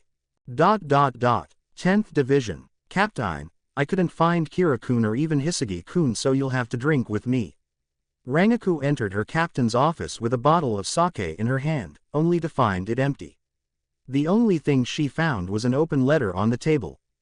Captain, in a secluded cave on the outskirts of Sarate, a layer of ice was covering the ground with a panting Toshiro in the middle of it. Ha! It's not enough. I can protect her with this. When he heard something behind him crack, he narrowed his eyes and angrily swung down his Zanpakuto. One more time. 11th Division. Che, why should I train? Kenpachi muttered under his nose and threw out a small letter in a trash bin. He once again entered the meditation pose, cursing the whole time. Oi, do you see what I see? Yeah, Captain is meditating. Ken-chan is talking to his new friend. Akaku and Yumashika barely suppressed the urge to scream when a pink-haired lieutenant suddenly appeared behind them. Ken-chan also said that you will play with me. The two seated officers looked at each other with a painful expression and sighed deeply. 12th Division, hold this. I said hold this, you stupid girl. On the outside of the laboratory, Akon, the third seat along with other seated officers tried to listen to the conversation and sounds coming from inside of it. What do you think Captain is doing? Rin Subukura, one of the seated officers asked quietly. No idea, I'll bug his laboratory later. For now, help me with this. Bug Captain's lab, he'll kill you Akon-san. Akon just disinterestedly turned around. First Division, you really think we are that weak, Yama-jii? Hiraku asked and received an elbow to his side from Yukitaki after gulping down the contents of his cup. The captain commander watched his two former students with a weary expression. The Gote 13 is not weak. However, certain person made me realize that we are also not strong enough. In the corner of the room, Hana nodded. I agree with Kurosaki-san. We have no idea what the Quincy will come up with against us and we need to be properly prepared. Nonsense. Who mentioned Kurosaki Ichigo? I certainly did not. The captain commander whacked stomped the ground with his cane and turned around. Genryu Saidono, it's no secret that Kurosaki-san can change people's minds. Yukitaki carefully stated, elbowing Kiraku again, when the latter tried to pour more sake into his cup. HMPH, Kurosaki Ichigo, I did not receive any letter from the royal realm, which means he behaved. At least one positive thing on this day. The commander replied in a slightly relieved tone. So, I think that's all, right Yama-jii? Hiraku turned for the doors and tried to leave the room, excited about the new bottle of alcohol his seated member managed to smuggle out from the world of the living. The captain commander waved his hand, dismissing them, but before the three of them reached the doors, he called out to them. Don't forget the letters. Keep them with you all the time, so that you'd be reminded of what needs to be done. The three captains grabbed their letters and slowly left, leaving only one copy lying on the table. The commander glanced at the letter he wrote himself. Inside it stated, following this day, every division of the Gote 13 is to train hard, hone their skills in every area, be it Zangetsu, Kido, Hoho or Hakuda, no exceptions. Do not take this lightly. Another war is slowly approaching and this time, we will be fully prepared. This order will last until further notice. Genryusai Shigekuni Yamamoto, the captain of the 1st Division, the captain commander of the Gote 13. And so, a month has passed since the Winter War and the Gote 13 started to prepare for what will come to be known as the most devastating war in the history of the Soul Society. Exceeding even the one that happened 1,000 years ago. Chapter 17. Blitzkrieg, the beginning of the end. Soul Society 4 months later. A lone person emerged from the Dongai, the precipice world that existed between the Soul Society and the human world, the bridge that connected life and death. It was a young man, no longer a teen, with bright orange hair, which seemed to glow in the black night surrounding him. He was dressed in a standard Shinigami clothing, tweaked to his own preferred design. He wore a black sleeveless shihakusho under a unique haori that had been given to him as a gift from a member of the Royal Guard. There was a rather sizable zanpakuto tightly secured on his back, giving off the impression of a formidable combatant. Despite the weary and somewhat saddened expression on his face, his steps were brisk and steady. He was Ichigo Kurosaki, a substitute Shinigami of the Gote 13, a transcendent being partly a hollow, partly a human, partly a Shinigami and partly a Quincy, a strong-willed person, some would say even stubborn, a person that more than 4 months ago had become known as a hero of the Winter War but also was only a 17-year-old youngling.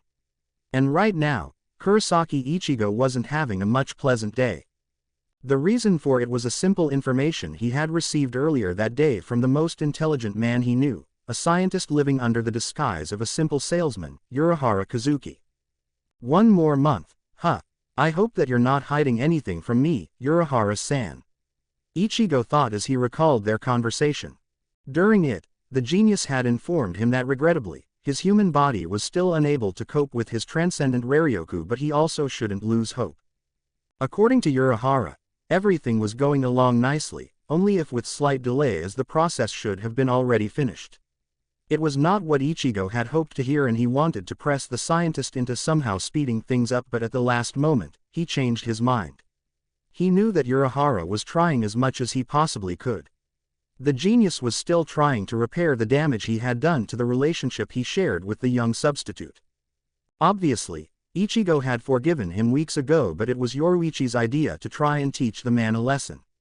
The scientist had obvious issues with keeping important things secret, which was in a long run only hurting his chances of being a trustworthy person. The thought of Yoruichi eased up his mind and brought a small but at the same time a real smile on his face.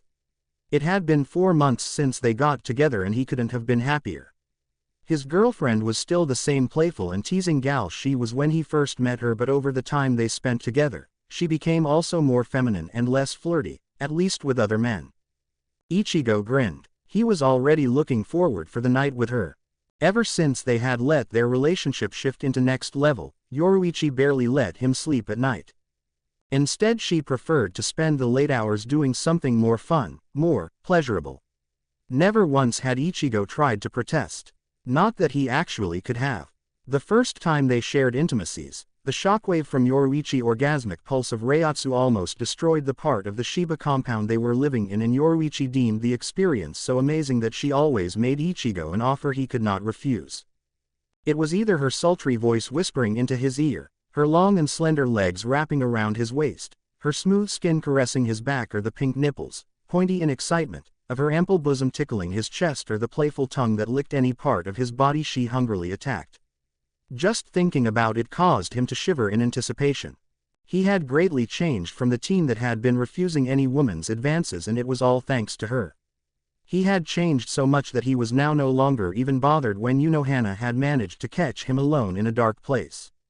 However, she had always been able to get only to kissing and tearing just parts of Ichigo's clothes before Yoruichi appeared and ruined her fun.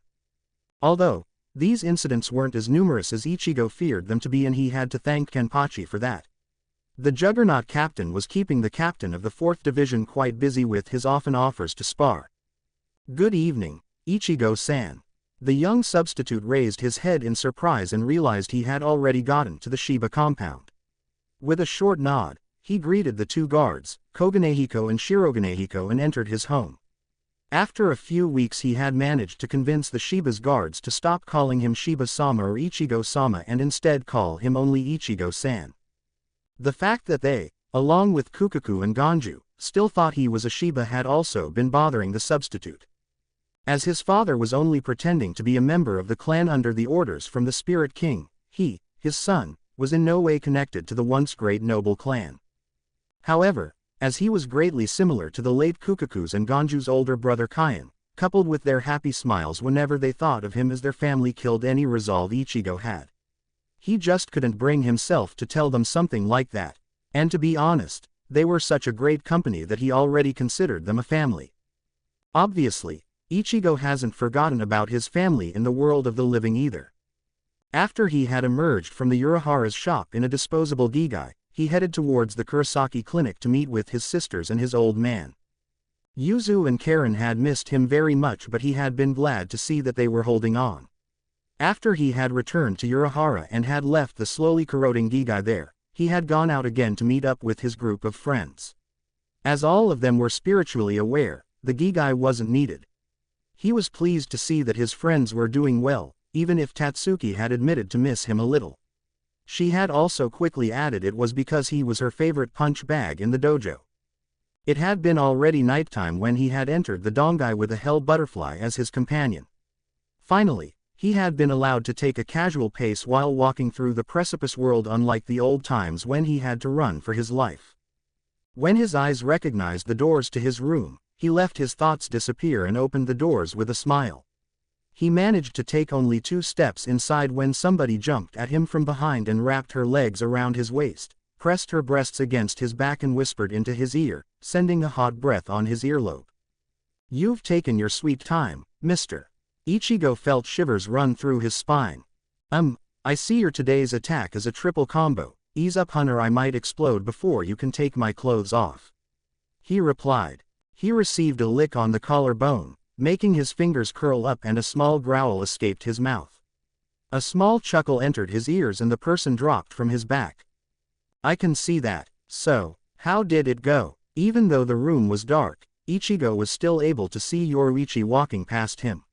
She was wearing only a shirt, and while heading towards the inner part of the room, she pulled the fabric of the shirt higher, giving him a full view of her perfectly shaped butt cheeks. Mesmerized by their movements, it took Ichigo a full minute to comprehend the question. Oh, Urahara-san says he needs 1 more month. Yuzu and Karen are fine, same with the others. Standing at the sink, Yoruichi poured herself a glass of water. "I'm sorry to hear that, but on the other hand, I get to keep you to myself for a bit longer," she said and took a sip. After that she offered the half-full glass to him. Ichigo grabbed it while chuckling. "Getting a bit possessive, aren't we?" Yoruichi walked up to him and gave him a quick hug, slapping his ass in the process. "You bet." The substitute had already put the glass away and with a growl caught Yoruichi in his arms. He raised her up so that she was straddling him and let her unfasten his clothes while walking towards the bed. When he reached it, he grinned and threw her on the futon, making her yelp in surprise. However, before he could climb on top of her, he heard a voice coming from a radio receiver stashed on the table. "Aki, Kurosaki. Hey, you hear me, Kurosaki?" With a disappointed sigh, Ichigo's shoulders slumped down and after a moment he forced himself to stand up. Ignoring Yoruichi's suppressed giggles, he walked up to the table and picked up the radio. "Yeah, I hear you, Grimmjow. What is it?" Hearing a static for a second, Ichigo spared a glance at his girlfriend to see her slowly spreading her legs and allowing him to see his tonight's meal. He wiped the drool from his mouth and concentrated on the radio. "You said to call in case something would happen, right? Well, it's here. I'm sure I saw some blue flames in the distance and there is nothing in Hawako Mundo that could burn. It looks like reishi flames." Ichigo narrowed his eyes. "I see. It could be anything, but just in case, tell Lillinet not to go out until they disappear. I don't want any accidents. Inform me if those flames get closer." He heard a quiet growl. "Fine. Oh, and Grimmjow. Yeah, you can go outside if you want. Now that I think about it, if there's a possibility of something bad happening to you, you should definitely go." "Bite me, Kurosaki." The radio went silent. The static noise died and Ichigo put it back on the table with a small grin. It was always nice to screw with Grimmjow. "Ooh, Mr. Substitute, I think I need you to use your Zanpakuto on me." Ichigo's grin widened. It was always nicer to screw with his girlfriend. He turned around and jumped on the bed, rational thoughts leaving his mind. Without the two lovers noticing, a lone shadow materialized next to the table, taking a form of a human being and leaned above the radio receiver with a satisfied smirk. Captain Commander of the Gote 13 watched his subordinates arrive to the assembly hall of the 1st Division, his muscles a bit tense from the message he had received first thing in the morning from the captain of the 12th Division. It seemed that the rest of the captains had no knowledge about it and so they were quite carefree, some of them even yawning. It was, after all, only almost lunchtime, the commander thought with a tick mark on his forehead. He glared at Kyoraku, the person who was yawning the most, and suppressed the urge to hit him with a stick as he had used to back in the old days. The captain of the 8th Division seemed to notice his glare and he turned to the commander with a cheerful smile. "So, Yama-jii, what's the emergency?" Genryusai Yamamoto's eyebrow twitched but he settled for only a sigh.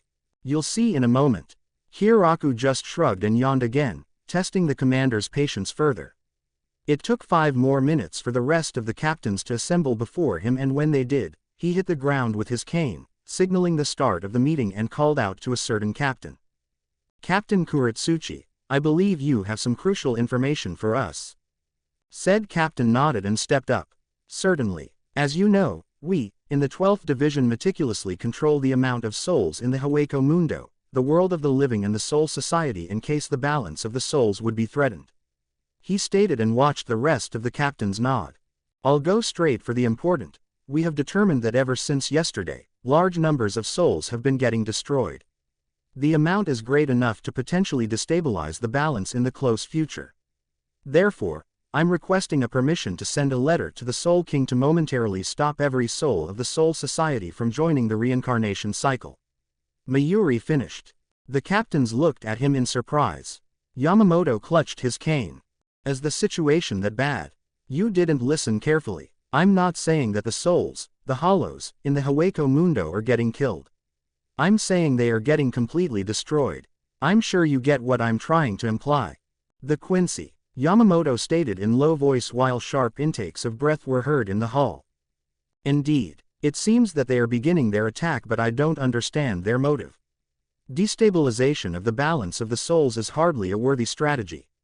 However, having said that, the situation is getting worse every minute, and if we won't take precautions it could get bad.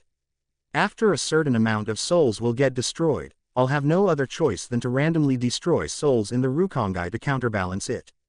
Mayuri said in a harsh tone, effectively silencing the room. Without missing a beat, Yamamoto nodded. Permission granted.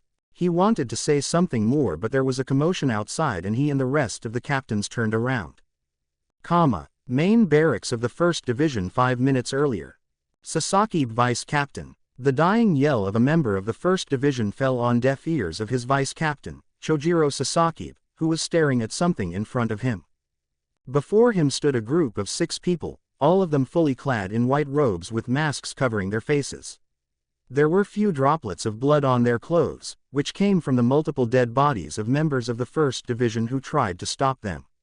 However, the appearance of these intruders wasn't the reason why the Vice Captain of the 1st Division had been rendered speechless. When the group of men had suddenly appeared from nowhere and headed towards the assembly hall where the captain's meeting was taking place, Sasaki tried to stop them. But he couldn't even budge them. So he had released his Shikai. Still without effect. As the last resort, after more than 200 years, he had decided to release even his Bankai, and that's when it happened. His Bankai was stolen from him, his Zanpakuto spirit completely leaving his sword and his mindscape. It had hit him so hard, he had been unable to comprehend the situation for a moment and just watched his men die under the hands of the intruders. However, hearing the scream addressed to him, he finally shook of the shock. I don't know who you are, but you will pass me only over my dead body.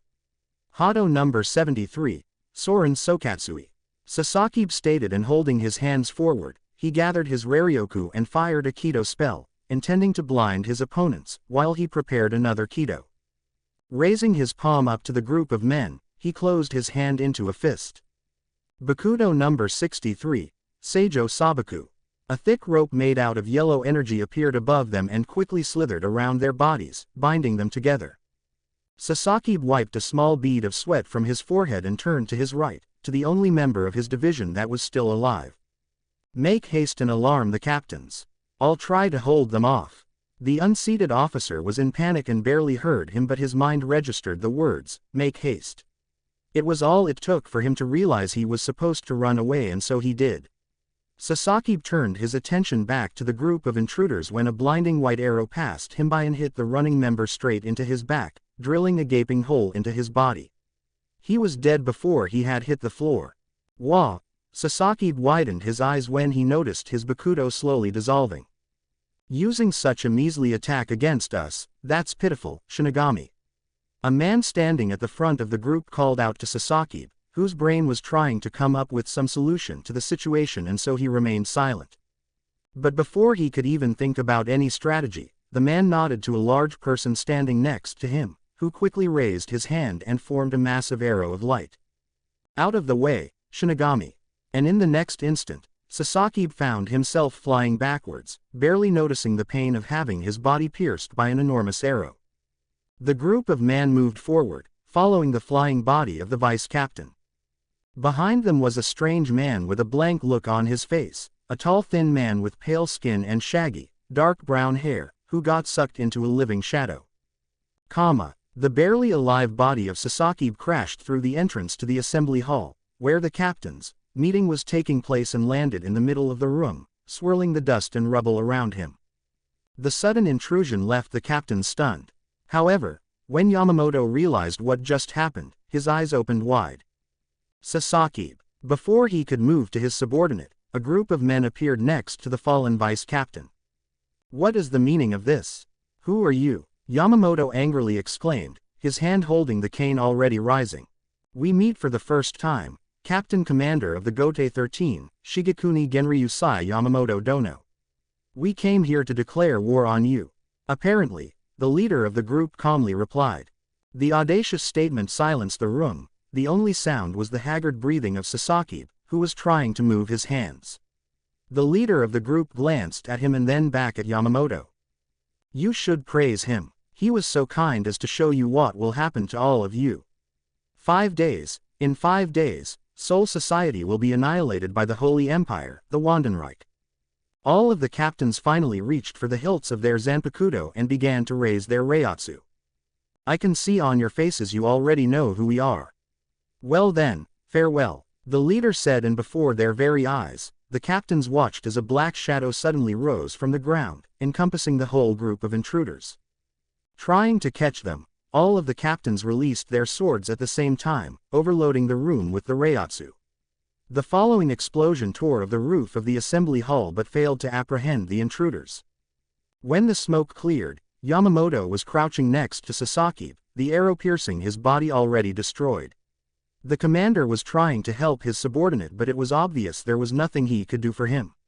The vice captain of his division was bleeding profusely and his eyes were nearly without life. Using his last bit of strength, Sasaki supported himself on the ground and turned to his captain. They can steal bank. He couldn't even form his last words as the life finally left his body and he collapsed on the ground. It was a late evening when a memorial service for the recently deceased vice captain of the 1st Division, Sasaki Tadaoki Chojiro, began, with most of the captains and vice captains present.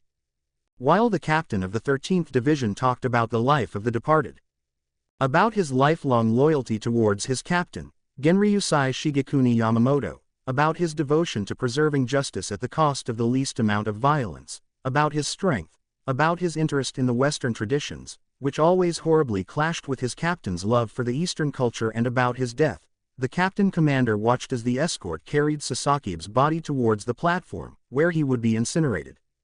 He was angry. It had been a long time since he felt such fury.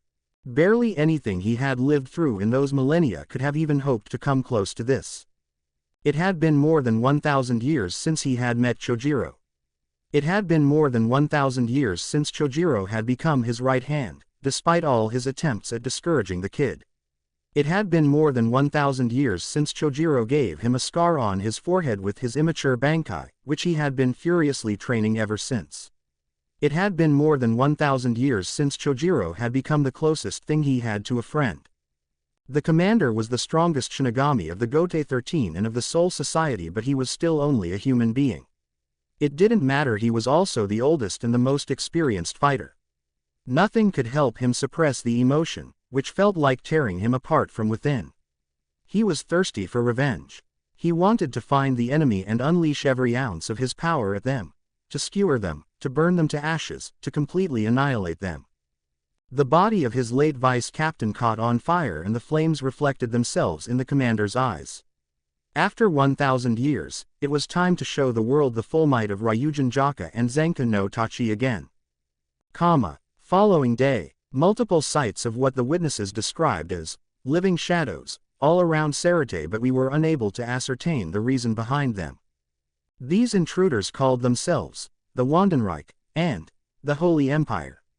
It's only logical they are also the reason behind the hollows getting destroyed in Haweko Mundo, as both groups are, as you must have already realized, Quincy. Mayuri trailed off and watched as all of the captains nodded, Hiraku staring at him a bit disturbed. Taking another breath, Mayuri continued with a small grimace. 4 months ago, Urahara Kazuki contacted us with a crucial information regarding the Quincy. When a Quincy uses his powers to eradicate a hollow from existence during his life, after his death, his soul doesn't pass on to the Soul Society but to Hell. Specifically, they go to the special pocket dimension known as Muken, which the Soul Society uses as a highest level prison for the worst criminals. It is that dimension that the Quincy Emperor, Ivach, had been sealed into 1,000 years ago.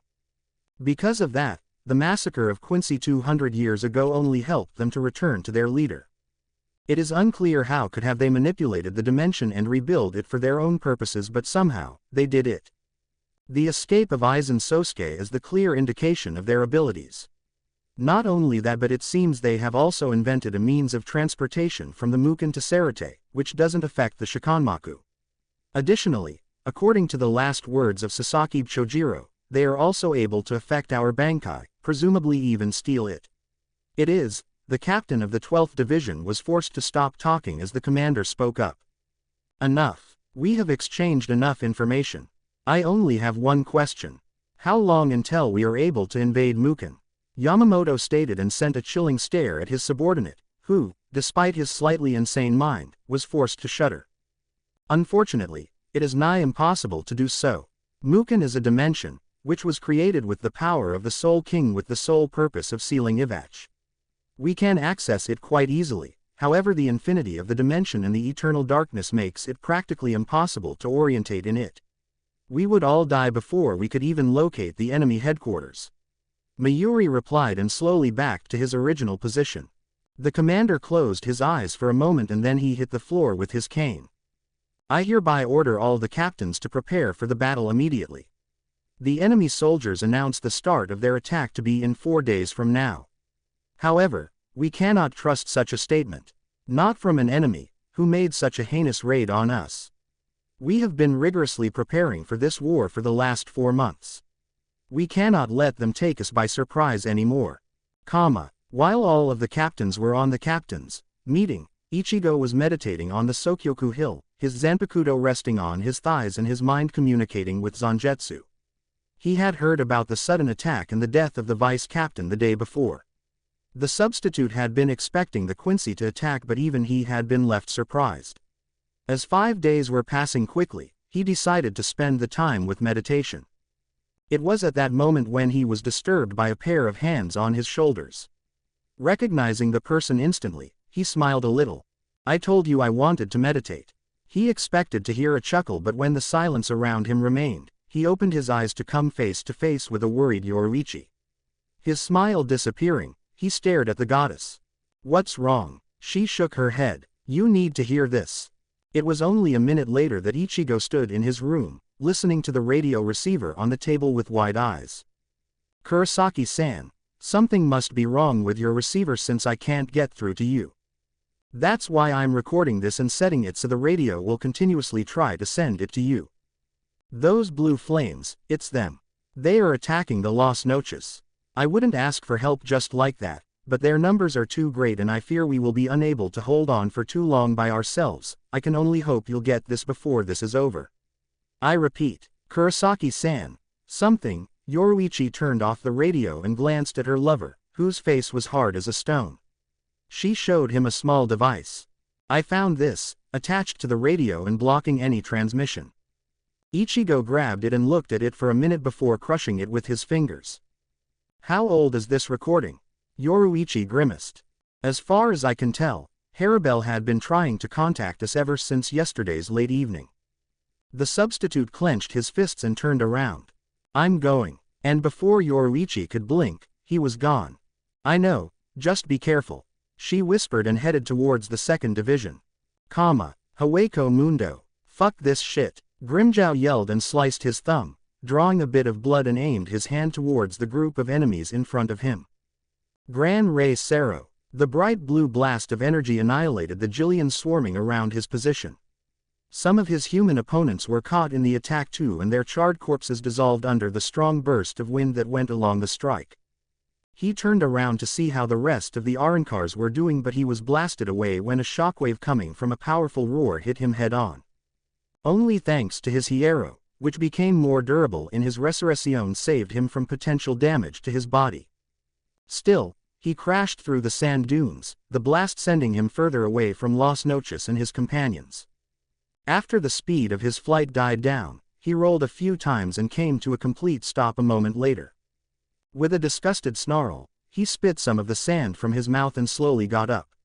Whatever made that roar special made his bones shake at their very core and made it very painful to keep concentrating on his opponents. Seeing a huge explosion, which tore a gaping hole in the outer wall of Las Noches, he clenched his jaw and kicked the dirt, speeding towards the battlefield. He tried to ignore the pain coming from the numerous injuries all over his body. In front of the entrance to the Las Noches, Haribel was breathing heavily while trying to fend off the attackers with her Tiburon. The fight was not going very well, and just like she recorded in the message for Ichigo, she was getting worried they may not survive another hour. When a barrage of reishi arrows headed towards her, she hastily raised her Zanpakuto to shield herself.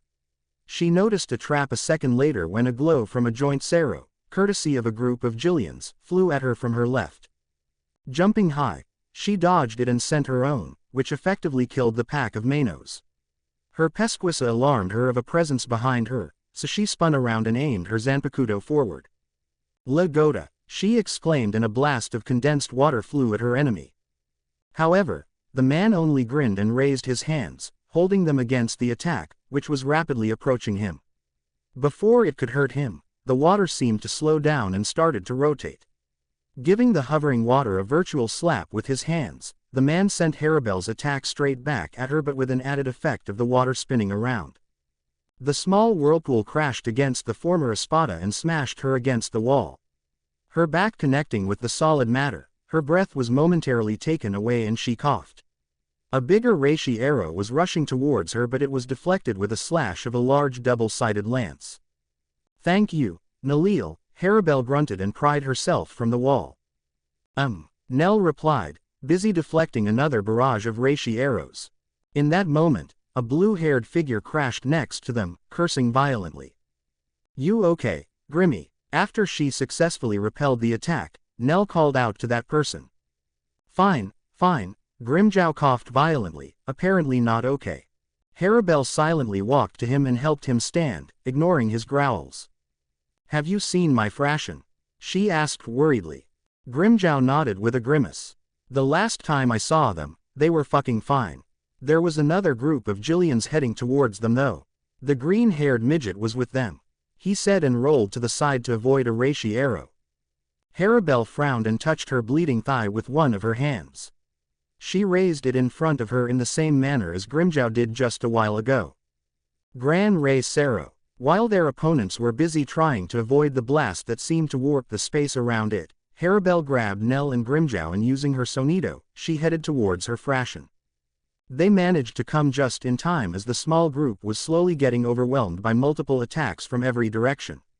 Slicing the Manos along the way, the trio of former Espada landed between Haribel's Frashin and Lilinet. Near them were lying Pesci and Dondonchaka, too injured to continue fighting.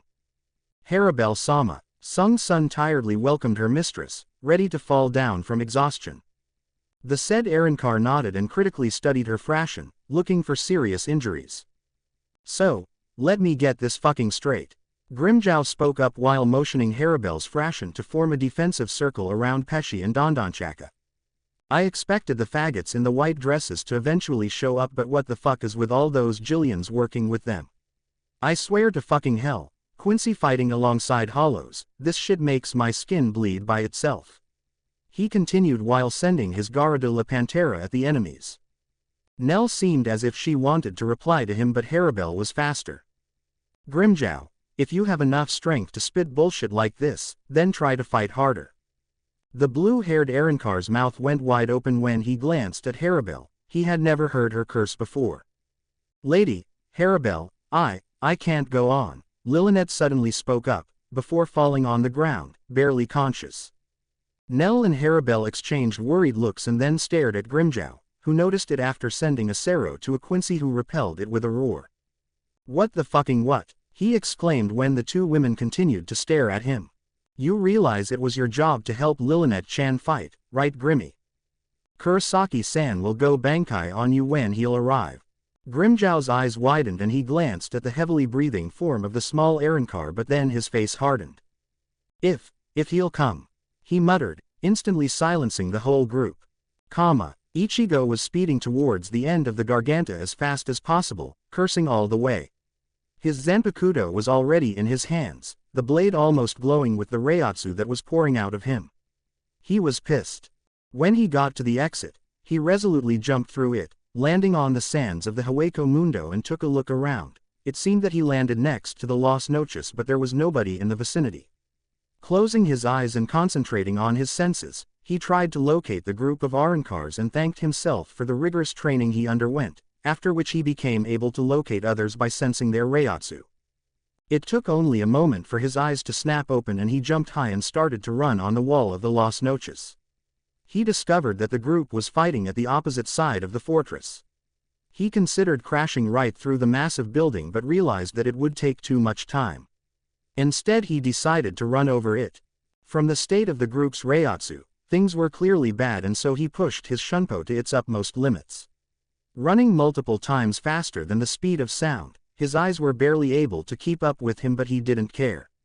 The group was in danger and he wouldn't let anything bad happen to them. His enormous speed allowed him to cover the great distance in a matter of a few minutes, and after jumping down from the roof, he finally saw the situation the group found itself in. True to his senses, it was bad. The large amount of enemies, consisting of human beings and Manos Grande, were converging on a tiny group of Arrancars, forcing their defensive circle to get smaller and smaller with every passing moment. Gritting his teeth, Ichigo raised his left hand and started to gather his Raryoku. Sprinkled on the bones of the beast. Sharp tower, red crystal, steel ring. Move and become the wind, stop and become the calm. The sound of warring spears fills the empty castle. Hado number 63, Reikoho. Ichigo recited an incantation for the strongest Hado in his arsenal and released a massive lightning strike from the palm of his hand. Immediately after that, he raised his right hand too and started to rapidly punch the air, releasing the hollow parts of his energy. Bala. As the finishing touch, he concentrated on his hollow Raryoku more, and an orb of energy formed at the tip of his raised Zanpakuto. Sero. He watched as the three attacks flew down a lot faster than him and hit the enemies dead on, creating explosions of accumulated energy and instantly vaporizing many enemies with the sheer raw power behind them. When the explosions died down and only smoke remained, Ichigo finally landed amidst the group, who collectively released their breaths. Sorry I'm late. Deep in the darkness of the Muken. Inside of a humongous ice castle, created only from reishi, a man with long black hair and a mustache, clad in a white, double-breasted trench coat with a tattered, ankle-length black cloak over it, sat on a throne and watched his subordinates move around with a bored expression on his face. His name was Ivach. He was the Quincy Emperor and the brother-in-law of the Soul King. Next to him stood a tall young man with a thin build and long light, almost white hair, which descended past his shoulders. He was wearing a white uniform, consisting of a hooded cloak and a thigh-length trench coat, along with white trousers and shoes. The name of this man was Jugram Hashwolf. He was a right hand of the Emperor, a Sternritter Grand Master. His face was calm, his expression relaxed. The two of them were quiet, and the only sounds in the building were murmurs of their subordinates, the Quincy Holy Army. Jugram's gaze moved to a radio operator not far from him, who was pressing a button on a computer screen and appeared to be carefully listening to a message. What is it? Jugram asked after the man lifted his hand from the button. We have just received an important information, sir. It seems that the special asset, Kurosaki Ichigo, has just arrived to Haweko Mundo and is helping the group of Arrancars, which resides in the Los Noches. The hunting squads number 1 and number 2 are currently fighting them. The pronounced cheekbones on Ivach's face moved and a grin appeared on his face. Just like you have predicted, Jugram. The Quincy Grand Master bowed deeply and turned to the Emperor. Thank you, Your Majesty. The monarch moved his hands and, supporting himself on the throne, he slowly stood up. Notify the Sternritters. It is time for the Wandenreich to purge the Shinigami. Back in Haweko Mundo. If I understand correctly, the Quincy army is fighting alongside the numerous Jillians, and there are two obvious leaders of the army, who call themselves Sternritters. Ichigo asked and diagonally sliced through the whole Manos Grande in front of him. Yes, Harabel confirmed with a nod, but had to swiftly sidestep a large reishi arrow. Ichigo's mind was soaking in the information and came to a simple conclusion. The ancient was helping Ivach, his son, and was supplying him with an army of Jillians. While the thought of the Quincy fighting together with hollows was mind-boggling to him just as it was for Grimmjow, Ichigo didn't dwell on it for long and concentrated on keeping the barrage of attacks under the control. From the corner of his eye, he saw Nell and Harabel's Frashin helping Pesci, Dondonchaka and Lilinet to get inside of the Las Noches. He, Harabel and Grimmjow were trying to buy them some time. Suddenly, the volley of reishi arrows and occasional Sero died down and Ichigo narrowed his eyes. Something was amiss. He was right as the main army pulled back and only 2 men remained standing in front of them. Special Asset Kurosaki Ichigo, we have just received an order to dispose of you. My name is Walden Wendell. I'm the Sternritter, W, the Whirl. The man with short brown, curly hair introduced himself, while the other one walked up next to him. And I'm the Sternritter, R, the Roar, Jerome Buizbat. The ape-like man stated in a thunderous voice. Ichigo frowned. It seems I don't have to introduce myself, he said when a bright red Sero flew by him and hit the second Sternritter dead on. Without even turning his head around, the substitute knew it came from Grimmjow. Fuck your names. When the Sero died down, Ichigo widened his eyes when he saw that the attack did 0 damage to the man. The only thing it did was to burn a part of his clothes. However, after looking closer, Ichigo noticed a faint pattern on the man's skin. It's called a blood vein. You'll have to try harder, Arankar, Jerome stated and got on all 4 before opening his mouth and releasing a mighty roar. Ichigo cursed and got out of the way, but the shockwave was too fast for Grimmjow, who got blasted backwards. Harabel managed to almost dodge it, but one of her legs got caught and she was sent spiraling into the air. High in the air, Ichigo's expression hardened and he slashed the air below him. Getsuga Tensho. The attack hit Jerome, but Ichigo was blown to the side when Walden appeared next to him and punched the air, sending a small whirlwind to Ichigo's shoulder. Meanwhile, the smoke from the Getsuga cleared, revealing only a lightly singed Sternritter, who was running towards the falling Harabel and Grimmjow. Before they hit the ground, he sent another roar at them, blasting them through the walls of Las Noches. Seeing that, Ichigo used his Shunpo to appear right in front of Jerome with his sword already in mid-swing. The Sternritter was able to react, and before the blade made contact with his skin, he shot another roar. The shockwave sent Ichigo flying, but he still managed to finish the swing of his sword and blood spurted from Jerome's torso. Walden landed next to his colleague and intercepted a white Sero, trying to repel it with his whirl ability. Harabel's Gran Ray Sero, however, proved to be too powerful to completely redirect, and the 2 Quincy were hit with a partial power of the strike. Not taking any chances, after Ichigo flipped himself in the flight, he poured his Raryoku into the blade and slashed the air again. Getsuga Tensho. He landed a bit further away and sighed when he felt Harabel and Grimmjow appear behind him. Both of them were breathing more heavily than before, but it was mostly because of the exhaustion. Together they waited, uncertain of the fate of the Quincy. At that moment, 2 bright pillars of light shot from the location where the Quincy were, the energy plowing upwards through the air. This action completely scattered the smoke and the swirling sands surrounding them. Because of that, Ichigo and company could see what was happening. Ichigo cursed. He had been warned about this kind of a thing by Urahara. Quincy. Volstandig. Both Quincy exclaimed, each of them spurting a pair of wings, protruding from their backs. They raised their hands and an amazing amount of reishi began to condense in their palms, the particles being sucked out from surrounding plants, rocks, sands and dead Jillians that hadn't dissolved yet. Using the reishi manipulation, the 2 Quincy formed 2 huge arrows and with a flick of a wrist, sent them flying towards the group. Ichigo noticed that they were aiming at the 2 former Espada behind him, and he almost let it out of his head, convinced the Arankars would evade the attacks easily. However, when he heard small gasps and from the corner of his eye saw them stagger and almost fall on their knees, he cursed. Hastily, he let go of his Zanpakuto and with both of his hands stretched to the sides, he intercepted the arrows with his own hands, trying to stop them from hitting their targets. He felt the projectiles slowly digging through his hierro and gritted his teeth. It was time to try the same thing the Quincy used moments before, the same technique he had been trying to reproduce these past few months. Ignoring the pain from having his arms bend under the force behind the arrows, he concentrated hard on sending his Raryoku into his veins. When he almost felt he failed, A faint web-like pattern appeared on the skin of his arms and rapidly traveled across them, all the way to the palms. The pain from his hands slowly disappeared and he knew he did it. His blood vein stopped the projectiles from piercing his skin and straining his muscles. He growled and sent the attack back at the Quincy. They widened their eyes and barely sidestepped their own arrows. Ichigo glanced at his smoking hands and sighed in relief. Raising his head to stare at the Quincy, he allowed himself a small grin. "You should have attacked while I was doing that. Now, it's my turn to strike," he stated. However, just after he grabbed his Zanpakuto, the two Quincy slowly bowed. Narrowing his eyes, Ichigo noticed a lone figure coming from behind them. When the person got close enough for everybody to recognize him, Ichigo clenched his fists.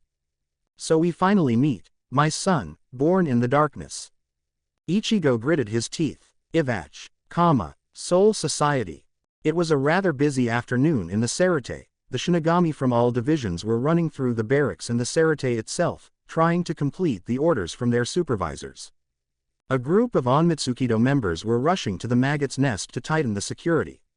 Another group of Shinigami from the 4th Division were running from the storage unit back to the main building, to ensure that enough medical units would be available after the battle would start. Small and nervous group of newly admitted Shinigami from the 5th Division were listening to the lecture from their seated officer concerning the nature of the Shinigami versus the Quincy conflict. Soon, multiple new alarms built by the 12th Division started to violently ring, waking up even dead from their sleep. They were detecting multiple foreign Reiatsu signatures all around the Sarate, and all of the Shinigami stopped what they were doing and anxiously waited for anything to happen.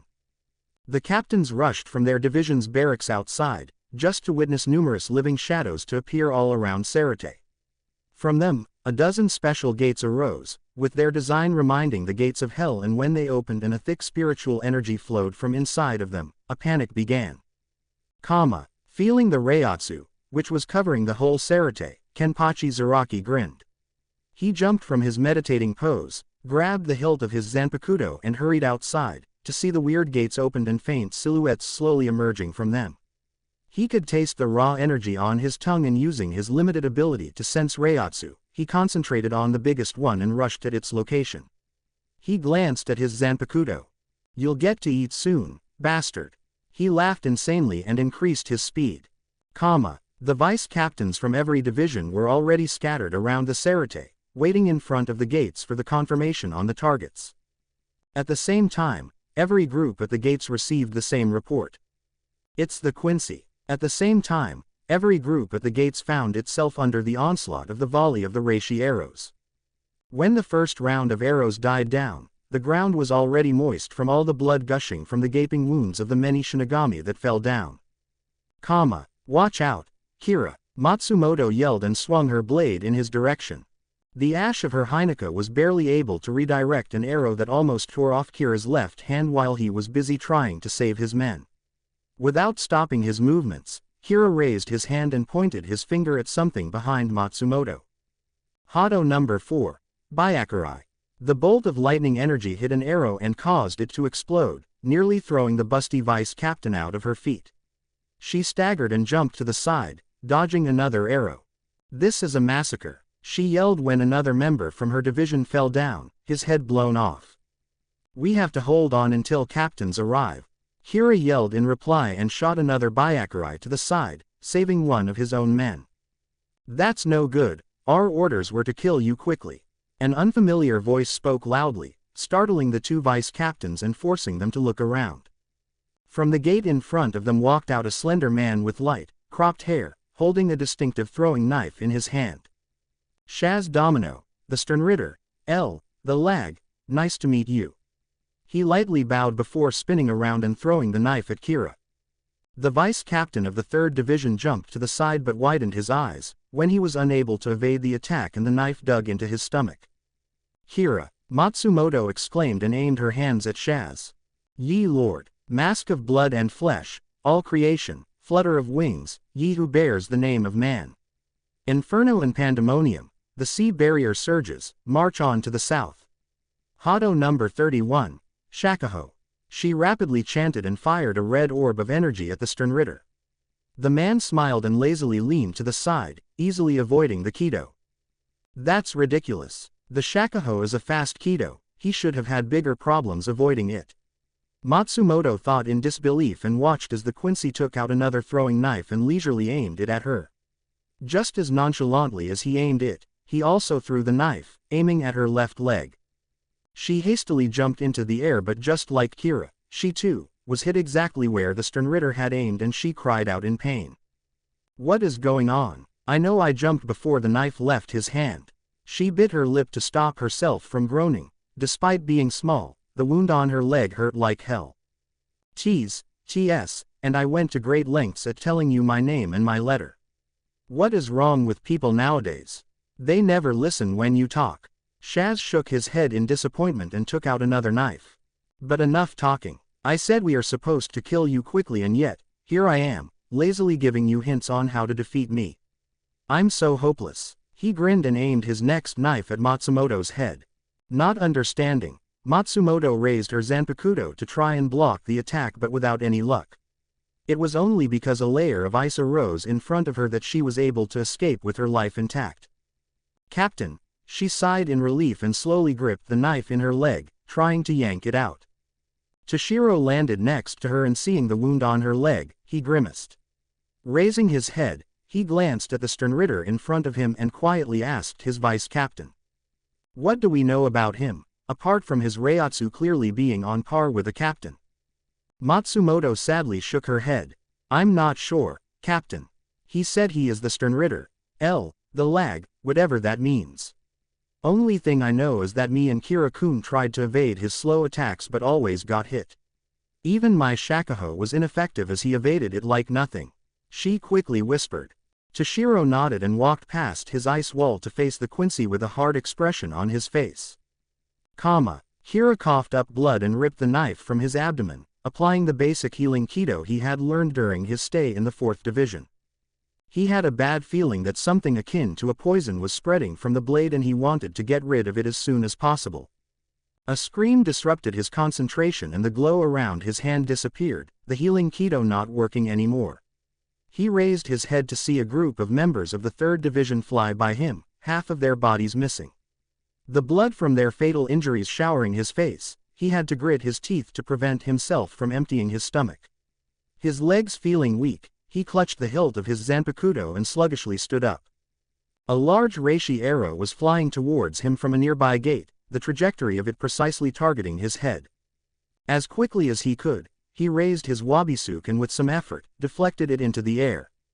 But to his horror, there had been a second arrow hidden under the shadow of the first one, and he knew he wouldn't be able to defend himself in time. With his body screaming in protest, he pumped his Raryoku into his legs and tried to leap to the side. He felt the tendons in his heels tearing and hoped it was enough to save him. Falling on his left shoulder, he noticed a third arrow, which pierced his right upper leg and ripped a chunk of flesh from it. The receptors of pain in his body going haywire, his mouth opened and a scream escaped his throat. A person in a white cloak emerged from the gate and jumped in the air. Kira knew he would land in front of him, and so he tried to move his body backwards, to avoid getting slaughtered. When the Quincy landed, the weird claws protruding from his hand falling down on Kira's head, the lieutenant of the 3rd Division at that moment heard 4 words that saved him from death. Shoot to kill, Shinso. The Quincy was hit in his shoulder and the strength behind the attack blasted him to a wall, swirling dust around him. Ah, you look horrible, Izuru, what happened to all the training I gave you? A mocking voice called out to Kira, who glanced up. See, Captain, I'm. The dust cleared and the man who attacked Kira calmly walked forward to them, dusting his cloak in the process. Seeing that he was completely unharmed, the captain of the 3rd Division didn't change his expression, but his narrowed eyes opened a little. Izuru, I think it would be best if you'd fall a bit back and heal your wounds. It seems I'll have to go all out on this guy. Kira gulped when he heard an unusually serious tone in his captain's voice and curtly nodded. Jin waited until Kira crawled at least a bit further and then turned around to the calm-looking Quincy. How polite of you to give my precious vice captain enough time to escape. Jin stated, his voice returning to the mocking tone he used most of the time. The Quincy just barely raised his eyebrow. It doesn't really matter how far he is. He'll die either way, the man with short, dark hair calmly replied, freezing Jin's grin a bit. My name is Kangdu, His Majesty Sternritter, the Iron. Prepare yourself, Captain. Sui Feng was flashing through the air in her impressive shunpo, gritting her teeth. Just moments ago, she sensed that her vice-captain engaged in a battle with a strong Quincy. Just moments ago, she felt his Reiatsu go crazy and then it drastically dropped. She wasn't worried about him. Sui Feng never really liked her lieutenant, Omaeda. In her opinion, he was a rich, spoiled lazy bastard, who always whined. However, she had to admit he had helped her in her battle with the Segunda Espada. Even if it was because he was scared shitless, he hadn't abandoned her. Just for that, she didn't feel like letting him die so easily. Not until she would spank him for losing against a Quincy that easily anyway. Feeling she was getting close, Sui Feng slowed down and suppressed her Reiatsu. Using her spiritual awareness as her ears and eyes, she carefully proceeded to move forward, wary of her surroundings. When she was close enough, she peeked from behind a wall to see a petite young girl leaning above Omaeda, apparently saying something to him. A small tick mark appeared on Sui Feng's forehead. That lazy piece of fat. He lost to this little girl. She suppressed her growl and quietly released her Suzumaki. Using her shunpo she jumped from behind the wall and rapidly approached the Quincy girl, intent on killing her in 2 strikes of her Zanpakuto. In the last moment the girl turned her head towards her and smiled widely. The bizarre reaction almost surprised the captain, but she wasn't a master assassin for nothing and so she kept her head cool. But to her shock, she suddenly felt something squeezing her heart and she flew past the Quincy girl and almost crashed into the ground. What was that? The girl giggled and pulled a lollipop from her pocket. She put it in her mouth and wagged her finger at Sui Feng. How could you strike a little girl, Captain Bitch? She said in an innocent voice and giggled again when a vein on Sui Feng's neck dangerously pulsed. With a growl, she kicked the ground and attempted to strike the Quincy one more time but once again, when she was close to her, the girl just smiled and Sui Feng felt her heart getting squeezed. It made her miss the Quincy and she rolled on the ground, crashing painfully into a wall. Is she doing this? Sui Feng grimaced and glanced at the girl that was happily waving at her. Tease, TS, you're not cute, Miss Captain Bitch. Not at all. Sui Feng gritted her teeth. The girl was quickly getting on her nerves. You can't just strike Liltato Lampert. I'm the Sternritter. Gee, the galvanize and bitches like you are making my lollipop taste bitter. Renji cursed and tried to block the attack from his opponent but it was futile. The punch to his gut felt like a cannonball and he was forced on his knees, coughing blood. Receiving a kick to the face, he felt his body fly backwards and realized that some teeth had left his mouth. The power of the kick sent him traveling across the air, smashing several walls in the process and almost breaking some of his bones. Scatter! Senbon Sakura! Thousands small blades rushed through the air and hit the Quincy that moments ago disposed of Renji. The vice-captain groaned in pain and forced himself to stand back up. He wouldn't leave his captain fight alone. Not after all the training he underwent with the hope of surpassing him. It just won't work, don't you get it? The Quincy with a mohawk yelled and stomped the ground, sending blazing flames all around him. It easily stopped Byakuya's attack and made him laugh. Welcome to the fire show of Baz B, the Sternritter, the heat. Get ready for a blast. B but Captain, what can I do? I can't go against somebody of a captain level. A girly voice protested, while trying to keep up with a man with blonde hair. And I said I'm not expecting you to fight somebody like that alone, Momo. You'll be my backup, just in case. Shinji replied. His vice-captain puffed her cheeks but nodded nevertheless. She quietly released her Zanpakuto, convinced that without her Shikai, she'd be unable to do anything. Shinji just sighed and shook his head. This was still better than her sitting in her office, doing only paperwork and refusing to fight at all. Thanks to Ichigo's constant visits, Hinamori managed to get better, the wounds in her heart slowly healing. With the substitute support, she was even able to take in the information about Aizen's escape. She still became upset but it passed just as quickly as it came. The captain of the 5th Division shook his head again. This was not the time to think about pointless stuff. He could already feel enemies' strong Reiatsu nearby. As soon as they made a turn at a tower, the duo saw the gate covered in a shadow and a barrage of arrows swarming from inside of it. The members of the 5th Division were bravely trying to hold their ground, but they were slowly getting overwhelmed. Landing in front of them, Shinji quickly gathered his Raryoku and loudly exclaimed. Bakudo number 81, Denku.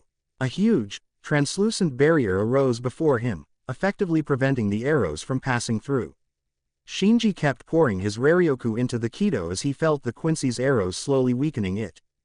After a while, the storm of arrows stopped and instead, a feminine figure walked out of the gate. Oh great, why do I have to fight a woman? Shinji quietly whined when a fireball flew past his head, heading towards the Quincy. The woman stopped walking and leaned to the side, easily evading it. Shinji slowly turned around to glance at Momo. His peaceful lieutenant was frowning and preparing another fireball. Momo, didn't you say you don't wanna fight? Momo just HMPHED and purposely ignored him, making him sweat drop. Why, oh why, do I always get stuck with crazy women? He wondered. However, not wanting to be left behind, he let his Kido barrier dissolve and prepared to attack too. He horizontally raised his Zanpakudo and after a split second, an arc of yellow energy shot from his blade. Hado number 32, Okasen. The Kido hit Momo's fireball in the air, before it could hit the Quincy, resulting in a small explosion, which engulfed the woman. It seemed that Momo was feeling extremely not peaceful and with a jump, she covered the distance between her and the Quincy and tried to cut her through the smoke. Caught by a surprise, Shinji went to warn her, but in that moment, Momo's sword hit something transparent and she was sent flying backwards. Moving to the side, Shinji caught her by her shoulders. Don't get so worked up, idiot. We can't attack them just like that. He scolded his vice captain and both of them watched as the smoke cleared, revealing the Quincy woman.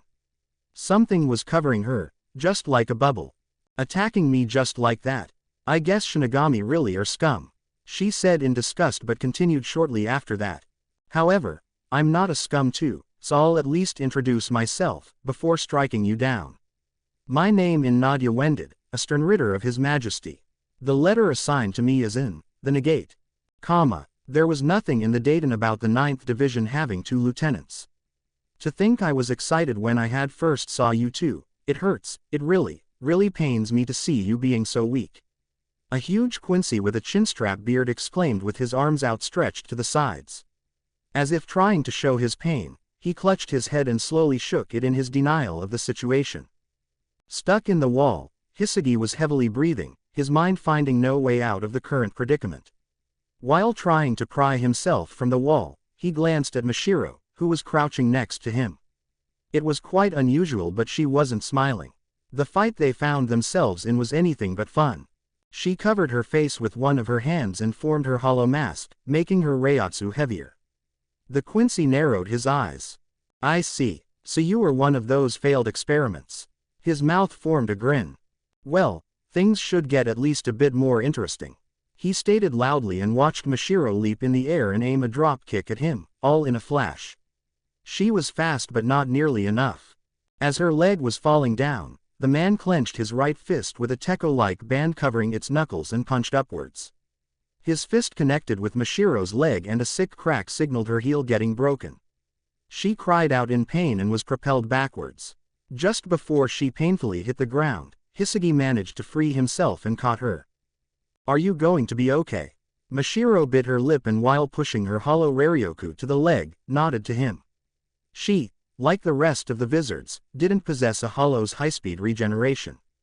However, during the century they spent as hollow hybrids, the group found out that their hollow Raryoku could still numb the pain and strengthen their basic Shinigami durability and regeneration. Hisagi stared at the man in front of him and after a moment of staying still, he threw one end of his Zanpakudo at him, forcing it around his waist. With a raised eyebrow, the Quincy grabbed the chain and pulled it, causing Hisagi to fly towards him. He aimed a punch at the seemingly helpless lieutenant, only for him to flip himself on the extended arm and sail above the man. While in midair, he slashed with his end of the Zanpakudo and a wind in form of a blade emerged from it. Kujitoshin, not even looking at the result of his attack, immediately after he landed Hisagi gathered his Raryoku. Hado number 11, Suzuri Raiden. An electric current traveled across the chain of his Zanpakuto and electrocuted the Quincy that was still bound by it. Only then Hisagi dared to glance at the man to see a bit of a smoke rising from him. He wasn't moving and Hisagi almost thought he had managed to injure him when the man spun around and backhanded him with such strength that Hisagi crashed through a nearby building. Not bad, Lieutenant. You almost made me use my blood venet.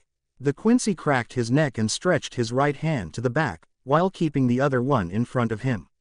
The spirit particles circling around him rapidly formed an exceedingly large arrow, which he threw right at the place where Hisagi should have landed. But he was forced to miss when Mashiro suddenly appeared above him and trying her drop kick again, she was able to move his hand to the right. Seemingly irritated with her interrupting his attack, the man quickly reacted and aimed a glowing fist at Mashiro's head, only for another fist to intercept it. What are you doing without me, you idiots? Kensai asked and gritted his teeth when the man's punch managed to push him back a bit. Woo, Kensai-chan is here. Mashiro tried to sound happy, but she was too tired for it, making Kensai frown even more. However, the Quincy formed a grin, which was followed by a laughter. Great, great, finally a captain came out. Good. Before we begin, let me introduce myself. I'm the Sternritter. Oh, the overkill, Driscoll Bercy. Kensai narrowed his eyes. I see. My name is Kensai Mugaruma, the captain of the 9th Division. It's not a pleasure to meet you, Quincy. Not far from Kensai, Kiraku had just arrived to the battlefield too and his expression darkened after seeing the dead bodies of men scattered all around him. Hearing a fluttering of a cloak, he turned around to see an older-looking Quincy holding a briefcase in his hand land behind him. Why do I get the feeling you're not a very chatty person, Quincy-san? Kiraku calmly asked, his twin Zanpakuto already in his hands. The Quincy with a full mustache, wearing a thin-framed glasses just stared at him as if trying to purposely ignore his words. That didn't discourage Kiraku, who continued to talk. You see, we fully realize we can't fight you without our full power but that ability of yours, possibly stealing our Bankai, he trailed off and raised his swords. Flower Wind Rage and Flower God Roar, Heavenly Wind Rage and Heavenly Demon Sneer, Kaden Kyokutsu. Watching Kiraku release his Shikai, the Quincy showed some reaction. He pushed up his glasses and narrowed his eyes. Even my Kaden Kyokutsu knows she can't be moody right now and allows me to release quite early. While it is not a Bankai, you should still get ready, Quincy-san. The captain of the 8th Division stated in a low voice and his tremendous Reiatsu suddenly pressed on his opponent, finally untying his tongue. I see. That was all he said and he put down the briefcase after taking out a pair of guns from it. Before their battle began, Kiraku managed to spot an inscription on the briefcase. It consisted from a letter, C, and 2 words, the clip. Iba and his captain, Komamura, were both staring at their opponent, a weird-looking Quincy who returned their gazes with a wide smile, which pushed his mustache even higher than it was before. The confusion in the stare of the Shinigami was caused by the continuous poses the man did for them. Coupled with a luchador mask covering his face, they were seriously doubting the man's sanity. My name is Sajin Komamura, captain of the 7th Division. Komamura stated in an uncertain tone, while Iba just continued to stare at the Quincy in front of him. When he heard the introduction, the man's smile widened and glanced at a tiny person next to him, as if trying to tell him something with his piercing gaze. The miniature figure hastily nodded and reaching behind him, he took out a gong and rang it. Only then the Quincy spoke up. Thank you James. I hope you are ready for some real action, villains. A hero is here, masked a masculine with the letter S, the superstar has just arrived to save the day. Iba almost felt his own mustache fall down. Rukia, are you all right? The petite Shinigami looked up at her captain and nodded. Yes, Yukataki Taicho, but the Quincy are slaughtering us. This is not a battle but a massacre. She exclaimed in an anxious tone. She wasn't able to arrive at the gate fast enough and a mass of Shinigami bodies covered the area in front of her. Yukataki frowned and took out his own Zanpakuto. Don't beat yourself too hard, Rukia. This is going to be a war and you can't save everyone. You did well, he stated while glancing at multiple ice pillars, which were obscuring the view of the gate. It was quite obvious that Rukia had been trying her hardest to somehow stop a barrage of reishi arrows as the pillars were full of gaping holes. When they heard the sound of footsteps, they squinted their eyes, trying to see the person emerging from the gate. It was a man, and it seemed like he was deliberately walking at a slow pace. Rukia considered immediately attacking him, but then, the man suddenly appeared a lot closer than before. She blinked. The man was again a whole lot closer. After another blink, he disappeared and she heard a voice coming from her right side. She, along with her captain, turned around to look at the Quincy, who started applauding them. Good, good, you managed to find me. After a full minute of silence and nobody moving, he tilted his head a little. You're not going to attack me. Rukia was opening her mouth, but Yukitake was faster. It is considered polite to introduce yourself first. The man's mouth formed a perfect circle. Ooh, I see, I see. You're that well-mannered captain. I see, well then, I'm waiting. He eventually said, looking at the duo with curiosity in his eyes. Rukia frowned. The Quincy was mocking them.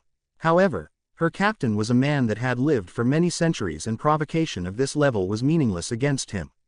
He just followed the flow of the conversation and called out to the Quincy. In that case, my name is Jashiro Yukitake, captain of the 13th Division. It's a pleasure to meet you, Quincy-san. The man thoughtfully stared at him, before speaking too. Well, I guess I can give my name too. I'm Askin Nak Lavar, a Sternritter of His Majesty. However, unlike my colleagues, I will not tell you my assigned letter. It would be too helpful to you, he said, and blew on a strand of his hair that was loosely hanging across his face. I see, Yukitake remarked and prepared to release his shikai.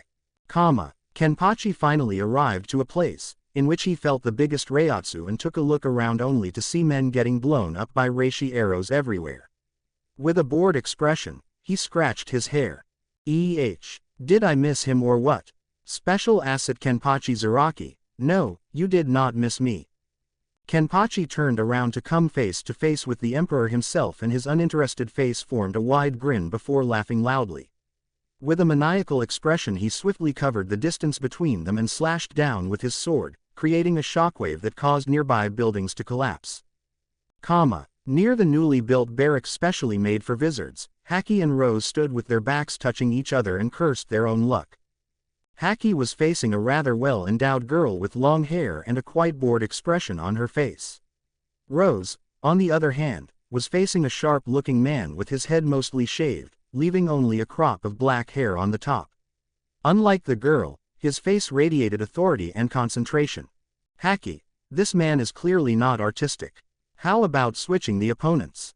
Rose asked in a distasteful voice. Haki remained silent as the girl answered for him. I don't want to go against somebody with a disgustingly curly hair like that. Rose's eyes widened and he fell on his knees, his pride crushed. Without showing his back to the Quincy girl, Haki lightly patted Rose on his shoulder. There, you shouldn't sulk, Rose-san. This looks like a serious fight, he whispered. How very accurate of you, Shinigami. No, I shouldn't call you a Shinigami, should I now? From the data we have received from His Majesty, we know about your hybrid nature. What is it that you call yourselves? Wizards, the Quincy man asked, feigning an honest question. That caused Rose to stand back up and glare at his opponent. It's wizards, Quincy. Meh, wizards sounds better. Anyway, the girl started, I'm Menina's McAllen, Sternritter, P. the Parasite. After she finished introducing herself, the man continued. My name is Quiljopi, Sternritter, J. the Jail. Haki leaned to Rose. You know, they are weirdly polite, in their own way. I don't like it. The captain commander of the Gote 13 was standing on the roof of the 1st Division, watching over the Sarate and the battles within. He could see men fall down, and every time another one died, his anger increased a bit. He wanted to go down and swipe all the enemies in one go, reducing them to pile of ashes. But he couldn't, not until he could locate Ivach and take him down first. It was crucial in every war. You let your underlings fight the enemy underlings, and as the highest leader, you go after the enemy's leader. There was still the possibility of him getting a bit tired against the weaklings and youngsters, and he couldn't allow it. Not when the enemy's leader was Ivach. He narrowed his eyes, his senses finally locating Ivach's Reiatsu signature. For a moment, he thought he felt two same signatures, but after a split second, the second one was overshadowed by Kenpachi's Reiatsu. Dismissing the thought, he gripped his cane. Reduce all creation to ash, Ryujin Jaka. A blazing torrent of flames exploded outwardly from the oldest and most powerful fire-type Zanpakuto, engulfing a large area in an extreme heat that instantly scorched the very roof the commander was standing on. Pressing his legs against it, Yamamoto shot in the air and left most of the roof, which couldn't handle the extreme power of his jump, destroyed. Like a fireball, the commander sailed through the air, leaving a fire trail in his wake. Involuntarily, every person in the Sarate raised his head, to stare at the most powerful combatant of the Soul Society as he finally joined the frail. Feeling the fiery Reiatsu, which was covering the whole Sarate, every surviving Shinigami of the Gote 13 gulped and willed himself back onto his feet, his resolve to fight burning again. Such was the influence of the man that had led the strongest military organization for 1,000 years. Finally seeing the person he had been looking for with his own eyes, Yamamoto explosively landed on the ground, sending small shockwaves to his surroundings. I came to annihilate you, Ivach, he stated in a low voice. The Quincy Emperor ever so slowly turned around with a malicious grin. I've been waiting for you, Genryusai Shigekuni Yamamoto. The world of the living, Karakura Hospital. Uryu was running through the hallway of the empty hospital, his breathing accelerated and his spiritual energy wildly fluctuating. He briefly considered using a Harenkyaku, but the constricted area of the hospital prevented him from doing so. Running was his only option. Taking the stairs in few jumps, he turned right and sharply opened the doors leading to his father's office. Ruken, it's him, it. How many times do I have to tell you that it is rude to call your father by his name? Ruken shook his head and slowly unfastened his tie, placing it on the table. Uryu's mouth opened and closed without any sound, leaving them for a few times, before he collected himself. How can you BS, again? Uryu wasn't able to finish his sentence as Ruken interrupted him with a sigh. Yes, I know, but hurrying won't help anybody. If he wanted to, he could have easily destroyed the whole hospital and kill every patient, nurse and doctor within. The fact that he gave us enough time to send them away tells us we have time. He said and stared at the framed picture of his deceased wife, Uryu's mother, for a long moment. This silenced his son, who just decided to stare at him. 5 minutes later, the two of them were slowly walking up the stairs, heading towards the building's roof. The silence between them was eerie and Uryu felt a bead of sweat forming on his forehead. It was time to fight. When they finally reached the roof and walked to the center of it, they glanced up at a man floating above them. Ruken Ishida, the last pure Quincy in this world, and his son, Uryu, the boy who had survived my Oswalin, despite being a gemist. I'm sure you know why I'm here. The man in a black cloak asked. Ruken pushed his glasses up his nose before replying. The answer is obviously no. We will not join your cause. Uryu wiped the sweat from his forehead and prepared his Quincy cross. I will never join you, Ivach. Urahara's shop. Jinta, Ururu, hide in the underground training facility and don't come out until you see us going down there. Do you hear me? Do not come out. Tessai ordered the two children in a low but stern voice. But, Jinta tried to protest but Tessai cut him off. No buts, Jinta, this is not a game. Keep Ururu down too. You don't want to see her get hurt again, do you? Jinta swallowed hard and saluted. Grabbing the older girl's arm, he dragged her to the latch and pushed her down the ladder. Just before his head disappeared, he glanced at Tessai once more to see only the man's back and feel the Reiatsu, which started to pour out of him in great amounts. Once the kids were safe, Tessai walked outside to meet up with Urahara, who was studying the air above the shop. There was a huge group of Manos Grande, few Ajukas and a small army of Quincy with a lone woman as their leader. This is bad, boss. Tessai noted quietly. Urahara chuckled and took out his sword. When it is not, Tessai. In multiple locations, great battles were starting to take place, the Reiatsu of all combatants putting a blanket on the areas. 4 of the fighters were apparently facing the Quincy Emperor, and so no attention was pointed towards the Sokyoku Hill, where a tall man with light hair led another person to the middle of it. He was talking on a receiver plugged in his ear. Yes, I'm sure the commander will release his Bankai despite the information they possess. He is too arrogant and probably thinks we would be unable to steal it from him. Yes, once he shows us the full capabilities of his Bankai, we will commence the second plan. Jugram finished talking and turned around to glance at the second man with a blank look on his face. His eyes were foggy, as if his consciousness wasn't there. The name of the man was Muramasa. Chapter 18. Außerdienst Man Down. What is going on with me? Why can't I hit her?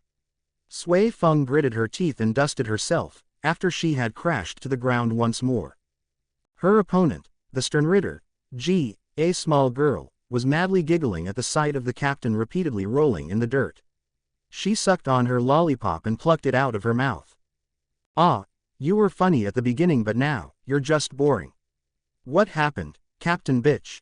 She asked, holding her lollipop in her left hand. Sui Feng took a deep breath. The bad language coming from a childish and innocent face of the Quincy was greatly annoying her.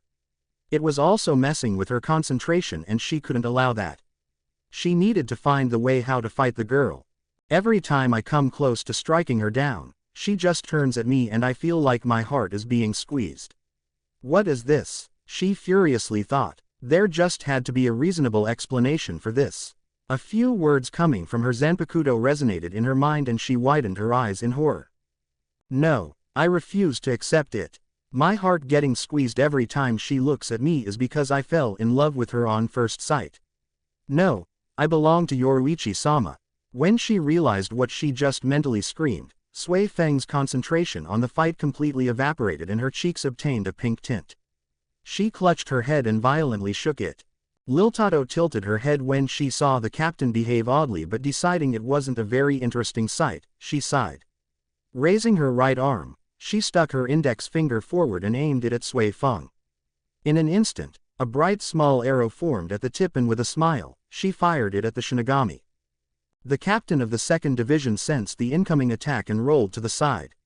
Her face was a bit flushed but it was quickly fading. Damn, for a second I lost the sense of reality, she berated herself and jumped behind a short wall, when the Quincy girl shot another arrow.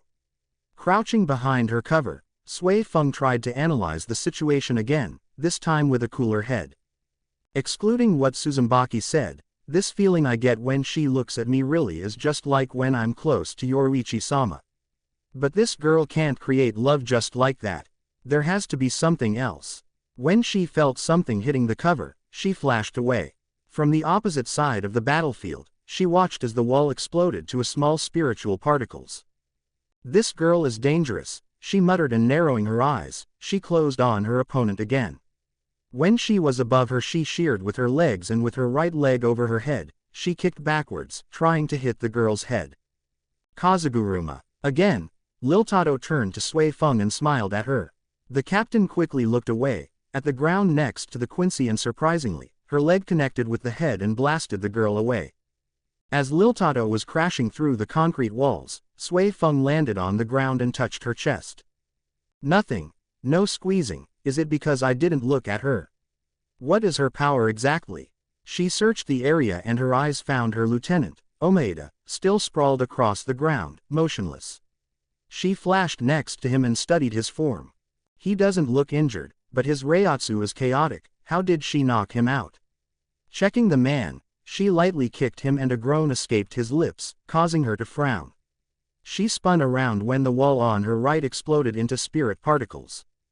TCH, you knocked the lollipop out of my mouth, Captain Bitch. Liltato was back and she wasn't smiling anymore. It looked like she was trying to pierce Sui Feng with her glare.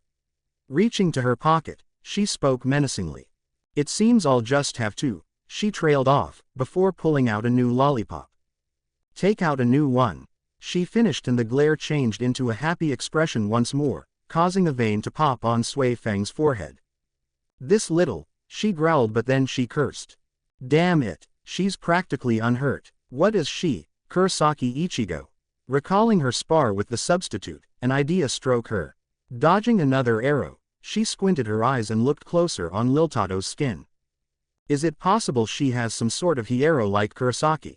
He did mention something about blood. That should be similar to that, is this it? Come on, come on. Do something, Captain Bitch. Entertain me, my lollipop is getting sourer. Sui Feng ignored the Quincy girl's ranting and thought about her next attack. Well, I'm not very keen on using it, but Kido sounds like a good test. I need to strike her from a distance. She muttered and gathered her Raryoku. You should be thankful, Urahara Kazuki, I get to try your own Kido. She thought with grimace and shot in the air. Hovering above Liltado for a moment, she pointed her Zanpakuto at her. If she can stop this, then things will be bad. Kaizo Hado No. 4, Jigeki Byakurai. She exclaimed, and a powerful red beam shot from the tip of her Zanpakuto, heading straight at the Quincy. As she was falling down, Sui Feng kept her eyes on her opponent, studying her closely. Liltado saw the Kido flying at her, but she made no attempt to evade it. She just narrowed her eyes and received the attack head-on, believing she would stop it with her skin. In the moment when the modified Kido touched the girl, Sui Feng noted a web-like intriguing pattern on her skin, which appeared to absorb the attack. However, after a second, the modified Byakurai managed to pierce her skin and drilled a deep wound to the girl's shoulder, causing her to quietly cry out in pain. This proves it, she must possess this blood thing. That unpleasant man had informed me that he had created this Kido for Aizen and it could pierce a captain-class Shinigami with ease, but this girl received only a small gash. Sui Feng grimaced at the outcome and with wide eyes, was forced to dodge a series of light arrows. This time, the girl seemed hell-bent on truly killing Sui Feng, and the captain of the 2nd Division was forced to use her fastest shunpo. Even with that, she received a shallow cut on her thigh and her upper arm. You bitch, now I completely lost my appetite for lollipops. Liltado growled, his smile completely disappearing, and she raised both her arms and aimed all of her 10 fingers at Sui Feng, charging an arrow at each one. UWI, she was cut off when her arms were hit by a spiked ball, causing her to almost lose her balance and trip. How dare you call the captain like that? From a far right, Omeda exclaimed and pulled his Zanpakuto back to him. Finally decided to wake up, Sui Feng called out to her lieutenant, who was breathing heavily and had a lot of sweat on his forehead. Sorry, Captain, she took me by. He trailed off as he was forced to dodge an arrow. Yelping a bit, he jumped behind a wall. With a frown, Sui Feng charged another Kido. Hado No. 31, Shakuho. She fired a red orb of energy at Liltado, who evaded it this time. The spell, however, still hit the ground, and the resulting small explosion raised the dirt and obstructed her sight. Sui Feng quickly flashed to her lieutenant. Report Omeda. How did you lose to her, you lazy piece of fat? She inquired with a frown. Oh, I tried to attack her, but she smiled at me and I felt something squeezing my heart. Next thing I know, I'm on the ground. She walked up to me and continued to smile at me until I fainted. That's all, he replied, sweating bullets. TCH, useless. Sui Feng muttered, causing Omeda to pout until she smacked him. Still, she did the similar thing to me. It appears her power works only when you see her smile. So we have two options, either we fight with our eyes closed. She trailed off and saw Omeda staring at her as if she was crazy. Which is dangerous against an opponent of her caliber. Or, I release my Bankai. Kido seems to be barely effective against her, and my Bankai is the only long-range attack I have aside from that. But didn't the reports say they can steal it? Omeda protested, gulping a little. We have no other choice. I need you to do the same thing you did with the espada. Try to buy me some time. Sui Feng retorted, and with a resolute kick, she pushed the wide-eyed lieutenant from behind their cover. Oh, I almost thought you left me. Sui Feng heard the annoying voice of the Quincy girl, and cursing at her own uselessness, she hurried to find a suitable place to attach herself, so that her Bankai wouldn't blow her away. Ignoring the small explosions and Omeda's screams, she quickly found the place, and using her obi, she tied herself to a thick concrete wall, with a perfect view to the battlefield. For a moment, she closed her eyes and released her Reiatsu. Bankai, Jakuho Reikoben, she exclaimed, and was slowly turning around when Omeda's extremely loud scream entered her ears. Grimacing, she glanced at the battlefield, ready to tell her lieutenant to get away so that she could fire her Bankai when her eyes fell on her subordinate in the clutches of the Quincy girl. She was holding him down next to her, causing him to tremble in fear. Liltado raised her head to notice Sui Feng staring at them with her bankai ready. Ho ho, so you go on killing me with your bankai. Too bad, I already know this tactic that you used in your fight with Baragan Lusenbairn. She stated, and to Sui Feng's and Omeida's surprise, she leaned to the latter and gave him a kiss on the cheek. Sui Feng wanted to yell at them, but to her horror, Omeida widened his eyes in fear, and in his last second, he looked at her with regret.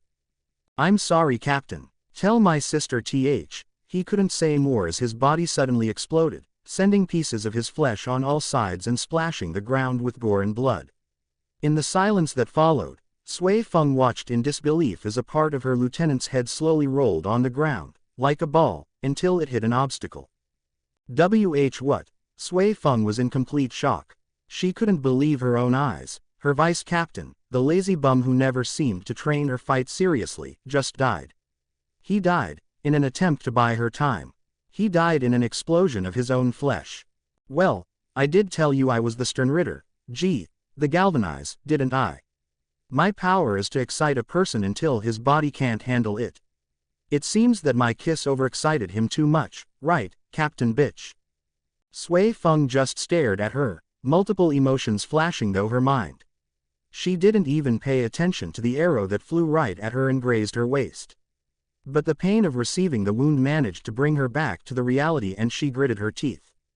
She felt a righteous anger. With a growl, she aimed her bankai at Liltado and fired it, getting blasted backwards in the process. I can't believe it, Sui Feng thought as her obi was getting stretched to its limit in an attempt to hold her attached to the wall. The light of the following explosion hit her face. There were no tears in her eyes, she wasn't that sentimental. But there was a bit of blood pouring out of her lip, where she angrily bit it. As the explosion died down, she glanced at the crater in the ground. Her bankai completely erased every piece of her former vice-captain's body, leaving no evidence he had ever lived behind. It was for the best. If Omeida's family would ask her for their son's body and she'd be forced to give them the part of his head, the only thing that was left in one piece, she didn't think they could handle it, certainly not Omeida's little sister. In that moment, on her far left, a torrent of blue energy shot in the air, causing Sui Feng to grit her teeth. Quincy. Volstandig. From the torrent of the energy emerged heavily signed Liltado, her injuries healing at a fast rate, while she glared at the captain of the 2nd Division. Game over, Captain Bitch. I'm out of my lollipops. His gaze locked at the Quincy in front of him. Jin used his other senses and his spiritual awareness to check on the lieutenant somewhere behind him. By the fluctuating feel of his Reiatsu, it was clear to the captain of the 3rd Division that Kira was certainly not fine as he had just tried to convince him. While appearing calm and collected on the outside, Jin's mind was working fast. His enemy was just standing there, motionless and seemingly watching him, just as Jin was watching the Quincy. Yar, seems like I got the quiet guy, Jin remarked. His Quincy opponent didn't reply, instead he slowly raised his arm, showing the tip of his fingers from underneath his cloak. Before Jin's eyes, the spirit particles around the Quincy began to gather at his sleeve, and in a small flash of light, they formed 4 curved claws attached to the back of his palm. Narrowing his eyes, Jin gripped the hilt of his Zanpakuto. Interesting choice of weapon, Quincy, he exclaimed, and when his opponent disappeared in a flash, he raised his sword and intercepted the sudden attempt at his torso. The claws, despite being a tool made from raw reishi, clanged against Jin's sword, making it sound like they were actually made from steel. Right, he mentioned something about being the Sternritter the iron. That probably means he can manipulate reishi and turn it into iron. What a scary ability. Jin thought and pushed Kangdu away. And here I thought we could be friends. Jin muttered in a fake hurt voice. Using Shunpo, he closed the distance and went on the offensive. His frontal slash was blocked with the claws on Kang's right hand, causing Jin to mentally curse and sidestep when Kang attempted to cut him with the other hand. The captain quickly spun and brought his sword around, forcing Kang to dodge it by crouching. As Jin's sword met nothing but air, he jumped over his opponent, and when in midair, he aimed his Zanpakuto and shot it. Underneath him, Kangdu leaned to the side and caught the blade between the claws and forced it to dig into the ground. Still crouching, He let himself fall on his back and kicked upwards, forcing Jin to either let go of his sword or to receive the kick to the gut. Jin chose the former and momentarily let go and spun himself around the Quincy's leg. Quickly gathering his Raryoku, he pointed his index finger at Kangdu. Hado number 1. Show. He stated, and the small amount of kinetic energy hit his opponent's shoulder, causing him to retract his claws. Jin hastily grabbed the hilt of his Zanpakuto, yanked it from the ground and landed on his knees. He horizontally lashed out with his blade and frowned when Kangdu supported himself on his arms and pushed his body upwards, away from harm's way. Using his hands, he somersaulted backwards and landed a good distance away from Jin, who jumped backwards too. "Ah, why did you refuse my hug?" Jin mocked Kangdu, inwardly thinking about his next move. An instant later he tilted his head to the right to avoid a sudden arrow. Shifting his gaze to the left, he noticed a tiny droplet of blood flying away from his face, indicating he didn't move his head fast enough. "Oh, maybe you got my hugs wrong. I meant it no homo, of course. Only Aizen was into that stuff," he stated, and swiftly moving his Zanpakuto in front of him, he blocked a barrage of oncoming arrow projectiles coming from the Quincy. "Don't tell me, did I strike a nerve?"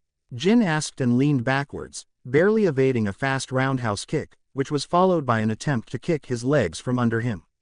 Therefore, he was forced to jump above it. Kangdu wasn't finished in making a full turn, his fist shot forward, heading to Jin's torso. From the corner of his eye, Jin noticed the glow of the spirit particles on the Quincy's hand, and so he brought up his Zanpakuto. The blade once again met the claws, but the strength behind the punch pushed him back a bit. Wisely, Jin let himself get pushed, and while doing so, he slid his Zanpakuto on the claws and pointed the tip at Kang's stomach. With a grin, he triggered his Shikai ability and his blade hit the Quincy straight into the gut, sending him flying across the area. Trying to use the situation, he flashed to where Kangdu hit the wall and shot his Zanpakuto at him again. From the swirled dust, the Quincy raised his arm and grabbed the extended blade, heading towards him with his bare hand, forcing it to miss him. When Jin saw no blood gushing from the man's palm, he grimaced and squinted his eyes, trying to get a better look at the hand gripping his sword. With wide eyes, he noticed the additional silver layer on its skin. He retracted his sword and watched as the blade slid along the silver skin, creating sparks. Damn, he can use his ability to coat his skin in iron too. Scary ability indeed, he cursed, and in that moment, he heard footsteps behind him. "You good, Izuru?" he asked. "Why yeah, I wasn't that much injured, it just felt like something akin to a poison was spreading through my body, so I was trying to get it out of my system," Hira huffed and explained between the heavy breaths. "That's good, because this guy is trouble. I think I may have to use my Bankai." Behind his captain, Hira widened his eyes. "You can't. The report said they can steal it." Quickly shooting a bright red shakuho at Kangdu, forcing him to jump away, Jin used the small distraction and glanced at his lieutenant. "Yeah, but we have no other choice. This guy has skin like Ichigo-chan." Hira stared at him with scared eyes, before gulping heavily. "Before you do that, we could try to work tea together, Captain. I'm sure we could do some damage like that," he stated in a shaky tone. Jin opened his eyes in surprise and a small chuckle escaped his lips. Yar, Izuru. I was wondering how long it would take you to propose an idea like this." He grinned and turned back to their opponent, who was slowly approaching them. "So, do you have a concrete plan in mind?" Hira glanced at his Wabisuke and then at the multiple walls around them, the remnants of destroyed buildings. He shielded his face when debris from a small explosion nearby hit him, and he tried to ignore cries of the other Shinigami fighting all over the Sarate. "I could try to use my Wabisuke on the walls while the captain would try to force the Quincy under it. When in position, I'll tumble the wall on top of him. Even if he has tough skin, it should do some damage." Hira proposed, and after Jin shortly nodded in acknowledgement, he flashed behind the chosen wall.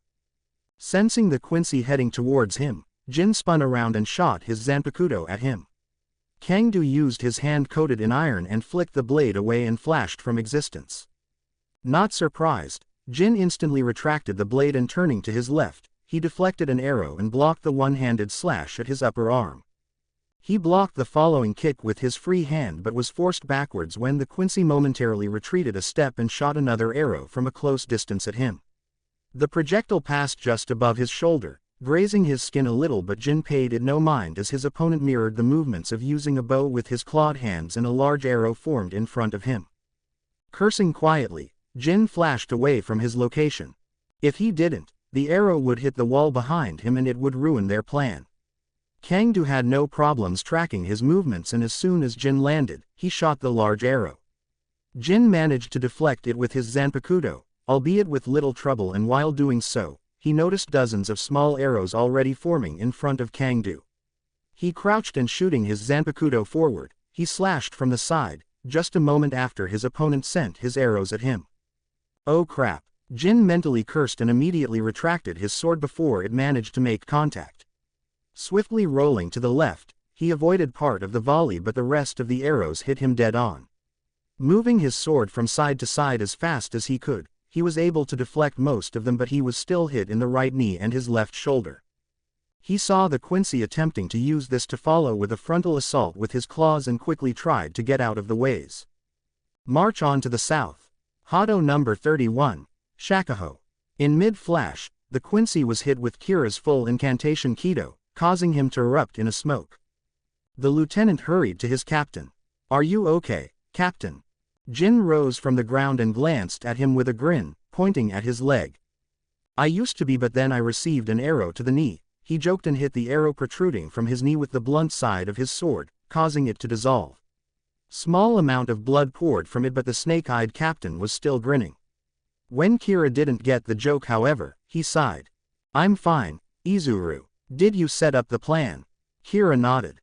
"I hit the wall as many times as I could without it breaking apart under its own weight. Still, I hit it 5 times. Its weight should be more than 3 tons. Good. We'll just have to force him under it," Jin retorted, and shooting his Zanpakuto in the air, he brought it down at the Quincy coming out of the smoke. He blocked it with his claws, but Jin jumped and sailed over him, retracting his sword and shooting it again when he landed behind the Quincy. It caused Kangdu to get pushed in the direction of the wall, next to Kira, who attempted to use the moment and hit him with his Zanpakuto.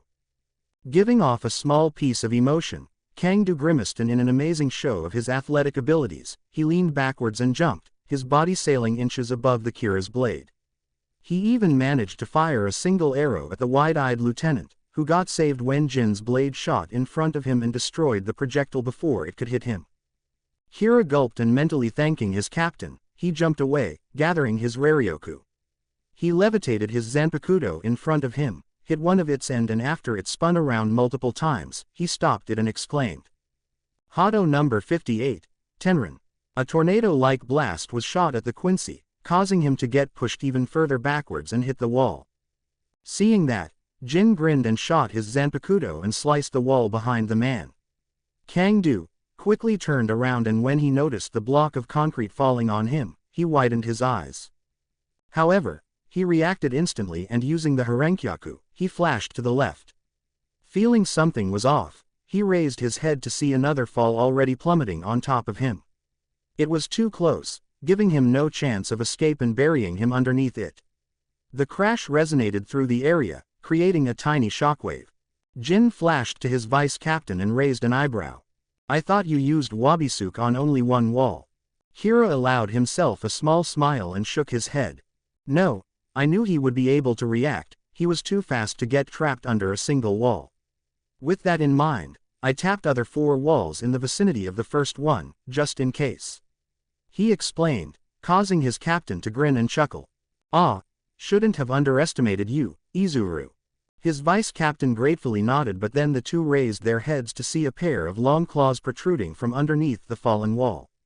With a few quick slashes, the wall crumbled and Kangdu slowly crawled from under the bricks and concrete. He was covered in dust and debris, bleeding from his mouth, and had multiple cuts on his body.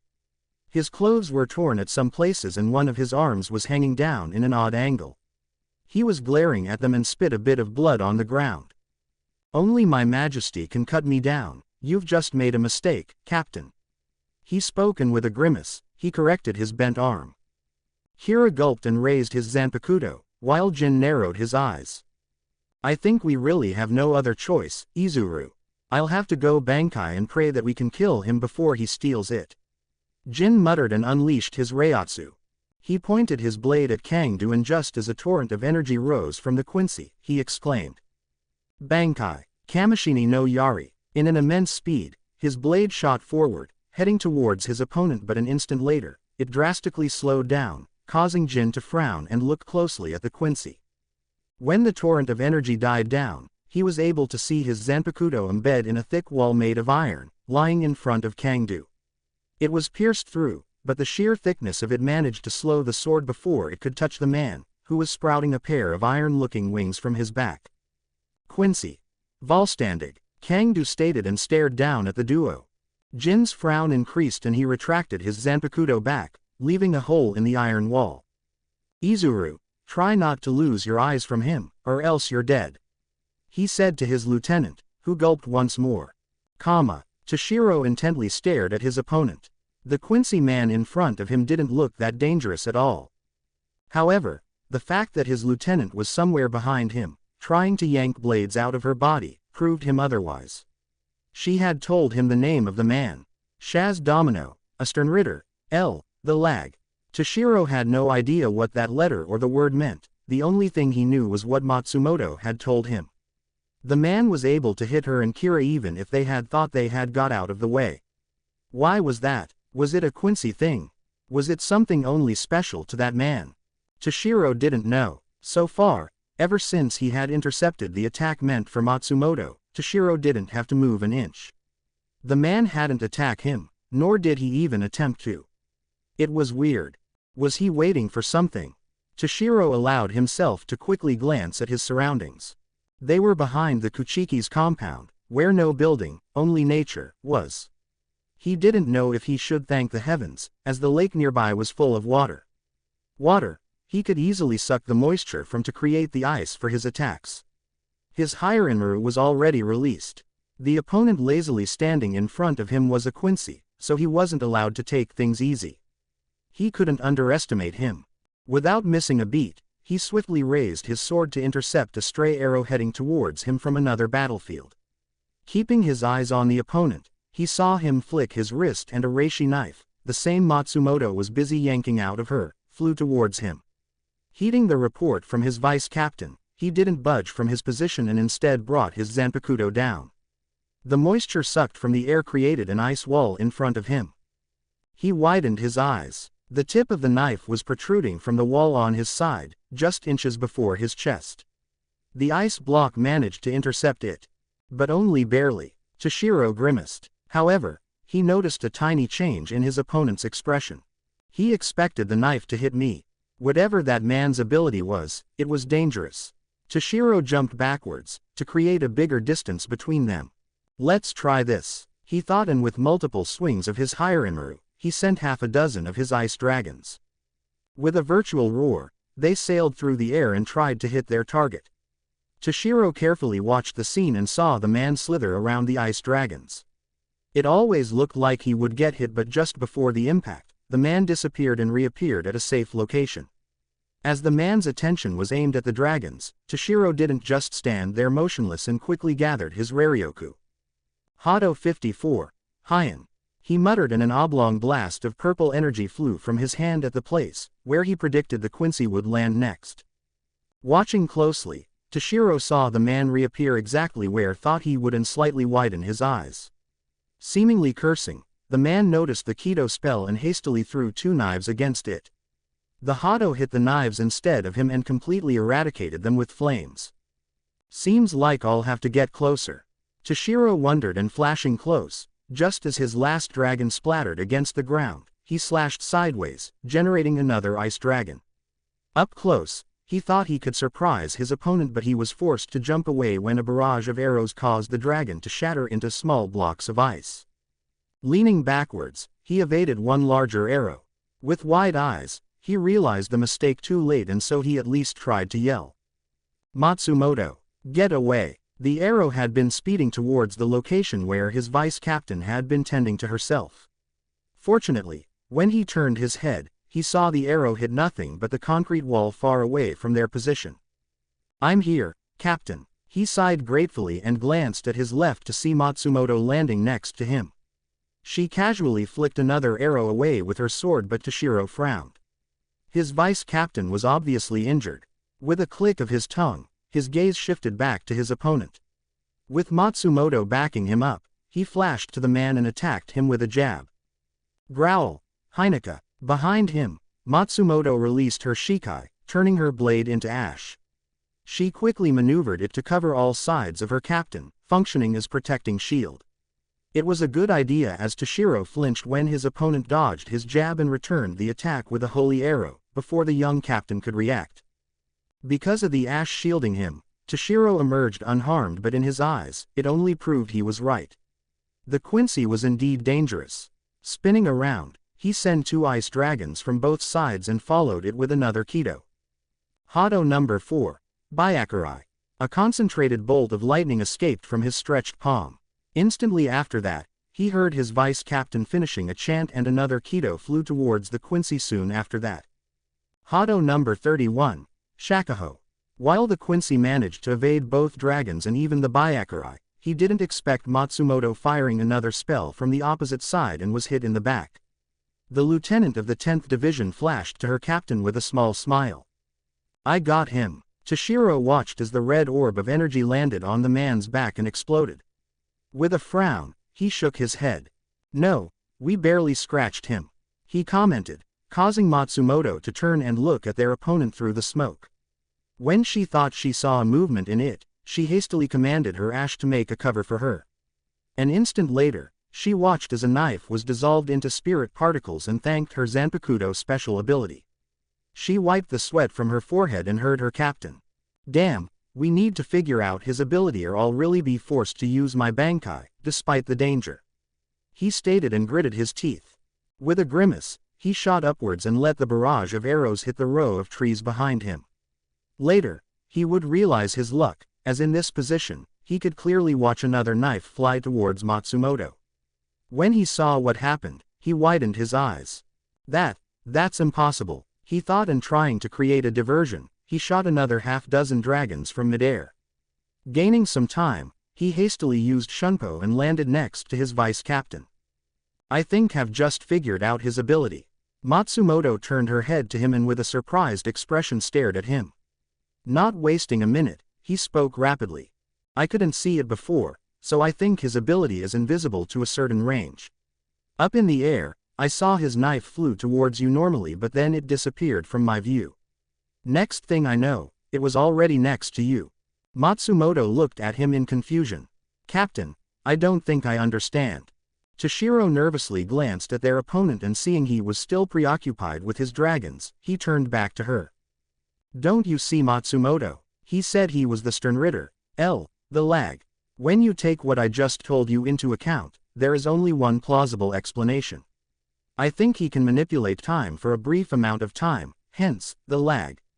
He quickly explained and watched as Matsumoto's expression changed from a comprehension to a shock. "That's..." Toshiro nodded. "Yeah, it's hard to imagine somebody can have this ability, but it must be the truth. I mean, there is no way you couldn't evade such slow attacks, or how could his knives just appear in my ice wall or your ash shield? That's also how he evaded all of my dragons with ease. He just delayed them a bit so that he could move out of the wall." Matsumoto widened her eyes when Toshiro was forced backwards as a knife hit his shoulder. "You should keep your eyes on me, Captain. However, I'll applaud you for uncovering my ability. It's just as you said. My ability is the lag, because I can delay inanimate objects. Any inanimate object, be it my knives, arrows or your dragons," Shaz Domino said, calmly walking towards them. One of his shoulders was covered in ice and his back was still smoking a little. Toshiro groaned and yanked the knife from his shoulder. He tried to move with his arm and sighed. The wound wasn't too deep to restrain his movements, but with a grimace, he noted that for some reason, it hurt like hell. The Quincy rubbed his hands. "You may wonder why am I telling you all this. Well, since you managed to figure my ability out, I can only do the good thing and reward you by confirming it," he stated and casually raised his hands with 2 knives in them and formed arrows at the tip of each. Shooting it forward, he threw the knives after them too, in different directions. Matsumoto cried in pain, causing Toshiro to momentarily lose concentration and receive another knife, this time to his second shoulder. He gritted his teeth and suppressed his groan. However, even if you know my ability, I hope you don't think you've won. I can delay things anytime, so if you don't know the precise timing of my delay, you can't defend against it. What if I throw my knives and I use my delay immediately after that? What if I use my delay on multiple projectiles with different timings? Hard to imagine, right, Captain? Shaz Domino exclaimed with a chuckle. His clothes fluttered when a blast of wind hit him and he watched as a heavy energy exploded from the young captain. Bankai, Daiguren Hirenmaru, Toshiro yelled, and a pair of wings made from ice slowly appeared on his back, with the ice traveling across his body, encompassing his hands and his legs in it too. I hope you don't think your words would scare me, Quincy. Toshiro growled and let the ice cover the wounds on his shoulders too. He heard huffing sound form where Matsumoto lied, so he concentrated on his opponent. I just hope I can take him down before he can steal my Bankai. He thought grimly and sent a huge ice dragon, a lot bigger than the previous ones, at his opponent. The distraction allowed him to flash next to a nearby lake and he touched the water's surface with his Zanpakuto. Taking his sword out and swinging it in an arc, he shot an array of ice daggers straight at the Quincy. Guncho Sarara, he flashed closer and swung his Zanpakuto again. Hyoryu Senbi, a crescent of ice emerged from the tip of his Zanpakuto, flying in high speed. Seeing a movement amidst the attacks landing on the ground, he sent another crescent-shaped attack at the moving silhouette. Hyoryu Senbi, from somewhere on his far left side, a stream of ash sailed through the air and circled around the figure. Neko Renbu, the cloud of ash enclosed the Quincy, creating a deadly tornado that could shave a person's skin just with a simple touch. Toshiro lowered his sword and sensed his vice-captain land behind him. Quietly, they waited for anything to happen. The young captain knew the term, overkill, and was wondering if what he and Matsumoto just did was a one. Both of them glanced to the right, where the captain of the 3rd Division, along with his lieutenant, were fighting their own enemy. They did it because a torrent of energy shot upwards in that location, catching their attention. An instant later, the similar thing happened at their battlefield too, and the energy blew Heineka's ash away, revealing Shaz Domino with a pair of torn-looking pair of wings full of holes. He was bleeding from multiple cuts and gashes, but to the pair's shock, they started to rapidly heal. Quincy. Volstandig, the Quincy stated, it seems my colleagues are starting to use this, so I guess I should too. I am fighting, after all, against a Bankai. He tried to sound calm, but there was a hint of uneasiness in his voice. Toshiro gripped the hilt of his sword tighter. It seemed the Shinigami weren't the only one who could power up themselves. He recalled the report of Urahara Kazuki about a technique, which Ichigo's Quincy friend had used in past, a technique that sounded similar to this. Urahara called it Let's Still. He also claimed that once used, that techniques caused Ryu Ishida to temporarily lose his powers. Say, Quincy, since you look a bit talkative, is this something similar to a Let's Still? Toshiro asked and raised an eyebrow when Shaz Domino grimaced and spit on the ground. Let's Still, that ancient technique. No, this is nothing like it. As I thought, if he says Let's Still is ancient, then this is surely an evolved ability, and since apparently others can use it too, it probably doesn't have the same side effect of losing powers too. Either way, if the power up from it is the same, we're screwed. Toshiro mentally cursed. Rukia had been a Shinigami for a lot of years, dozens of them, and during that time, she had learned not to worry about her colleagues. They were the same as her, warriors. It was particularly obvious when she and Renji had joined Ichigo's group in the mission to save Orihime from Haweko Mundo. Because of her attitude, Renji had reprimanded Ichigo not to try and protect her, as she was a proud warrior. This teaching came mostly from her experience and from the previous vice-captain of the 13th Division, Kyan Shiba. Obviously, she was still just a person, and so she had emotions. She would feel uneasiness whenever one of her friends went onto a very serious and dangerous mission. However, this time, looking at the frail form of the captain, she felt an extreme worry. Jashiro Yukitake was a constantly ill person. His lungs were severely damaged from an unknown disease that he had been suffering from for as long as he could remember. Rukia was glad she was fighting alongside of him as his new vice-captain. Yet she could not shake that bad feeling, almost a premonition in her mind telling her that this could very well be her captain's last battle. She gripped the hilt of her zanpakuto. While she was alive, breathing and able to move, she would not allow him to die. If the coughing fit attacked him, she would defend him with all of her might. Pushing these thoughts to the back of her mind, she concentrated on the opponent in front of her. She had an urge to curse while studying him. The Quincy in front of her was anything but an easy target. She couldn't read him at all and it was making her feel anxious. The only thing she knew about him was his name. Askin Nak Lavar. Rukia had never heard a name even remotely similar to his, but that was the least worrying thing at the moment. What made her feel tense was his unknown ability. She saw the fraction of it when he was walking out from the gate, when he had just seemingly crossed a distance without actually doing anything. Well, not that I don't appreciate curious glances, but you've been staring at me for quite a long time. Have you figured something out? I'm afraid not, Quincy-san. Yukatake politely replied. Rukia ignored the question. She didn't dare to lose their opponent from her sight, not even for a millisecond. Her zanpakuto was already in a shikai state and she was contemplating which attack to use as first. She widened her eyes and rolled to the side when 2 arrows, one for each of them, flew towards them. Not as nervous as her, Yukatake just raised his arm. Bakudo number 8. Seiki. He calmly stated, and an orb of light blue energy formed at the back of his palm. The arrow meant for him hit the barrier, causing both of them to shatter. Interesting. You seem very calm, Captain, unlike your partner. She appears to be quite nervous. Is it because of my hair? It is, isn't it? Rukia watched as the Quincy nonchalantly blew the strand of hair away from his face. His action had no meaning, as the hair fell back at the same place. It only served as an attempt to aggravate the enemy. Rukia gritted her teeth. She was getting too emotional. It was unlike her. Taking a deep breath, she schooled her expression and forced all of her emotions to slowly wither. As she released the air from her lungs, she calmly raised her zanpakuto and punctured the ground 4 times in a semicircle. As ice particles began to flow up, she aimed the tip of the sword at the Quincy. Tsugi no Mai. Hakuren.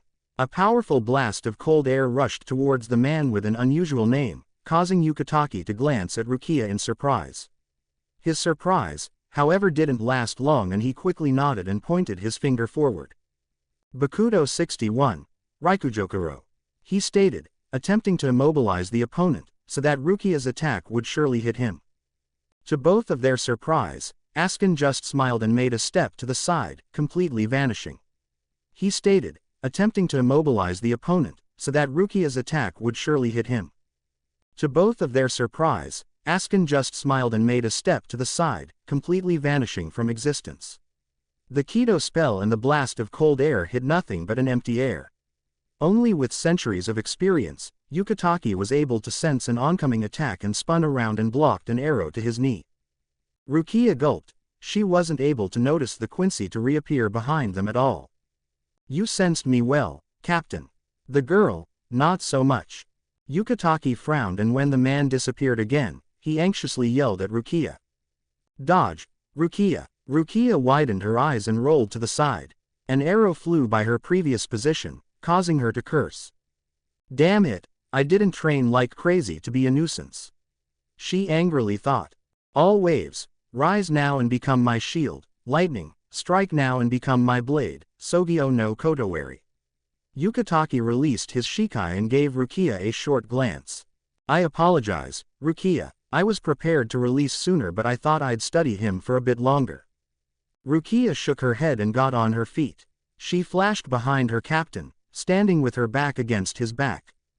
No, Captain, I'm sorry.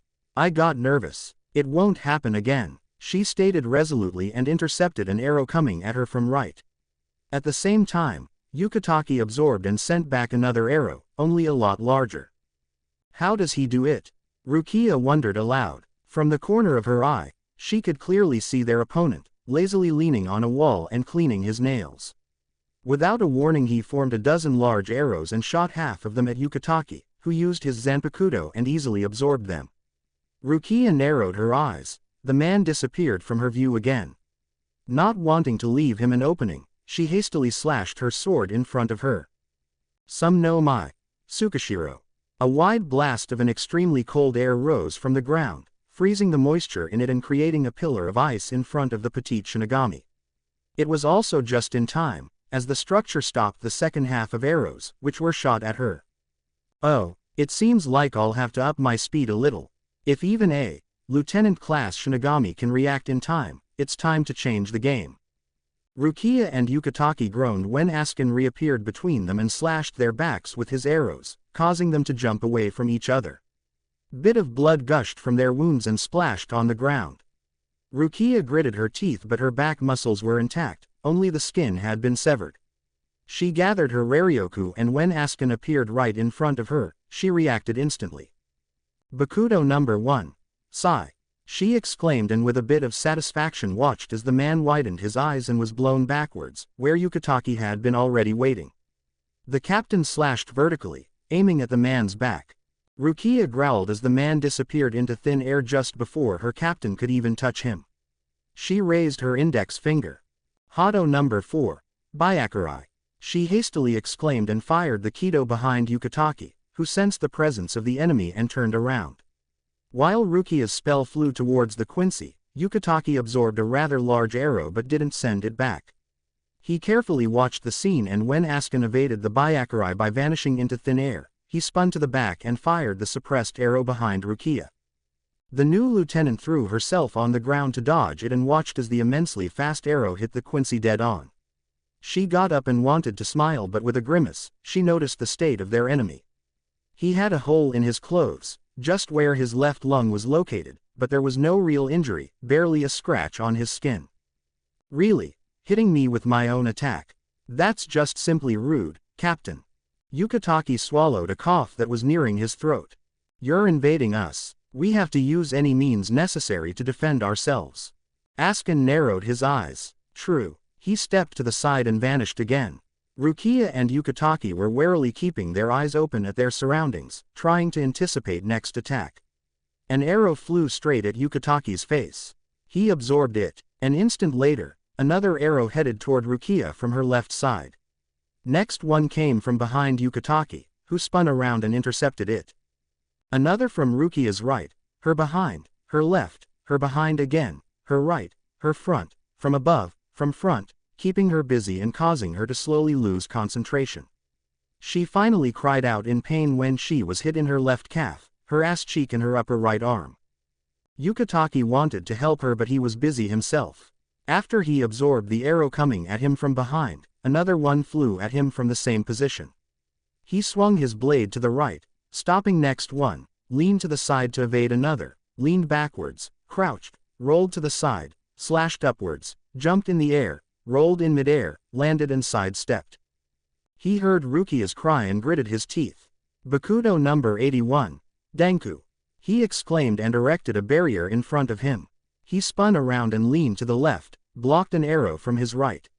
He was moving fast, intercepting all attacks, all the while moving towards Rukia. After she had received 3 arrows, she was having problems defending herself.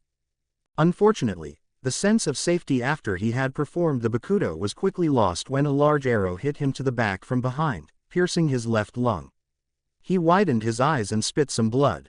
Rukia yelled and willed herself to her feet. Ignoring the pain in her body, she forcibly flashed behind her captain and stopped another arrow from piercing his other lung. Captain! Captain! She exclaimed, when Yukitake gritted his teeth and gurgled a large amount of blood. No, not now. Yukitake mentally protested and raised his hands. Bakudo number 81. Danku. He managed to create another translucent wall, shielding himself and Rukia from another barrage of arrows. But his body wasn't listening to him and he fell on his knees, coughing violently. His coughs broke the arrow in his body and caused it to dissolve into spirit particles, but the damage had been done. His vision blacking out, he collapsed in a heap, leaving Rukia to fend off the attacks alone. Captain, she yelled. The anxiety inside of her was rushing back. She blocked another attack. Oh well, seems like he's dead and gone. Rukia clenched the hilt of her Zanpakudo and raised her head to glare at the Quincy. He's not dead, she growled and a breath escaped her mouth. The air around her was drastically dropping and her another breath came out as a cloud of steam. For the first time, Asuka looked wary. Well, this is interesting. There was nothing in the data about Kuchiki Rukia being able to decrease the temperature. Is it possible you have achieved Bankai? He asked carefully. Rukia cursed. Not yet, however, Sota no Shirayuki had taught me other things. She told me I can't achieve Bankai if I don't even know what the basic ability of my Shikai is. She stated as her hands were starting to get coated in frost. And I was getting worried. What purpose does freezing yourself has? Asuka asked. Rukia narrowed her eyes. I'm just a conduit. What you should fear is me touching you. She flashed to him with an obvious killing intent in her eyes, forcing him to step into nothingness. I think I'm getting to understand how his ability works. At first sight, I thought he was teleporting, but it's different. His whole body doesn't disappear instantly, it's as if he's crossing into another space and then comes out of it at different place. She thought and preventively spun around, holding her sword pointed forward. She heard somebody cursing and glanced at her left to see Asuka holding his hand. At -18 degrees Celsius, the blood from any wound doesn't flow. Oh, I should also mention the lower the temperature, the sharper my blade is. Rukia stated and flashed to him but had to block an arrow instead. More, I need to decrease the temperature more. I think I should be able to sustain -50 degrees for a few minutes. She thought and jumped in the air, dodging another arrow. Up in the air, she groaned and quickly hit the arrow that hit her in the thigh with her sword. Since her temperature was dropping, there was no blood gushing from her leg. But because of the low temperature, the injury felt more painful.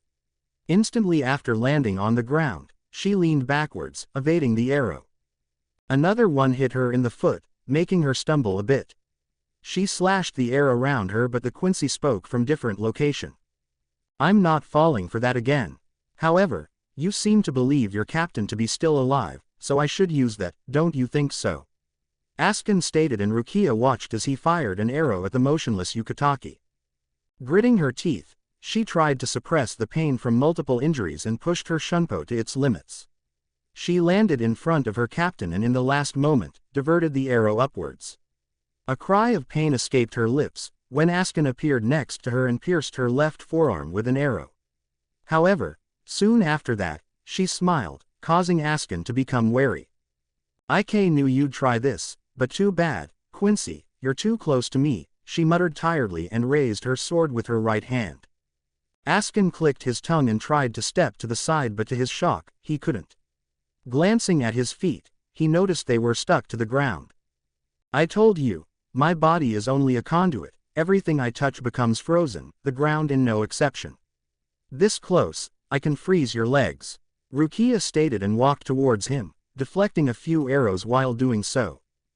Don't think you can cut me down, Kuchiki Rukia. Asuka warned her. She raised her sword and slashed down, but before she could hit him, she slowed down and only touched his body with the tip of her zanpakuto. I never intended to cut you down, I will merely freeze you, and only after that, I'll slice you. She watched as the frost was traveling across her opponent's body, slowly freezing him. -150 degrees, the most I can muster, she thought, and after a few more seconds of a silent protest from the Quincy, Asuka was finally frozen. Rukia allowed herself a small breather and winced, the injuries slowly getting to her. She glanced at Yukatake and tried to feel his Reiatsu. It was definitely there and something was happening to him. She shifted her focus back at her frozen opponent and raised her sword. This is the end, Quinn. In mid-swing, she was cut off when a short outburst of energy exploded from Asuka. It threw her backwards and she landed next to her captain, flinching in pain. Desperately, she looked up to see her opponent slowly moving his limbs, and a pair of flickering wings appeared behind him for an instant before dissolving into thin air. That scared me. Asuka experimentally moved his limbs, trying to feel them. I do, however, must congratulate you, Kuchiki Rukia. You forced me to use my Vollständig for an instant. That's amazing, for a vice-captain level Shinigami. Staring at her opponent, Rukia swallowed hard and glanced at her captain, who was still unconscious. She was alone and out of her league. It had been 10 minutes since the invasion of the Wandenreich had begun. Casualties on the side of the Wandenreich, 0. Casualties on the side of the Gote 13, 1254 unseated officers, 28 seated officers, 1 vice captain. And still, the invasion was far from over. Chapter 19. Heldenklau, Shining Hybrids. At the same time in a different part of Sarate. The captain of the 5th Division narrowed his eyes and extending his arm forward, he grabbed his vice captain's shoulder. With a small pull, he forcibly dragged her backwards. Ignoring her protests, he spoke to her. Calm down, Momo. His vice captain opened her mouth to protest more, but when she saw his mouth forming a straight line, she quieted down. Despite knowing Shinji for only a few months, she knew one thing. If Hiroko Shinji wasn't grinning, things had to be bad. I don't like what I've just seen. We don't know how she repelled those attacks. That's the first thing we need to figure out. He commented in a steady voice. You should listen to your captain, young girl. You don't want to end up getting stabbed by your own friend like the last time you participated in a fight, isn't that right? Shinji mentally cursed, and for an instant, he closed his eyes in annoyance. Of all the things their opponent could say to them, the Quincy woman chose the worst thing. With a slight worry, he opened his eyes and glanced at his vice captain's face, to see a dark shadow looming over it. It seemed, however, that the Sternritterin wasn't completely finished. Yes, Aizen Sosuke had informed us how magnificently he had deceived the Gote 13 during the battle of the Karakura town and made them almost kill you instead of him. Nadia heartily laughed and slowly pulled down her hood to reveal an attractive woman in her 40s with short black hair and a fair skin. Momo, Shinji said, trying to keep his vice captain calm. However, to his pleasant surprise, Momo raised her head and showed the Quincy her determined expression. Her hands were trembling a little, but there were strong flames burning in her eyes, even more brightly than the flames on her Tobiame. Cap, Aizen did many things. I will always cherish the happy memories I share with him, but that's all.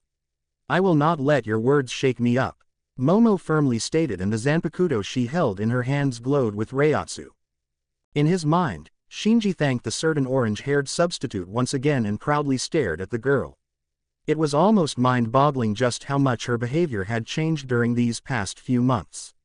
Following her example, he brandished his own Zanpakuto and slowly formed a grin. You heard her, Aizen is the past for her. And I think it's time we get this party going. Collapse, Sakanade, he exclaimed and slowly rotated the blade, using the pommel that transformed into a ring. Now, Nadia-san, don't you think something smells nicely around here? Shinji casually stated while walking towards the woman, keeping his vice captain behind him so that she wouldn't get caught up within his Zanpakuto ability. To his irk, Nadia just smiled and deliberately took a deep sniff of the air around her. Why yes, it smells kind of sweet. Really, and you don't feel anything out of the normal order? His voice suddenly came from behind her as he stared at her back, his body hanging upside down from the air. The woman's smile widened and she addressed the captain without even turning her head. Sakanade, it has certainly an interesting ability. However, I hope you don't think we came here unprepared. Your ability to invert the world was contained in the daten made by His Majesty. Aizen Sosuke added extra details. Don't even bother to try and unsettle me, she said with her head tilted to the side, still looking at Momo who, unflinchingly, returned her gaze. I see, and by showing me your cool attitude, you're trying to convince me that you're fine. Or is it yourself that you're trying to convince? Even if you know everything, you cannot train your brain to counter the inverted directions of everything. Shinji replied and casually flashed next to her and swung his blade at the back of her neck. Feeling the movement of his blade coming to a complete stop just half a meter from her skin, he frowned at the translucent barrier that formed around the woman. So it doesn't matter how strong the physical attack. Her barrier can stop both Momo and mine easily, he thought and jumped back a little. That's why I was sent to fight you, Captain. For me, it doesn't matter from which direction your attack comes, I can negate all of them without moving any of my fingers. Nadia calmly commented and took a wobbly step forward. Visibly looking uncomfortable, as soon as her foot touched the ground she stopped moving for a moment. Shinji observed it with a curious expression and then his grin returned. So you say, but from the looks of it, my Sakanade makes it hard for you to move freely.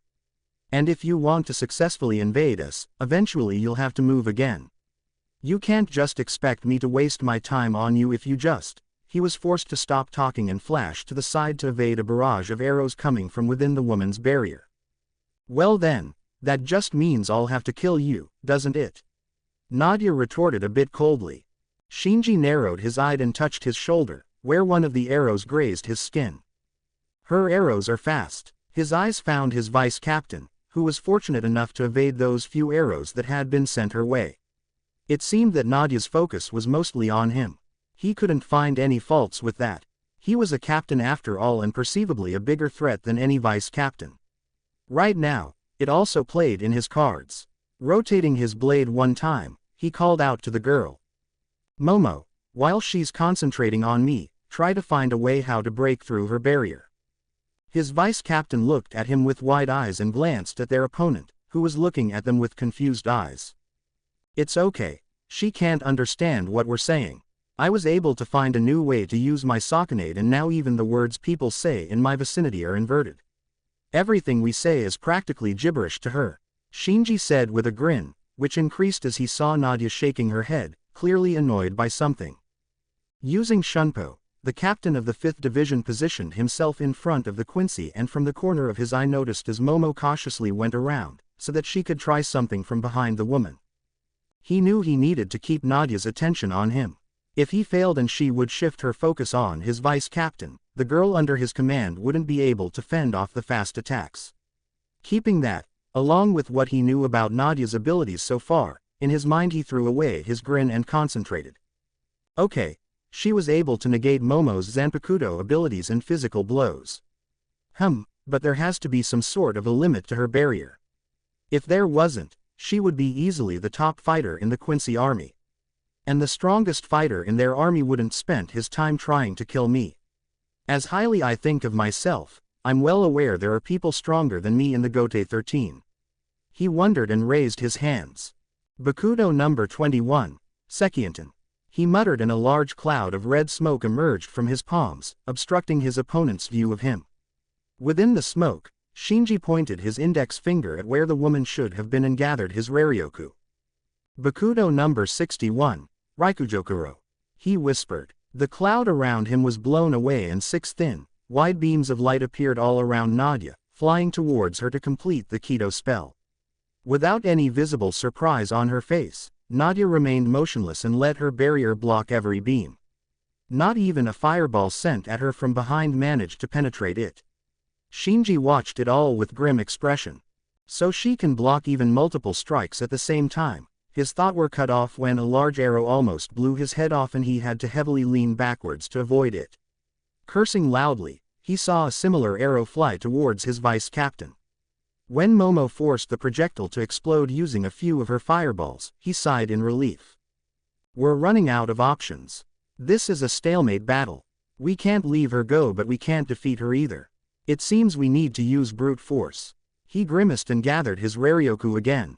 This is the strongest Hado I can use safely. Shinji raised his right arm forward and outstretched, gripped it at the wrist with his other hand and concentrated. When a few sparks of electricity began to burst out from his palm, he exclaimed. Hado number 88, Hiryu Gekizoku Shinten Raiho.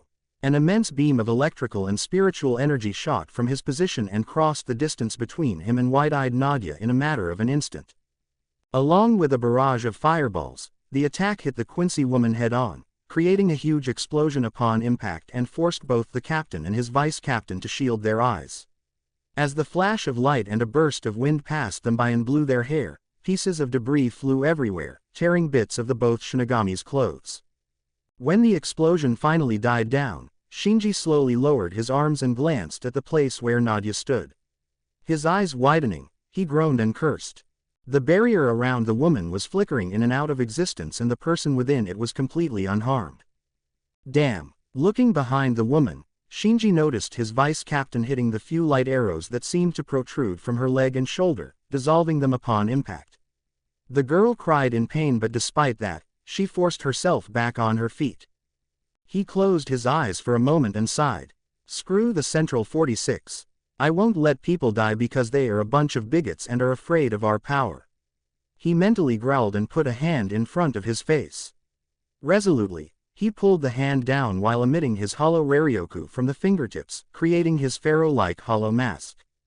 It's time to fight seriously, Quincy. He spoke, and for the first time, he noticed the woman grimacing. She could understand his words again, as using his mask was making it hard for the wizard to maintain all of his Zanpakuto abilities. However, it looked like his words weren't the reason for her grimace. So you finally take your hideous mask out, huh? She stated and cursed when she saw Shinji raising his arm and forming a red orb of energy at his fist. Yeah, I do, Sero, Shinji exclaimed. Hoping Momo would notice his intentions and run away, he released the crimson-red Sero. The wide arc of the attack destroyed the surroundings of the battleground and, with a devastating force, stroked the Quincy woman, creating an explosion even bigger than the one from the Kido spell.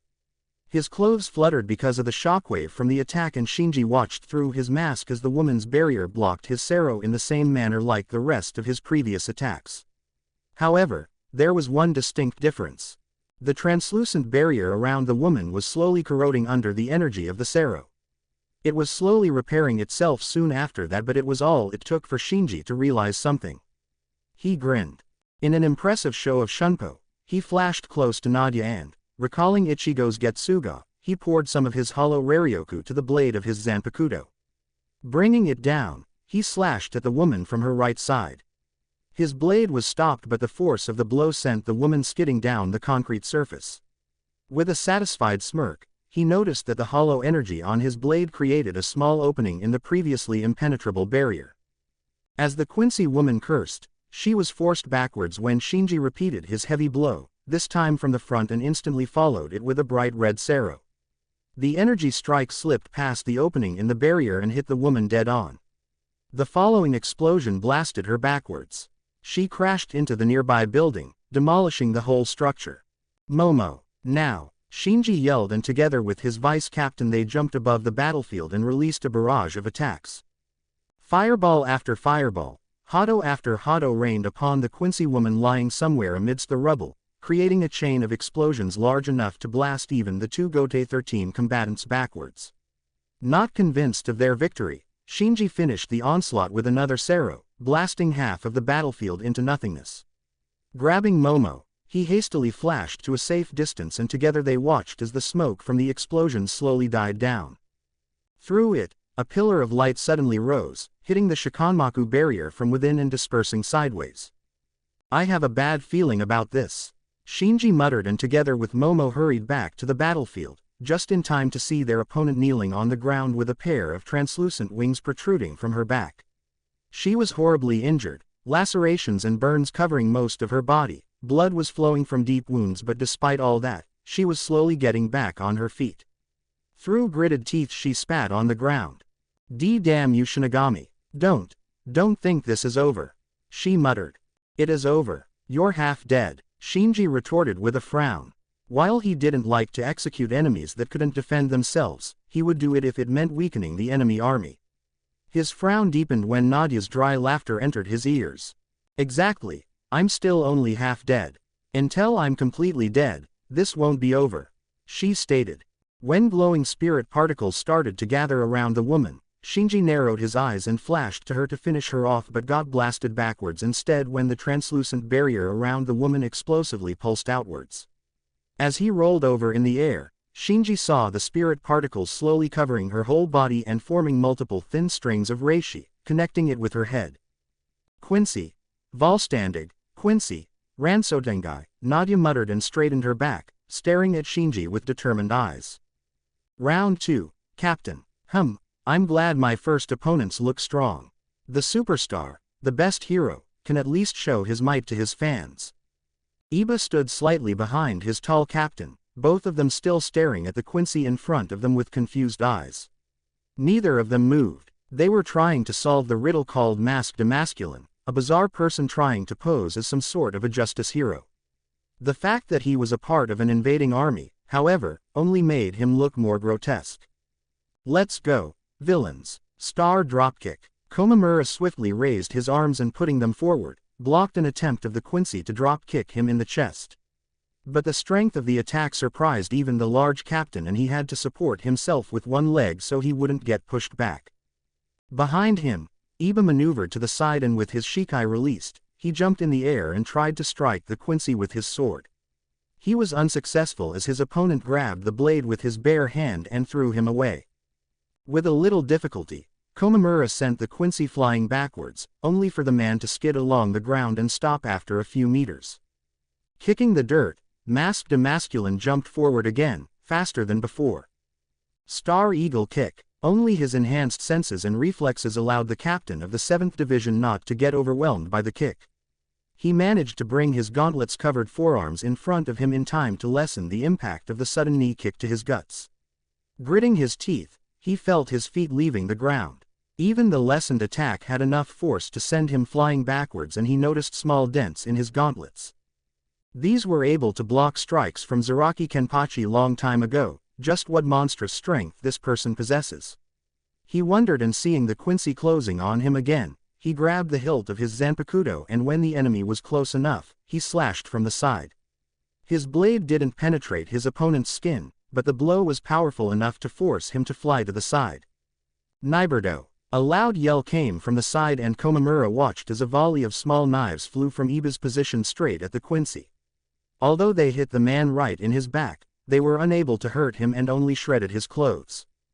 Komamura narrowed his eyes, and when the man shot forward, heading straight towards his vice-captain, he used Shunpo to intercept him. Roar! Tenkan! He exclaimed and brought his shikai blade down at the enemy, slamming him into the ground. As his body was forced to sink into the concrete surface and a small shockwave resonated through the area, the man grunted and stayed down for a moment. There was no blood and the man's fingers twitched. Komamura raised his sword and with a bit of regret prepared to execute his enemy. No regret. They are invaders, trying to destroy this world. We cannot allow them to survive. But as his sword was falling down, the small man who came with the Quincy hammered the gong and yelled at the top of his lungs. Stand, please stand up, superstar. Without having any idea on what was going on, Komamura felt a knee in his guts and found himself crashing into the building on his left. Slightly growling, he shook off the surprise and stood up, the debris falling down from him. And just in time to see the Quincy flying towards him, head first. Star Rocket Headbutt. Komamura cocked his fist back and punched the air in front of him at the same time as Mosk's head entered his range. His fist and the man's head collided, and for a moment both of them fought for dominance. The captain gritted his teeth when he felt his bones almost breaking, and so, using his other arm, he elbowed the man in the back. This time, man only hit the ground and bounced back on his feet, instantly pushing forward. He slapped away Komamura's arms and grabbed his head. Star Headbutt. Komamura groaned and felt like his skull was splitting open. Next attack hit him in the abdomen and he was sent backwards once again. Captain! Iba exclaimed, and using Shunpo, he appeared behind Mask, holding the pick-like protrusion on his blade and aiming the tip of his sword at the Quincy's back. Niberdo. Naku number 2. From the end up his Zanpakuto, a small blast shaped like a knife shot forward and sank a little in the Quincy's skin, causing the man to snarl. Before he turned around and slapped Iba away, the vice-captain managed to shoot another 2 blasts, drawing a bit of blood.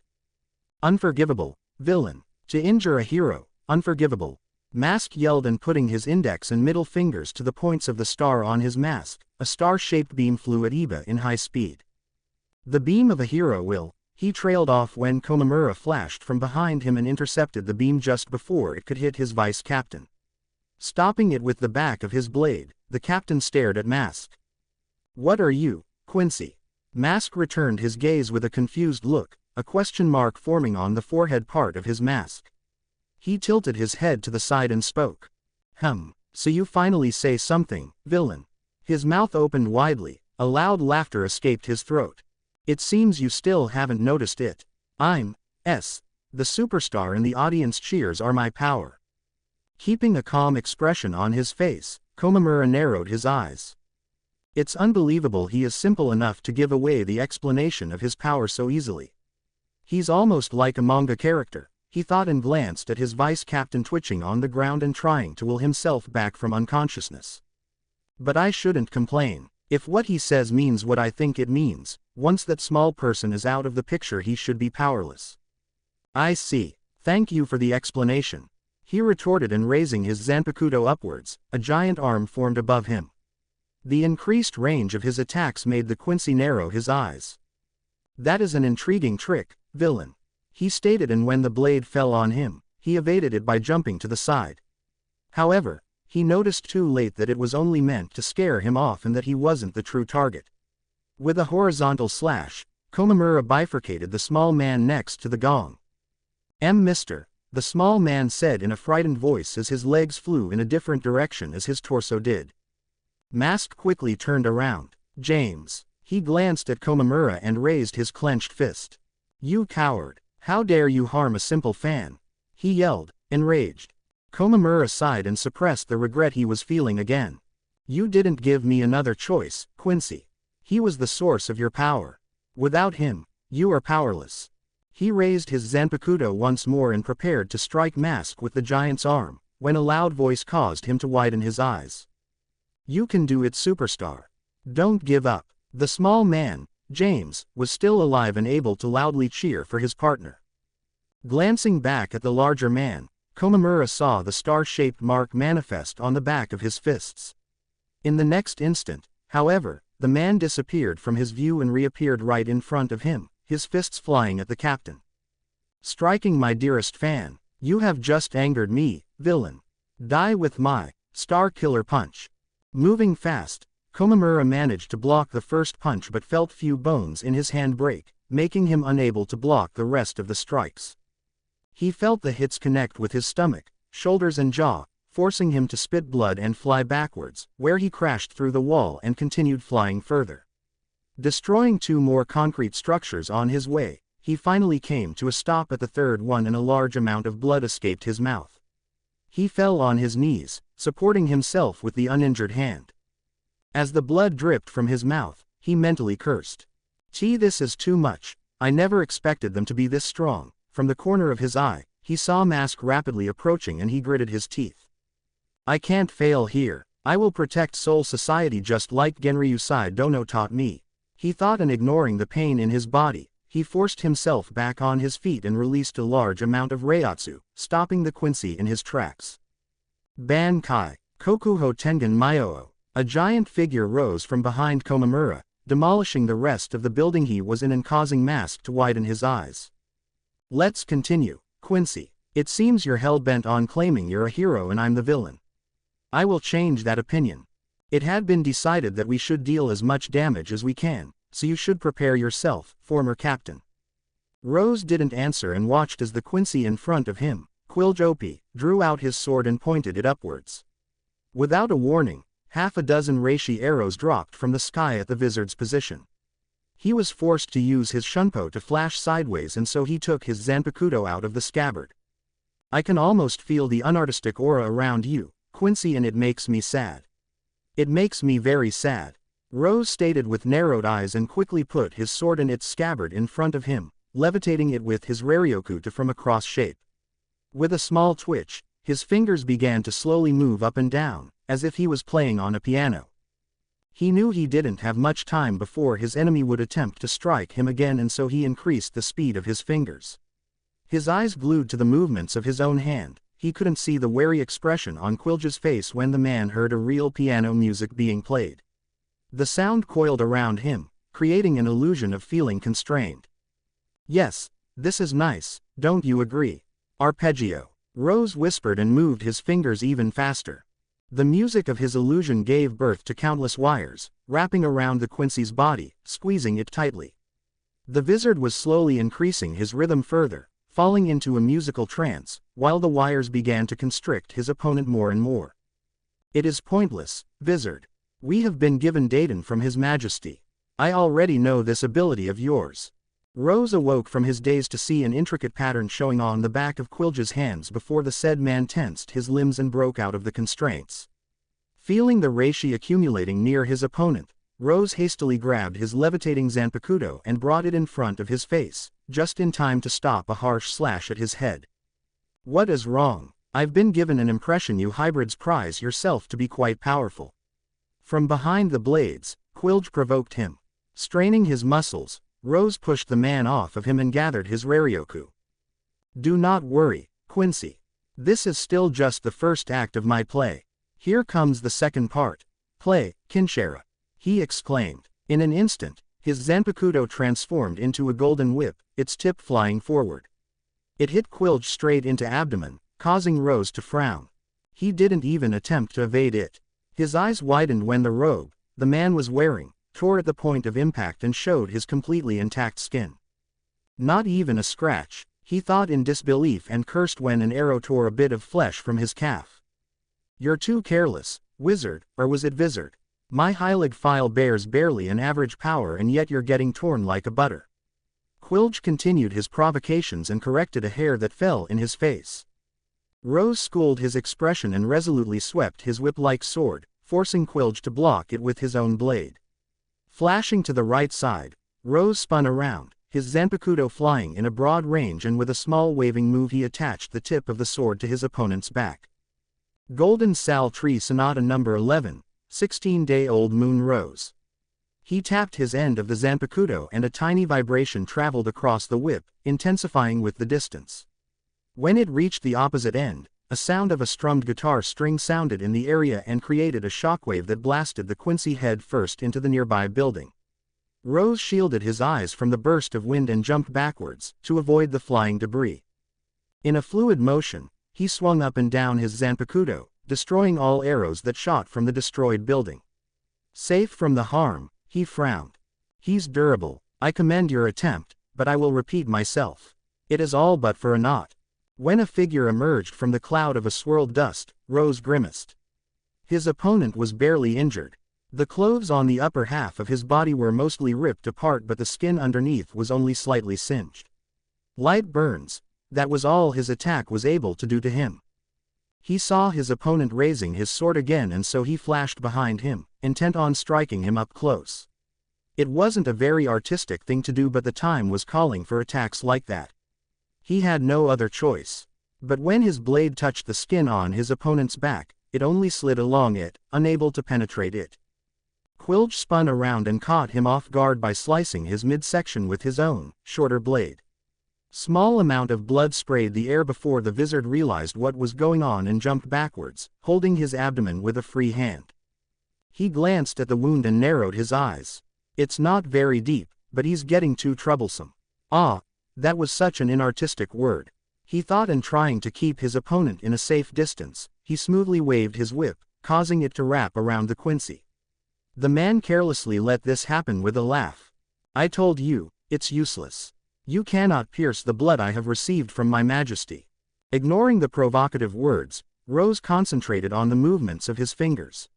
He squeezed his end of the whip and waved it sideways, sending a small wave through the Zanpakuto. Golden Sal Tree Sonata number 5, Summer Eggplant Rose. He exclaimed, and a sound of violin filled the air between the two of them. When the wave in the Zanpakuto reached the other end, the blade glowed. Rose mentally congratulated himself when he noticed the uncomfortable expression on the Quincy's face. Small amount of blood dripped from around the places when his Zanpakuto was enveloping the man. Quilge looked down and widened his eyes. How? Rose took a deep breath to mask his relief. It worked. I have developed this attack after I had become a wizard. I push a tiny bit of my hollow Raryoku through my Zanpakuto and the blade reacts by erecting a set of thorns in the place where it's connected with my opponent's skin. He answered calmly. Quilge narrowed his eyes and tore the whip from his body, letting more blood drip from the small cuts on his skin. I see. I was under the impression you hybrids couldn't use your hollow powers unless you don the mask. Rose chuckled. We can use only a tiny amount, which is usually not enough to form any kind of attack, but it proved to be just enough to create this one. I noticed you've been trying to provoke me with the word hybrid and I just couldn't shake the feeling that it means something.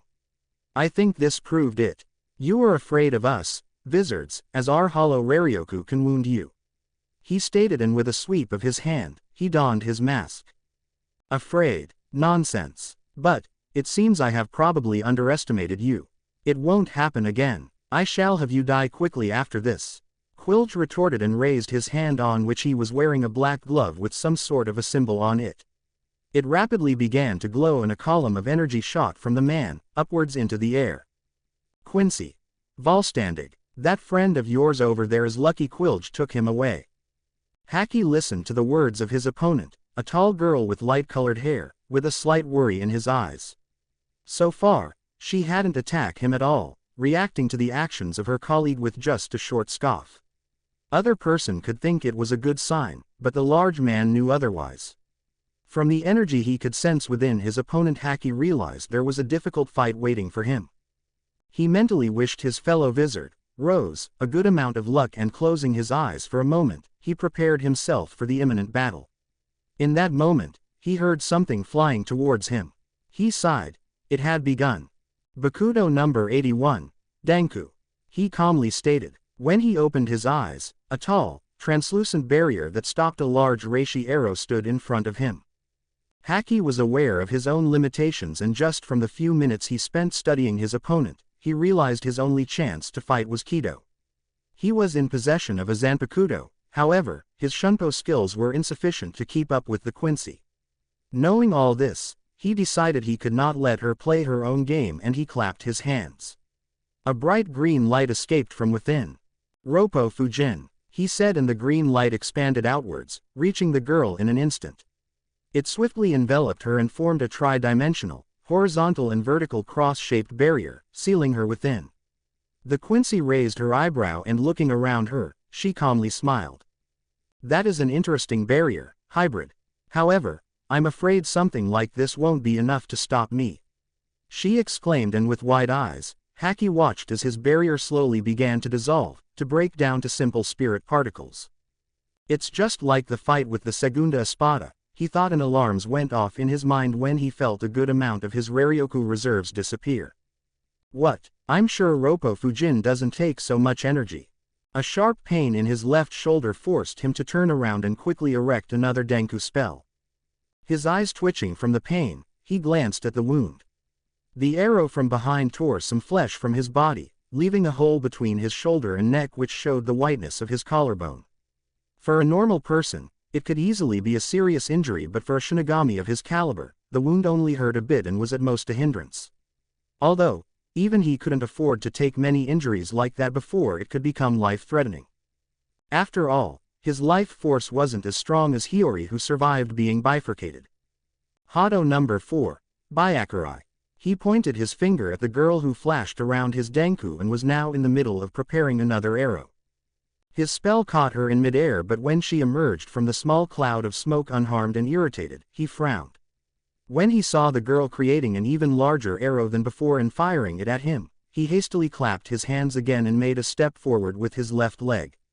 Moving his hands in a flash, he manipulated his energy that took form of another barrier. Seeking redemption, Ryubi no Joman. He finished chanting and felt another good amount of his reserves being drained. As the barrier in front of him was his own creation, he knew the girl wasn't trying to maneuver around it and instead decided to dissolve it like the previous one. With that in mind, his mind wheels spun in a furious manner. My barriers can only slow her down, and that's only if she decides to go through them. Byakurai was ineffective. I'll have to switch to stronger Hado spells, he thought, and raised his palm in front of him. Generating a yellow orb of energy, he stayed still and waited until the girl dissolved his barrier. When a hole, big enough to let his spell go through it, appeared, he opened his mouth. Hado number 63, Reikoho. He exclaimed, and a massive concentration of energy shot forward in a form of a single lighting strike, hitting his opponent dead on. This time, the impact created a bigger cloud of smoke. However, nothing changed. The girl emerged unharmed from it, the expression on her face showing a clear annoyance. It seems you don't get it, hybrid. Your little spells cannot harm a Quincy from His Majesty army, not to mention somebody like me, a stern ritter. She scoffed and reached behind her to take out a thin, long reishi knife. With wide eyes, Haki quickly summoned his Zanpakudo and blocked the strike, aimed at his left arm. With some effort, he pushed the girl back and dropped his sword. Raising both of his palm and extending them forward, he quickly gathered his Raryoku. Hado number 87, Soren Reikoho. Twice as strong as a simple Reikoho, Haki's spell hit the girl in the stomach, forcing her to fly backwards. This time, he didn't wait for the confirmation whether his attack did any damage and prepared his next spell. In a quick succession, he clapped his hands and repeated the same process he did just a moments ago. The memory of his fight with Segunda Espada gave him an idea. Ryubi no Joman. A small bead of sweat formed on his forehead, but he never stopped waving his hands. Koko no Joman. A barrier in a shape of watermill appeared next to the first barrier, around the place where his opponent crash-landed. Kigai no Joman. A honeycomb-like barrier formed next and Haki felt the beads of sweat on his forehead multiplying. Hoyoku no Joman. An obelisk rose next to the cloud of smoke, from which Haki could see a silhouette of the girl slowly standing up. Ignoring the fatigue, he moved his hands and let multiple planks appear around the tip of the obelisk, creating a lampshade. The 4 barriers in place, Haki took a deep breath before raising his middle and index finger together and pointing them at his barriers. Shiju no Seiman. He felt his legs wobble and fell on one knee. The Raryoku expenditure were slowly approaching his limits. Impressive, hybrid. If I recall correctly, this is the same thing you used in the battle with one of Aizen Sosuke's Espada. Too bad you don't have the captain of the 2nd division to back you up, though. This will only slow me down and from the looks of it, you're reaching your limit. The girl commented from within the barrier. In a distance, the two of them noticed a large explosion. Within, Haki felt Shinji's Reiatsu and narrowed his eyes. Not far from them, he felt Rose's Reiatsu too. He recalled what Urahara told him when they were discussing how they ended up being a wizards. With wide eyes, he understood. Seeing the girl slowly dissolving his immense barrier, he knew he had to act quickly. Slashing with his hand, he formed a hollow mask on his face. The boost in strength allowed him to stand up and flash next to the barrier. When he observed the girl warily looking at his mask, he sighed in relief. It's this or nothing, he thought, and with his right palm, he touched the barrier. What are you doing? The girl asked cautiously. Haki didn't answer and instead concentrated on his remaining Raryoku reserves, carefully adding his hollow energy into the mix for his next spell. Seeping crest of turbidity, arrogant vessel of lunacy, boil forth and deny, grow numb and flicker, disrupt sleep, crawling queen of iron, eternally self-destructing doll of mud, unite, repulse, fill with soil and know your own powerlessness. Hado number 90, Kurohitsugi. He chanted and watched as a large coffin, constructed with a black energy, slowly enveloped the girl. As the spell faded away, his mask crumbled and the Quincy fell from within, multiple cuts and gashes all around her body. She was barely conscious and blood oozed out of her mouth. Her clenched fist hit the ground. You will pay for this, hybrid. Quincy. Volstandig. She wheezed and a torrent of energy shot upwards. With a painful expression, she got up and glared at Haki, who felt he was slowly losing the rest of his Raryoku.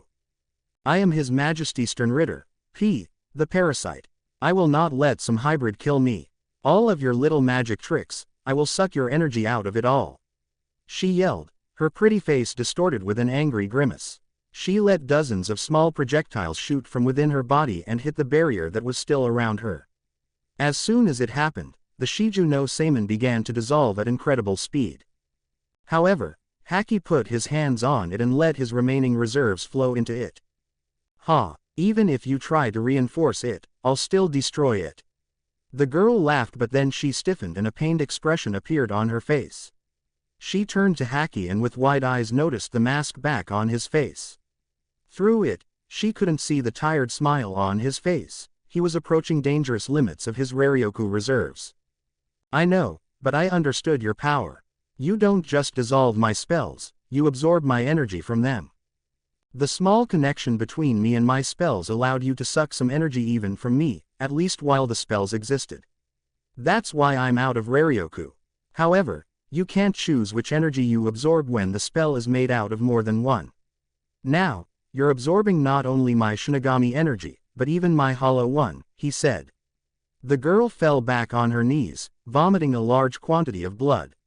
Her limbs began to shake and she fell on her back. It seems that right now, you can't even stop yourself from absorbing more energy. I apologize, Meninas Macallan, the Sternritter, P. the Parasite. The victory is mine, Haki trailed off as he pumped the last bit of his hollow Raryoku into the barrier and promptly lost his consciousness. Kensai let the Quincy retract his fist from the captain's grip, using the moment to quickly study the man. The punch Kensai caught with his hand had been powerful enough to push back even the physically impressive Vizard. That made him wary of his opponent. He released his Reiatsu, causing the ground below him to crack. "I'm not really a patient person, Quincy. That's why I'm going to end this quickly. Bankai, Tekken Tachikas," he exclaimed, revealing his Zanpakuto true form with an angry glare aimed at his opponent. Flashing around the man, Kensai appeared behind him to deliver a devastating punch to his back and launching him straight towards a nearby building. The man's flight didn't stop there and his body crashed through several concrete walls before his momentum eventually ran out. Without missing a beat, Kensai followed the trajectory and dodged a reishi arrow while doing so. Never looking back to see where the projectile headed, he landed next to a hole in the last wall and tried to see the man's silhouette through the dust cloud. Punching upwards, he smashed another arrow targeting his body and with a growl, he reached into the cloud. As his fingers grabbed the fabric of the man's clothes, he strained his muscles and threw him out of the rubble. His eyes followed the path Driscoll's body traveled in, and when the man landed on the ground, he instantly flashed to him and tried to deliver another heavy blow. The knuckle blades on his fist connected with the Quincy's knuckle bands, creating a small shockwave which forced the two combatants to jump backwards. Driscoll was obviously in some pain, yet he laughed. "Finally, my excitement slowly returns when I'm fighting you, Captain. You even forced me to use my blood veine. Your punches pack a lot of strength. However, seeing as you're using a bankai against me, I think it's only polite to return the favor." Kensai frowned, not completely understanding the implications of his opponent's words. Cautiously, he watched as the man reached inside his robe to take out a round, metallic thing. It looked like some kind of a device and Kensai decided to focus his eyes on it. His opponent noticed his stare and laughed. "Don't worry, Captain, I'm not going to use this on you. Even if I could store 2 bankai on it, right now, the conditions wouldn't allow me to do it." Now this made Kensai finally realize what he was looking at, and the temperamental Vizard gritted his teeth. His opponent laughed once more. "Indeed, here I have the bankai I usurped from that vice captain. I was quite surprised to find out just how powerful it is. I think it was called Koko Gonryo Rikyu. Watch," he stated with a grin, and in a flash, a dome of lightning formed high above his head, fastened to the ground by large numbers of lightning pillars. A single lightning pillar also reached from the dome upwards to the sky. The powerful Reiatsu that filled the air the very moment the bankai had been released caused Kensai to raise his eyebrows. Truthfully, not once while he was a member of the Gotei 13 had he witnessed the bankai of the vice captain of the 1st Division. He didn't even know Yamamoto's subordinate had one. He never cared for things like that or for people he didn't know. However, looking at it right now, he had to admit, the power emanating from it was incredible. Quite easily on par with an average captain-class Shinigami's bankai. He pressed his lips together. This fight just got troublesome. Shit, he mentally cursed when with a flick of his wrist, the Quincy sent a lightning bolt flying straight at his head. It was large enough to make even Kensai think twice about just tanking it, and so he flashed away. His opponent was most likely able to follow his movements as he waved his hands and sent many more lightning bolts at him. Kensai rolled to the side, and instantly after getting up, he used his shunpo to maneuver through the multiple attacks and appear inches before the large Quincy. Cocking his right arm backwards, his fist shot forward and hit the man's abdomen with destructive force. It caused him to stop using the stolen bankai and fly backwards, crashing through multiple concrete walls again. This allowed Kensai to take a short breather, and he looked around at the marks the stolen bankai left on the landscape. Is this really a bankai of a vice captain? It's incredible, he wondered and cursed when a large arrow flew his way. Barely evading it, he flashed forward to follow after his opponent, but as soon as he landed he was struck by a lightning bolt. "Hey, you're good, Captain, but you're also predictable. An easy target after one, analyzes the pattern of your movements." Driscoll panted and emerged from the cloud of dust, blood dripping from the corner of his mouth. In front of him, Kensai was being electrocuted, and after an instant he knew that anyone who was into kinky stuff like that simply had to be an idiot. The burning sensation within his muscles was unbearable, making him feel sore. The spasms within his muscles made him feel like the very fibers, tendons, tissue in his body were getting torn at a painfully slow rate. He felt itches all over his body, but the convulsions made it impossible to scratch anything. Even if he could, he wouldn't have been able to scratch the flesh an inch deep in his skin. His jaws were clenched, forcing his teeth to smash together. He almost felt like they were moving, digging themselves into the gum. Twice, his body was hit with the lightning bolts. And then it was over. The breath escaped his lungs in a form of a groan and his limbs felt a bit numb. He managed to open his previously closed eyes, and before his opponent could send another attack his way, he ignored the weird feeling in his muscles and jumped forward. He noticed the Quincy's right arm rising to deliver a counter punch, but a chain enveloped it and prevented it from moving towards his head. I almost thought he would just stay down. Driscoll cursed and tried to move his hand, intent on throwing the person holding the chain away from him, when a masked person appeared above his hand. Mashiro kick. The super vice captain's mask-enhanced kick forced the Quincy's arm backwards, allowing Kensai a clean aim at the large man. Which he immediately did. His fist connected with the man's abdomen, but he controlled the punch so that the man didn't get blasted backwards. It just knocked the wind out of him. Still having the time to follow through with another attack, Kensai tightly gripped the knuckle blades. They slowly changed form and turned into brass knuckles. With a yell, he pumped Raryoku into his arms and released a series of hard punches to the man's guts, finally allowing his feet to leave the solid ground. The two vice captains landed next to their captain, heavily panting. Kensai was faring better, but even his breathing was a bit accelerated. The two hits from the stolen Bankai sapped a good amount of strength from his body. Speaking of the stolen Bankai, he thought and glanced at the ground, where the medallion, containing the said Bankai, innocently lay. The Quincy dropped it in the moment Kensai's punch sent him plummeting backwards. While his two vice captains tried to catch their breaths, the captain walked closer and stared at the small device. When he sensed some movement in the distance, within the cloud of dust from his opponent's crash landing, he growled and cocked his fist back. Resolutely punching downwards, the brass knuckle on his right hand hit the medallion, and after a brief moment of resistance, it smashed the device into pieces. In a small shockwave, the constricted Reiatsu within the medallion exploded outwards, disappearing into the air. Maybe it was just his mind playing tricks on him, but Kensai was almost sure he heard a whisper entering his ears. This short distraction, however, cost him greatly.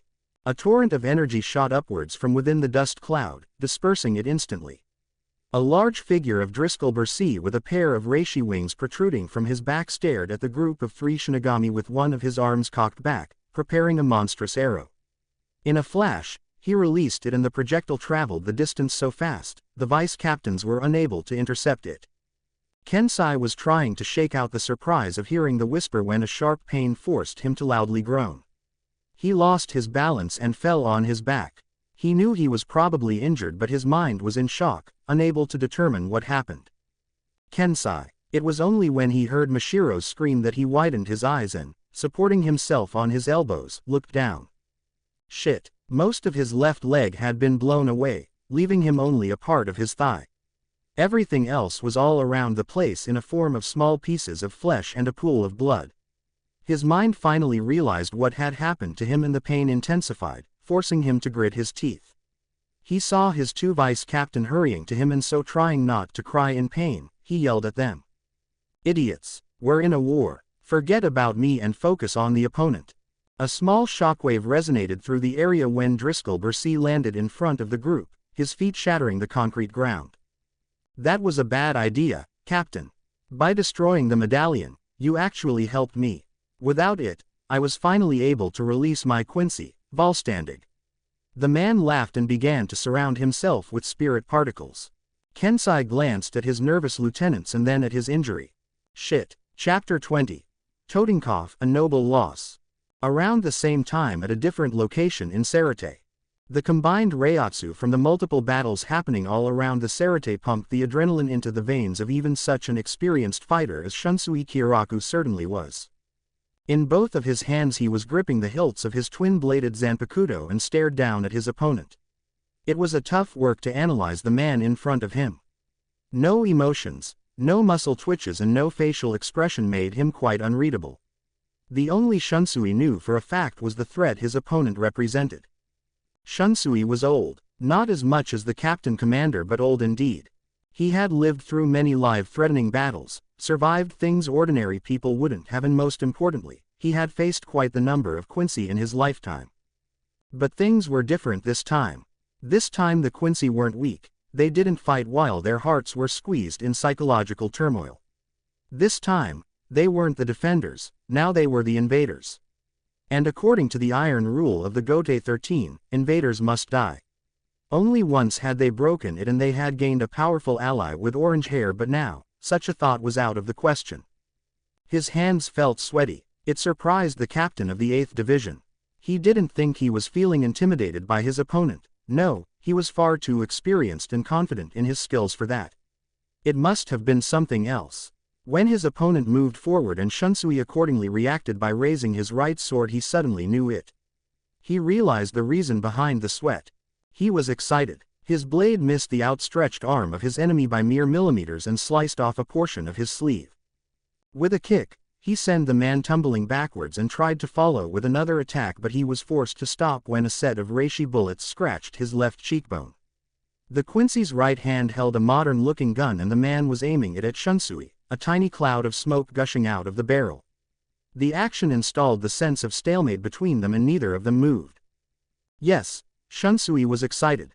The ever-present screams of people dying everywhere brought back the memories of the war, the tingling sensation of dread numbing one's mind and emotions. He had been trained in the art of war and knew how to keep his cool. The warmth slowly disappeared from his eyes. He despised this side of him. He despised the notion of wars and fights. He was the paladin of the Gote 13, yet the power he possessed created a weapon of mass destruction, a killer capable of ending conflicts. He loved his Zanpakuto to death and the relationship between the two of them, their bond, was unbreakable. Yet, there was a single room within his mind where he stored all the hate he felt towards it. His Zanpakuto knew about it and respected it. He hated the reflection of his soul his Zanpakuto represented. The shadows were his theme, the power behind his abilities. They were dark, endless and capable of swallowing a man whole. They were part of the force that made children's games real. He deflected a bullet with his left blade and let it sink into the wall behind him. Bushogoma, he said, and rotated with both blades facing in opposite directions, creating large wind blades that shot towards his opponent, enveloping him in a vortex of sharp air. Using the flash step, he appeared behind the man, attempting to slash his back. A few moments later, he landed at his previous position, blood dripping from the wound in his left shoulder where a bullet drilled a hole in his flesh. However, his blood wasn't the only one that landed on the ground. A bit of it trickled from the shallow cut on the Quincy's abdomen too. Tisk, tisk, I act like I know how to counter an opponent wielding guns, but yours shoot faster than the ones of the late Primera Espada. Shunsui muttered and nervously wiped the blood from the cut on his cheek. This fight was shaping to be just like he had imagined it to get. Problematic. The most precarious thing at the moment was for Shunsui the superficial injury he dealt to the Quincy. He was sure he used a good amount of strength in the slash, which was supposed to cleave him in two halves.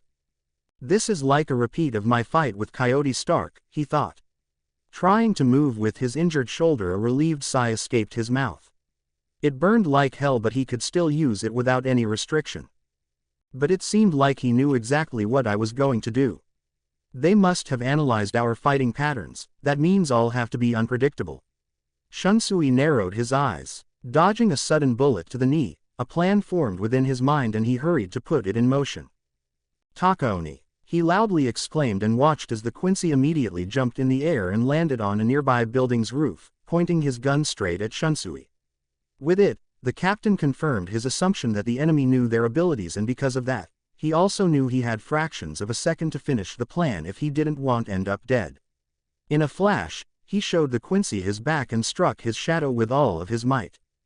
Kajioni. From behind him, he heard a loud gasp and felt his blade sinking into something soft. Pulling it back, the sword emerged from the shadow covered in blood. As he stumbled forward when a bullet hit him in the back, he turned around to see his opponent on his knees. An explosive reiatsu exploded somewhere in a distance and the heat coming off of it was drying his throat at a fast rate. He could recognize this energy anytime. It was his oldest mentor, the Captain Commander. Releasing his own reiatsu at his surroundings, his gaze pierced his enemy who landed in front of him with a hand pressed against the new wound. It seems Yamamoto has joined the fight. I can feel his reiatsu all around the place. Spinning around, he sidestepped his opponent's attempt at shooting his head off and lashed out with both of his blades. As if nothing happened, he continued his speech. It's almost as if he's yelling at me, the energy is so raw. Like he's telling me to hurry up and defeat you. Like I'm still a small boy who doesn't listen to him. Ignoring a bullet to his calf, he kneed the man in the gut and tried to cut his head off. His aura is so commanding you just have to stand up, gather all of your strength and fight. His blade cut skin and created another injury, but what entered his ears was not a gasp, nor a groan. It was a chuckle. The Quincy he was fighting, an older-looking man, was hunched over and breathing rapidly. Yet, despite his injuries, there was a smile on his face. You're too naive, Shinigami. Your leader is not the only one who can raise the morale of his group. Maybe, but Yamamoto will take out your leader. There was a small pause when neither of them moved. And what makes you think our leader is even here? We don't need his presence to fight for him. See Captain Kuchiki, please. Let me release my Bankai, otherwise this is a losing battle. Renji yelled at his captain as he recovered from a brutal kick to his back which had forced him to smash through several buildings. He was bleeding from multiple cuts all over his body, but his stubborn nature caused him to refuse to stand down. No, something's not right, Byakuya yelled back, beads of sweat rolling from his forehead while he desperately held his Bankai against a fire attack from the duo's opponent, Baz B. The captain of the 6th Division was slowly losing his cool demeanor. Nothing he or his lieutenant did had worked on the Quincy with a mohawk.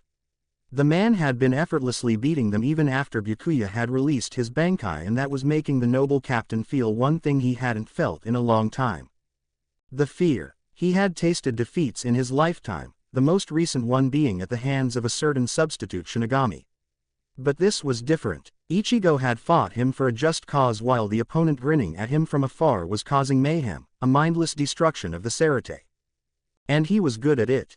Too good, too strong, too fast, too powerful, almost overwhelming.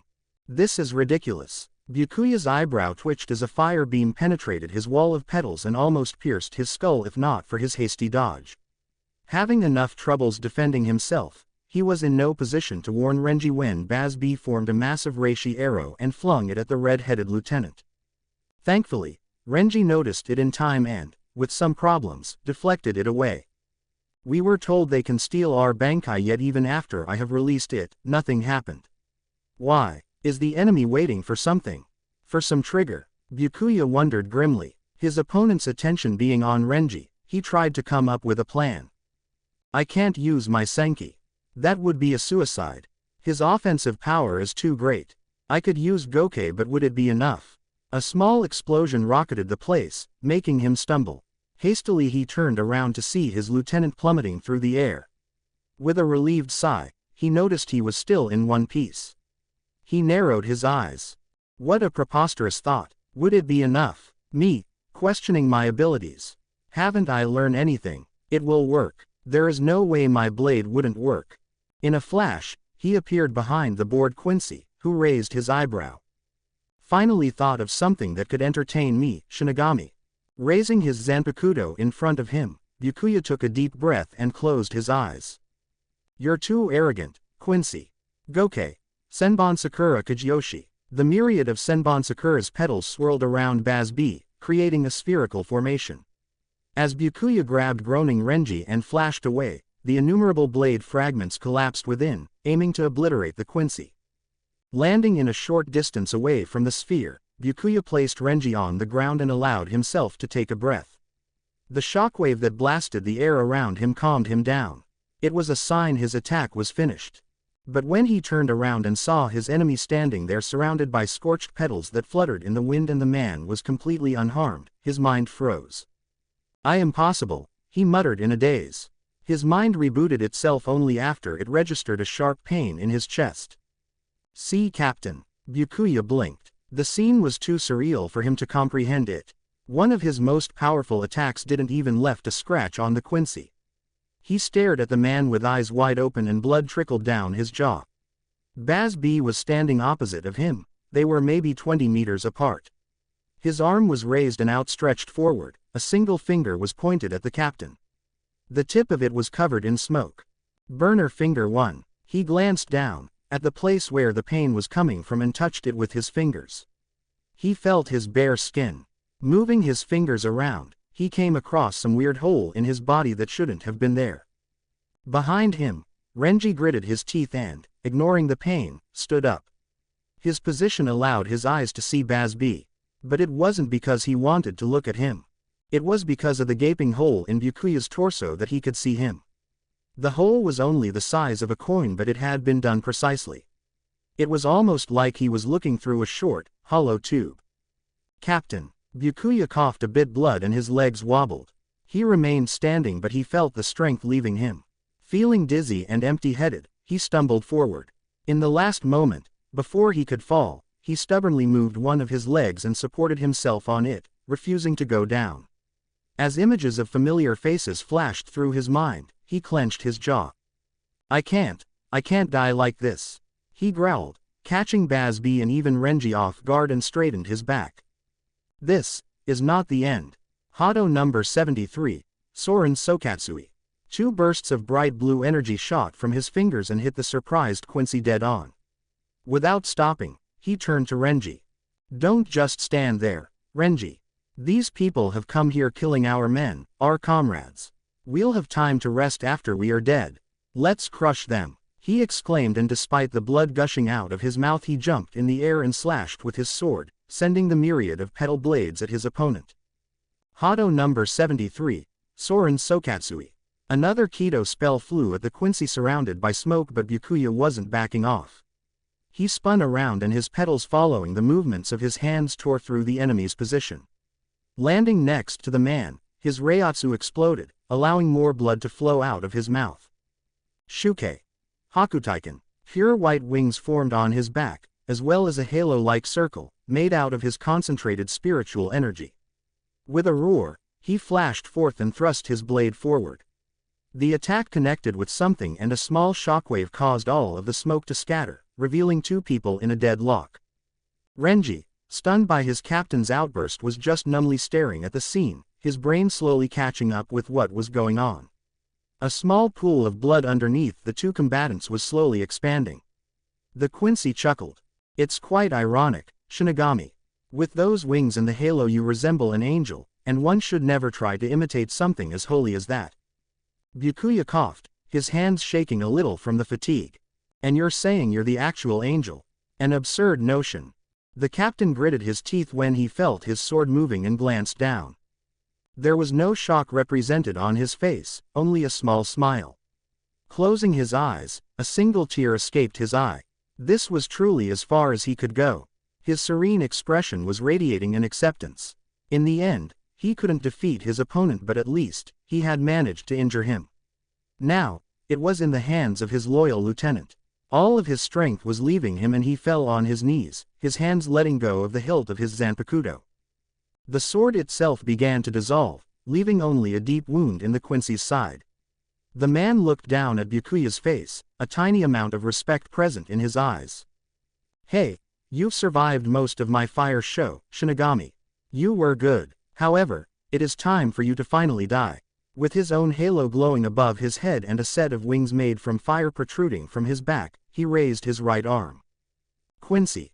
Volstandig. Burner finger 2. With a swipe of his hand a deep gash appeared on Byakuya's torso. Before his consciousness left his body, Byakuya recalled the face of 2 raven-haired women and passionately smiled. "Rukia, I'm proud of you. You have become an amazing woman, an amazing Shinigami. I'm glad I was able to tell you all of it before today. Hasana, I'm coming home." The last thing he did was to turn to his shocked lieutenant and mouthed his last words. "I failed to protect this place, my men. Renji, take care of my division and most importantly, Rukia. She'll need you." With a loud thump, he fell of his back, dead. His body was full of scorched injuries. Thus, the captain of the 6th Division and the head of the noble Kuchiki clan died without glory, becoming just another casualty of the war. As Baz B grinned and turned away from the dead body, he felt a fiery reiatsu from afar. It was the captain commander. But before he could head towards his position, another large reiatsu hit his back. Ban Kai, Su Zabumeru, as the shockwave from his slash died down, Kenpachi was able to see the situation. His blade was embedded into Ivach's forearm, a bit of blood flowing from the cut. Pressing onward, Ivach pushed the sword away, uncovering the slight cut. It wasn't very deep, but it was also deep enough to draw blood. To think you could cut through my blood so easily, it was indeed cautious to label you as a special asset. Ivach stated casually and, with a flick of wrist, removed most of the red liquid from his forearm. Grinning from ear to ear, Kenpachi laughed. Ha! Surprise! Slashing diagonally, a powerful attack forced Ivach to lean backwards. In a rapid series of motions, the Quincy leader gathered an enormous amount of spiritual particles around his hand, stepped to the side and threw it at Kenpachi. Another shockwave rocked the place as Kenpachi explosively released his reiatsu, interfering with the projectile and causing it to explode. Emerging relatively unharmed, Kenpachi hacked and slashed, forcing the man backwards with the immense power behind each strike. His blade stopped moving when a hand firmly grabbed it. Indeed, you are very strong, Kenpachi Zaraki. Even more so than we have expected, Ivach said, his hand shaking a little as he tried to hold the sword in place. Of course I'm strong. That's why I'm Kenpachi. He finally yanked the Zanpakuto from the man's grip and tried to cut off his head. It took Ivach less than an instant to duck and stretch his right arm, full of raw spiritual energy, forward. Releasing all of it at once, a powerful blast blew Kenpachi away. A mocking smirk appeared on the Quincy's face. However, it is nothing we can't adapt to. We suspect you have been able to acquire a proper Shikai release. You should use it, Kenpachi Zaraki, or else this will end very soon. A wave of yellow energy demolished the building where Kenpachi landed and a leg kicked through the rubble. A second leg appeared soon after that, revealing the overjoyed man. No fucking way. This is too much fun. Way too much fun. He leapt in the air and landed next to Ivach, his sword destroying part of the concrete ground. The flying debris from the violent destruction obscuring their sight, Kenpachi laughed again. My Shikai. Bah, fuck that, you're still too weak for that. You need to earn it. Spinning around, he slashed through the debris and blasted some of it towards his enemy. Ivach didn't even bat an eye at the oncoming fragments and smirked. I see, so be it. In a fluid motion the man reached inside of his clothes and parried the next attack with a sword of his own. This ornate sword had a relatively long handle and a crossguard shaped like a bird. On a first glance, it appeared to be fragile, but surprisingly, it easily withstood crossing its blade with Kenpachi's Zanpakuto. A set of sparks flew from the point of contact, illuminating both combatants' faces and further emphasizing Kenpachi's wide grin. You even have a sword. That's good, that's really good. It means we can have even more fun, he exclaimed, and the pair withdrew their swords only to cross them again the next instant. Another shockwave shook the place. The exchange of blows continued in a series of high-speed movements completely invisible to the naked eye of an ordinary person. Only things visible were sparks, occasionally bursting from within the sequence of blurs encircled in a cloak of heavy spiritual energy on one side and an aura of glowing spiritual particles on the other one. The walls crumbled as even larger and louder shockwave hit it with its monstrous pressure. The two adversaries flashed all around the place, caring little for their surroundings. As a result of the previous clash, a small accessory fell on the ground only to be stepped on. It was an eye patch, and a blast of yellow reiatsu forced Ivach to narrow his eyes. So this is the true level of your power. Kenpachi raised an eyebrow and raised his right hand to touch his face. He noticed the small black thing innocently lying on the ground and scoffed. GCH, you shouldn't have done that. I wanted to enjoy this for a while longer. A pair of huge reishi arrows exploded on the contact with his skin and sent him plummeting backwards. So arrogant. Don't mistake my words. I'm not afraid of your power. It was a mere observation. A psychotic laughter entered his ears and he watched as another building crumbled under the pressure of the heavy reiatsu coming off of the captain, who emerged from it with the intention on cleaving Ivach in two. The Quincy's eyes showed dismay when he saw Kenpachi's sword cutting through his blade that he put on guard. He instantly jumped away, but it was a moment too late as Kenpachi's Zanpakuto managed to slash him across the torso. Mere observation, my ass. Look at your sword. You thought you had me and lost your concentration, Kenpachi stated, looking at the broken blade in Ivach's hand with a pity in his eyes. But it was quickly erased when the sword he was looking at glowed and slowly repaired itself. And I'll repeat myself. So arrogant, Ivach said, and pointing his sword at the heavens, a barrage of arrows fell from the sky straight at Kenpachi in a series of small blasts. Once again, yellow energy detonated from the center and cleared the area around its source. A swirled dust slowly revealed the man staring at his opponent with serious expression. He was no longer unharmed and was bleeding from a few cuts. His clothes were a bit torn and showed parts of his skin. I gotta give it to you, you're one strong bastard, he stated and cracked his neck joints. His spiritual energy increased and he slashed the air in front of him, sending the raw Raryoku at Ivach in high speed.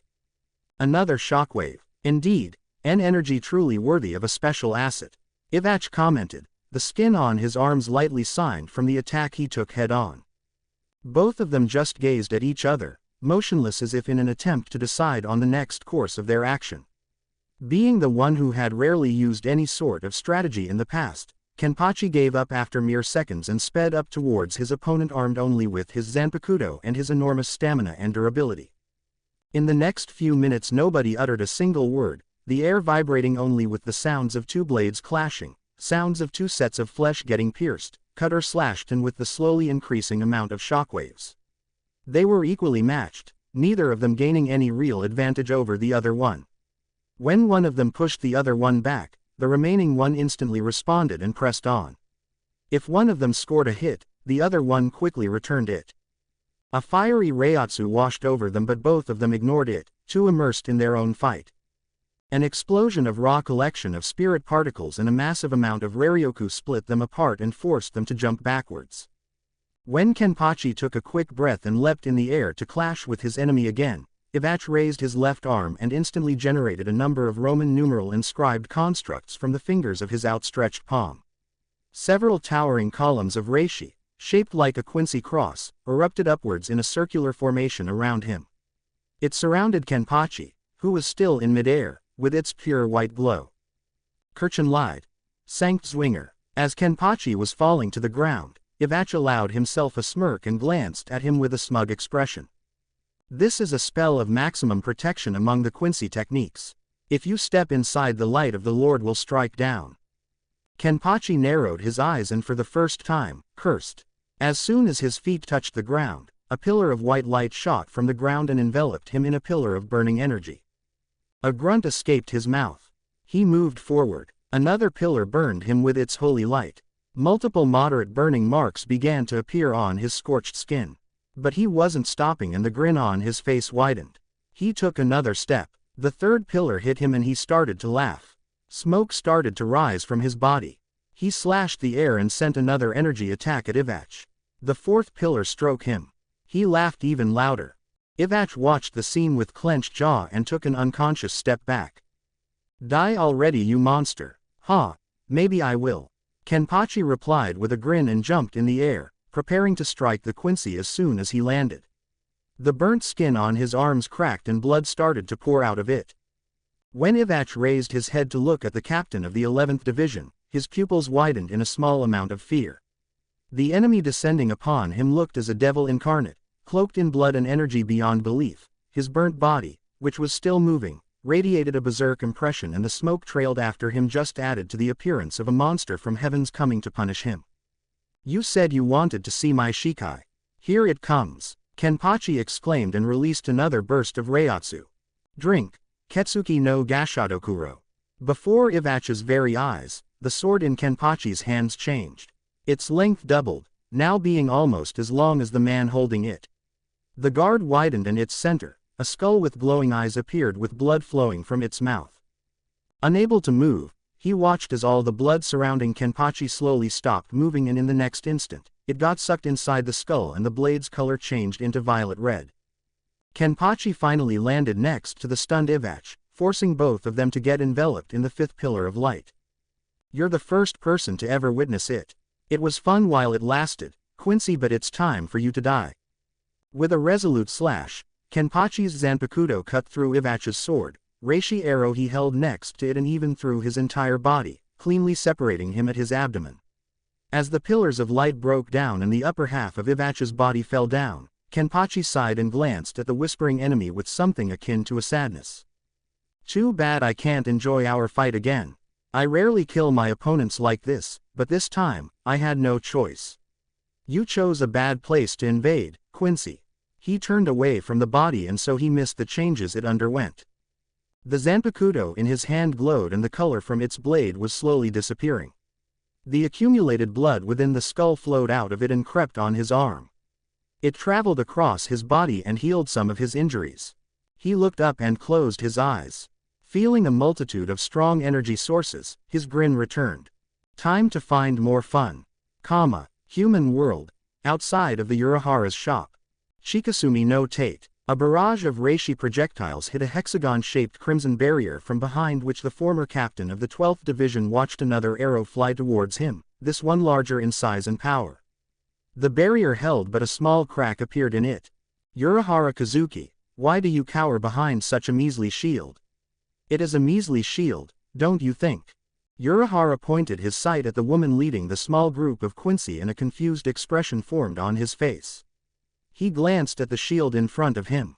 Ah, now that you're saying, it kind of looks weak. A few more arrows flew towards him, smashing the crimson-red shield into pieces and forcing him to hastily dodge them with surprised eyes. What the? He cursed and narrowed his eyes. That was the second time his shield suddenly shattered from a far too weak attack and he was getting suspicious. It wasn't natural that his Shikai ability could be destroyed just like that. He spun around and fired at the few Quincy trying to surround him. Nake, Benihime. Just as the attack was about to emerge from his blade as a red energy blast, the woman spoke again. It's rather cold here, thank you for bringing out this nice, harmless burst of warm air, don't you agree? Urahara blankly stared at her, trying to understand what she was talking about when his attention got caught by the men around him receiving his attack dead on. As the red energy harmlessly passed through them, barely hurting them, he raised an eyebrow. Interesting, I'm sure I fired a regular Nake. Did she change my attack with just her words? They were too odd to be said just like that, without any purpose. Is it her power, to change reality like that? But she's a Quincy, it doesn't add up. He thought while dodging arrows coming at him from all sides. Trying to empty his mind so that he could think about the whole thing once more in a different way, he glanced at Tessai, who was busy fending off all of the hollows. The large man, a former captain of Kido Corps, was doing well. The group of ordinary Jillians and Ijukas were nothing he couldn't handle by himself. After all, from the trio of childhood friends, Tessai had always been the best in Kido. Even Urahara, a genius in his own mind, was still unable to surpass him in a raw usage of the demon arts. The man's Denku easily withstood a series of red Sero only for him to retaliate with a Hado number 88 Hiryu Gekizoku Shinten Raiho, one of his strongest destructive spells, and annihilate half of the hollow forces. It caused the other half to start approaching him more cautiously. Seeing that the man was more than capable of taking care of himself, the woman commanded some of her Quincy forces to join the hollows. Are you sure you want to send them away? I'm quite strong, Urahara stated humorously, correcting his hat with his left hand. The woman turned to him with a smirk. I'm sure. Berenice Gabrielli, the Sternritter, Hugh, of the Wandenreich army of His Majesty is enough for the likes of you, Urahara Kazuki. We'll see, Kamasora, Benihime. Urahara replied and fired an unexpected energy arc straight at the woman, catching her off guard. He sensed something was wrong as soon as the strike didn't cut through her and instead blew up in a small explosion. I should have expected unexpected from you. However, thinking you can strike a Quincy with an attack based solely on energy manipulation is quite silly. We are masters of reishi manipulation. Berenice emerged from the smoke, completely unharmed despite some of her clothes being burnt away. There is it, the web-like pattern on her skin. That should be the blood. Urahara observed while looking at the skin on her arms. Don't you think you should be ashamed for attacking a woman? He wanted to reply in a witty manner, but Urahara felt something shift in his mind and heard himself saying something completely different. Maybe, you're right, I'm despicable, aren't I? Attacking a woman, I'm sorry. Only the reflexes gained by years of training saved him from getting hit by an arrow an instant later. He shook his head and looked at the Quincy woman. He was sure now. Her words were her main weapon. There was still much he didn't know about her ability, but one thing was certain. He could only attack or defend himself successfully only if she was silent. Boss, watch out! A sudden yell caused him to turn around. Leaning backwards, he dodged a bright arrow only by inches. Was it wise to dodge it? As soon as the words left the woman's mouth, Urahara's eyes reflected horror. He spun around to watch as the hollow attack hit a distant part of the Karakura town, resulting in an explosion. Damn it, that's Sato-san and Orihime-san's apartments. He clenched his jaw and turned to the woman, causing her to blink as a deadly glare pierced her soul. His Reiatsu started to pour of him, filling the area with red, heavy aura. It seems you are finally getting serious, she commented and braced herself when his Reiatsu started to press on her shoulders. Urahara took a deep breath. He rarely get angry as he considered such strong emotion to be a nuisance, but when he did. From your words I assume you know where the Sero headed, am I right? He asked in a calm tone. I don't know, are you? When he felt an intrusion in his mind once again and felt his mouth opening, he released more Reiatsu and felt the intrusion leaving his system. I think I am. Apparently surprised, the woman grimaced and began forming an arrow above her right palm. Those kids had nothing to do with this war. Or did the Quincy fell so low they'd bring even humans into their conflict? The grimace on Berenice's face broke and twisted itself into angry snarl. What do you know about us? As long as our holy crusade becomes a victory, I don't care who has to die. She yelled, completely losing her composure, and fired the large arrow at Urahara. But the emotions intruding into the fight, her aim was bad and she missed the man by a huge margin. I see, Urahara said and flashed around her to deliver a devastating slice to the back of her neck. His eyes widened when a hand holding a small arrow plunged into his abdomen. Too slow, you're right. Beatrice paled at those words and watched as the Urahara in front of her burst into pieces. A portable Gigai, she whispered in shock. Exactly, Nake, Benihime. Urahara exclaimed and fired a strong burst of red energy at her from a proximity too close for her to evade it.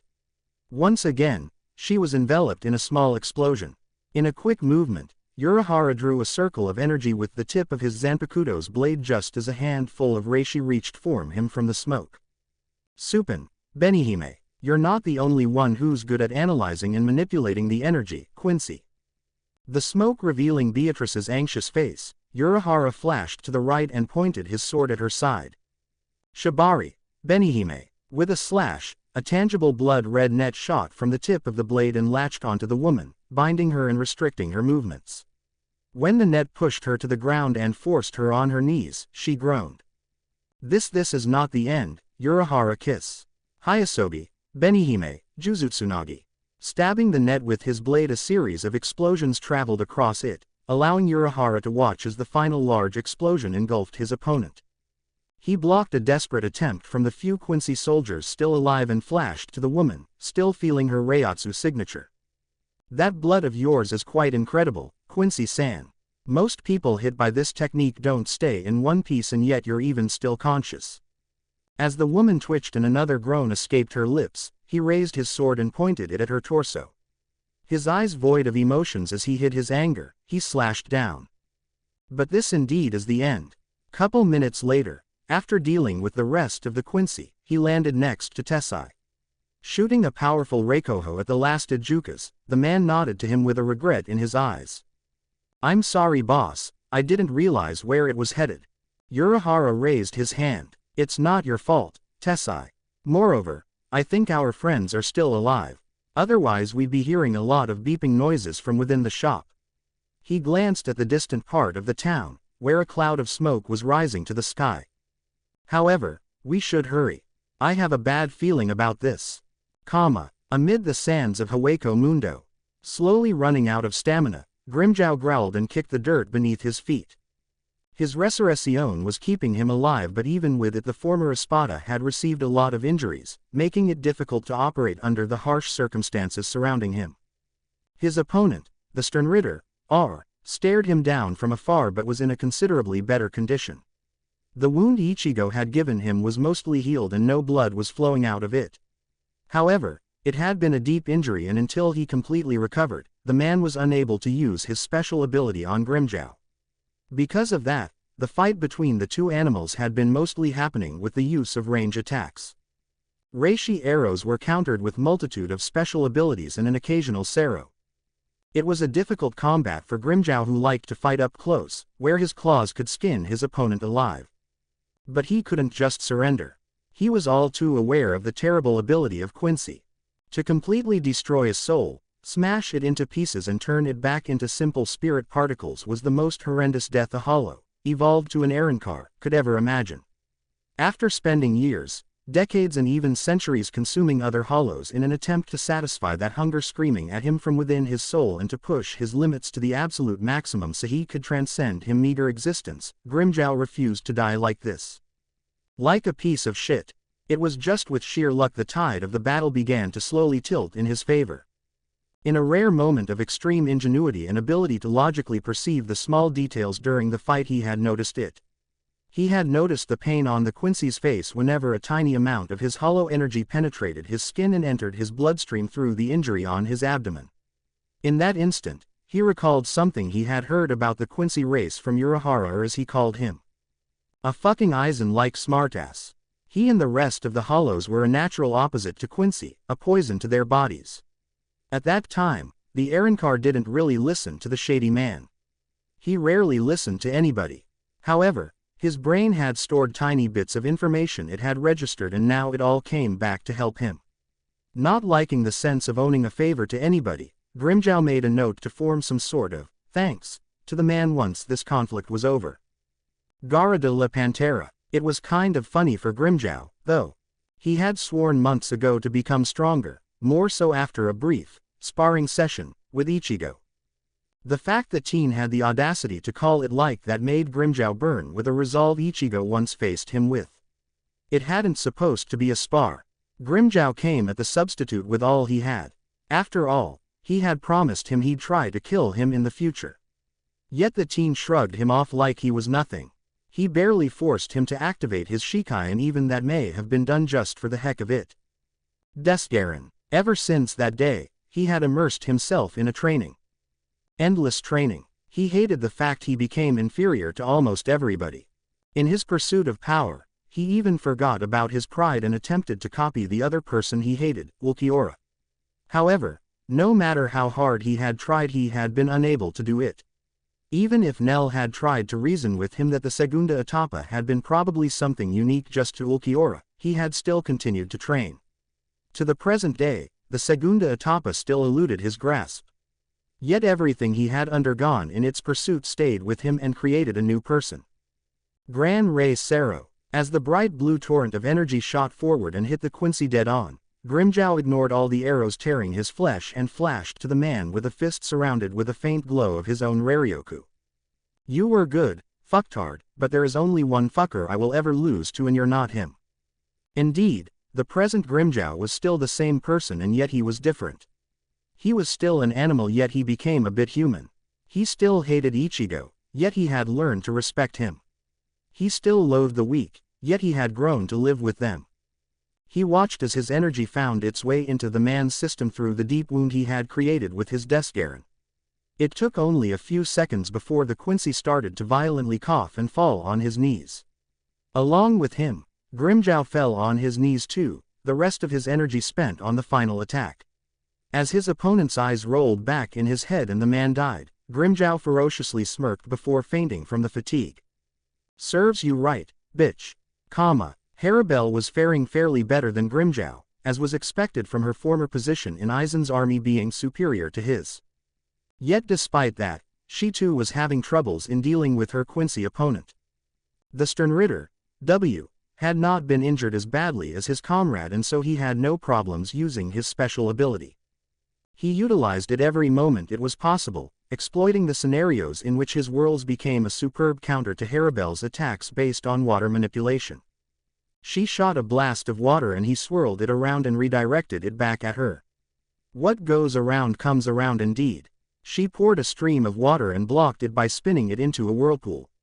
It was almost as if their abilities were created to counter each other, and it reminded Haribel her fight with a certain white-haired captain of the Gote 13 so many months ago. Sending multiple strikes in a rapid succession from all sides, she glanced at the teen fighting in a distance and her lips twisted into a small smile. In the past, she used to fight to protect her Tres Bestias. She was willing to die for them as they had become something she couldn't imagine to lose, which was rare among the Hollow race. Now, the number of other people she was willing to sacrifice herself for had increased. Ignoring the roars from the other distant fight, she followed her series of attacks with another, successfully creating a shallow cut on the Quincy's arm. Yes, she considered Grimmjow to be one of those people too, even though she would never say it out loud. It was not because she liked his presence or him in general. She had other reasons. However, the person she would be willing to die for the most was the orange-haired teen. She didn't love him. While she was an odd kind of hollow, capable of creating unbreakable bonds of friendship, her missing heart was unable to produce an emotion called love. She only enjoyed his presence. She felt calm, at ease with him around. She effectively cut through the Quincy's skin again, this time more deeply.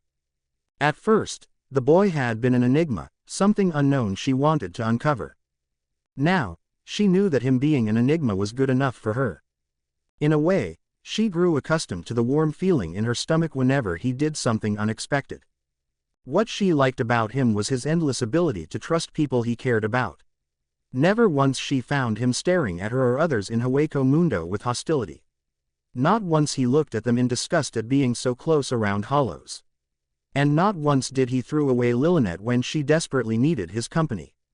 After she found out about the circumstances around his mother's death, his actions become even more precious to her. A sudden energy blast coming from Ichigo's direction hit the Quincy in front of her in his back, propelling him forward. She smiled more. This was exactly the kind of unexpected action she liked. In Ichigo, she found something akin to a soulmate, but not in a romantic way. He too was a person willing to sacrifice himself for his precious people. And the number of people he considered precious was a whole lot larger than hers. Despite that, he never faltered. There had been some setbacks in his road to become a protector, but he never backed down. No matter what, the burning resolve in his eyes couldn't be extinguished. It was all this that had created a different emotion within her during those past few months. Frustration, or more like regret. It showed itself only once, but it affected Haribel deeply. In a rare moment of vulnerability, the hollow hole in her womb ached as if trying to resonate with the missing heart, and she needed a hug from her Tres Bestias that night. She regretted being a hollow unable to feel. She regretted being a hollow that could not love. She regretted not being a human that could fall in love with Ichigo and a human Ichigo could fall in love with. The morning after, she vowed never to feel that emotion again. No, she didn't need it. Ichigo didn't need it. A grimace forced its way on her face when an arrow pierced her thigh. So she got over it, and the experience only made her stronger. She was a hollow for a reason. She couldn't dwell on something unreasonable. Her purpose in this lifetime was not to be a lover. Ignoring the pain, she shot forward and used the knowledge she had received from Urahara in the same way as Grimmjow. She would become a companion to her precious people. To people she had bonds with. To people she couldn't imagine living without. To Ichigo. The Quincy fell on his knees, blood pouring from his mouth as he cursed before she mercilessly cut his head off. Never threaten my people again. This is weird, Ichigo thought as he tightly gripped the hilt of his Zanpakuto and watched the Quincy walk towards him. Here I am, pitted against the very person responsible for my mum's death, for Yuryu's mum's death, and for much more, yet I feel eerily calm. Weird. He raised his sword and prepared himself for a fight. The Quincy in front of him, the Emperor himself, raised one eyebrow. Immediately preparing himself for a battle. I see, Kurosaki Ichigo. You will not allow me to say anything. Ichigo's mouth twitched. There is no need for words, Ivach. You know who I am and I know who you are. Spare me your little backstory of suffering as nothing could justify your actions. He retorted with narrowed eyes. Ivach narrowed his eyes too, before raising his right hand. Indeed, the next instant, Ichigo was busy dodging a volley of large glowing arrows made of spirit particles. He didn't really need to do it though, as his senses were telling him the power behind the projectiles was not enough to pierce his hierro and blood-induced skin. Which is quite weird, actually. He thought and slithered around the arrow, slashing the air and sending a wordless Getsuga forward while doing so. Even more surprisingly, his attack collided with the man, creating a small explosion that sent the sand flying in every direction. Ichigo had expected the Emperor, the progenitor of all Quincy, to be a figure in a possession of power easily above most of the people he had met so far. At least more powerful than Aizen was. Moreover, the ancient himself talked about his son like he was more powerful than he was. He intercepted the incoming arrow with the blunt side of his sword and frowned. He certainly hadn't expected a Quincy whose attacks were only slightly more powerful than those of the other two Quincy from the enemy's army he had met so far, the two Stern Ritters. And he certainly hadn't expected him to emerge from his wordless Getsuga with slight injuries. No, something was wrong and he could feel it. He had met the Soul King and the very presence of that being was overwhelming. The man he stared at was constantly releasing waves of amazing spiritual pressure, but it was lacking something. It lacked superiority. He fired another Getsuga from his blade. This time, the man evaded it and let the energy strike sail through the air until it hit his comrade, the one fighting Harabel, in his back. But his lack of concern about his comrades without a doubt feels like somebody in his position. He ducked under a second barrage of reishi projectiles. While they didn't feel particularly powerful, the multiple attacks were fast. Deciding to try something out, Ichigo reached out with his left hand and pumped his Raryoku into it. When the web-like pattern appeared on the skin, he willingly put the palm of his hand against a flying arrow. He fought its momentum until it slowed down and, spinning around, he threw it back at its sender. Besides the smoke rising from his hand, he didn't feel any pain in it, which meant the attack was not able to penetrate his skin. He glanced up just as the man landed on the ground after previously dodging his own arrow and grimaced. "Who are you?" The man seemingly ignored the question and reached into his clothes. Taking out an ornamented sword, he pointed it at the teen and sneered. "I thought words were useless, Kurosaki Ichigo." "Fine, have it your way." They clashed. Expecting a powerful blow, the teen braced himself and strongly pushed forward. He quickly overpowered the man and forced him to back away. Momentarily caught off guard, Ichigo received an arrow to the abdomen, which broke upon the contact with his skin. He looked up and gazed upon Ivach with a slightly amused expression, despite the seriousness of the situation. The man's face twisted into a grimace. "Do not take Quincy lightly, Kurosaki Ichigo." Kirchen lied. Sankt Zwinger. Several towering columns of reishi, shaped like Quincy cross, surrounded the teen and wiped the smug expression from his face. Seeing the alertness in his eyes, Ivach regained his composure and sneered. "It's the end for you, Kurosaki Ichigo. Step into the light and the Lord will strike you dead where you are." You do realize when a villain takes out his ace this early in a fight it usually ends with his defeat, right? Ichigo retorted calmly and took a step forward. And nothing happened. Looking around, Ichigo raised one of his eyebrows before taking another step. What is this?" Ichigo tilted his head to the side. "You're losing it quite quickly. Was that really your best attack?" Ivach took a step backwards. "This cannot be. Sankt Zwinger was created especially to deal with the worst enemies of the Quincy, the Shinigami." Ichigo released a knowing sigh. "Yeah, that must be it. I'm sure you know it, but I'm not exactly a normal Shinigami. Or weren't you informed?" When the Quincy remained stationary with his eyes glued to the scene, Ichigo clenched his jaw. He played with the man long enough. It was time to get some answers. "I'll repeat my question. Who are you?" "You're not the real Ivach, I can feel it," he asked in a serious tone, finally gaining the man's attention. "I see. It seems my performance wasn't good enough to fool the likes of you, Kurosaki Ichigo.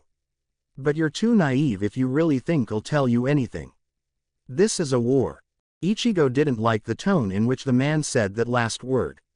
He flashed to him and pressed the blade against his neck. There is still time before the war begins. I'll stop you before you can." When he saw the man's evil grin, Ichigo cursed. "You." The Quincy laughed. "After everything you've been through, you really think we would play by the rules? This is a war, Kurosaki Ichigo, and in the war the one who strikes first, wins." Ichigo withdrew his sword. "That's right. Your friends are already fighting, dying. The Soul Society is under siege and there is nothing you can do about it." Clenching his fists, Ichigo shook his head. "You're wrong. I thought about this possibility, and do you know why I came here, despite knowing it?" When the man didn't respond, Ichigo grinned. "Because I believe in my friends. They will fight you and they will win. I have learned that I can't be everywhere at the same time, and I have to trust the others. They can take care of themselves," he stated confidently. His smile froze when he noticed the cold and cruel grimace on the man's lips. "You're talking about your friends in the Soul Society, but what about the ones in the human world?" The atmosphere rapidly changed. The smile on Ichigo's face completely vanished and was replaced with a stone-hard expression. His eyes became cold and his voice caused the hair on the man's neck to stand. "What did you do? Nothing is sacred in the Holy War." The Reiatsu exploded from the teen, undetectable by normal means, but its very presence began to erase the spirit particles around him. His hand, in which he was gripping the sword, shook. "What did you do? His Majesty will bring peace and—" The Quincy fell silent when a sword pierced his abdomen and stuck out from his back, the blood dripping from its tip. After he yanked it out, the teen barely contained himself while looking at the man's face. "If something happened to them, I swear I'll fucking exterminate all of you. By myself. Starting with the real Ivach." He watched as the man's appearance began to change into a young man with bald head and a third eye tattooed at the center of his forehead. Before he died from the gaping hole Ichigo's sword left in his body, the man deliriously chuckled. Lloyd, Sternritter, why, the yourself, is returning to you, your Majesty." Not wasting another minute, Ichigo hastily turned around and flashed away, to clean the rest of the invading party. A few minutes later he stood next to the entrance to Las Noches with Harabel panting next to him and Grimjow lying on the ground, unconscious. "Harabel, I trust you to take care of things here. I need to." He was interrupted when a small mobile device in his pocket rang. "Urahara-san, what's going on?" "I heard." From the other side of the connection, Urahara spoke to him in a serious and urgent tone. "Kurosaki-san, I need you to return to Karakura town as quickly as possible." Hearing the distressed tone, Ichigo felt adrenaline entering his bloodstream. What happened? For a few seconds, everything was quiet. "It's your friends, Kurosaki-san. They are in a serious condition." "What?" His eyes wide open, Ichigo stared at the ground, a sense of dread building up in his stomach. "There's more. Ishida-san is getting violent and yelled something about his father sacrificing himself for him. He intends to go into the hell for him. Kurosaki-san, hurry."